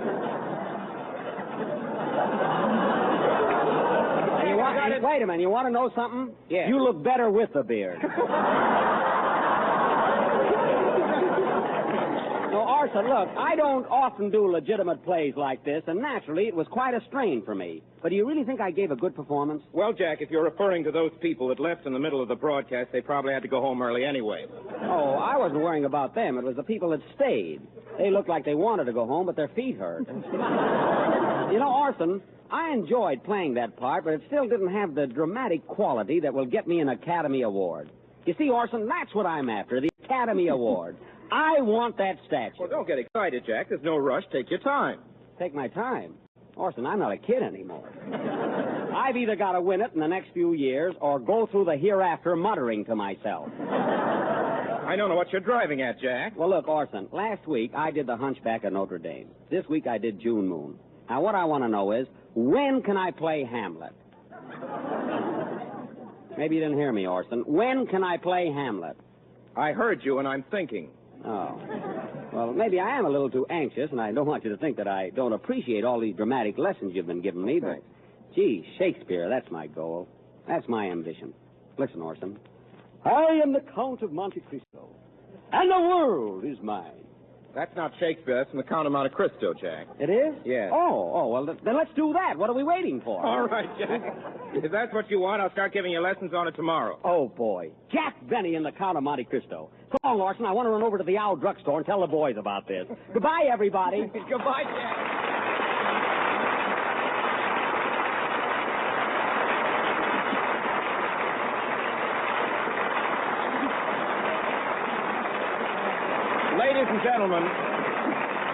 Ladies and gentlemen, the character of Frederick Stevens was sustained tonight by Jack Benny. Other characters were also sustained by Benny Rubin and Gus Schilling, for instance, who were Maxie and Paul in the order named. Bea Benaderet was Lucille, Lee Patrick was Eileen, Virginia Gordon was Edna, and the Candy Butcher, a little jewel of its kind. Candy, but you may remember the Candy Butcher way back there in the first scene. Need I say, fans, that the Candy Butcher was your obedient servant. I had conceived of the Candy Butcher as the part most suitable for our guest of the evening. I had another part in mind for myself. Jack Benny didn't think he was right for the Candy Butcher. I don't know why, just didn't think he was right. As a matter of fact, there has been some talk that Jack Benny was going to play Rochester in Jane Eyre. This is a lie. We're doing Jane Eyre, all right, and I'm playing Rochester. And not the Rochester that first comes to mind. I mean Miss Bronte's Rochester, not Mr. Benny's. Miss Bronte's Rochester neither dances nor sings. And if any of you people would be interested in hearing me play a part again, please tune in. That other faction had better be warned that Rochester is present in several sequences in next week's romance. And romance it is, too. Jane Eyre, quite seriously, is next week's story, and it's one of the really fine, really moving romances in all literature. We're genuinely thrilled at the prospect of doing Jane Eyre for you. We're very proud indeed to announce as our guest for the name part an old friend and very gifted actress, Miss Madeleine Carroll. Till next Sunday night in Jane Eyre with Madeleine Carroll, my sponsors, the makers of Campbell Soups, and all of us in the Campbell Playhouse remain, as always, obediently yours.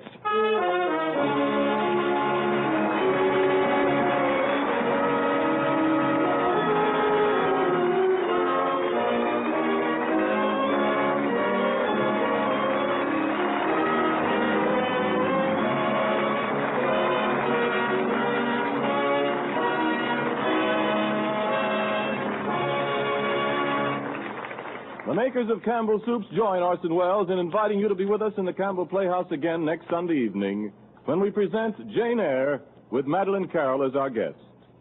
In the meantime, if you've enjoyed tonight's Playhouse presentation, Won't you tell your grocer so tomorrow when you order Campbell's chicken soup? This is Ernest Chappell saying thank you and good night. This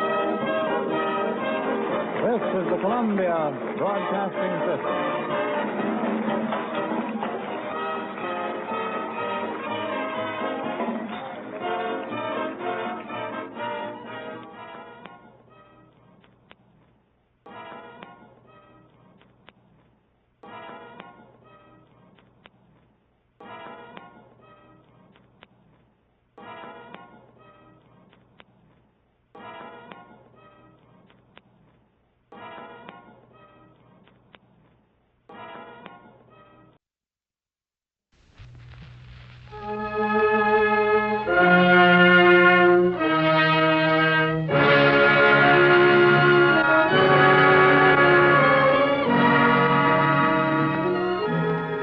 The makers of Campbell Soup present the Campbell Playhouse. Orson Welles, producer.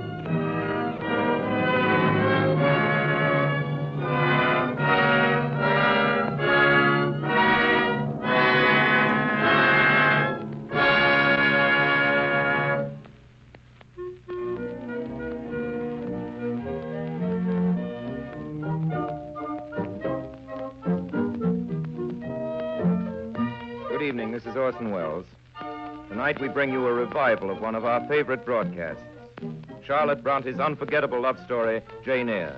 And in the title role, we proudly present a very gifted actress, a frequent and always welcome guest in the Campbell Playhouse, Miss Madeline Carroll. But first, Ernest Chappell has an interesting conversation to report. Mr. Chappell? Thank you, Orson Welles. You know, just this past week, I was talking to a man who, for a large part of his life, has been a globetrotter. In the course of our conversation, he said to me, I heard you on the Campbell Playhouse last Sunday night refer to the universal liking for chicken. Well, he continued, I believe I can vouch for that. I've discovered that chicken, prepared in one way or another, is among the best-liked dishes in every country I've visited. In Hungary, I've enjoyed chicken paprika. In Italy, chicken cacciatore. I've eaten chicken pilau in Armenia, curried chicken in India, and sat down to chicken tamales south of the border. Now, that comment of his struck me as highly interesting. With people the world around liking chicken so much, it's no wonder that Campbell's chicken soup is so popular. Because in every drop of the glistening golden broth, you taste rich chicken flavor.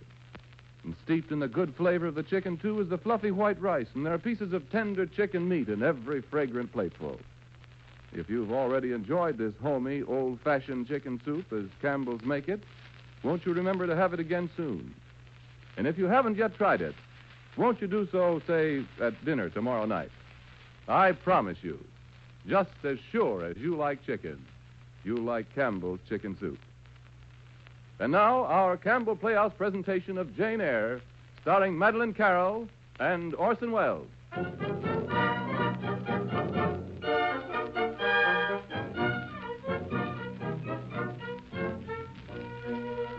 In the last 90 years, Jane Eyre has acquired the full respectability of an English classic and has lost none of its color. It began as one of those books which everybody read and no nice person would ever read. But Jane Eyre, appearing in England as it did, early in the reign of Queen Victoria, came as a general shock and was an immediate success. As appalling and popular as a royal scandal and as widely circulated as gossip. Here's a contemporary press notice, quote, altogether, the autobiography of Jane Eyre is preeminently an anti-Christian composition. There is throughout it a murmuring against the comforts of the rich and against the privations of the poor, which as far as each individual is concerned is a murmuring against God's appointment. There is a proud and perpetual assertion of the rights of man, of which we find no authority either in God's word or in God's providence.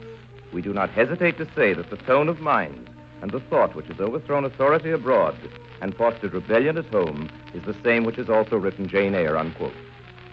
The authorship of this scarlet indignity to English letters was variously attributed to almost everyone who could write except a certain Miss Charlotte Bronte of Yorkshire, who did write it in spite of that pen name Cora Bell, attributed with wild generosity to almost everybody in England, including the devil and Thackeray's governess, and even among others the perpetrator of Wuthering Heights, who was indeed Miss Emily, another Bronte and Charlotte's sister. The Brontes are a story in themselves, several stories, many of which you know and most of which I wish we had time to tell. My own personal favorite in that mysterious, lonely, impoverished, and entirely inexplicable family is the head of the household himself, the terrible-tempered Reverend Patrick Bronte, that gloomy man of God who, we are told, cleared the Bronte drawing room of visitors who happened to bore him by firing a revolver at the Bronte ceiling. But there's no end to these Bronte stories, so let's get to the beginning of Miss Charlotte's own.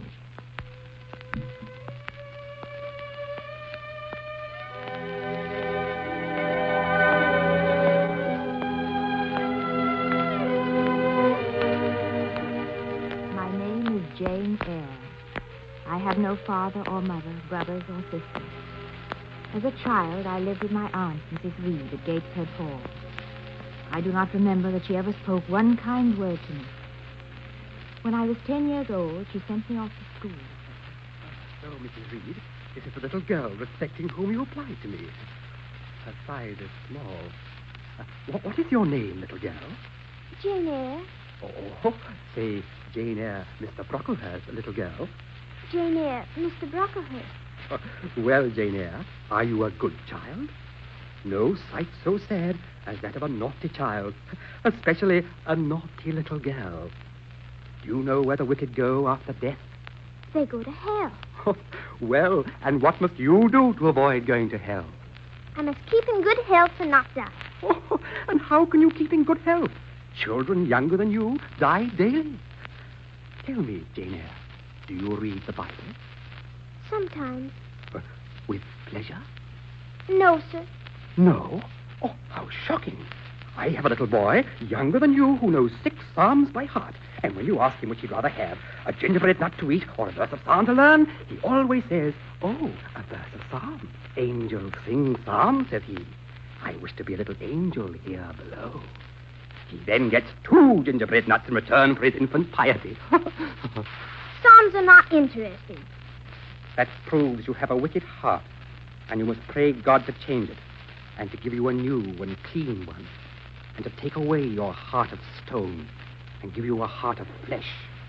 And we will try our best to help God, will we not, Mrs. Reed, and make you a useful and humble girl.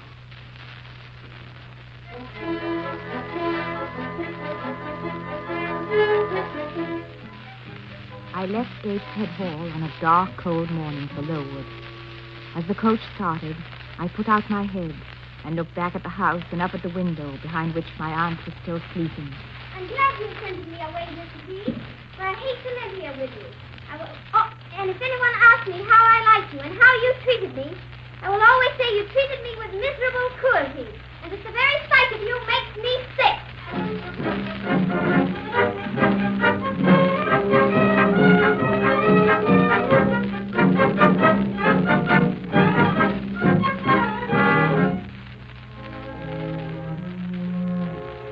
I spent 8 years at Lowood.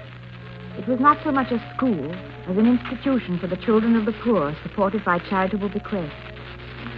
Soon after I was 18, I placed an advertisement in the Yorkshire Herald, applying for the position of governess. The following week, a reply came from a Mrs. Fairfax of Thornfield Hall, near Milcott in Yorkshire.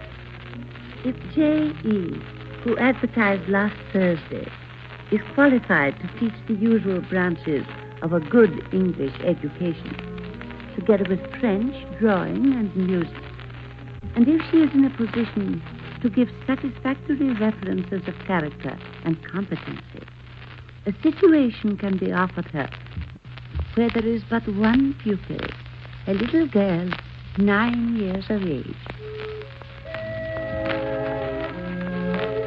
3 days later, I left Lowood School. I arose and dressed myself with care. As I looked at myself in the mirror, I regretted that I was not handsomer. I felt it a misfortune to be so little, pale, and with features so irregular and so marked. I brushed my hair very smooth, put on my black frock, adjusted my clean white tucker, then I set out for my new situation.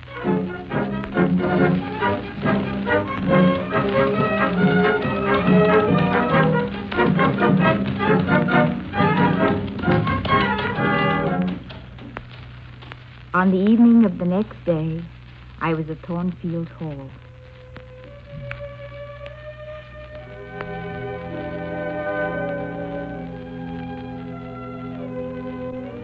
was ushered into a small room. At a table by a cheerful fire sat the neatest imaginable little old lady, occupied in knitting. How do you do, my dear? I'm afraid you've had a tedious ride. Are you Mrs. Fairfax? You are right. Now sit down here before this fire here. You must be tired to death. Oh, no, indeed, ma'am. Shall I have the pleasure of seeing Miss Fairfax tonight? What did you say, my dear? I'm a little deaf. Shall I have the pleasure of seeing Miss Fairfax tonight? Oh, you mean your pupil, Adele. Oh, she is not my daughter. Indeed? I have no family. And you have this great house all alone? Oh, bless you, my dear child. This house is not mine. It belongs to Mr. Rochester. And who is he? The owner of Thornfield Hall. Did you not know he was called Rochester? He is our employer.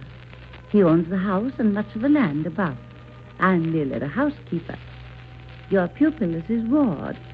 He wrote to me to find a governess for her. He's not here himself. Almost never. Much of the time he's abroad.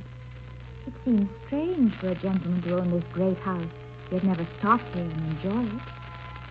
You will find, Miss Eyre, that Mr. Rochester is in many ways a strange gentleman.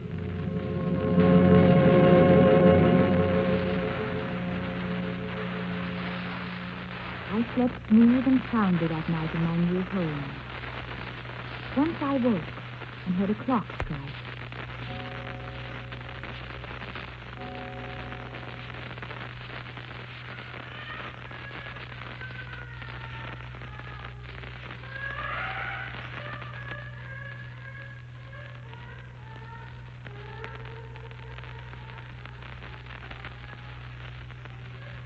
I heard another sound. Perhaps I was still half asleep and dreaming. It seemed to me that somewhere in the house I heard a low, mirthless laugh.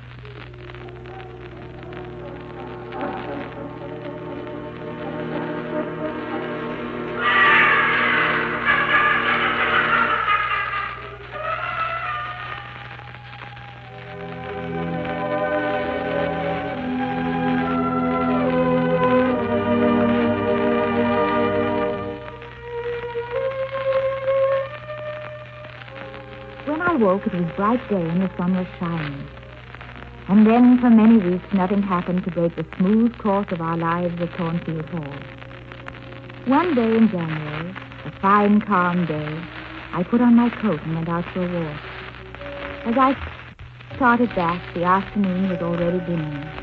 On the hilltop above me sat the rising moon, pale as a cloud. I walked fast to get home. A sheet of ice covered the bridge where a little brook had overflowed after a rapid thaw. Suddenly, in the distance, I heard the sound of hooves. A horseman came over the hill, down toward the little bridge.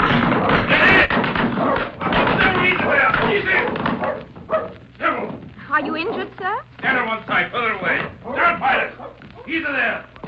Ah, my leg. If you are hurt and want help, sir, I can fetch a carriage from Thornfield Hall. Thank you, I shall do. I have no broken bones, only sprained. Go along, child. Leave me alone. I wouldn't think of leaving you, sir, at so late an hour, till I see you are fit to mount your horse I again. should think you ought to be home yourself. You have a home in the neighborhood. Where do you come from? From just below. I'm not at all afraid of being out late when it is moonlight. Oh, just below? You mean in the house of the Battlemans? Yes, sir. Whose house is it? Mr. Rochester. Oh, you know Mr. Rochester? No, I have never seen him. He's not resident then? No, You tell me where he is. I cannot. I am told he is at Thornfield very rarely. And you're not a servant of the hall, of course. You're... I am the governess of Governess. Mr. Rochester's ward. Do take it. I'd forgotten the governess. Huh? Can't send you to fetch help. But you may be able to help me yourself. You'd be so kind. Yes, sir. There's not an umbrella that I can use as a stick. No. Excuse me, necessity compels me to make you useful. Here, come close. Let me lean on your shoulder. Now, hold the bridle. Here we are. You. Hand me my whip. It lies there under the hedge. Here, sir. Thank you. Goodbye, child.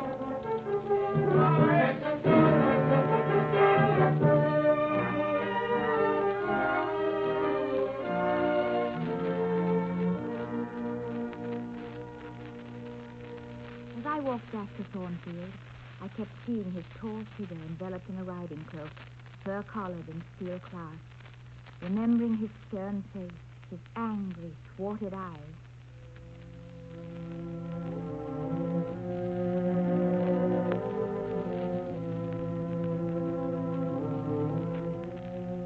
was late when I got back to the hall. Miss Fairfax, what dog is that? He came with the master. With whom? With the master, Mr. Rochester. He's just arrived. He's in the dining room, and John has gone for a surgeon. Master's had an accident. His horse fell coming down Hay Lane. He sent for you, Jane, and was surprised when I told him you were out. Did he say anything about it? He said you were to go to him the minute you came in. You better hurry.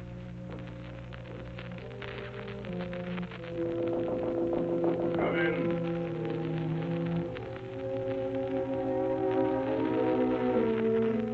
I knew him at once.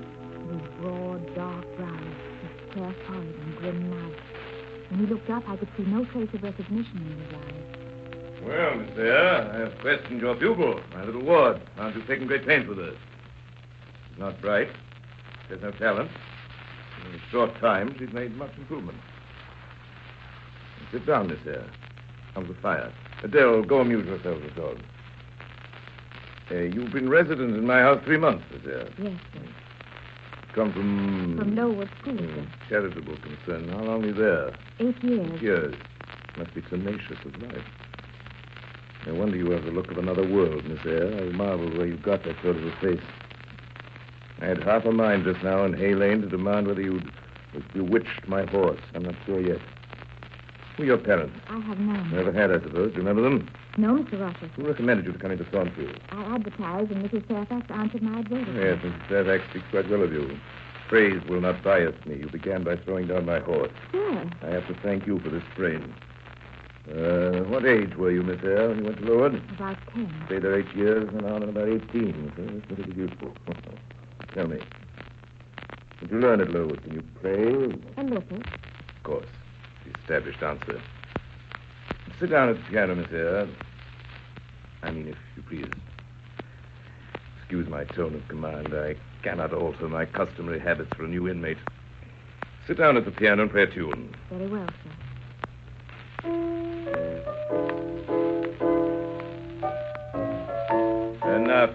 Enough, Miss Eyre. Enough. Let's play a little, I see, like any other English schoolgirl. Perhaps better than some, but not well. Are you happy when you play? I'm absorbed, sir. You're so absorbed, Miss Eyre, that you have let Adele sit up past her bedtime. Good night. Good night to all of you now.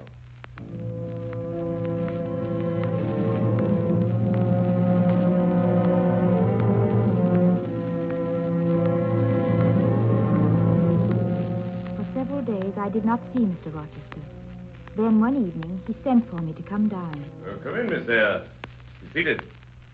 Don't draw that chair further off, Miss Eyre. Sit down exactly where I placed it, if you please. Otherwise, I cannot see you without disturbing my position in this comfortable chair, which I have no mind to do. You examine me, Miss Eyre. Do you think me handsome? No, sir. No. On my word, there's something singular about you. Very quaint, quiet, grave, and simple. Sit there with your hands before you and your eyes generally bent on the carpet, except, by the way, when they are directed piercingly to my face, as just now, for instance. When one asks you a question, you rap out a rejoinder, which is, if not blunt, at least brusque. What do you mean by it? Sir, I speak too plain. I beg your pardon. I ought to have replied that tastes differ, that beauty is of little consequence, or something of that sort. You should have replied no such thing, beauty of little consequence. Go on. What faults do you find in me, pray? Well, I suppose I have all my limbs and all my features, like any other man. I am sorry, Mr. Rochester. Forgive me. It was only a blunder. Just so. I think so, and you shall be answerable for it now. Miss Eyre, criticize me. Does my forehead not please you? Does it look as if I am a fool? Far from it, sir. Young lady, I even have a kind of rude tenderness of heart. Or don't you believe that? Oh, why don't you answer me? You look very much puzzled, Miss Eyre. You're not pretty any more than I'm handsome. Puzzled air becomes you. So puzzle on. You puzzled me the first evening I invited you down here. I've almost forgotten you since. Other ideas have driven you from my head. Tonight, I have resolved to be at ease. It would please me to draw you out to learn more of you. You speak. Speak! What about, sir? Whatever you like. I leave the choice of subject and the manner of treating it entirely to you. You're dumb, Miss Eyre, or stubborn. Yes, stubborn and a little annoyed. And it's my fault. I put my request in an absurd and almost insulting form. Miss Eyre, I beg your pardon. Very sorry. Where are you going, Miss Eyre? To put Adele to bed. It's past her bedtime. Confess it. You're afraid of me. I am bewildered. You're afraid. Your self-love dreads a blunder. I have no wish to talk nonsense. If you did it, you would do it in such a grave, quiet manner, I should mistake it for sense. You never laugh, Miss Eyre. Don't trouble to answer. Still bent on going? It is past 9, sir. Good night. Good night.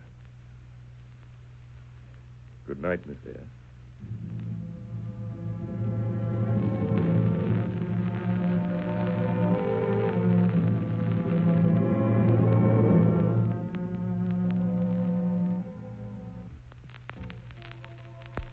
I had no rest that night. I could not sleep for thinking of Mr. Rochester. His strange manner of speaking, the sad look that was in his eyes, his moodiness with others, his kindness to me. He had been at Thornfield 6 days now. Mrs. Fairfax said that he never stayed there more than a fortnight. In a few days, he'd be gone again.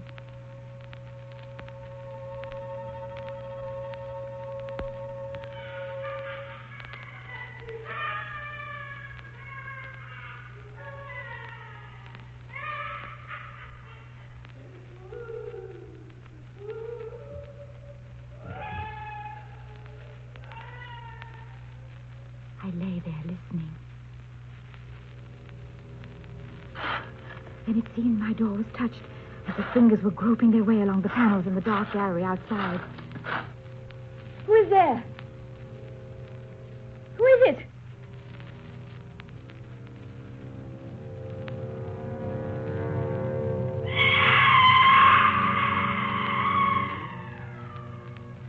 Quickly, I got out of bed. I hurried on my frock and a shawl. With trembling hands, I opened the door. The air was filled with smoke. There was a strong smell of burning. Mr. Rochester's door was ajar, and smoke rushed from his room. I went in. The curtains were on fire. Wake! Wake, Mr. Rochester, wake! He lay stupefied in his sleep. I rushed to the basement pitcher. What is it? Is there a flood? No, sir, but there's been a fire. In the name of all the elves in Christendom, is that Jane Eyre? What have you done with me, witch, sorceress, and this smoke? Who was in this room besides you? You plotted to drown me? I was at your candle, sir. Wait, I'll get my dry garments, if there are any. Yes, here they are. Here's my dressing gown. I'll run for candle shine. Shall I call Mrs. Fairfax? Fairfax? How the deuce did you call her? Why not at all? Listen still. Look at me, Jane. Jane. Did you hear an odd laugh tonight? Have you heard that laugh before? Something like it? Yes, sir. I thought perhaps one of the servants. Just so, one of the servants, yes. That's it. You guessed it, Jane. I'm glad you're the only person acquainted with the precise details of tonight's accident. You're not talking pool. Jane, say nothing about it. Return to your own room. I shall do very well on the sofa in the library for the rest of the night. 2 hours, the servants will be up. Good night. Are you quitting me already in that way? But you have said I might go, sir. Oh, but not without taking leave. Not in that brief, dry fashion. Why, you saved my life. At least shake hands. Jane, saved my life. I knew you'd do me some good in some way, sometime. I'm glad I happened to be awake, sir. But you will go. I'm cold, sir. Cold. Yes, and standing in a pool of water. Go then, Jane. Go.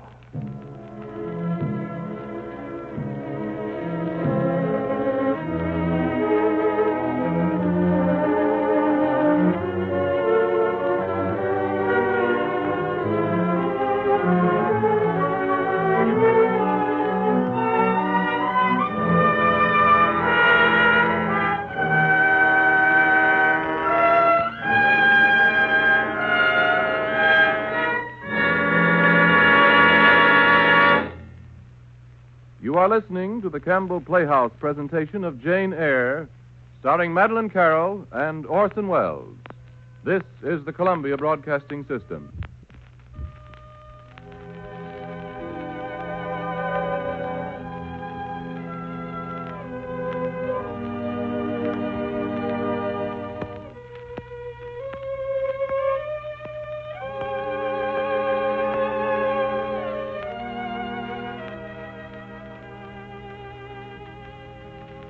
This is Ernest Chappell, ladies and gentlemen, welcoming you back to the Campbell Playhouse. In a moment, we shall resume our presentation of Jane Eyre. But right now, there seems to be a little discussion going on. Let's listen and find out what it's all about. Yes, he's so fond of good soup. I make soup for him as often as I can. But I declare, what with 3 children in my house... Don't tell me you still make soup. Why, yes, don't you? My husband says... My dear, I haven't made a kettle of soup in, ages. But you're such a good cook, Ethel. Why, I thought as a matter of course you made your own soup. No. One day, quite a while ago, I said to myself, I'm going to try one of Campbell's soups. Well, I tried one, and then I tried others, and we liked them so much that from that time on, I've served nothing else. Well, Harry and I decided it just didn't pay for me to bother making soup anymore. Just you serve 2 or 3 of your husband's favorite soups as Campbell's make them, and see if you don't do the same as I did and give up making soup at home and more. And so it goes. As one good home cook tries Campbell's soups, sees how homelike they are in fine flavor and nourishment, notes how much your family likes them, and then tells a friend. Perhaps a friend has persuaded you to try Campbell's soups. Perhaps you're already enjoying at your house your favorites among these 21 fine soups. But if not, won't you try them? If you will, I'm almost sure you, too, will join with other good home cooks everywhere and turn your soup making over to Campbell's. And now we resume our presentation of Jane Eyre, starring Orson Welles and Madeline Carroll. I did not see Mr. Rochester again for several weeks. He had left Thornfield Hall. And when he did finally come home, it was with a large company of very elegant guests. For days the house was filled with their maids and valets. There was one lady in particular to whom my master, Mr. Rochester, seemed especially attentive. The Honorable Blanche Ingram, Lord Ingram's sister, she is. She's held the most beautiful girl in the county. She is beautiful. And this beautiful and accomplished young lady is not yet married? It appears not. The fact is, she has no very large fortune. Oh, but Mrs. Fairfax, is there not some wealthy nobleman or rich man who has taken a fancy to her? Mr. Rochester, for instance? He is rich, is he not? Oh, yes. But you see, there is a considerable difference in age. Mr. Rochester is past 40. Miss Ingram is barely 20. But what of that? More unequal marriages are made every day. True. Yet I scarcely fancy Mr. Rochester would entertain an idea of that sort. Mr. Rochester is very talented and lively in society. The ladies are very fond of him. But I don't think he has any intention of marrying anybody. What's the matter with you, child? You've eaten nothing.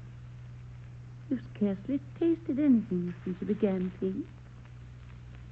What is it, Jane? What's happened to you?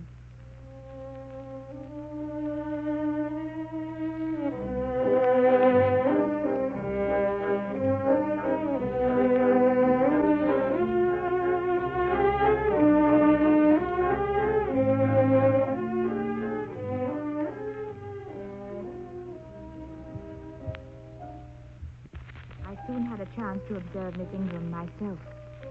That evening, word came that Mr. Rochester wished to introduce my pupil, Adele, to the ladies in the drawing room after dinner. As they came in from the dining room, their dresses gleamed in the light. I rose and curtsied to them. 1 or 2 bent their heads in return. The others only stared at me. As soon as I could, I left quietly through the side door. In the passage, I noticed that the ribbon of my shoe was loose. I stooped to tie it. How do you do? Oh, I'm very well, sir. Jane, why did you not come over and speak to me in the drawing room? I did not wish to disturb you. What have you been doing during my absence? Nothing particular. Teaching Adele as usual. I'm getting a good deal paler. Return to the drawing room, Miss Eyre. You're deserting too early. I am tired, sir. And a little depressed. Well, tonight I excuse you. Understand that as long as my visitors stay, I expect you to appear in the drawing room every evening. It's my wish. Don't neglect it. Who the devil is that at this time of the night? Shall I go and see, sir? Yes, Jane, I must return to my guests. I fear Miss Ingram will have marked my absence. Well, whoever it is, say I'll not see him. Yes, sir.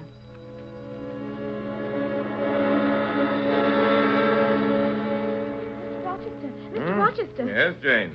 What is it? You seem excited. It's a man to see you, sir. He wouldn't be put off. He said he'd wait for you. He went into the drawing room. The devil he did. Have you got his name? His name is Mason, sir, and he comes from the West Indies, from Jamaica, I think. Mason? West Indies? That's what he said. Do you feel ill, sir? Jane. I've got a blow. Oh, lean on me, sir. Jane, you offered me your shoulder once before. Let me have it now. Yes, sir. Yes, and my arm. Jane, if all the people in that drawing room came in a body and spat at me, what would you do, Jane? I'd turn them out of the room, sir, if I could. But if I were to go into them and they dropped off and left me one by one, what then? Would you go with them? I rather think not, sir. I should have more pleasure in staying with you. To comfort me? Yes, sir. To comfort you as well as I could. Go in the drawing room, Jane. Just step quietly up to Mason and whisper in his ear that Mr. Rochester wishes to see him. Bring him here and then leave me. Good night.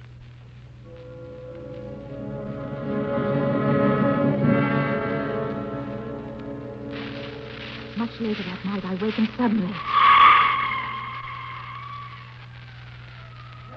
Help! Help! Help! Help! When no one comes! Rochester! Rochester! Jane? Jane? Jane, get up. I need you. Jane, have you a sponge in your room? Yes, sir. Have you any salt? Yes. Fetch both. Jane, you won't turn sick at the sight of blood. I don't think I shall. I've never been tried yet. Let me see. Give me your hand. Here. Warm and steady. You'll do. I followed Mr. Rochester to the floor above. He entered a large room, and beyond that there was an open door. There was a light shining there, and from inside came a low sound, almost like a dog growling. In a chair in the center of the room was the form of a man, huddled and still. Rochester held a candle over it.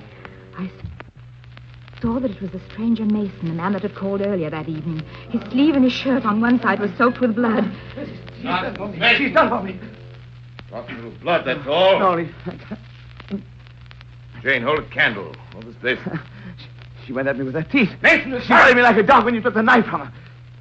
Put on your guard. Oh, it was frightful. I didn't expect it. She looked so quiet at first. I warned you, Mason. I thought I could have done her some good. You thought, Mason. It makes me impatient to hear you now. No. Get up. Let's be out of the house before morning.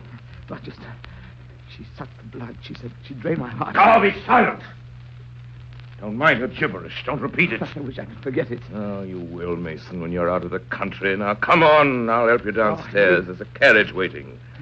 You get back to Spanish Town, you'll think of her as dead and buried. You think of her at all. Rochester, let her be taken care of. Let her be treated as tenderly as me. I do my best, Mason, and have done my best and will do it. Never fear. Yet would to God there was an end to all this.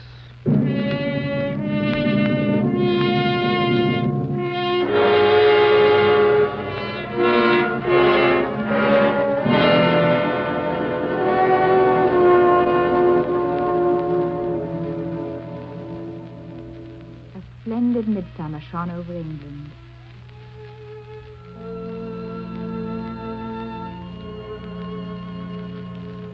was as if a band of Italian days had come from the south like a flock of glorious passenger birds and lighted to rest them on the cliffs of Albion. The last of the visitors had long since gone away. A great calm descended upon Thornfield Hall, and Mr. Rochester stayed on. Among the servants, the talk continued about his coming marriage to Miss Ingram. Yet I saw no preparations going on for such an event. I used to look at my master's face to see if it was sad or fierce. I could not forget that dreadful night, that strange, secret terror that seemed to hang over him. But I had never seen his face so clear of clouds or ill feeling as it was in those weeks. Never had he called me more frequently to his presence. Never had he been kinder to me. And alas, never had I loved him so well.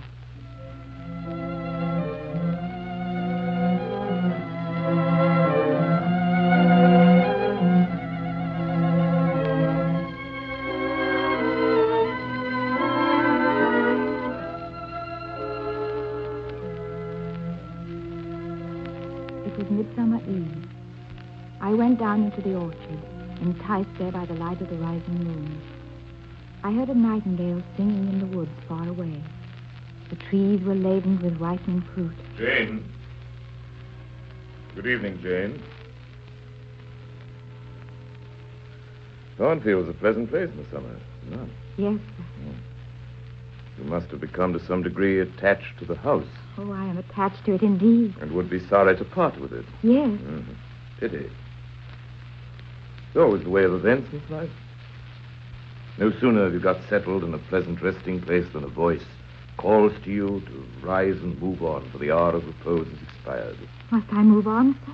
Must I leave Thornfield? I believe you must, Jane. I am sorry, Jane, but I believe indeed you must.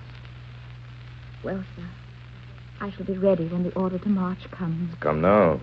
Let's give it tonight. You're going to be married, sir? Exactly. Precisely. Your usual acuteness, you've hit the nail straight on the head. Soon, sir? Yes, very soon. That means that you and your pupil... Look at me, Jane. You're not turning your head to look after more nightingales, right? Adele must go to school, and you, Miss Eyre, will get a new station. Yes, sir. I will advertise immediately. I've already, through my future mother-in-law, heard of a place that I think will suit. A place in Connacht, Ireland. It's a long way off, sir. From what, Jane? Oh, from England and from Thornfield and... Well? From you, sir. It is, to be sure. It is. We've been good friends, Jane, have we not? Oh, come, we'll sit here in peace tonight, though we should never more sit here together. Sometimes I have a queer feeling with regard to you, Jane. Especially when you're near to me, as now.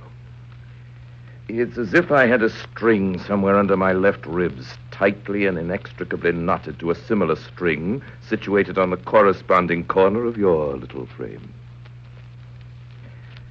And if that boisterous channel comes broad between us, I'm afraid that cord of communion will be snapped. And I've a nervous notion I should take to bleeding inwardly. As for you, you'd forget me. Oh, that I never should, sir, you know. I wish I'd never been born. I wish I'd never come to Thornfield. Because you're sorry to leave it? Because I have known you, Mr. Rochester.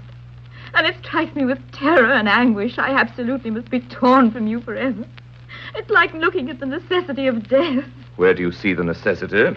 Where? You, sir, placed it before me. In what shape? In the shape of your bride, Miss Ingram. My bride? What bride? I have no bride. But you will have. Yes, I will.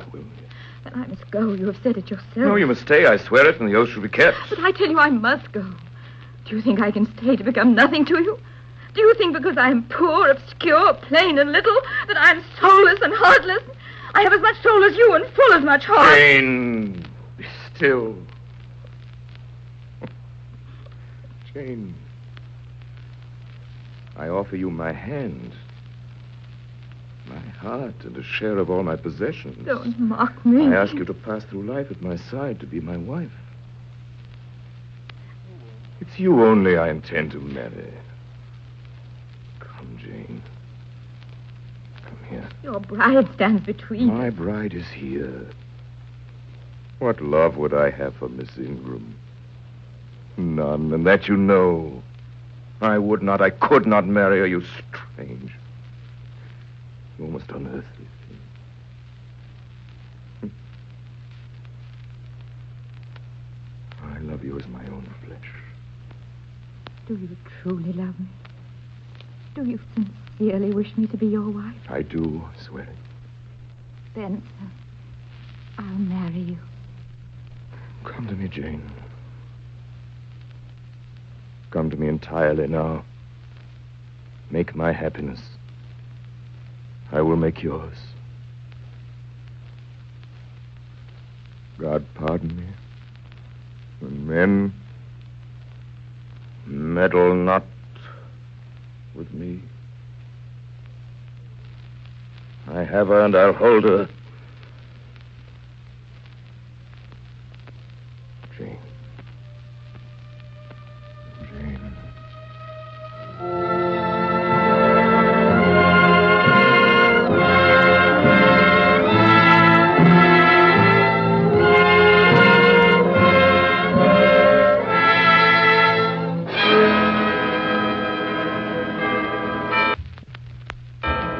I require and charge you both, you Edward Rochester and you Jane Eyre, that if either of you know of any impediment why you should not lawfully be joined together in matrimony, do you now confess it?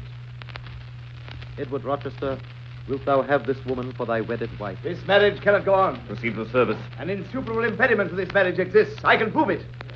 What is the nature of the impediment? The existence of a previous marriage. Mr. Rochester has a wedded wife, now living. Can you prove that, sir? Of course, I have an affidavit. I affirm and can prove that Edward Rochester of Thornfield Hall, in the county of Yorkshire, was married on the 20th of October. That does not prove that my wife is still living. She is living. She is now living at Thornfield Hall. I saw her there last April. Who are you, sir? I am her brother. Gentlemen! Gentlemen! What this man here says is true.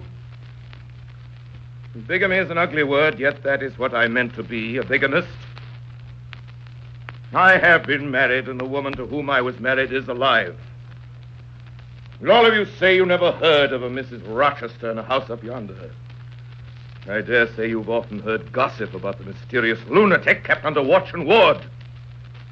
I now inform you that she is my wife, Bertha Mason, whom I married 15 years ago in Spanish Town, Jamaica. Bertha Mason is insane. She came of an insane family, and they knew it when they let me marry her. You may see for yourself, if you wish, what sort of being I was cheated into marrying, and judge whether or not I had a right to break the compact and seek happiness for this girl I loved. Well, I failed. Take the coach back to Thornfield. I'll not be wanted today. Have a right about, every one of you. Away with your congratulations and your sympathy. Who wants them? They're 15 years too late.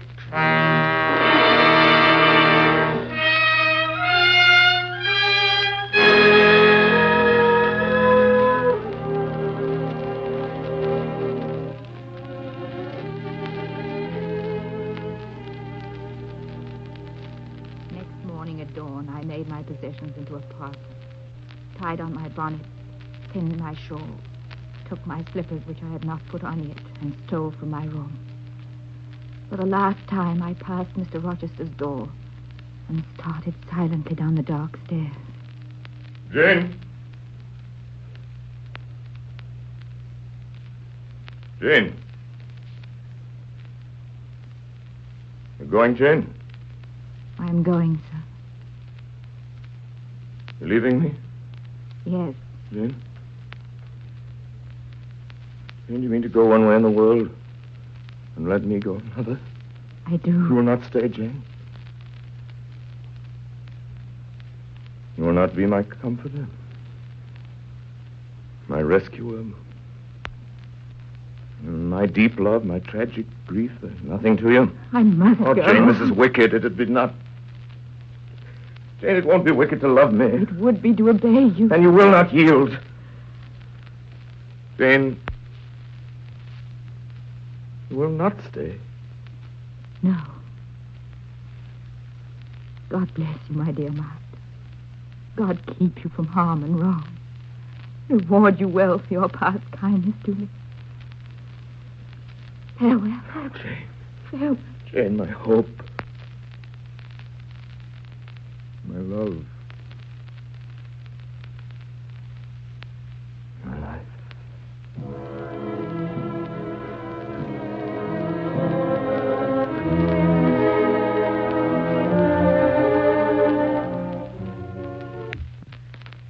Sadly, I made my way downstairs. Dawn glimmered in the yard. I set out across the field. My shoes were wet with dew. I thought of him now in his room, watching the sun rising, hoping I should soon come back and say I'd stay with him.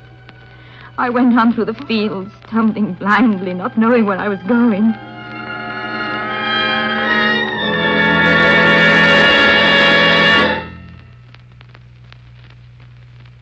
A year and a half went by. I took a position that was open in a school in the Midlands, as far as I could from Thornfield. But I thought of Mr. Rochester everywhere. I longed to know what had become of him. In the end, I wrote to Mrs. Fairfax and begged for news. 3 months wore away. Day after day, the post arrived and brought nothing for me. Then one day, I could stand it no longer. I packed my things and took the stagecoach for the north. 36 hours later, I was at Milford. A long way today, Mum. You see, we don't get many travelers here these days. You lose your way or something? I thought perhaps you could tell me. Is Mr. Rochester living at Thornfield Hall now? Why, say, Mum, you must be a proper stranger in these parts. Don't you know? Thornfield Hall's quite a ruin. Not a stone standing. It was burnt down just about harvest time. Fire broke out in the dead of night. And before the engines arrived from Millcote, the building was one mass of flame. The dead of night. Was it known how it started? Well, they guessed, Mum. They guessed. Indeed, I'd say it was ascertained without a doubt. You see, there was a woman. Would you believe it? A lunatic kept in the house. And this woman turned out to be Mr. Rochester's wife. It all came to light in a strange way. Yes, it did. There was a young lady who came to live at the Hall, a governess. But the fire, was Mr. Rochester at home when the fire broke out? Oh, yes, indeed he was. He went up to the attic. All was burnt above and below, and got the servants out of their beds and helped them down himself. And then he went back to get his mad wife out of her cell. We called to him. She was on the roof, and we heard him call her name. We saw him approach her, and then, ma'am, she yelled and gave a spring, and the next minute she lay smashed on the pavement. Dead? Yes. Dead as the stones on which her brain and blood was scattered. Oh.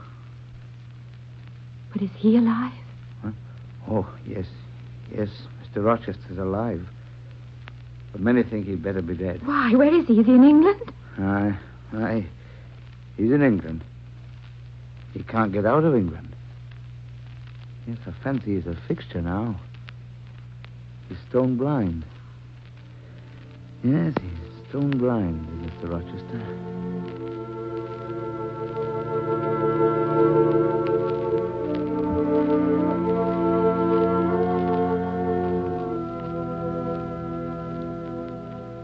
I found him in a small manor house nearby, with 2 of the old servants from Thornfield looking after him.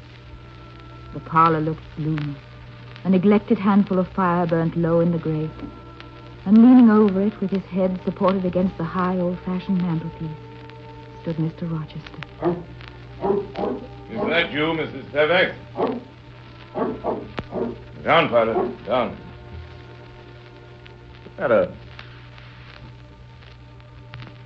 Is you, Mrs. Fairfax, is it not? Mrs. Fairfax is in the kitchen. Who is this? Who is this? Answer me. Speak again. Will you have a little tea? Who is it? Who speaks? Your dog knows me, and John and Mrs. Fairfax know I'm here. I came only this evening. It's come over me. What sweet madness has seized me. Where are you? You only a voice. I can't see, but I must feel, or my heart will stop and my brain burst. Very fingers. Small, slight fingers. There must be more of her. Is it Jane? This is her shape, this is her size. And this her voice. She's all here, her heart, too. God bless you, sir. I'm glad to be so near you again. Jane Eyre.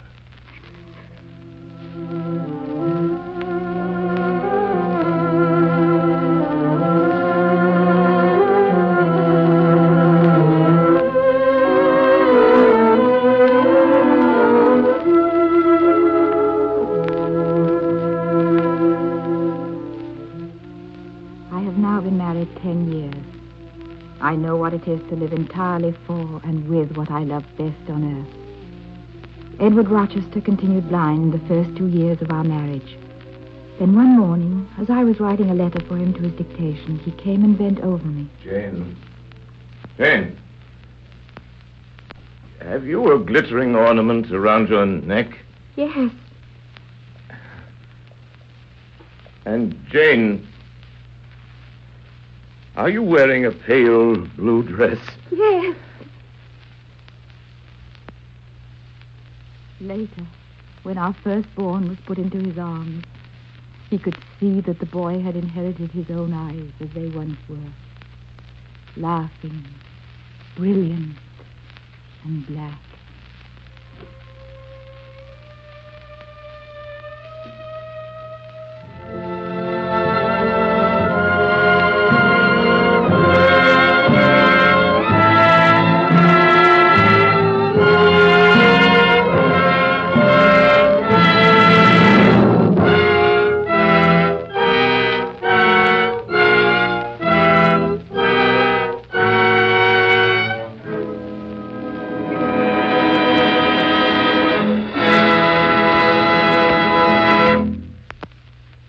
Have been listening to the Campbell Playhouse presentation of Jane Eyre, starring Orson Welles and Madeline Carroll. Mr. Welles and our guest will be back with us in just a moment. Meanwhile, you may have noticed earlier in our program that in speaking of Campbell's chicken soup, I referred to it as homey.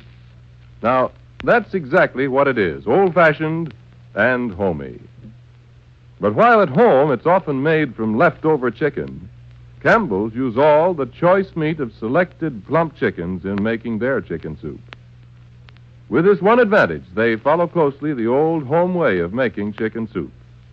They simmer the broth long and slowly till it's rich with chicken flavor. And then they measure in snow-white rice and add tempting pieces of chicken meat to lend the final, authentic, home-like touch. Now, isn't that the kind of old-fashioned chicken soup that would appeal to the appetites at your house? I really believe it is. And so I say again, just as sure as you like chicken, you like Campbell's chicken soup. Have it tomorrow, won't you? And now, here is Orson Welles. Tonight, ladies and gentlemen, no introduction is necessary. Jane Eyre, as ever was played for you by one of your favorite actresses and one of our favorite guests, Miss Madeline Carroll. Thank you, Orson. Good evening, ladies and gentlemen. Miss Carroll, ladies and gentlemen, seems fated on this program to play young women who have a hard time with their men. When you were with us last, Madeline, in the Garden of Allah, you were not, as I remember, the happiest of girls in your romantic life. No. And last year in The Green Goddess, as a victim of the villainous Rajah of Rook, I wasn't entirely at ease Forgotten either. about that. I'm sorry about the Rajah. But I don't mind the tortures you put me through, Orson. It's so wonderful to be loved that much. Maybe I don't know much about women, Madeline, but don't you think it'd be nice to be loved not quite so much and to be tortured just a little less? Orson, you're right. You don't know much about women. I suppose. But I do know that you've just given us one of the loveliest performances we've ever had on the Campbell Playhouse. We're very happy you've been able to be with us again tonight. Good night, Madeline, and thanks again. Miss Carroll, of course, ladies and gentlemen, was Jane Eyre. And you will recognize a great name of the theater, as you very possibly recognized a voice when I tell you that Mrs. Fairfax was played by none other than Cecilia Loftus. Mr. Brocklehurst was Robert Coote. George Coulouris was the innkeeper. Edgar Berryer was the priest. The young Jane Eyre was Sarita Woolton. Rochester was your obedient servant. Music for the Campbell Playhouse was arranged and to a large measure composed and is always conducted by Bernard Herrmann. Ladies and gentlemen, with tonight's broadcast, we are concluding our winter series of Campbell Playhouse presentations. Our sponsors, the makers of Campbell Soups, have asked me to express publicly their appreciation to Orson Welles for his splendid services as the producer and star of the Playhouse, and to you, our listeners, for your interest in our broadcasts and your patronage. Mr. Wells Campbells are happy to have presented the Playhouse with you as its producer for the past 2 years. The success of the Campbell Playhouse has been your success. As listeners, our sponsors have asked me to tell you how much they've enjoyed your shows, and that each succeeding Sunday evening has confirmed their high regard for you as producer and star.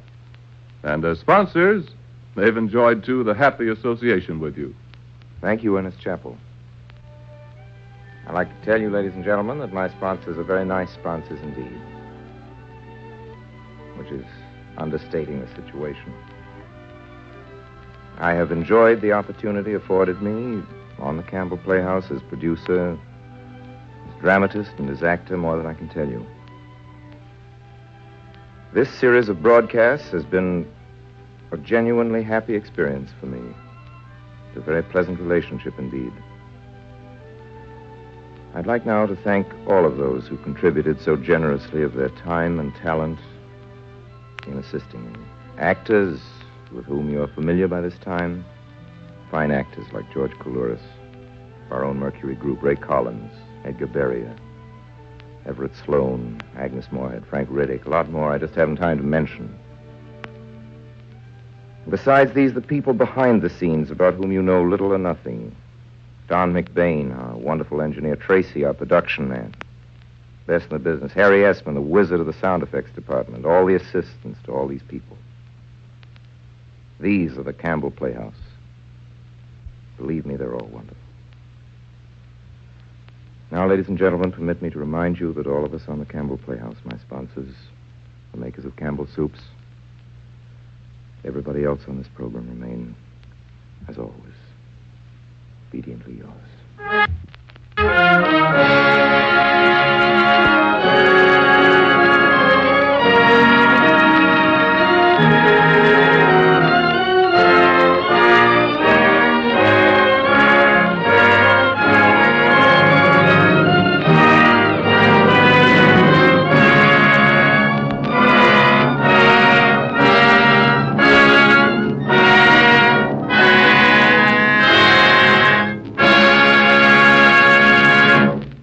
If you have enjoyed these Campbell Playhouse presentations, won't you tell your grocer so tomorrow when you order Campbell's Chicken Soup? And may I also remind you that Campbell's Soups are broadcasting many radio shows each week for your enjoyment.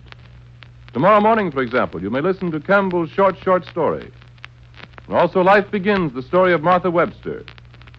And tomorrow evening, as usual, you may enjoy Amos and Andy. And here is news. Immediately following Amos and Andy tomorrow night, and 4 nights a week thereafter, you may hear Lanny Ross singing your favorite songs. All these programs come to you from the makers of Campbell Soups. This is Ernest Chappell saying thank you and good night.